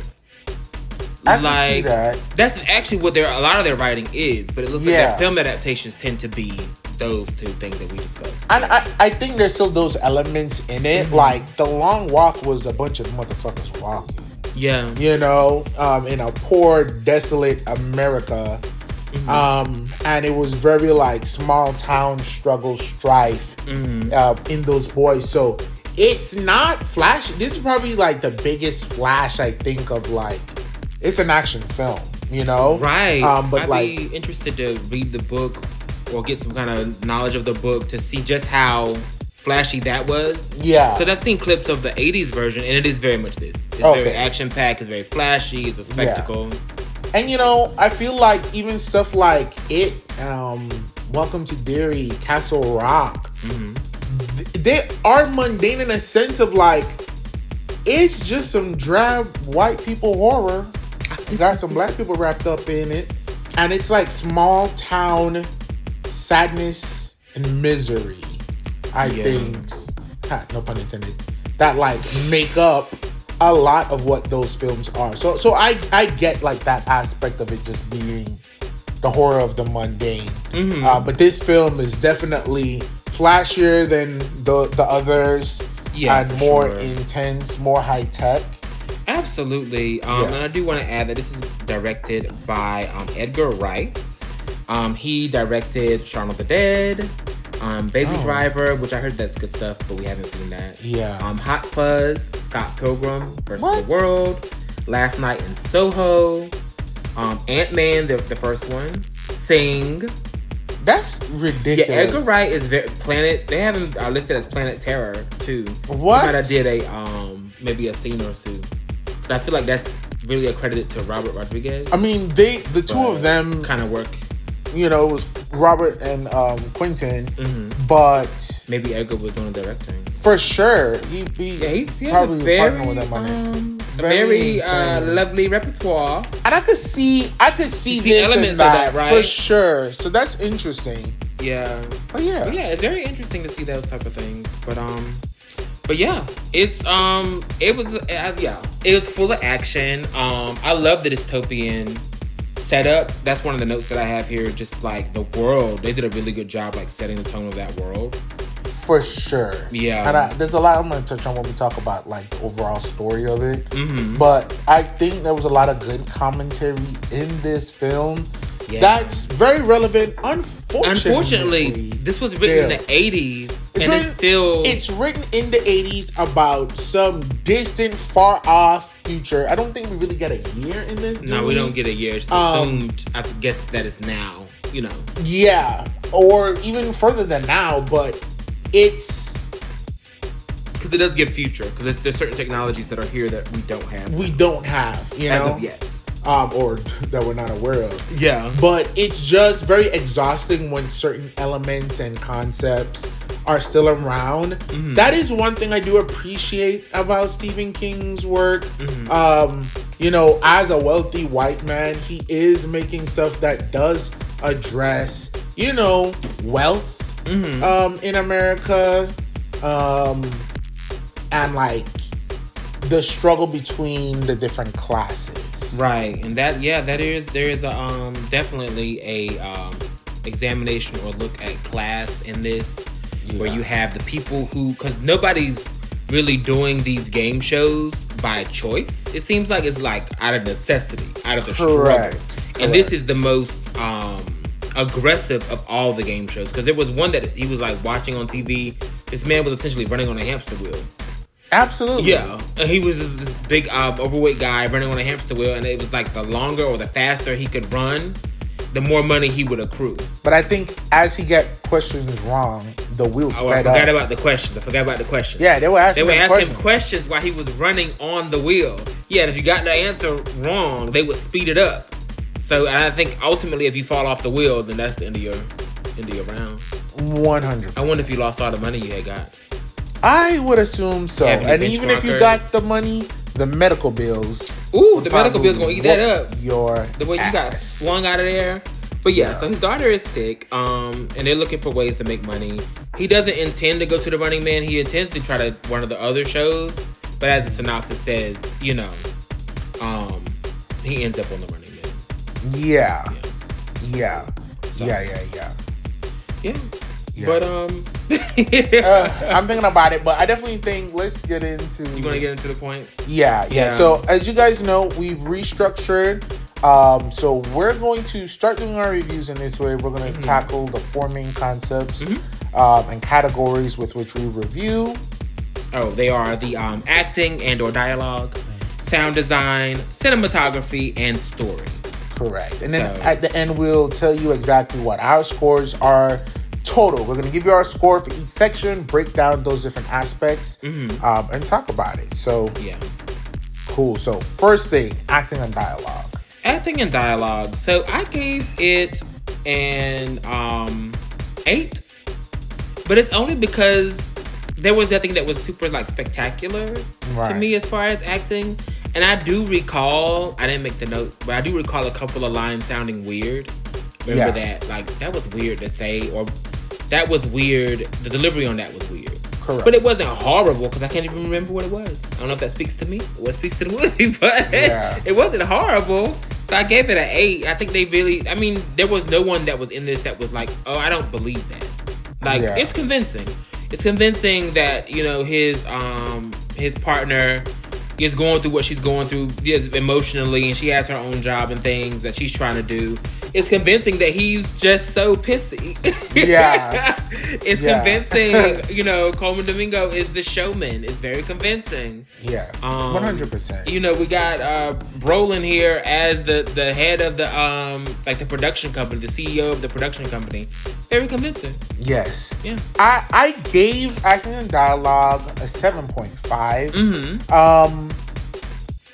And that's the same thing, I don't think there was few moments that I think were very like sold to me on it. There was nothing that was like horrible about it.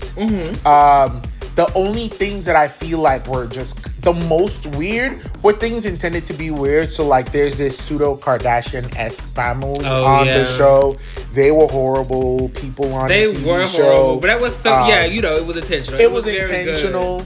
And then, there's this character who's kind of like running like this underground dark web tabloid online about the Running Man and the game shows and everything. Right. He's trying to expose it for clearly this is the archetype. Clearly this is what's going to happen. Exactly. These people are, this is not it's not everything that you see is not really how it is. Right. It was very realistic. I feel like they told the line between parody and like extreme caricature. I won't say that he was one, but I definitely know he's parodying certain people that's online that's like very hotep, very like, listen, my brother. Oh, definitely that. But without it being super crazy or like offensive.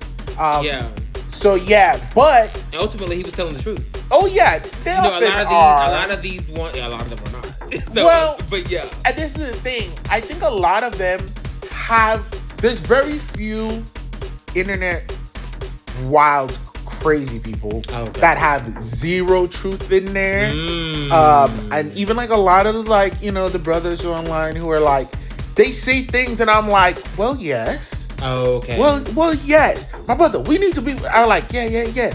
and we're gonna do this and that. And I'm like, for sure. And that's why the gays, I'm like, all right, sister. What we always gotta go, like, a lot of them will be there and they say some truth, and then they just go so far, whether it be sexuality, whether it be something so extreme with race, whether it be violence, whether it be women's rights, they always then tend to have something that makes it so like, now girl, why you gotta be this? I can't listen to you now. You said a lot of true things, but the wrong things you're saying is egregious. Yeah. So I feel like they played the line and he was correct as he should be. One of my favorite characters, and Glenn Powell did a great job. I think a good job. He had like very good moments. Mm-hmm. There was like a moment where they were like questioning him. It was like that was like a 9 when they were questioning him and they were giving him like kind of like a digital Rorschach test, and they're like, "What do you see this? You're like a lovely puppy. Everything, my hopes and dreams." He was very being facetious and being an asshole to these people. But they deserve it, of course. They're horrible. Yeah. And then, he just like his rage and anger. I feel like too, because I see him as such like a smiley, happy person. Mm-hmm. I was introduced to him from Scream Queens, and maybe there's still some of that like bits in there of just his image and just smiliness. So him going super dark, by the end of the movie, I was vibing with it. Yeah, it made sense. I definitely thought I liked his, believe it or not, I liked his cynicism. Yes. They did a really good job, and maybe that's a testament to him in acting, because we're literally watching another show where somebody is very cynical, and I do not like that character at all. So there's a dance there, and so he's still very likable, I think. Yeah. And his cynicism, his jokes landed. The whole thing with him, like, oh, I see rainbows, unicorns, and all this stuff. Yeah. It's everything I ever want, Yeah. And then you just look, they show his face, and he's just like, yeah, bitch. But yeah, that leads me to the training montage of them trying to compete to get onto the show. Yeah. Which I love that. I love that. But in that, you see that that he's an angry little pissy man, but he's not an asshole. He's not heartless. He gives to people who need. Absolutely. Yeah, he's not. He just here like he's talking shit to them because they're y'all the worst. Y'all got us. You got us. They had shit where like this, like they got in the line for this thing, and it was like no stopping, no laying down. Yeah. This old man fell over. Don't know how long he was in the line. They beat his ass, and they beat Glenn. Glenn was like taking it. He was fighting these people. They did beat that baby sock out of him. Yeah. What's the character's name again? Let me call him by his character. Oh, Ben Richards? Ben, yes. Ben Richards. So Ben was really like resisting and fighting. So he had some pretty solid lines. The young lady who played his wife, yes, Jamie Lawson, she did an exceptional job. She played Sheila, his wife. She was great.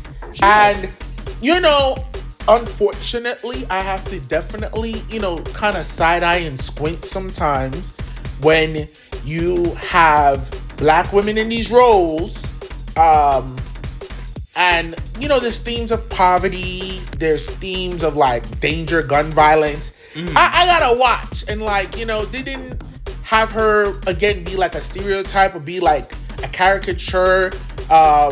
And, again, all types of black are valid. There's some black people with very extreme accents, people who act very hood, but there's people who don't.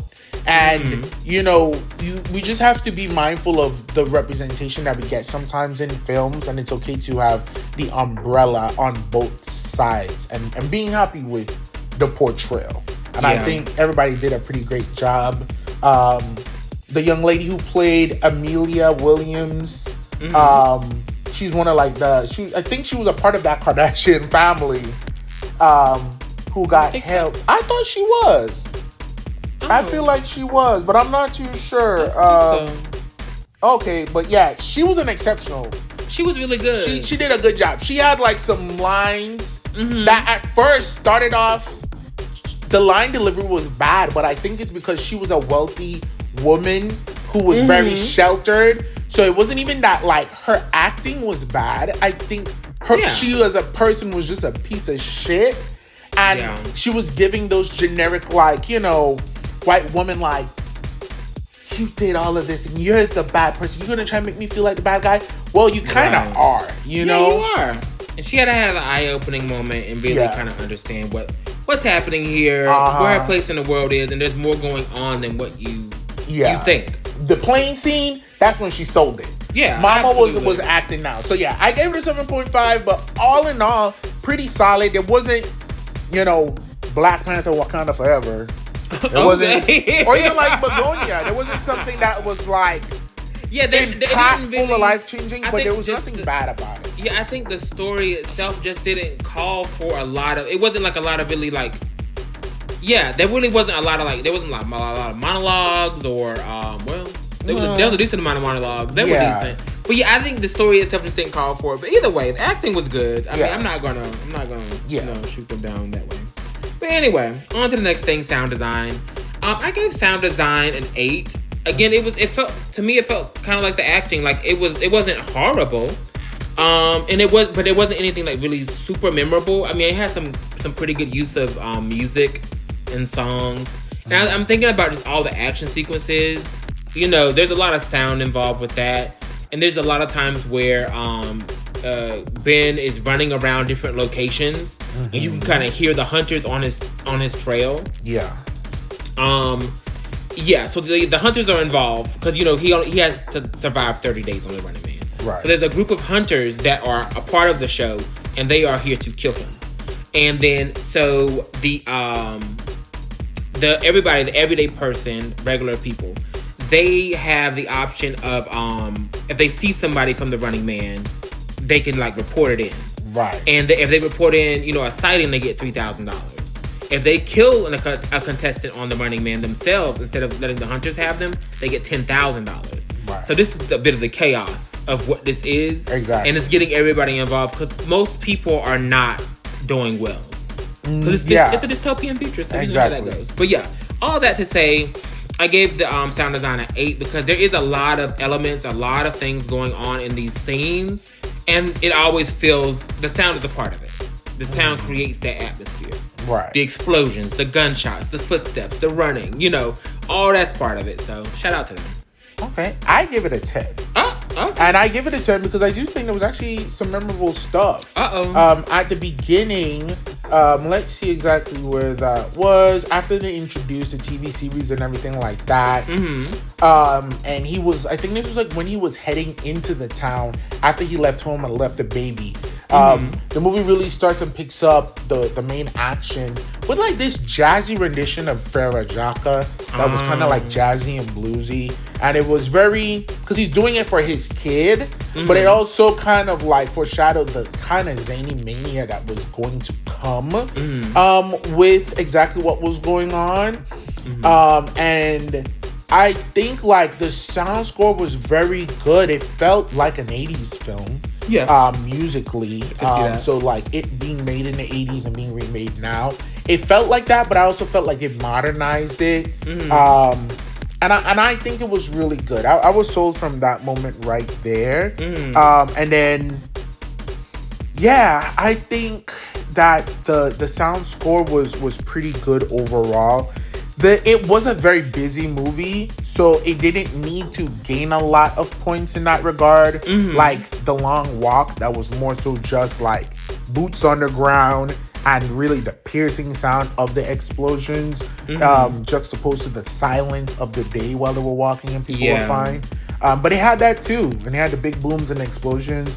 But I do think that the music was pretty good. That's one of the best things I think I liked about this film for me, for sure. Absolutely. Okay. You have for me to see the music, the sound design, a different light. So yeah. But I've already given it an 8. But yeah, I definitely agree with those things you're saying there because that is something to take into consideration. Next category is cinematography. I gave it a 10. And it's again because of all the action sequences. They have a lot of great camera work, and there's this whole thing with like they have these floating cameras too. There's a lot of different types of cameras here. Yeah. Because you know they are filming a TV show, even though this is happening to someone, it's actually a TV show that people are watching. Yes. So They have a lot of good camera work. There's one scene in particular where he ends up in a trunk of a car, and so much chaos is happening outside. I guess that goes to sound design too. I thought the cinematography was good on that too, because it's like the way they just kind of moving around and stuff. Yeah, I felt was really good. I don't know if I'm remembering that right, but yeah, I thought the cinematography was. No, great. you're right. Okay. All these action sequences. Yeah, the stairwell, the bombs. No, yeah, it's a great time, and the shots are all good. They have some really interesting shots too. Yeah, I give that a 10. I give it an 8. I definitely, as you speak, like I can see a 10 for sure. Mm-hmm. There were really great moments, like for instance, you know, at the beginning when they're going through and he does this test. Mm-hmm. I think they did a lot of kind of like artsy shots while he's like walking through the city and everything, using the music, the title sequence and everything. But then when they're doing the test, it was intersplicing scenes of him doing his job out there. And he said like, oh, my job is way more dangerous than most of the shit on these game shows. And like the one guy falling and he like caught the guy. Oh, yeah. And it was, you know, them about to get flood underground and him like running up the ladder. Like it was showing him winning and like succeeding in the training versus him doing the actual job and how his roles on the job led to his success in these different parts. Absolutely. It also then took a step back for me because they then said it and then re-showed some of the footage. She's like, yeah, that was some of the best 10 seconds I ever saw. Yeah. You know? Yeah. And it was like, trust that your audience is smart enough to get what that was, what we were seeing. Okay. Because you did a good job. That was a good job visually. Sequences, the fighting sequence was great. Yeah. The action was intense. Action was actioning. I don't think they showed as much of the action that actually happened in the movie in the trailers. Which we love that. Which we love. We do love that. Because, you know, I feel like when you put all this stuff in the trailer, you don't trust your film. And to me, you feel like you didn't do a good job. Yeah. And you didn't do a good job either with the film or with the advertising. So that you got to show us everything. Exactly. But it was some intense stuff. It was some intense action that went on. There's a great scene on a plane that was pretty amazing. It was pretty amazing. I think too, just like the look of the town. Yeah, that's one of the things I put in my notes. Just the look of the city, the town. It's something about that. They did such a great job with that. Yeah, it feels.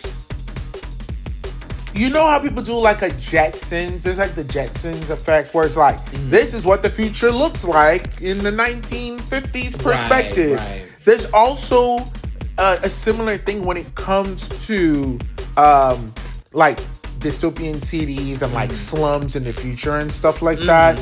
And it's like, this looks like what they assumed a slum would look like in the 80s.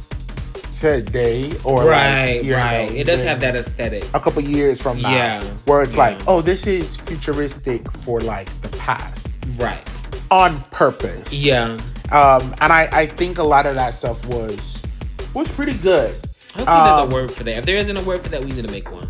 We definitely need to, because that's definitely a thing. Yes. And it's come up before. It has. And it's different than like Mad Max type of shit. Yeah, you know what I mean? It's not quite there. I've never seen that, but I've seen clips. What was that movie with Cuba Gooding Jr.? Is that Daybreak? The little boy fell off the roof. It was giving very much Daybreak. That. But that was filmed back then. And it kind of looks like this now, of course, just rezzed up. But yeah, I think for cinematography, there's really nothing to complain about this film on, in my opinion. Yeah. And honestly, now that I'm talking, I'm gonna say this on the recording. We're probably gonna flip this because it's so much to talk of in the one category that we normally do last. I was thinking the same thing. I was literally thinking the same thing. Like in the future, we probably should put that first, and then we can kind of give a bit of So hey, we're learning. We're learning with us. Welcome to the evolution of the Welcome to the evolution. Podcast. But story, I think, because there's so much to talk about. There's a great deal to talk about in the story. And so, story. I feel like the pacing was phenomenal. Because, and I think this is something that really helps this movie, and this is why there's nothing to really complain about. Because the movie is exactly what it said it was going to be. Absolutely. And there's no, of course you have like plot twists and surprises and things of that nature.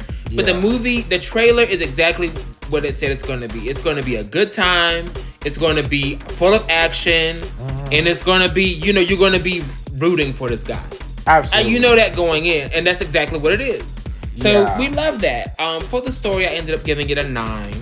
I would be, for one thing, the pacing. Love the pacing. Love the hunters. Hunters are kind of cunt. Very. Love that. The drama of them showing up squad 5. They're like, bitch, we're gonna get that motherfucker. Yeah, so that type of thing. But I would be remiss if I did not mention Coleman Domingo as Bobby T. Yeah.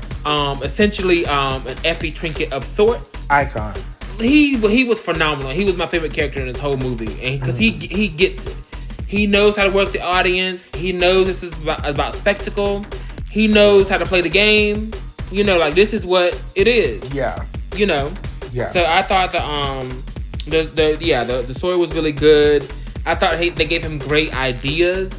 Ben, his character, I gave him great ideas like, I'm going to try to stay in the hotel, or I'm going to try to do this, or I'm going to do this to help him to try to get through the 30 days. Because no one has survived the full 30 days. I think somebody made it to 29. Yes. But as far as the history of this show, The Running Man, no one has ever made it to 30 days. And so, and there's 3 of them. So it's not just Ben, there's 2 other contestants too. And so they're all running around the city trying to survive as long as they can. But also, I love the rules. You have 30 days to survive. You have to submit a video every day. Yeah.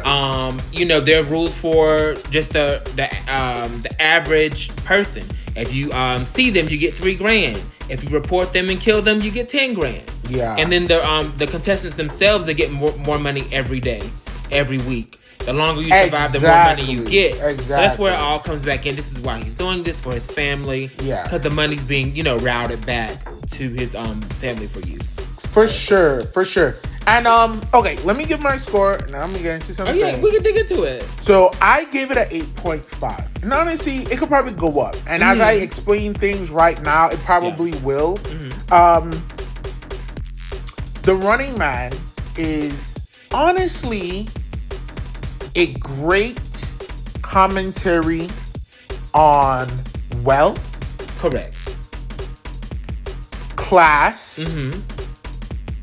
Social media. Technology. Correct. The government control over different communities, and the societal desire to stand alone as opposed to coming together in community for the greater good. In this film, we see certain elements that, for instance, the companies that this guy worked for are owned by the TV company. The company that he got blackballed. Right. It speaks to monopolies. They wouldn't let him work anywhere but getting on one of these shows. When we say he didn't have a choice, he didn't have a choice. Something came up that he found out too late that maybe he could have done, and that was sad. I had that in my notes too, but But it was something that's so big, but like, it's so much more than that. When that man fell down in the line, and it was like, get up, and Ben tried to help him up, they beat on Ben. Why was that? The reason why is because they have cultivated a society and a nation that was built on every man for themselves. Very much if they allowed him, and he was fired from these jobs for helping employees. That's true. And why? It's because too many acts of kindness from one person to other people would completely shift the perspective and the group mindset of those around him and start to crumble away the fuel that the Running Man lived off of. Exactly. Like, he's helping people. I should help people. How come people aren't helping me? Why are we in the system? Why is the system helping us instead of like working us and running us to death? Like, when they get on stage, they're like, we're gonna introduce you to the people, play it cool, gas it up, cuss them out, it'll be everything. Got on the stage, they were like, this is a fucking criminal. Right. Look at this dirty piece of shit. He don't want to work for fucking money. Loser bitch. Why do you gotta go to work on this little square head motherfucker? And he got a black wife and she works at a strip club. Wench. Ooh, dancing for money. And he up here, he got a baby at home. You got your sick baby at home? You fucking, you jabroni. Loser. Very much that. It was insane. And that's another thing too. It talks about like the spin. Absolutely. You know how one thing is said or one thing is meant, and then by the time it hits the masses, it's something completely different. Hell, it's something just a flat out lie. Absolutely, and not only the aspect from the public standpoint of like, whoa, this is the full cycle of what just happened. Right. Let's talk about from minute to minute of it's just like, hey, babes, so I'm just going to go out and I'm going to introduce you. It's going to be great. Look at this fucking criminal. Yeah. He wants to kill you. He wants to kill all these good boy hunters. Oh, my Lord. The police, they were just doing their job. And it's like, their job was to kill him. And it was his job to kill them back. That's true. Like, and he actually didn't. Y'all blew that building up. That's and true. Killed your own people. But he got the whole thing, too, with them, like, manipulating and doing things, because I don't know if anybody ever actually realizes or knows like how the building really blew up. You know what I'm saying? They don't. It's never really discussed. They know that he had the little grenade. Exactly, and they were like, "That's enough. That's enough. That's enough." So and then there was another point inside of the film. There was so much that was going on, right? So somebody helps him, and in the house, and again, we're not giving like full walkthroughs anymore. But again, this is not a substitution for seeing the film. We want you to go see it. Exactly. We just want to let you know our POVs and kind of get you out there to go see the movie. Yeah. If we recommend. In this one, we do recommend clearly at this point of the review. And it was two different things, right? He went with two families. One black family, one white family. Mm-hmm. You know? Oh, I didn't think about that. Oh, child. I didn't think about that. I got to turn my brain on. But look, okay? But you know, for somebody the juxtaposition, we just have two different perspectives, and I'm very hypocritical of those things. Yeah. The black family welcomed him with open arms and fed him, clothed him, everything like that, and was pretty much there for him and was the ones trying to get him out completely. Right. But it's only when the heat started to come down, they were like, you gotta go. We can't bring this heat down on us and you affect us and get our kids. We got kids here who are sick. We can't have you in here. Right. He goes to a white family and one of them was trying to help him, but someone else in the household literally was not trying to help him, literally invited the people there, the hunters there, and didn't care if the hunters came in and killed them if they could see him get killed. As long as they got bit, and that speaks to like how the society has gotten to that point. Correct. Some people are just ravenous, fans of this. Even if it kills me, at least y'all are getting him. At least I want to see him die. And it was like, girl, they're coming in to kill everybody. They don't care who dies here. And there's like a almost like a what's that? Like a blindness to reality. Absolutely.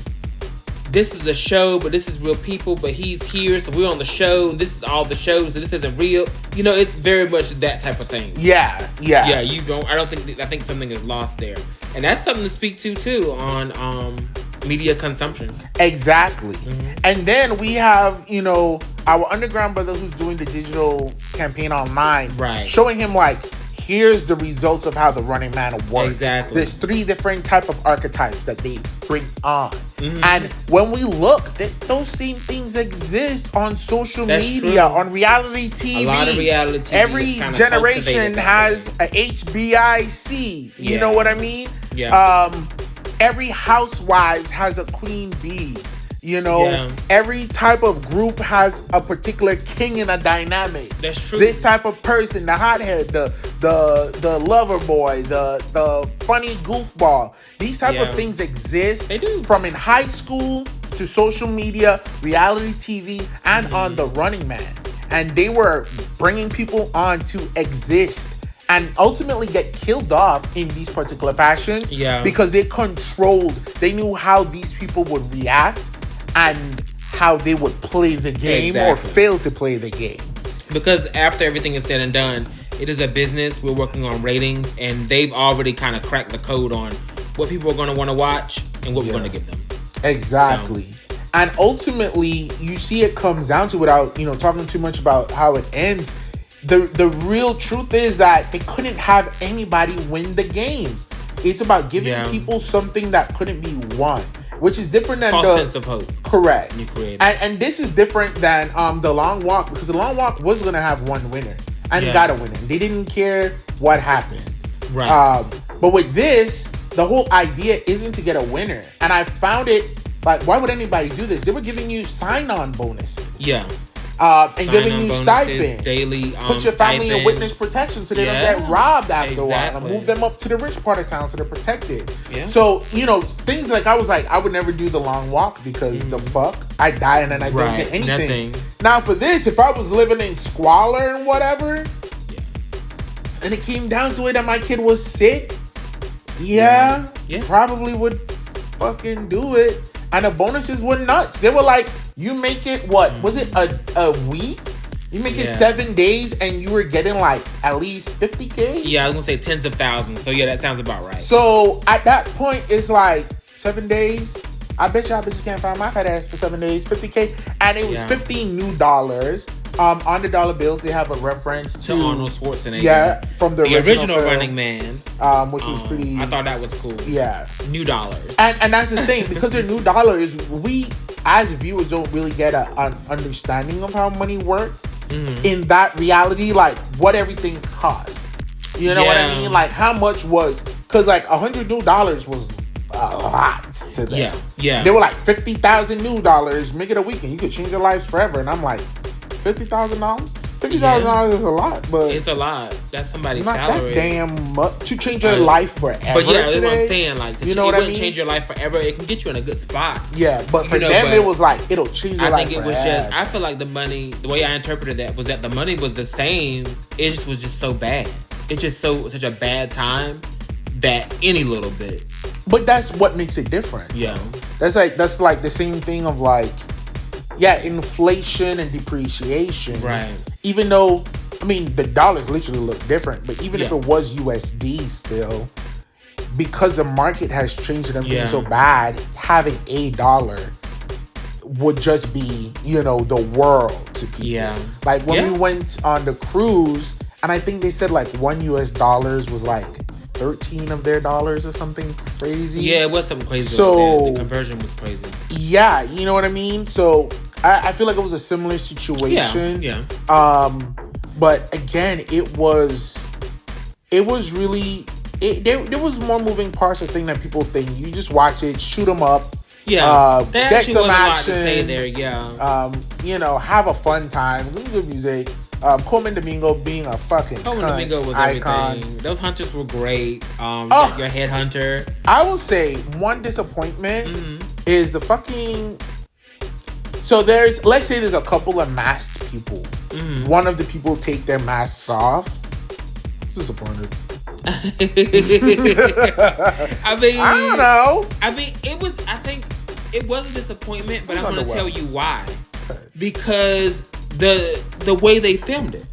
They filmed it like it was going to be a big reveal, but there wasn't. It was a reveal, but it wasn't anything that was like, filmed it like it was going to be, well, let's look it up. Maybe he was in the first film. Maybe that he wasn't. I already looked him up. Oh, fuck. Well. But he wasn't in another movie that we've seen, but I want to wait until No, I know he was in stuff that we've seen, but I was like, maybe it actually was a big reference. Because, you know, in the fucking Superman, when they took that fucking mask off of the clone bitch, and that was supposed to be a big moment. To me, Corn Sweat looked so different. I was like, who the fuck is this? Yeah. Was it supposed to be something? And I was watching it, and like before you could say, I was like, wait, is that him? Is he fighting himself? Was I supposed to be gagged that he was fighting himself? Because you look different, girl. I didn't even know that was you, but yeah, that was a waste of a mask reveal. I felt the same in this film. I feel like, and I'm going to say it may sound very mean, you weren't cute enough, you weren't intense enough, and you weren't relevant enough. Damn. For a mask review. Ooh. I thought you were going to be like a hottie smoke show. You weren't. They did. The camera movements and everything made it look like it was going to be a real big gag of who it was under there. Some kind of crazy celebrity cameo. It seemed like sexy. Or yeah, of something of that nature. But yeah, it wasn't. I looked at his filmography. He has no ties to this. I don't know if it was a reference that we missed, but I didn't see anything that was that would have made that a gag. Yeah. Just from his face alone and knowing who he was. Yeah. But, I also did have one issue with like some of the framing devices, just because it's future and we have like the digital magazine and stuff like that happens. I don't necessarily like how parts were concluded towards the end, not with the content, but how they framed it. Okay. I see what you're saying. That, and y'all will see for yourself and let us know what y'all thought of it. The fight scene on the plane, pretty great. The plane got you. The shooting and stuff like that was good. He was on the run. There's a scene in there for Worth. If you watch it, you know. But other than that, I give it a pretty. But solid. What's your overall score? My overall score was like an 8.5, and I feel good about that. Nice, mine's 8.75. So we're in the same. Yeah. Realm. Clearly, we're agreeing on this. I can't wait to watch something where we disagree. You know, I'm very interested to see what the fuck that would be.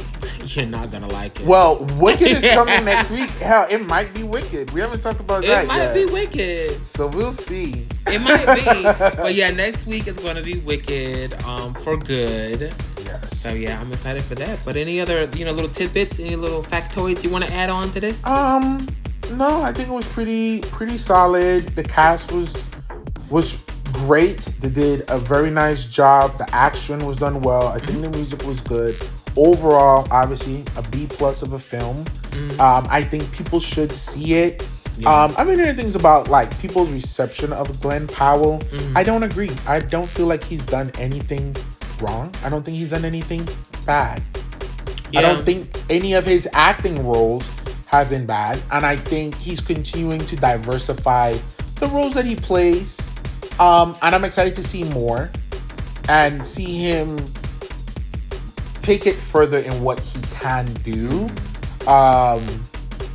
Yeah. Pullman, icon, legend, Absolutely. Always. Everything he does is greatness, honestly. It is.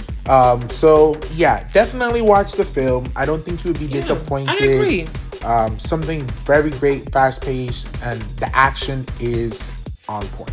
Action is good. It's a good, exciting time. A bit of a roller coaster.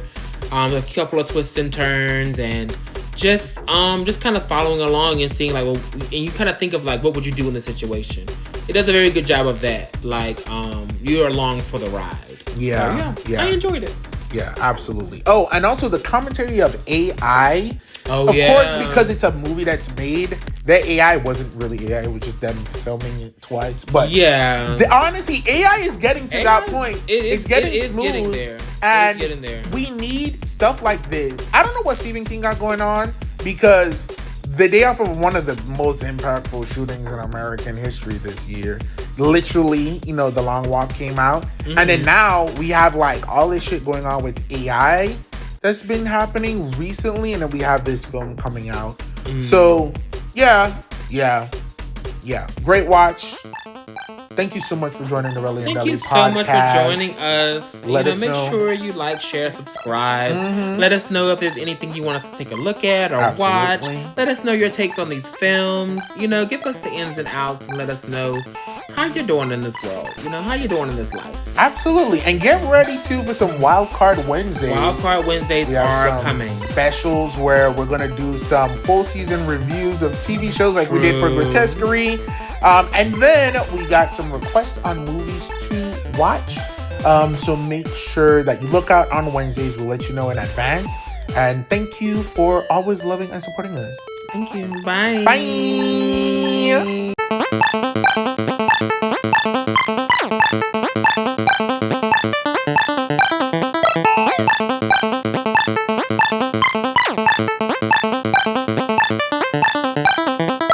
Welcome to this week's episode of the Relly and Deli podcast. I'm Relly. And I'm Deli. And today we are talking about Five Nights at Freddy's Part 2. Part 2. Oh my god, it's so scary. So good. It's the killing. Shiver me timbers. The killing kids. Oh. Oh, yeah. It's aggressive. It is aggressive. But yes. So, Five Nights at Freddy's Part 2 is a continuation of the 2023 video game to movie adaptation. A year has passed since Mike and Abby wrestled with ghosts of their past and present in the haunted pizzeria that claimed the lives of many children. Vanessa is struggling to cope with her dad's actions. Abby is longing for the return of her ghostly friends, and Mike is juggling, fixing Vanessa while keeping the truth from Abby. Soon, the lore of Freddy Fazbear's Pizzeria is exposed. It's more deadly than Mike knew and more shocking than Vanessa cared to admit. Now, not only are their lives in danger, but the lives of the entire town. A town that may have had it coming. So, yeah. Yes. But, yeah, y'all, grant me some grace as I read these intros. You know, carefully, what's the word? Curated. Right, really? Right. Don't worry.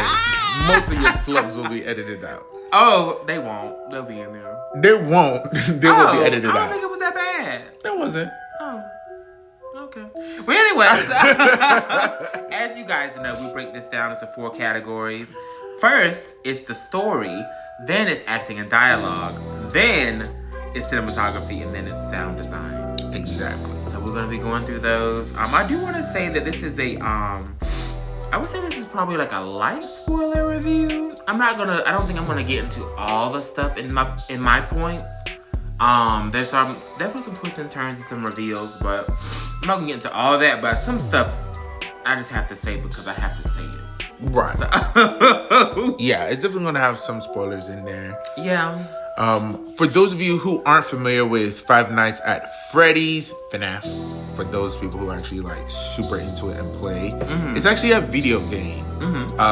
It's a haunted pizzeria, and essentially you work as a security guard, and you're trying to evade detection from the animatronics while you either shut them down or whatever the task may be in the game. Yeah. But they're killer. They catch you, killers. They kill you. Then I guess you have to start over. I never played the games, but I know they were huge. Yeah. And personally, I felt like Five Nights at Freddy Part 1 came out too late. But I think it's the fan base is still there. Yeah. And I feel like the peak of FNAF was like 2010. But either way, the fan base is still there, and they're still clamoring for it. Five Nights at Freddy's Part 1, I think, did really well, probably financially, so we have a Part 2 here. And this one probably will also do financially. Yeah, I mean, I don't think it's too late. I actually think that certain things need space to grow, you know, room to breathe. Yeah. And I first really saw it, I think, watching Smosh clips. That was kind of actually after we watched the movie, but I had seen clips of them before, so it was very interesting. You know, there's a whole thing about video game to movie adaptations and how cursed, quote unquote, they are, and the fact that they struggle. But it did really well. As far as the horror video game to movie, pipeline goes. I thought it was good. I thought Part 1 was really good for sure. There was more things in this that from watching clips, I was like, okay, this is fan service, but at the end of the day, that's what you gotta do. Yeah. Like, this is for my bitches who love Five Nights at Freddy's. It's from a video game, so don't try to distance yourself from the video game. Exactly. Include Easter eggs and nods. Yeah, that would upset more people. Like, Monster Hunter's pissed a lot of people off. I played some Monster Hunter games, but I'm not like a diehard, so I enjoyed the film. What was the other horror film that we watched this year? Until Dawn. Yeah, I liked it a lot. I heard that a lot of fans actually did like it, and they were interested to see more. So yeah, this film was pretty good. It has a pretty star-studded cast. Actually. It does, and I'm gonna dig into that because I have them pulled up here. But first and foremost, we do want to talk about the director, Emma Tammy. Didn't expect this to be directed by a woman, but we do love that. She's the same director from Part 1. She does have some other stuff under her belt, but nothing that I've seen. Delivered, Bad Moon, Fair Chase, Used People, which is back in 1992. Wait, Dollhouse? Is that Dollhouse? I don't see anything that says Dollhouse. Oh, Dollhouse. Oh, maybe. No. 25, so no. Not the one I know of. Okay. No, not that. Well, good on you, Emma. Good on Emma. You really you're kind of in charge of a franchise, Yeah. You're directing this franchise, but so we definitely want to give our flowers to her, and then we want to get into the cast that stars Josh Hutcherson, who you may remember from Hunger Games. He's also been in a few TV shows. And then he was in the first Five Nights at Freddy's. If you really want to go back, you can go to Bridge to Terabithia. But more recently, he was also in The Beekeeper. He was in The Beekeeper? Yeah, he was the villain. Oh, he was the villain. Take villain. Good on you, because you look completely different. I forgot that was you. Going against type. Yeah. So, along with him, we have Elizabeth Lyle, who plays Vanessa. You may recognize her from You. Guinevere Beck. Yeah, the Netflix series. We have Piper Rubio as Abby, the little sister of Josh Hutcherson. Who I think probably did the best job in this film. Well, shit. yeah, we'll get into it. We'll get into it. Yeah, I mean, my home stands. I'm not taking anything back. Oh, for sure. So it stands, but we're gonna get deeper into that. We also have, from Part 1 as well, Matthew Lillard as William Afton, the father of Vanessa. And then we have McKenna Grace as Lisa here. McKenna Grace. Part of a group of kind of like ghost investigators, YouTubers, influencers that kind of investigate haunted places. Yeah. But McKenna Grace keeps coming up in my life, and I always forget why. Like, where I keep telling you that McKenna Grace is an icon. At some point, that's the thing. Hollywood I always remember just saying icon. Like, what's so iconic about her? Okay, let me break it down. So, she was in Gifted. She was like a child prodigy in that. Hold on, let me pull it. It's so much stuff. She was in that recent film with the boy from How to Train Your Dragon. Regretting You, yeah, because I put up her stuff and I was like, okay. Hold on. She was in Ghostbusters Afterlife. Hold on. She was in Frankenstein. She got a whole separate page. She was young Sabrina in the Chilling Adventures of Sabrina. She was in The Haunting of Hill House. Yeah. Okay, as the younger version of the main character. She does have so many credits to herself that she has her main Wikipedia page, and then you have to click to go to a separate page to actually see all her credits. So I do remember that. She's coming back to life now. She was in Handmaid's Tale. She was one of the young girls in Annabelle Comes Home. She was a voice actor for Scoob, the Scooby-Doo revamp movie. She was in the new Ghostbusters Afterlife and Frozen Empire. What else? She's in a lot. Yes. She was in Malignant. There was a point when you needed a child actor, McKenna Grace was. It was gonna be McKenna Grace because McKenna Grace is only 19. Yeah. So Yeah. She's been working. So it's all coming back to me now. Because I'm like, where is she from? She's gonna be in Scream 7 and the new Hunger Games. She is. Yeah. So she's set to be something. Casey Undercover, Vampire Diaries, CSI, Bizaardvark. Lion King, The Lion Guard. She has been in so much stuff that she is honestly an icon. Clearly. Yeah. Clearly she is. Yeah. But definitely want to get in on her now. Because she's going to take off. So if you don't know McKenna Grace, get to know her. But yeah, and she does a pretty great job, I think, in the different roles that she does. She's played a lot of the time the younger version of a lot of Right. people. She has smaller roles. I also think she was in the MCU. She's young. If I'm not mistaken, she's young Carol Danvers as well. Probably. So yeah. Okay, that's where her icon status comes from. Yeah. Last little factoid about actors. Apparently, Chica is voiced by Megan Fox. For absolutely no reason. No reason at And all. I personally love it. Right. I love if- when stuff like that happens, and I love Megan Fox. If Vin Diesel could be Groot, seeing Groot and getting paid, fuck it. I feel like somebody recently we ran across was like a voice actor too, just a random voice on something. Yes. And I can't remember who the fuck it was. Yeah, But that's yeah. right. But yeah, so that breaks down the cast for us. I'm gonna go ahead and jump into the story, what I rated, and then some things I want to talk about. So I rate the story a 7 out of 10, and yeah, I rate it a 7 out of 10 because it starts really, really strong, and then some things occur later on that kind of gave it that high rating. Because really, the story, along with the writing, is kind of, it really shouldn't be a 7 out of 10. But I'm gonna leave it at that. 'Cause that's what I rated it, and it's because of Well, the what strong- should it really be? It probably really should be like a 5. Mainly for the writing. Because the choices that are made, I'm like, alright. But do you put that in acting and dialogue, or do you put that It's in not their fault. It's really in the story, if you think about it. Because it's not, they're just acting and doing the dialogue for what they were given. But the dialogue is the writing. I mean, you can to put it a in degree. both. And it can hit wherever you want it to hit. Ooh. But technically, it should be hitting me for story. But Right. either way, I'm giving the story a 7 out of 10. Correct. Because it have a strong start and it has a strong finish. Okay. The start was so strong. Getting into Charlotte, the Marionette, the original Freddy Fazbear's location. You know, huge. It was really good. I'm like, oh, this is really about to be something. But somewhere along the way, they kind of dropped me or lost me a bit.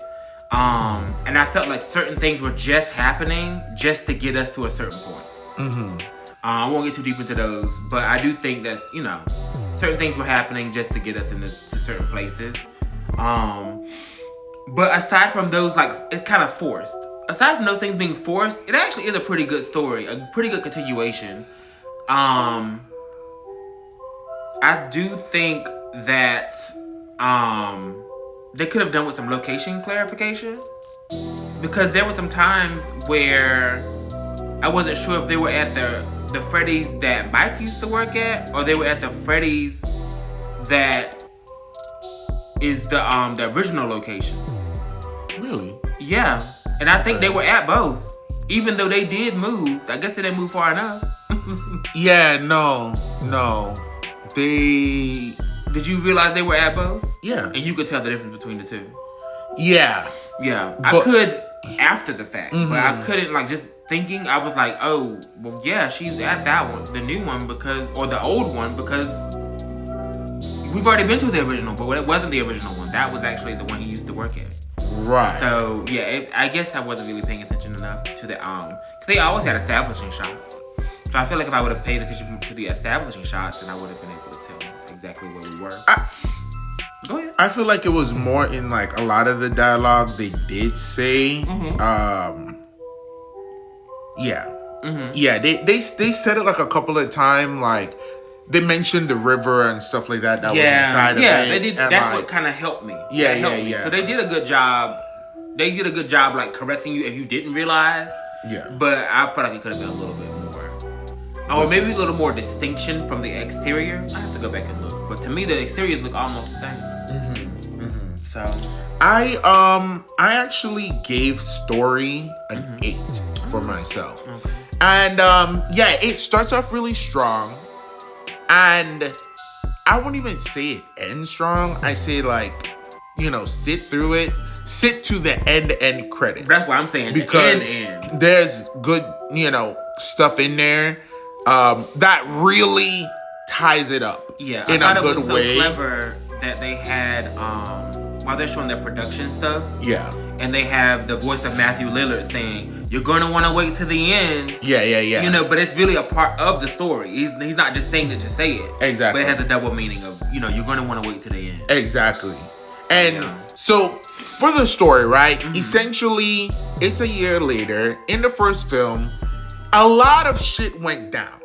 Mike and Abby are siblings. Mike is, basically the guardian and parent to his younger sister, Abby, who was 10 at the time. Yeah. Mike he has trauma from the kidnapping of his and Abby's brother, who Abby never got to meet because he was kidnapped at a young age and never seen again. Right. He jumps on somebody while working as mall security. I forgot about that. Because he thinks the kid is being kidnapped, but it's really just a bad kid this is all rebelling part one, against y'all. the dad. This is part one. This is all part so one. he loses his job, gets a security job, working overnight for Freddy's Fast Food Pizzeria. It's like this new TikTok trend. Of course, it's like, here starts your first night of your job, making $50 million. Just follow 10 simple rules. Yeah, it probably all comes from this because it does have set amount of rules. Yeah, in the game. Shit that you're supposed to do and you can't do. So he's working overnight at this pizzeria. At the same time, he's getting involved in this like whole sleep therapy stuff. Because he's basically trying to lucid dream and go into this to see if he can get more information on the kidnapping of his brother. And he's basically sleepwalking through life. Abby, who is 10, is going through just like her isolation.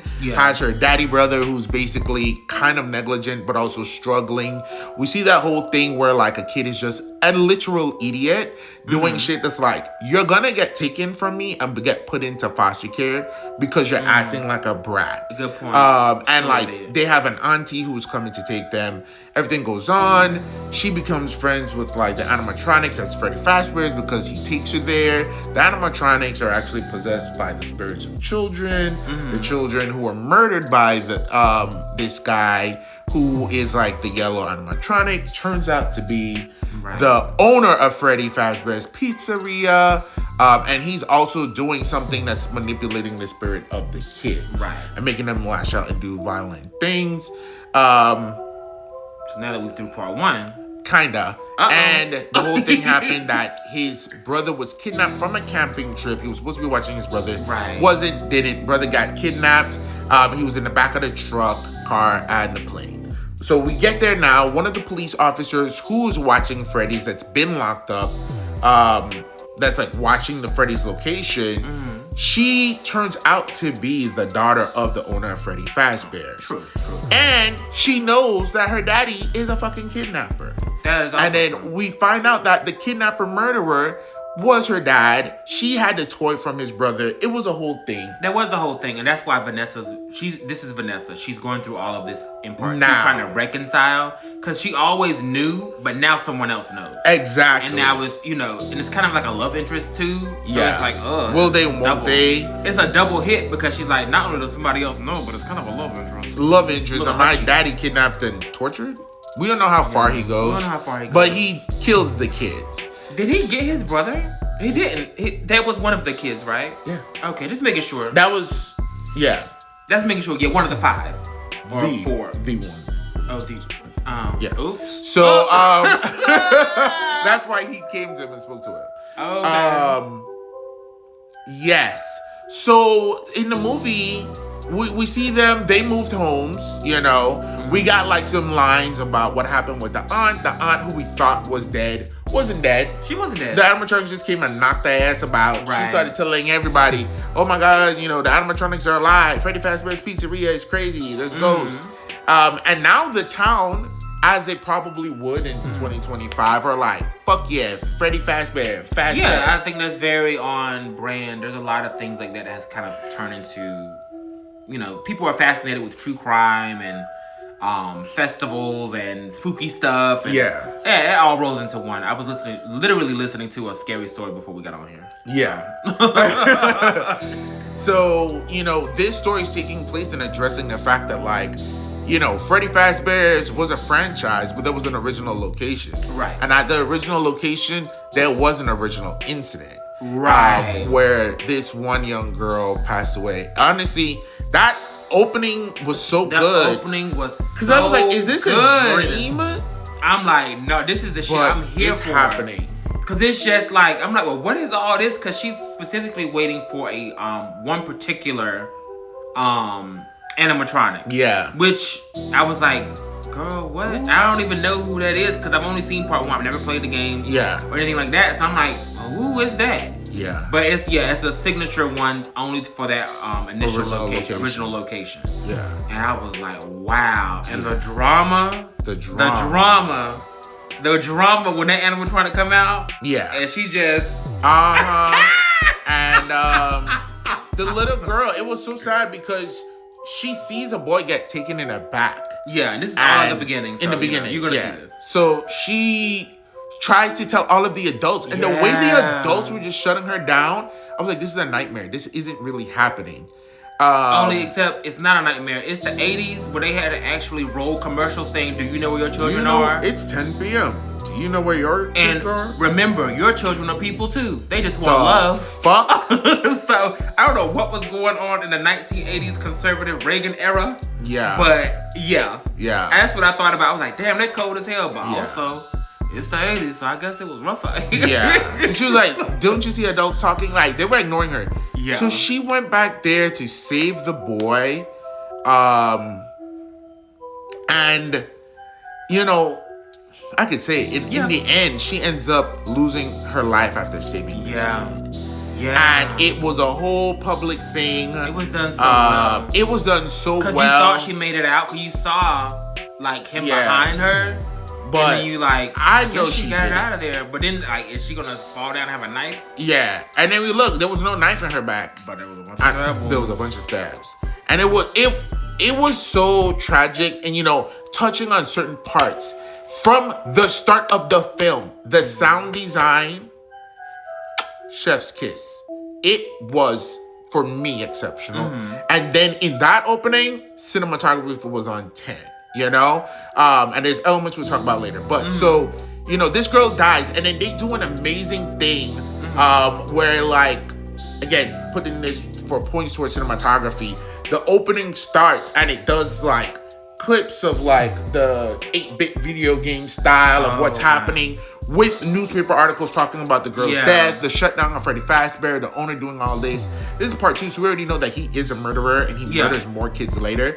But he basically closed down that location and they move on. He franchises to others and the other locations never have like, you know, as much going on as the very first location. There's certain features that are in that first location that they don't continue or pick up in the other locations. Yeah, like a river and stuff like that. But they also get rid of that one animatronic because the animatronic is linked to this that girl's And so can we take a moment to talk about how realistic that is? You had this crazy ass, murderous ass mystery shit to happen at your primary location, your only location. Yeah. It's closed down and you later resurface with a rebrand and a whole new. And you know, that's so realistic, unfortunately. Yeah. Like you give people enough time and you know, you can just keep on doing. Yeah. Yeah. And there's always somebody who's willing to look the other way for the convenience of the food, the experience, the enjoyment, the music, the whatever it is, you know. People can obviously choose to ignore the artist for the art, the whatever for the whatever. That's nothing new and it's not gonna change. Unfortunately, I'm one of those. I can for some, but it depends on the crime. In this case, I mean, there was nothing to tie the owner to it. It's just something that happened there. So you know, it could have just been people break out of facilities, crack all the time. It's easy for me to say because we know exactly what's coming out. We have the behind the scenes, but it can't be accepted. Like, who did it? You just think somebody else came in and did it? Maybe. Yeah, I guess it really, but she was coming from the back room. Yeah. So, I don't know, but yeah. I definitely could see people still doing it. Yeah, because I think about all the horror... people so good at... all the horror stuff that horror movies that I've watched. We will get into that. Or maybe we won't. You want to say it? No. Oh, well, I was thinking of other horror movies that I've watched, like normally the older stuff from the 80s. We definitely gonna talk off camera. I want to know what you're gonna say. You need to write that down in your little pad. But I'll say it. People still go to fucking Disneyland. Google the amount of people who die in Disney. Look at Disney Roller Coaster Murder. You know what their rules and policies are should somebody die in the parks. Yeah, they have a lot of stipulations, a lot of... You don't get declared dead till you're across the street. In their contract, in their setup, that is kind of crazy. And that's public knowledge. You can look it up. Allegedly. allegedly. So Allegedly, because I've never actually seen the documents. I've only seen a few people talk about it. So you know what? Allegedly. I say allegedly. Allegedly. But yeah, people Love can you, look over Disney. thing. I truly do love you. Kisses. But yeah, so now we have a flash forward. The girl who passed away had like a best friend who I immediately was like, I was thinking too, the girl who passed away, his name is Charlotte. And, I thought about, she really did love that marionette. She did. Because she was dressed like the marionette. Yeah. Yeah. Oh, that's true. Sad. Bless him. Anyway, but yeah, the Charlotte did have a good friend, a good Judy. Yeah. That was trying to get her, because Charlotte was a little wayward girl. Not really wayward, but she was, it seemed like she was picked on a lot. She maybe not had the best home life. Well, actually, we know she didn't have the best home life. Yeah. But it wasn't abuse. It was more so neglect. And that could be just as harmful sometimes. Yeah. Where, your parents are just focused on working, or they're focused on other stuff. They're not focused on what you have going on internally, externally, all that stuff. Mm-hmm. So she was just a bit of a black sheep. A bit of a, what's the word? Fringe. Borderline fringe girl. Yeah. But yeah, so she did have a good friend that was trying to get her into the crowd. Cause the whole reason that she was there was it was a birthday party. Someone was having a birthday party. Yeah. Some nondescript. But yeah, I guess we should talk about who the friend was. The friend was Vanessa. The friend was Vanessa. Which I did think it crossed my mind, but I'm like, well, let's see. No, I was immediately like, Ooh. Blonde bitch, Vanessa. And if this was done about 8 years ago, that Vanessa would have been McKenna Grace. Would have been. Honestly. She said one way or another, I'm in this film. So we flash forward. We have Vanessa. Vanessa is having nightmares of her dad and what he's done. We see that Mike and Abby have relocated away from the house. That all that shit went down. He had to, try and get the custody of Abby back from the aunt. The aunt got knocked out. She's in the loony bin now. Yeah. Those are their words. We take mental health very seriously. And I'm not being flipped. But the entire thing that they're talking about is that she's out of her mind. And then, he has a new friend, an African-American gentleman who's helping him redo and rebuild the house, Jeremiah. And they're there talking. And then Jeremiah is there, and he doesn't really trust Vanessa. He's like, oh yeah, Vanessa got crazy eyes and stuff like that. But he's like, oh, Mike is trying to get together with Vanessa, go on a date with her. Abby is like overhearing and stuff. And, essentially, he's still trying to protect Abby. He was like, don't let Abby know any of this stuff and talking about this. Like, we don't want to bring this type of attention to Abby. Immediately cuts to Abby on the back of the bus telling everybody everything that went on in part girl, one. The murdered kids were the animatronics and we freed their spirits. They helped. They did knock out my auntie. Did all of this stuff. Vanessa got shot, but she's okay. She's still recovering. And the suit killed up that horrible man, Vanessa's daddy, and his body all the hydraulics somewhere. Yeah. And hydraulics kicked in and just killed him. One person was like, you're fucking crazy. Yeah. And immediately, the black girls and some other people were like, this alt girl. Were like, you want to sit with us with lunch? Right. So it was very refreshing in that take that like Abby wasn't an outsider like that. Yeah, she wasn't. She also had like friends with like this tiny little boy. Yeah, tiny little science boy who's in robotics class. Exactly. And he was asking her questions. She's like, you believe me? Because I think everybody thinks I'm crazy. He's like, I believe in aliens. Right. So why not this? Ghosts. Yeah. Haunted animatronics. Which is I feel like that's so fair, Yeah. Because that's how I live my life. I'm like, well, I believe in XYZ, so who am I to tell you that this is not right? Just because I never heard of it before don't mean it's not a real thing. Exactly. So Vanessa is struggling. She's having these, dreams and nightmares about her dad. She's in her like cycling class and stuff like that. That cycling. I thought it was giving Final Destination for a minute. For sure. Like, is somebody gonna slip off and get their head chopped off by a damn spinning wheel? And I was like, what's going to happen?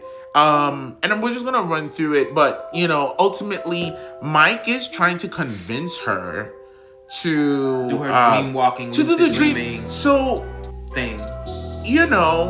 And honestly, we could talk a little. Let's bring in acting and dialogue as well, because that's really That's while what we you talk wanna about kinda the story, jump a into. lot of the stuff, For right? sure, for sure. So yeah, I give it an 8. You give it a 7 for For the story, story. and we'll talk more about the story. But the acting we and get into acting dialogue, dialogue. this Correct. is where things start to go down, because up until this point, the acting and dialogue, amazing. Right. Wherever you want to put Young it, Charlotte- people probably say the same thing. Young Charlotte was taking me for acting and dialogue. Yeah.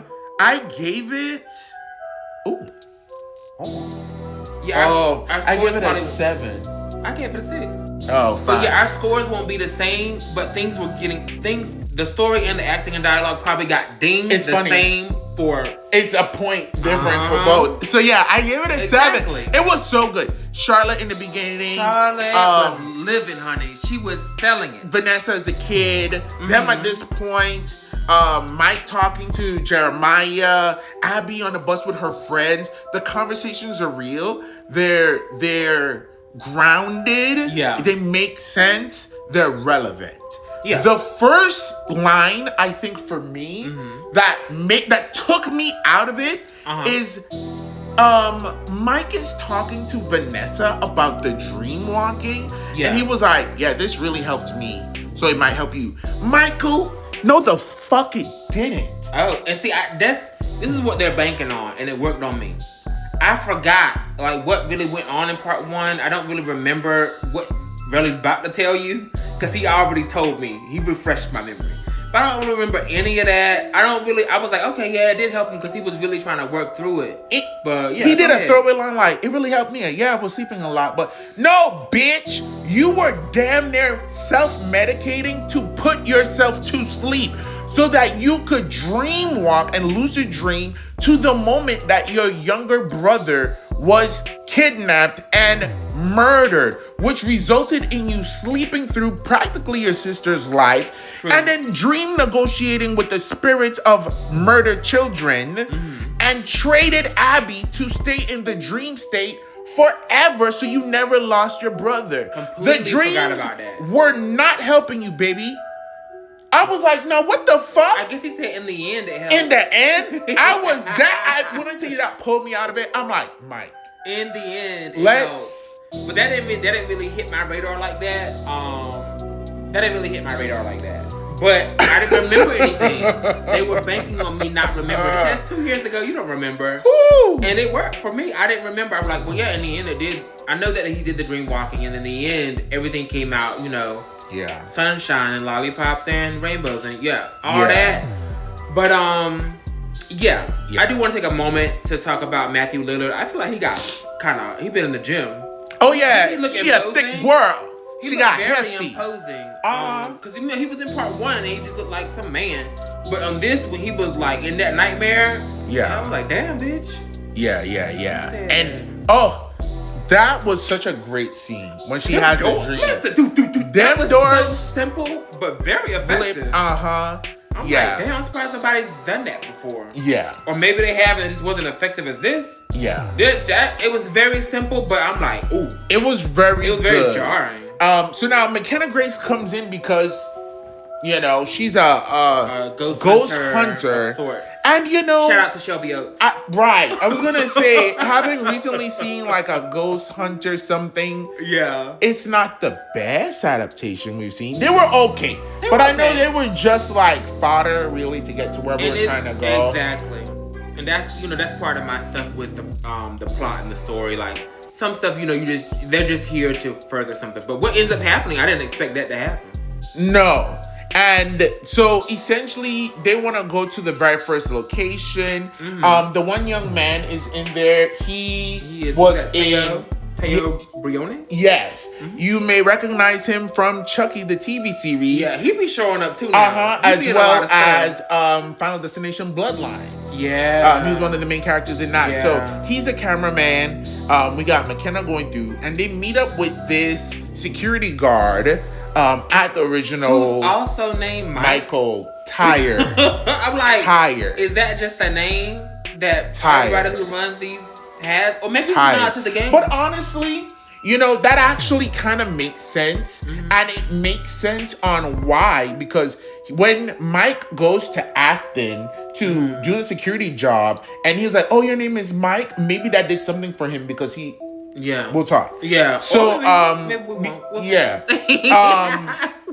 He probably has a real connection to him because of his name. Yeah. But yeah, so, you know, the most shiftiest, shystiest person you've ever seen in your fucking life. With a smirk that he looks like one of those Asgard boys. Skarsgård boy. Asgard. Skarsgård. That part, because they look like fucking Vikings. They actually do. But yeah, he looks like one of those Skarsgård boys. And he lets them in and he's walking them through. And they're together. And then at some point, you know, they're like, all right, let's move on to the next spot. McKenna's character, what the fuck was her name? Her name was, just a second, Lisa. What? Lisa. Okay. Lisa is like, I'm gonna stay here. Y'all go ahead. I'm like, literally, why? Yeah. But okay. Yeah, exactly. But okay. Horror movie decisions, quote unquote. They get split up. They get a lot of them in there. Stuff is going on. There's a box in there that has. Nice. Yeah, a music box. Now, the thing that, for me, the story and the lore, and again, I don't know all of Freddy lore. Yeah. There's just a big old animatronic gift box in there. Yeah. Who built this? Yeah. Who put this here? When? And there's a little music box. Right. And it's playing. So she has like these headphones on with like an amplification device for sound, and she follows it and it leads her to a hidden room with a music box. She turns off the music box. I think she does. She does close it. I remember seeing like the insides and the gears, and I'm like, because I was thinking, oh, I could use a music box. And I was like, yeah. Well, what's going on? Because I know sometimes people store stuff in the music box. Can I store stuff in it? I need the storage. And so there's gears inside. But anyway. Meanwhile, Lisa closes the music box, and then the bigger gift box opens up, and something jumps out and grabs her. So now, all the other marionette dolls and animatronics throughout the place start moving, come alive. People are dispatched and killed in interesting ways. Just enough to, I guess, get a PG-13 rating. It's absolutely PG-13. Yeah, PG-13, because it really wasn't. This movie could have been more gory, but I understand that they do want more people to watch it, and the PG-13 rating is going to help. And I hope that there's a director's cut. I know there probably isn't one. That's probably like actually gory. Yeah. Yeah, I wanted the same thing for Megan. Yeah. Yeah, Mathregan. Yeah. So we get back to the basement, right? After the people, certain people are dead. The security guard Michael ran out into the night. Well, runs down into the basement and sees Lisa being wrestled by the marionette. Yeah, she is. And then he's chased out. Now, the design and like the CGI, the cinematography on her, hit or miss. Yeah. Ultimately successful for me. I think it was same for me. I thought it was ultimately successful. It is. I could see it being a hit or miss. I could only think about Pennywise. Y'all got your yellow eyes. Yeah. But also the animatronics have yellow eyes. Right. Like the glowing eyes. The glowing eyes on the animatronics were freaking amazing. The opening scene when she was trying to, Charlotte is trying to get away with the boy. Yeah. So good. So yeah. It was kind of a callback to that moment. I feel like it was a good moment in part 1. Yeah. Where Freddy is coming down the hallway and he's kind of slanted and he starts like, Oh yeah. I think it felt the same way, which was very effective. Like, ooh. Yeah. But and now the events have been kicked off. Yeah. Because we have essentially, I guess, like 2 storylines that are about to collide now. 3. 2 or 3. Yeah. It's really like 3 or 4. Because really, the Charlotte is Vanessa's past. Even though, but that's also interfering with McKenna Grayson now. Right, which is all, and then Michael has his own thing. His own thing going on. Mike is in his own world. It is a lying lot to Abby, being lied to by Vanessa, and then Abby got her own shit. So and I think that was the thing with the story that dinged it down for me. Down to too many moving parts, and it wasn't done as effectively as it could have been. Because it wasn't meant to be concluded. Right. You know what I mean? They're definitely setting us up for a 3rd film. Right. Which I understand. I understand because this movie's probably gonna make a lot of money. The first one made a lot of money. For sure. Make a lot of money. Okay. But it was a decent amount. Signed a deal. I hope so. You know? Because to do all of this and then for it to like not come back for a third film would really suck. But so we flash forward. Abby's in school. Yeah. She has her friends, but she still misses her ghost friends. She's going back and forth. What's his name is lying to her. I struggle with the ghost friends, but I kept forgetting that they were being manipulated. They were being manipulated. And that they really weren't evil. So I'm like, girl, why are you like pining over these ghost friends? They were kids that tried to kill you, but they were being manipulated by head honcho. Yeah, they did want to keep her, but that's because they're ghost kids. So as ghost kids but do, they in the end ended up helping her and saving her. Did. She's in school. She's in a science class. She's trying to work on building and tech. Her teacher, played by Wayne Knight. Yeah. Fucking cunt. Icon. He's the worst. He's always been that. He's the worst. Yeah. He's the worst. He's always been the worst. And he said such horrible things to her. And she's trying to enter the science fair. The little friend told her, like, you should try and fix them yourself if your brother won't fix the animatronics. So that's the whole thing. Mike has been lying to Abby. Yeah. He's been saying, like, I'm going to go fix them. But those robots are like shattered in all kinds of pieces, and he has no intentions of going to go fix them. Yeah. And even if he does fix the robots, there's no guarantee that the souls of the children will be there. It's a very, and we have to keep I had to keep reminding myself that Abby is only 11. She even has a line that says it. And I think that was intentional. Yeah, because she actually is 11. In real life, she really is, but she's tall. Yeah, she is a tall kid for 11. I can't really gauge kids that well because I don't have any. Yeah. But to me, she does seem like she would be older than 11. Yeah. But she really was 11. Yeah. I looked it up. Yeah. And it was a lot of crazy shit back and forth. People were saying that, like, I don't even think Abby was that dumb for an 11-year-old. I thought she was so fucking dumb. Ooh. But because I got my lovely husband Relly here is here to remind me that no, the kids weren't evil. They weren't. They were friends. They were being manipulated. Yeah. And yes, she's only this age, and so that kind of helps me to it puts me in my place. Yeah. To kind of understand this, because I did think she was dumb throughout the whole movie. Yeah, she's really just a child. She ran away, went there to try and fix them. He comes and fights her. She gets his speak and say that they start talking to her through to get her down there so that she can help. But they were like, you got to come to the original. Right. And ultimately, the marionette we find out was a animatronic that controlled all the other animatronics from through the stage. Wireless technology. Ahead of its time. Way ahead of its time. Yeah. And so that was the whole thing with the marionette, because all the animatronics have like their own little personality. Yeah. Their little signatures, and that was the marionette signature. Yeah. So essentially, it becomes like a race against the clock as we find out that the marionette is trying to free itself so that it can get into the town and just wreak havoc.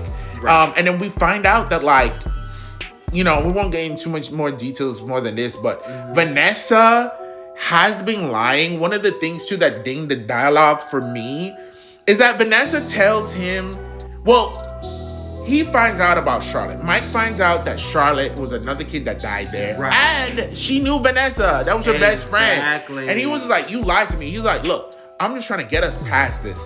And it's like, Mike, the language that he was using was like, hey, I'm just trying to get past this shit and you holding us back. A year ago, I had to confront the fact that my dad was a serial killer, child murderer, kidnapper. He shot me in the gut and then died horribly and his body is missing. Maybe 365 days isn't enough time to 100% be past this. Or maybe the fuck it is. Because you knew when you were little, you knew growing up, you confronted it with me as Mike. But you been knew. You already knew. Stockholm. So that part. Now, what I will say is that Vanessa's a lying ass bitch. She is. And yes, Hutchie, I don't know if it was because it was just a little Hutchie baby, but I did side with him because I'm like, girl, you have been lying like hell. I didn't side with him until the very end. It's like, boom, a club. another club, Another murder. another murder, Missing another child. secret, another For me, lie. Her knowing Charlotte, what would that have changed in my opinion? It was like, right here, right now, her knowing about Charlotte, what the fuck would that have changed? She was like, you know my dad was a killer and killed kids. And he had nothing to say, and that's why he left. He did get vindicated when another secret came out that we won't say right now. Yeah. And that right there, to me was like, okay. All right. That is a lot, Charlotte Ruse. You pulled a ruse over my eyes, Vanessa. And you don't live here. You don't. You said you that don't was live here. funny. That was so fucking funny. Because at this point, we just gonna start laughing now. You know, and then we're laughing, and now other people in the audience are laughing at us laughing. We were screaming. Now, girl, It was so funny. There's like something that happens at their house, and you know things and this going is on all towards the end. towards I the think- end, and Vanessa is just like, no, this is my home. Yeah. Except it's not. It's not, girl. And And- so I think that's part of the thing that kind of got me, why I dinged it so low. Yeah. Overall, because all this is what stayed with me. All this Yeah. started happening towards the end because it slowly started, the wheels started to Yeah. fall off, and you know. Yeah. There was yeah. things like one last thing I'll say is that Vanessa knew about Charlotte's ghost. She did. And was the one that used the music box to put her to sleep and seal her in there. Baby, who put the fucking doll in that giant box in the basement for you to seal her spirit? Now- What is the Freddy's Now, lore? hold on. Well, that's true too. So I wonder though, Because she was a child. she was a child, but I wonder, which would be so ridiculous. But hear me out. Was she in the box? Because you know, the whole thing with the marionette is that it's going to come from the bottom to the top. Was she in a box to open up to come to the top? I guess the gift box But that's is what so contained her, ornate. and that's what For that what? hole was to go all the way up to the trap Now, the hole door. is definitely what, you know, but that's so ornate. But the trap door had a bottom, it had a floor.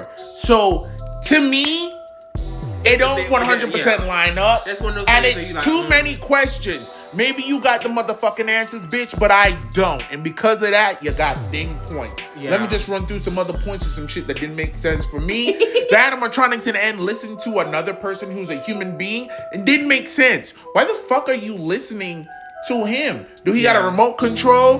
Moving on to the next point. Fuck, the ending is just what I wrote.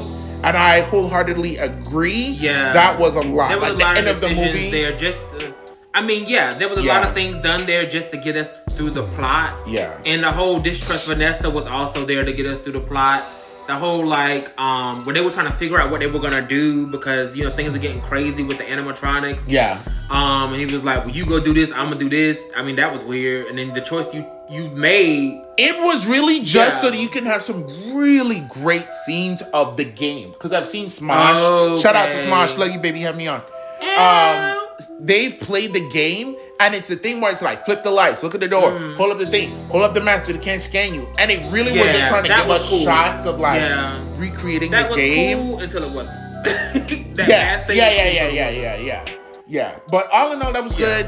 The science teacher was a fucking animal. He So a was. student even cusses him out, and it's pretty great. That was funny.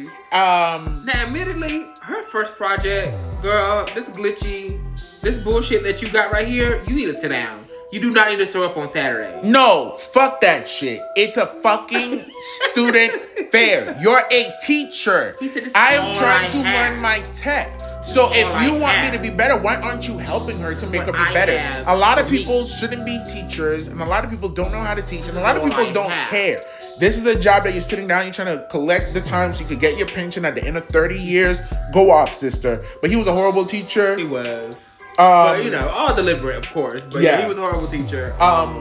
The one black friend, Jeremiah, disappears, and which was so great. And then during a horrible rising action where more comes danger in- murder, he comes in clutch.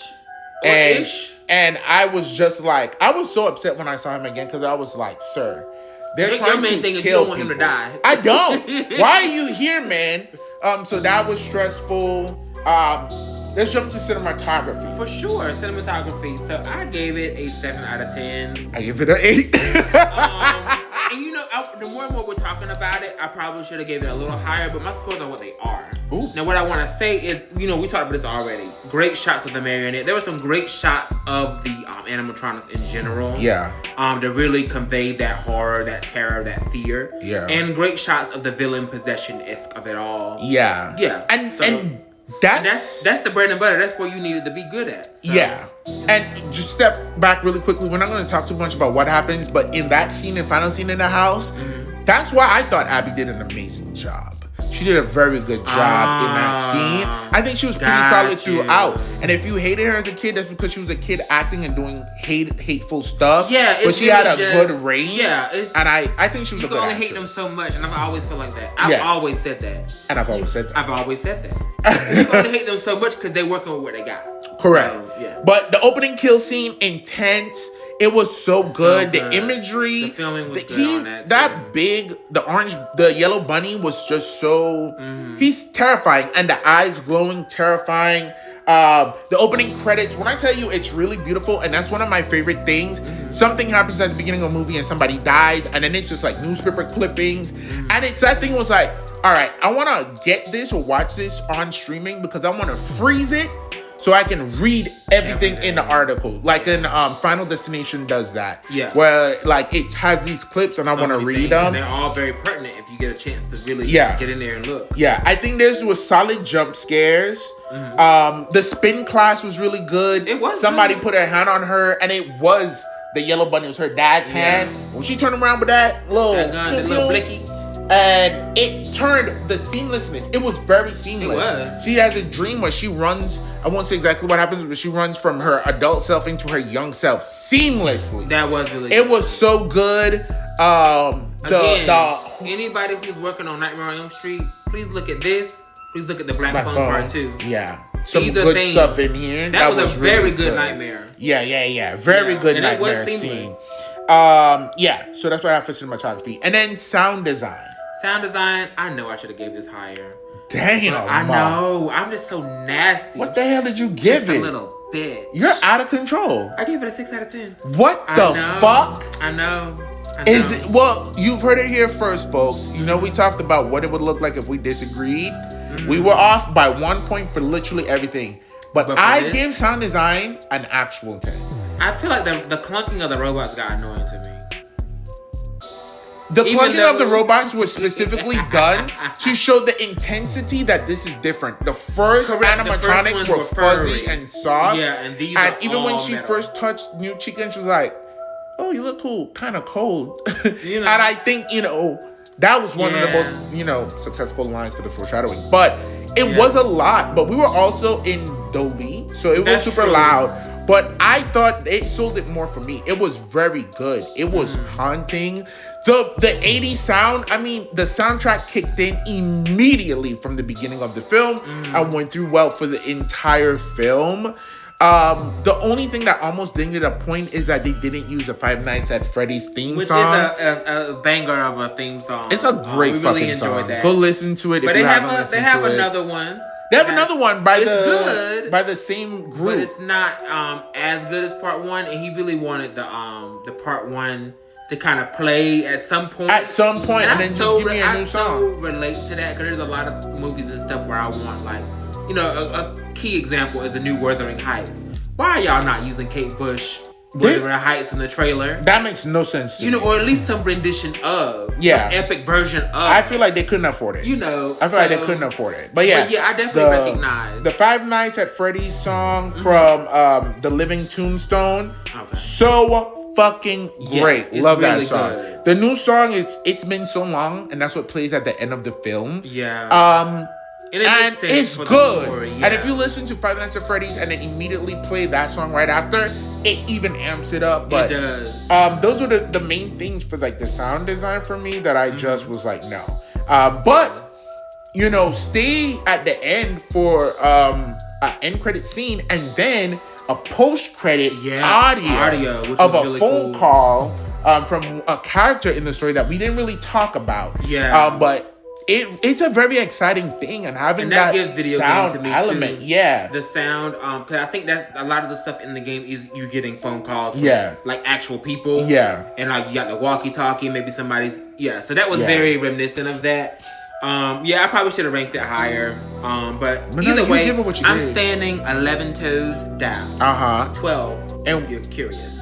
He doesn't have toes. I know they're both hooves. Anyway, what is your fucking I'm score? giving my overall score a 6.5 out of 10. And that's super, super, super conservative, because I probably could have rated it higher, but I'm going off of what I felt, and I felt enraged after this. You know, I gave it, surprisingly, an 8.25. I thought it was going to be lower than it was. I thought it was too. That's really good. But the story, I was like debating with story, and I was like, yeah, it was either a 8 or 7, but I felt like, okay, it could be an 8. And it's just a lot happening because you guys were setting up, obviously, a third film. Right. And then the acting just went straight to shit, and that was for sure a 7. The action. They were just singing, doing things that it's really, I mean, I couldn't stand the dialogue, Josh Hutcherson, the writing, character, the acting. They were doing what they were supposed to do for what they were given. Right. But yeah, the writing, the dialogue was too much. I was like, Mike, you're coming on strong. But then in the final thing, there was more secrets that Charlotte had, and they justified him. But I'm like, this would have been the time for you to really hammer down. You could have been like, it should need to be more gradual. Just like, hey, Vanessa, I don't appreciate the lies, and this shit gotta stop. Like, you know. But he did some fucked up shit that made her snap on him, and she was able. She was in her right. She voiced her opinion. Yeah. She voiced her feelings, and she voiced not her opinion, but she voiced what you're probably thinking. Yeah. You know, as the viewer, like, damn, Mike, ease up. Yeah. But all in all, I definitely suggest the first film. Suggest watching the first one and watching this one. I do too. I hope we don't have to wait 2 years for Five Nights at Freddy's 3. Hopefully not. I hope it's coming, and I hope it is a finale. Like, let's give us a wrapped story, and then we're gonna have 4, 5, and 6. I don't care, but let it be of other things.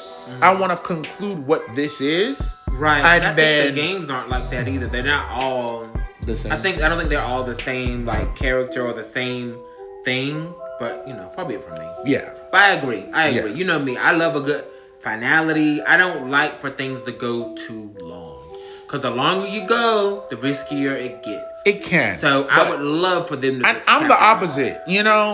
I run it 20 years if you can. If it's good. I think that's how most people are. But if it's good, but I feel like you run the risk of it. All in all, 6.5. I had an 8.25. Let's say it's an 8.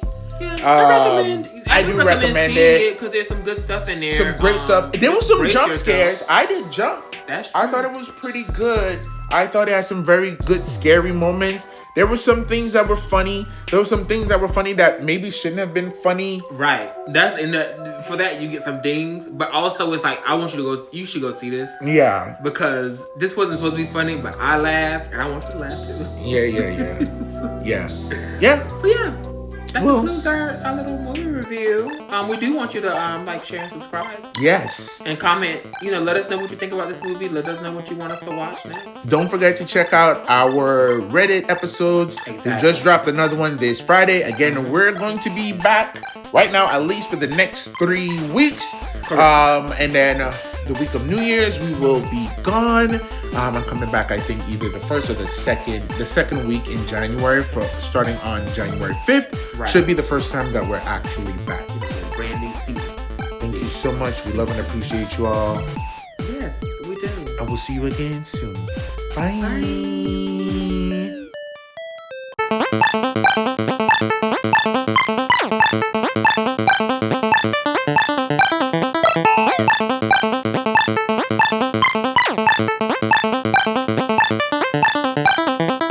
Welcome to today's episode of the Relly and Deli podcast. I'm Relly. And I'm Deli. And today we are talking about the animated film Wakko's Wish. Yes. Oh my God, that's a classic. Nostalgia. It's so old, but we love it. 90s. Wow. So, yes, this is an animated movie. I think, our first animated movie. think so. And just in time for the holiday, because it is holiday themed. Yeah. We love that. And so yes, this is a animated movie, and it is based on or pulls characters from the 90s animated cartoon Animaniacs. Yeah. For those of you who may not know what Animaniacs is, Goodness. I know hey, they exist, and it's I feel like it's a very somewhat niche cartoon because it's kind of hard to find now too. But anyway, yeah. In the 90s, there was a cartoon called Animaniacs, and it would come on the WB. Before the CW, there was the WB. Yeah. So, and WB, Warner Brothers, and that's a big part of it because it's the Warner Brothers studio lot, and in the water tower is Yakko, Wacko, and Dot. And their last name is Warner. Yeah. And they give you like a little backstory of them and everything at the beginning of every episode. Yeah. At least for the first season, I guess. But yeah, so it's just antics. It's bits. It's very much like Looney Tunes, where you have the same recurring like characters, but just different little adventures and things. That's what Animaniacs is. Yeah. But I would say Animaniacs takes it a step further, and they really kind of give everybody like a personality and story. They have stories of their own. It's kind of hard to explain, but it's very interesting.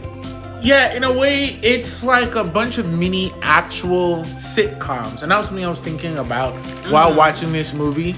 There aren't a whole lot of cartoons I would consider like sitcom-esque. And they're like sketches and shorts. Sketches and bits. For those of you who know Pinky and the Brain, yeah, Pinky and the Brain was a spin-off of Animaniacs. Yeah, it's one of the shows that took place on this. And I feel like Tiny Toons was kind of like the marrying of Animaniacs and Warner Brothers with like the OG Hanna-Barbera Looney Tunes. When they took Looney Tunes and then like modernized it, and it's like all right, let's take Animaniacs and take Looney Tunes and make something very much more modern. That's what Tiny Toons. Yeah, because they both were presented by or produced by Steven Spielberg. Yeah. I'm wondering. I kind of feel like Tiny Toons came first, but maybe Animaniacs came first. Either way, they were running at the same time at one point. Yeah. But it is very much that, and it's the thing where Family Guy does this sometimes, where the character is like an actor playing that character. Right. Where, like, for example, Bugs Bunny. Bugs Bunny is really somebody named, Harold. And he's playing the role of Bugs Bunny. Right. So, I think Animaniacs, Tiny Toons, really Animaniacs, because they had a lot of surface humor, a lot of political humor, a lot of social commentary, referential humor. A lot of puns. A lot of puns before any of that was even a thing. Yeah. Really. I mean, they were giving this to kids, but I think it's one of those shows that kids, as well as like young adults, probably were watching. Yeah, and I always say adults too of all ages, because you have to keep in mind that the best kids shows were made so that babysitters and stay-at-home moms, or parents on the weekend could have their kids be quiet, put something on. A lot of times people didn't have multiple TVs throughout their house. You had one TV. We got to keep the kid quiet, but also we got to put something in there for the adults to watch and enjoy. Yeah, and they chose to do so. I think Animaniacs was like the first turn. When you look at Hanna-Barbera cartoons that we have with like the Flintstones, we have Jetsons, we have the era of like Looney Tunes and everything like that, that was very mature but cartoons. I think Animaniacs was the first wave of like, we're gonna make this super silly. We're gonna make this so much more silly. But then it actually became, to me, even more provocative. I think so too. The infamous Prince joke about fingerprints. Oh yeah. And there's they have some really crazy jokes like that. And this movie even had like a line where it was like, you might want to watch out for that one. Exactly. Watch out for that line. Yeah. So they have I think that was a thing of the 90s too. Like the humor, they were pushing the limits to what they could do. Yeah. get away with even. I think that happened a lot in the 90s. Just looking back as an adult, Yeah. like I've heard people talk about different things from the 90s and that was a thing. And so, yeah, I think this would be a show, well, this was a show that appealed to kids because it's a cartoon and it's crazy. Yeah. But also to young adults, whether you're babysitting or you just want to watch it. Yeah. I could see 20-somethings back then watching this and that being like, oh, this is cool. This, this is kind of edgy. This is ridiculous. It's like Animaniacs last night. right, like kind of how adults or 20-somethings like Invader Zim, Right. or Futurama. It's kind of like I feel like it probably was that too then. But yeah, it was a show first, and then they made a movie, and the movie kind of served as like a series finale. This is the last new thing that they made until they did a revitalization. What was that, 2021? In 2020. They brought it back in 2020. And it's crazy because we honestly decided on a whim today to watch this. Yes, a whim. We were gonna review something else, but I was like, eh. But I was like, let's do something that's more Christmassy. Right. And speaking to my brother Omari at the Real Talk and Banter podcast Damn. about favorite Christmas films. This was one that I knew was one of my favorites. But Yes, it comes up a lot in your discussions. But Christmas films. The last time I saw it was like 2012, maybe 2011. So it was great to see it. I remembered pretty much everything about it. And it was so fun to actually see. Amazing film.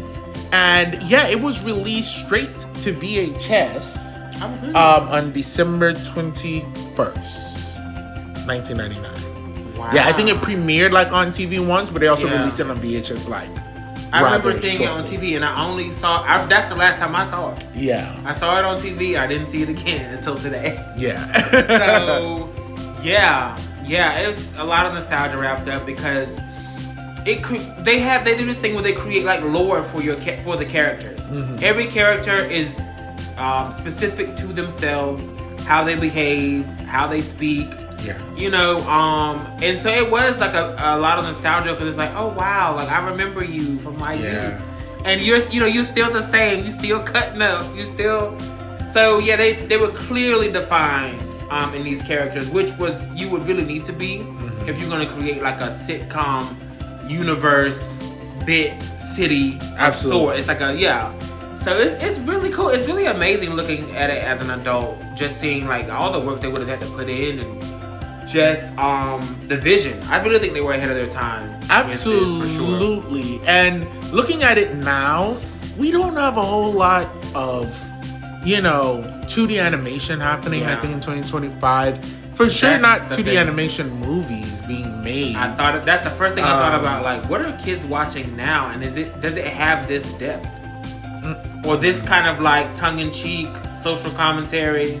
Yeah. Referential.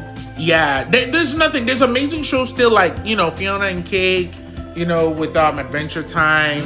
And we have Steven Universe. But like the way that they're able to really do these different types of commentary, even the way that they use music in this film, it's done in a way that I can't think of anything that's being made today like it. Definitely a lost art form, very beautiful, and it was just very exciting to watch.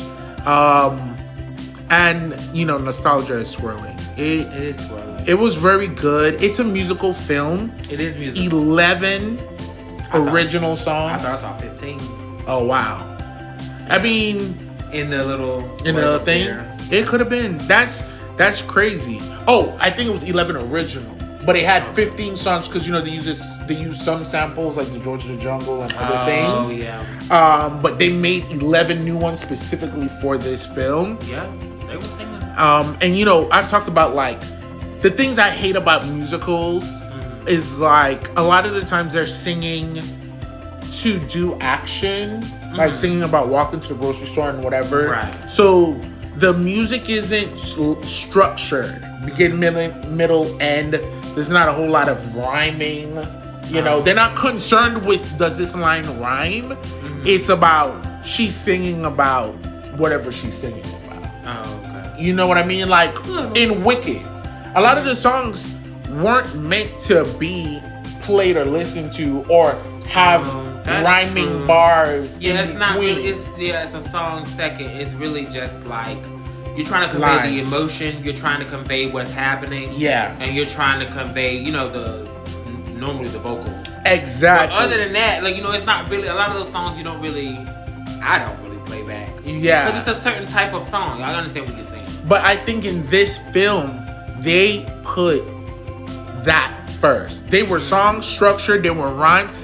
They rhymed so much throughout the entire thing. You know what I mean? And they made it a point to do so in the songs while still conveying the plot of the film, what we were doing, what everybody was feeling, the hopes and wishes if they were to get the star. And we'll talk about that once we get to the music section. But successful film. Very successful. And I think they did a really good job. An ensemble cast.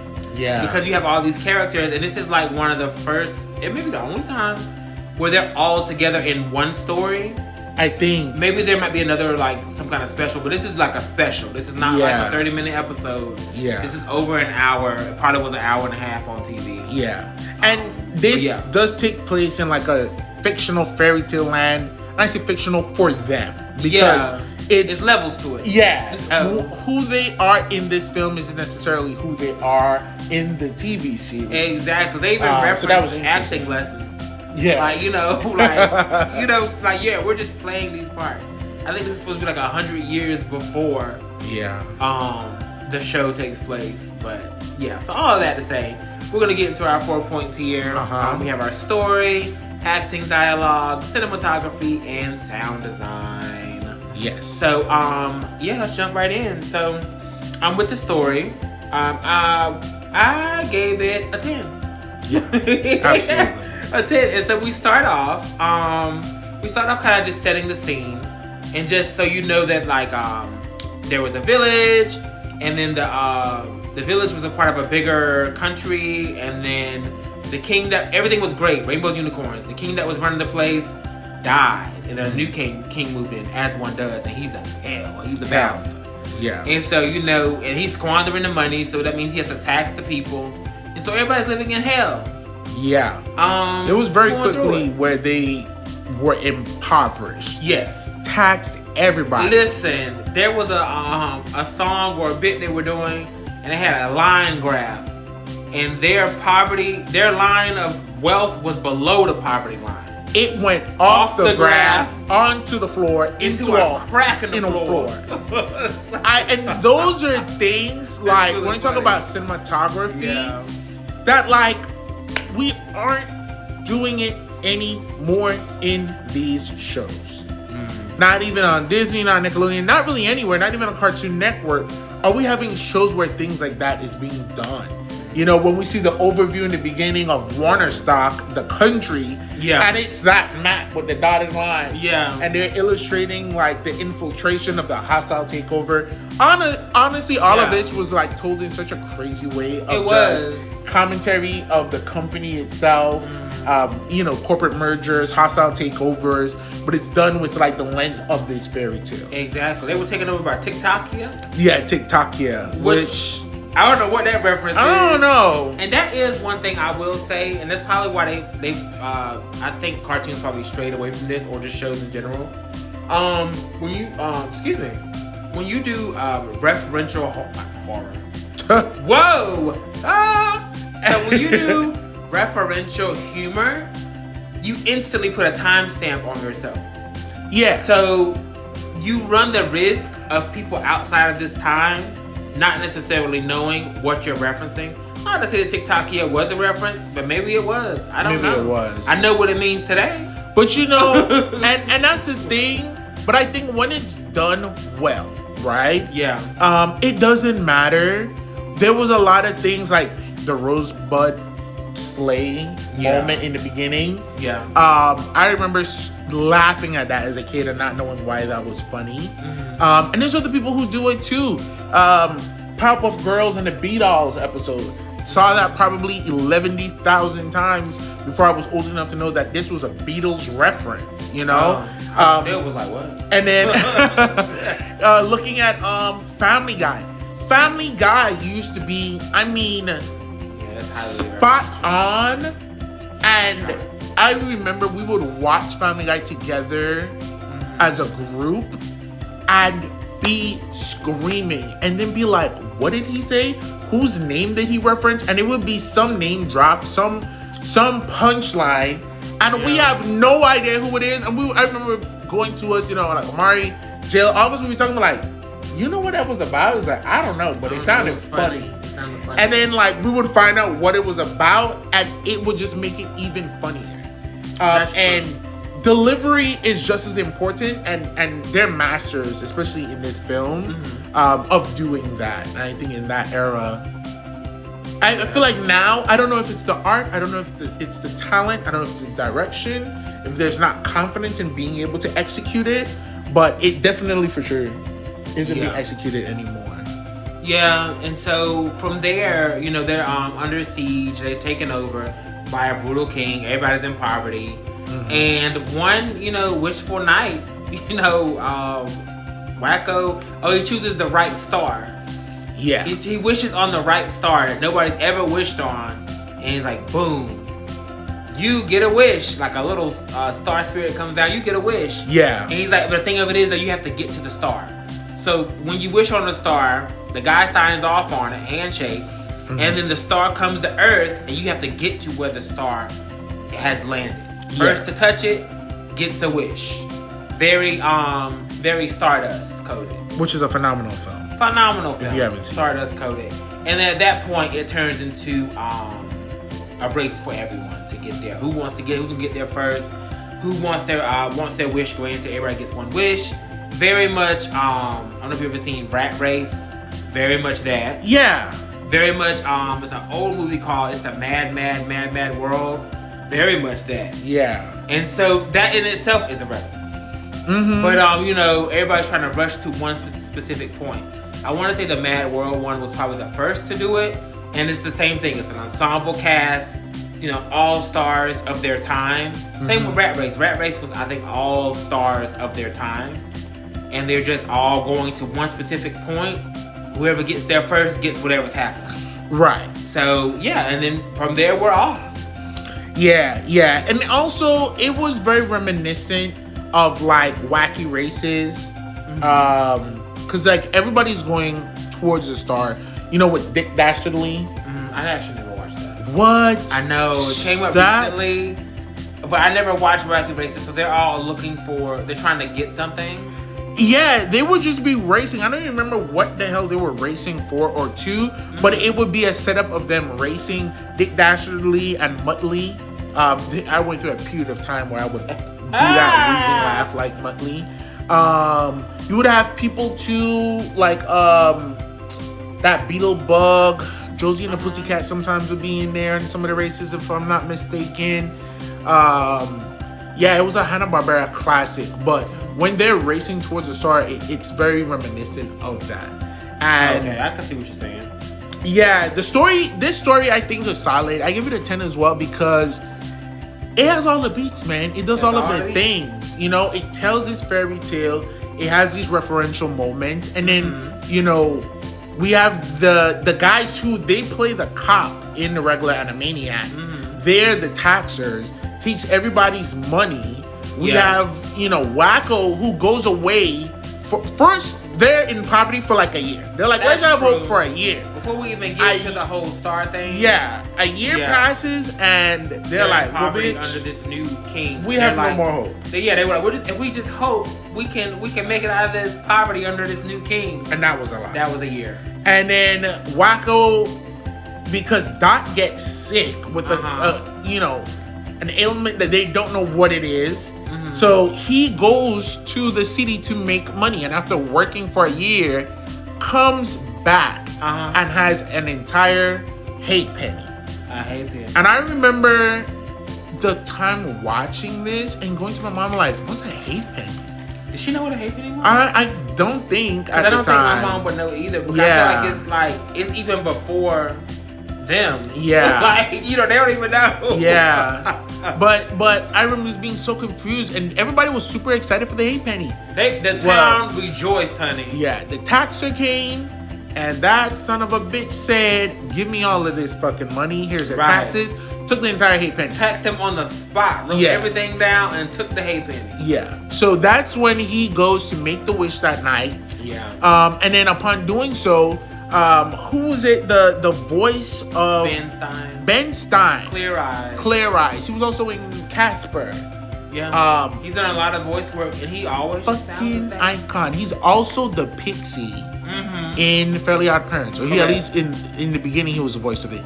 It was so phenomenal to see him. He even had, it was so much elements of Fairly Odd Parents, and at least his role in there. He was like this little dream fulfillment facilitator. He was Pip the fairy. He did say that. And he had his little wand. And then he had his rule book, and he was like, the rules say that is, which has got to be collected in person. I did not even think about that. That's so Fairly Odd Parents. Coded just a bit, right? Or I guess Fairly Odd Parents is Michael's Wish coded. Yeah. With respects. And it was so great to see him. And then we have in the town like your usual suspects. You have Pinky and the Brain. My goodness. Yeah. One of my favorite cartoons of all time. Because Brain is really who I felt like I didn't want to take over the world, and I was shorter, and people said I had a big head, and I felt a little bit evil. Okay. But Pinky was fun, man. Pinky was a fucking dunce. Pinky is hilarious. He's a fool, and he's one of the funniest cartoon characters ever. Definitely, watching this made me think of so many different categories that I want to talk about.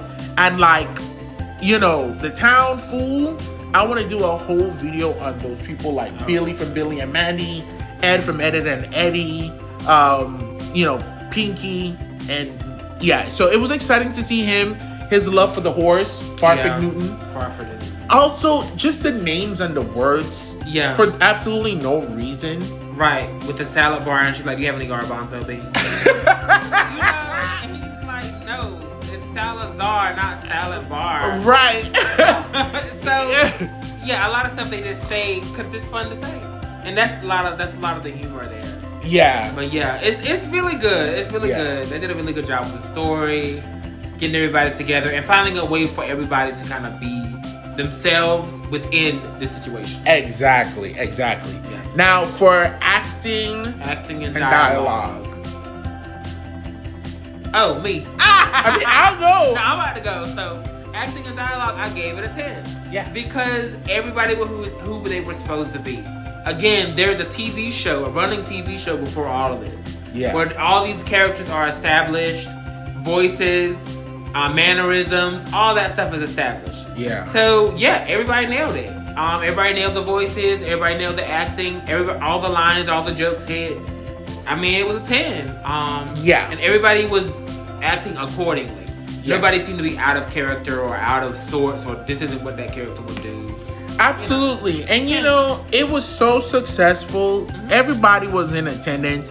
So we said Pinky and the Brain was there. We know we have the 3 Warner siblings. We also had 3 pigeons. The 3 pigeons. We had Slappy and Skippy the squirrel. Let me tell you, they were always so absurd. Yeah. Because Skippy was young and very just like Spicy. And he was just like very rude. But then Slappy was rude as hell. Yeah. And she was like a middle-aged woman squirrel who was like, I don't have to deal with this. I got my little umbrella parasol. Yeah, and she'll beat you with it. She'll beat you with it. Yeah, and she was very she had some really, I can't really find the word for her humor, but it was very funny. I remember laughing a lot at her. Yeah. When I was younger. Yeah. We had the comedic duo, the doctor, whose name is Dr. Scratch and Sniff. Right. Appropriate, inappropriate, right. Hilarious.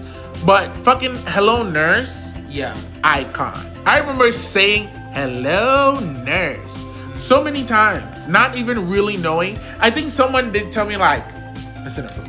You gotta stop saying it. And I was like, the story of your childhood. I'm a child. 1999, I was literally 7. So, suck it. Y2K, ew. I was gonna die at 7-year-old. That's crazy. It's crazy, but you'll be 7 forever. Oh, that's horrible. That's not a dream. Who else? Oh, we had Mindy and Buttons. Yeah, I thought her name was Mandy.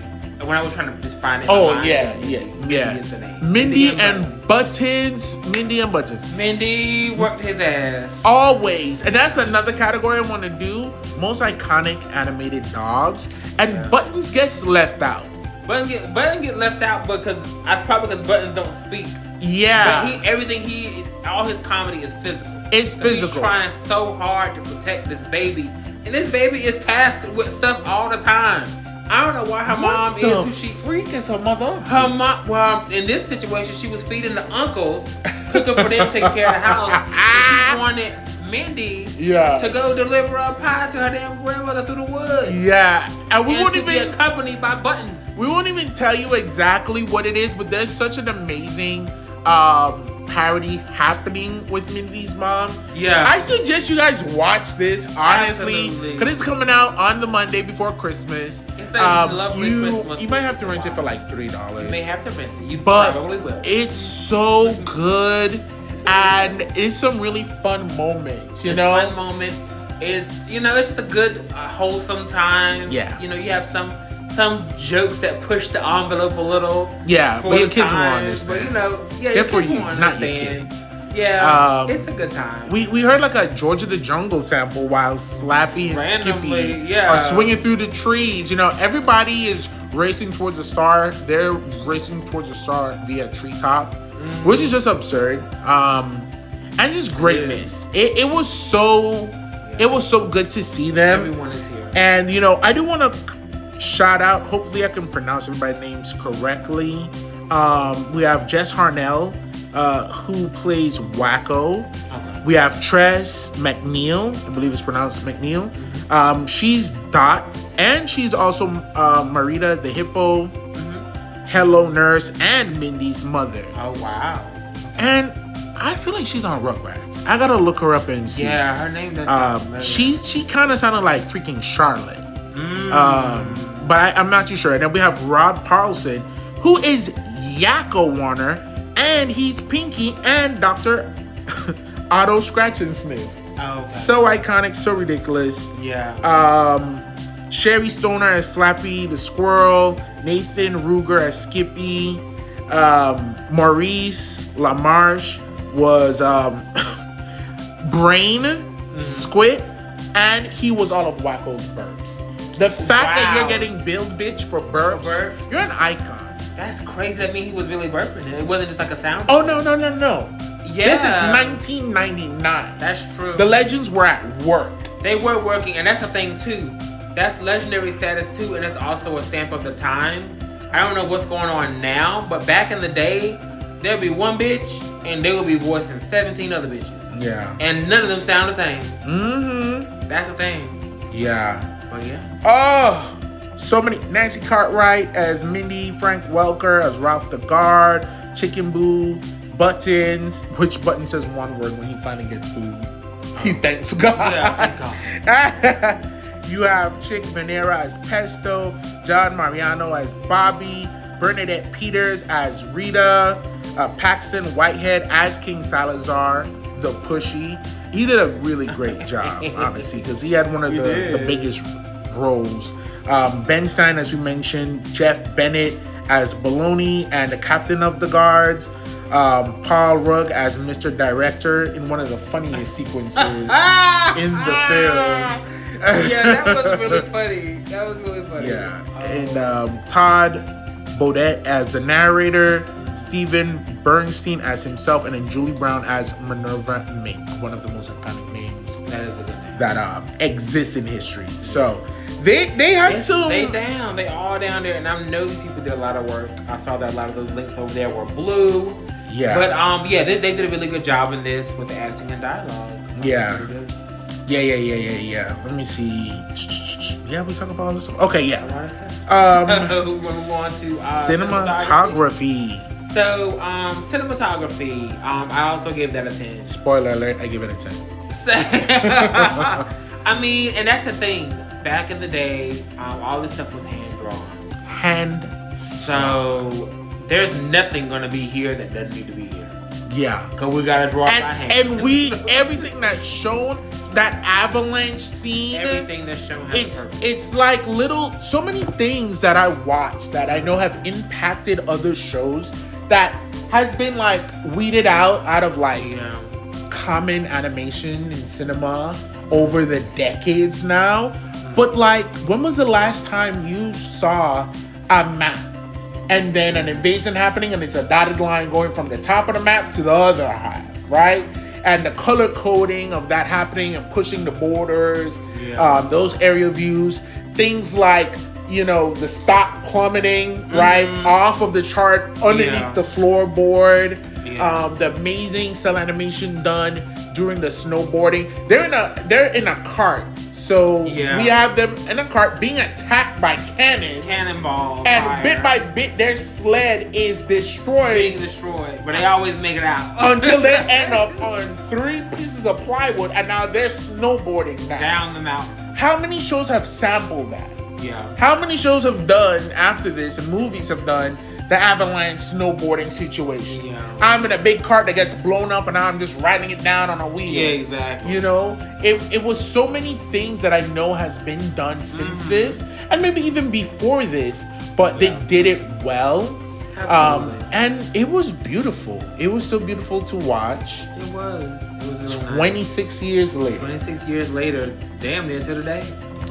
Literally to the day. It came out December 21st. And that's what we're recording this, the day before this comes out. That's when they were recording it. And so, it's, you know, great sweeping shots. There's a great shot of Pinky and the Brain when they're in their little flying apparatus. Yeah. They do a full 360 around them. Yeah. I'm like, that is crazy. Yeah. For y'all to have hand-drawn this and did a full 360 around them, that shot for no reason. Yeah. I mean, it's there to show, like, how high up they are, but, yeah, like, that was unprovoked.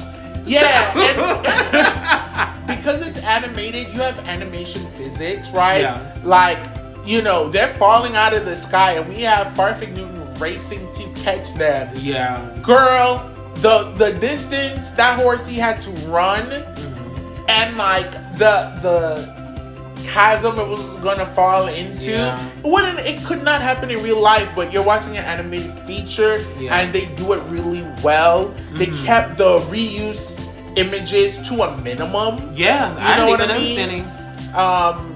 And what else? Elements like, you know, we have Mindy stuck in a tree and Buttons runs up the tree to go get her, and if you're in your 20s, 30s, you know what it is. You grew up in the 90s, you know what's going to come, and it's just so funny to see.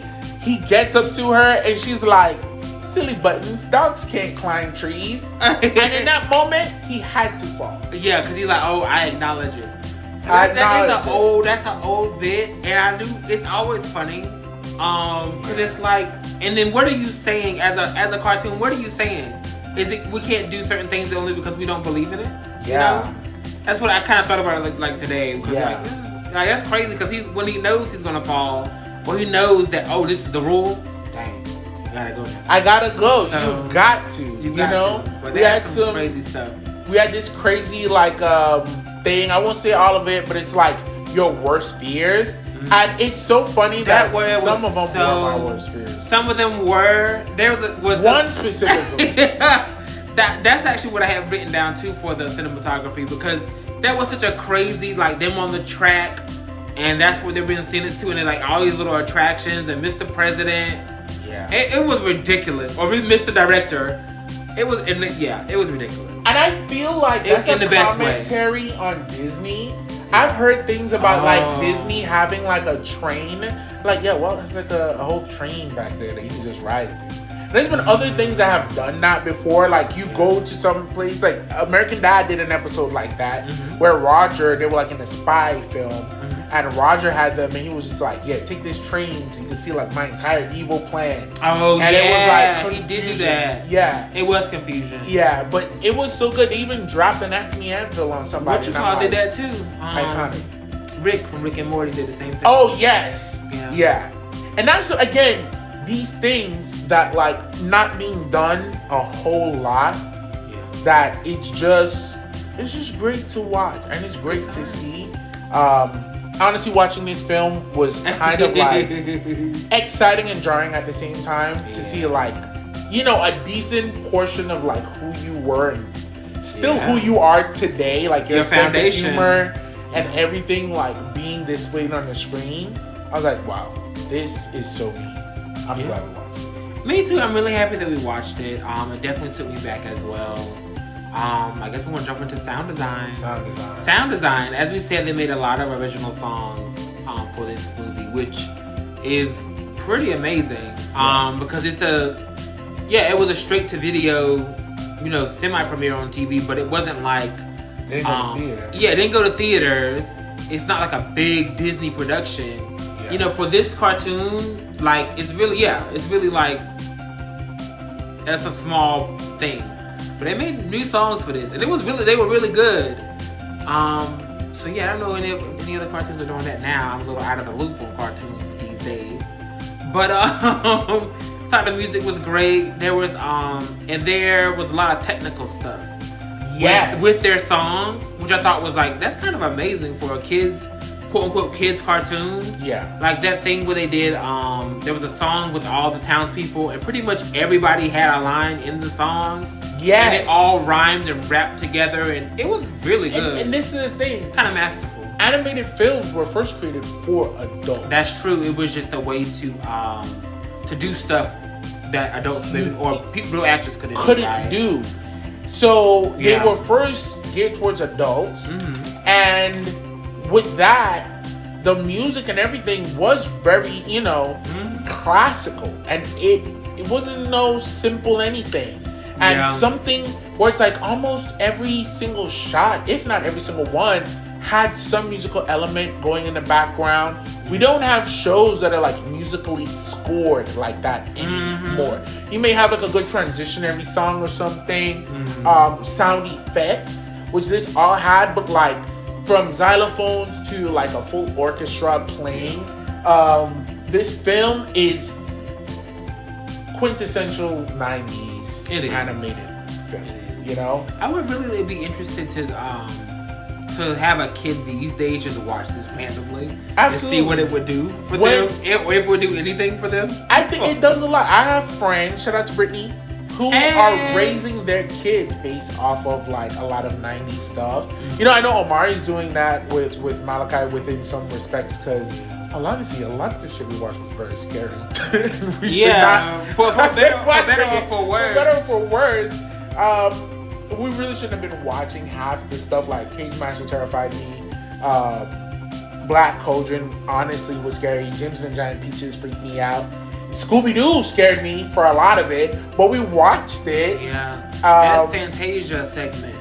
Yes. With that damn demon on that mountain. Yes. That was terrifying. It was. And then Disney had got to the point where they would just show that as like a short or a blurb just randomly. Yeah. And I was like, oh, I want to be here. it was scary. And I don't think I've actually ever seen Fantasia, but I've seen that and later found out that was from Fantasia. Yeah, we had all that stuff on video. And, you know, I think kids can benefit from it because it helps. Like, they already said that, like, you know, listening to classical music can help with the development of children and babies. Yeah. And we were watching some crazy stuff, but we're watching a crazy bunny do bullshit to the Barber of Seville. You feel what I'm saying? That's true. And I think it was so impactful. And, like, even watching this, you're watching them do nonsense, but the music is some very impressive classical music that's happening. Even some of the like covers that they did, like the George of the Jungle and stuff, just expertly done. And I want to talk a little bit about it too. About 11 original songs. Julie Bernstein composed it as well with Randy Rogel. And then lyrics written by Tom Ruger as well as Rogel. And then the score was composed by Richard Stone, Steve and Julie Bernstein, and then Gordon Goodwin and Tim Kelly. So yeah, aside from the film, there's like the typical Animaniacs score that happens throughout the entire film. Yeah, it's kind of what's the word? Reinterpreted, you know, or that way it is. But it's the same tunes, just like done differently. Yeah, like a interpolation. Interpolation. There we go. Yeah, please. Richard Stone, that was some of the last work that Richard Stone did ever before he passed in 2001. Oh wow! And he did Looney Tunes, Tiny Toons, and that is Plucky Duck, Animaniacs, Pinky and the Brain. You can feel all that because it is very much that Merry Melodies, Freakazoid, you know, Road Rovers, Icon. Rest in peace, King. Yeah, there were different songs. I'll pull up the list just to see if there's anything that stood out for you. For me. Never Give Up Hope. All the songs were great. All the songs were good. I've Got a Hey Penny was a great song. That's when he came and he was singing about it, and I was like, "Bitch, a penny?" He said, "Nay, a hey penny." And everybody was so excited, and I was like, "Okay, I guess it's good." Cool. And which went into So Much for Wacko's Hey Penny. Right. That kind of sucked. We have let me see. If I could have my wish, then I'd be happy. That was such a great song. Yeah. That's the one where everybody is like, what would I wish for? Exactly. You know? Pinky wants love. The pigeons want respect. Yeah. Nurse wants to be revered for more than just her body. Yeah, because she's very smart. She's very smart. She's just body down. 140s. You understand? And it's like relevant shit today. Yeah, it is. That's still relevant.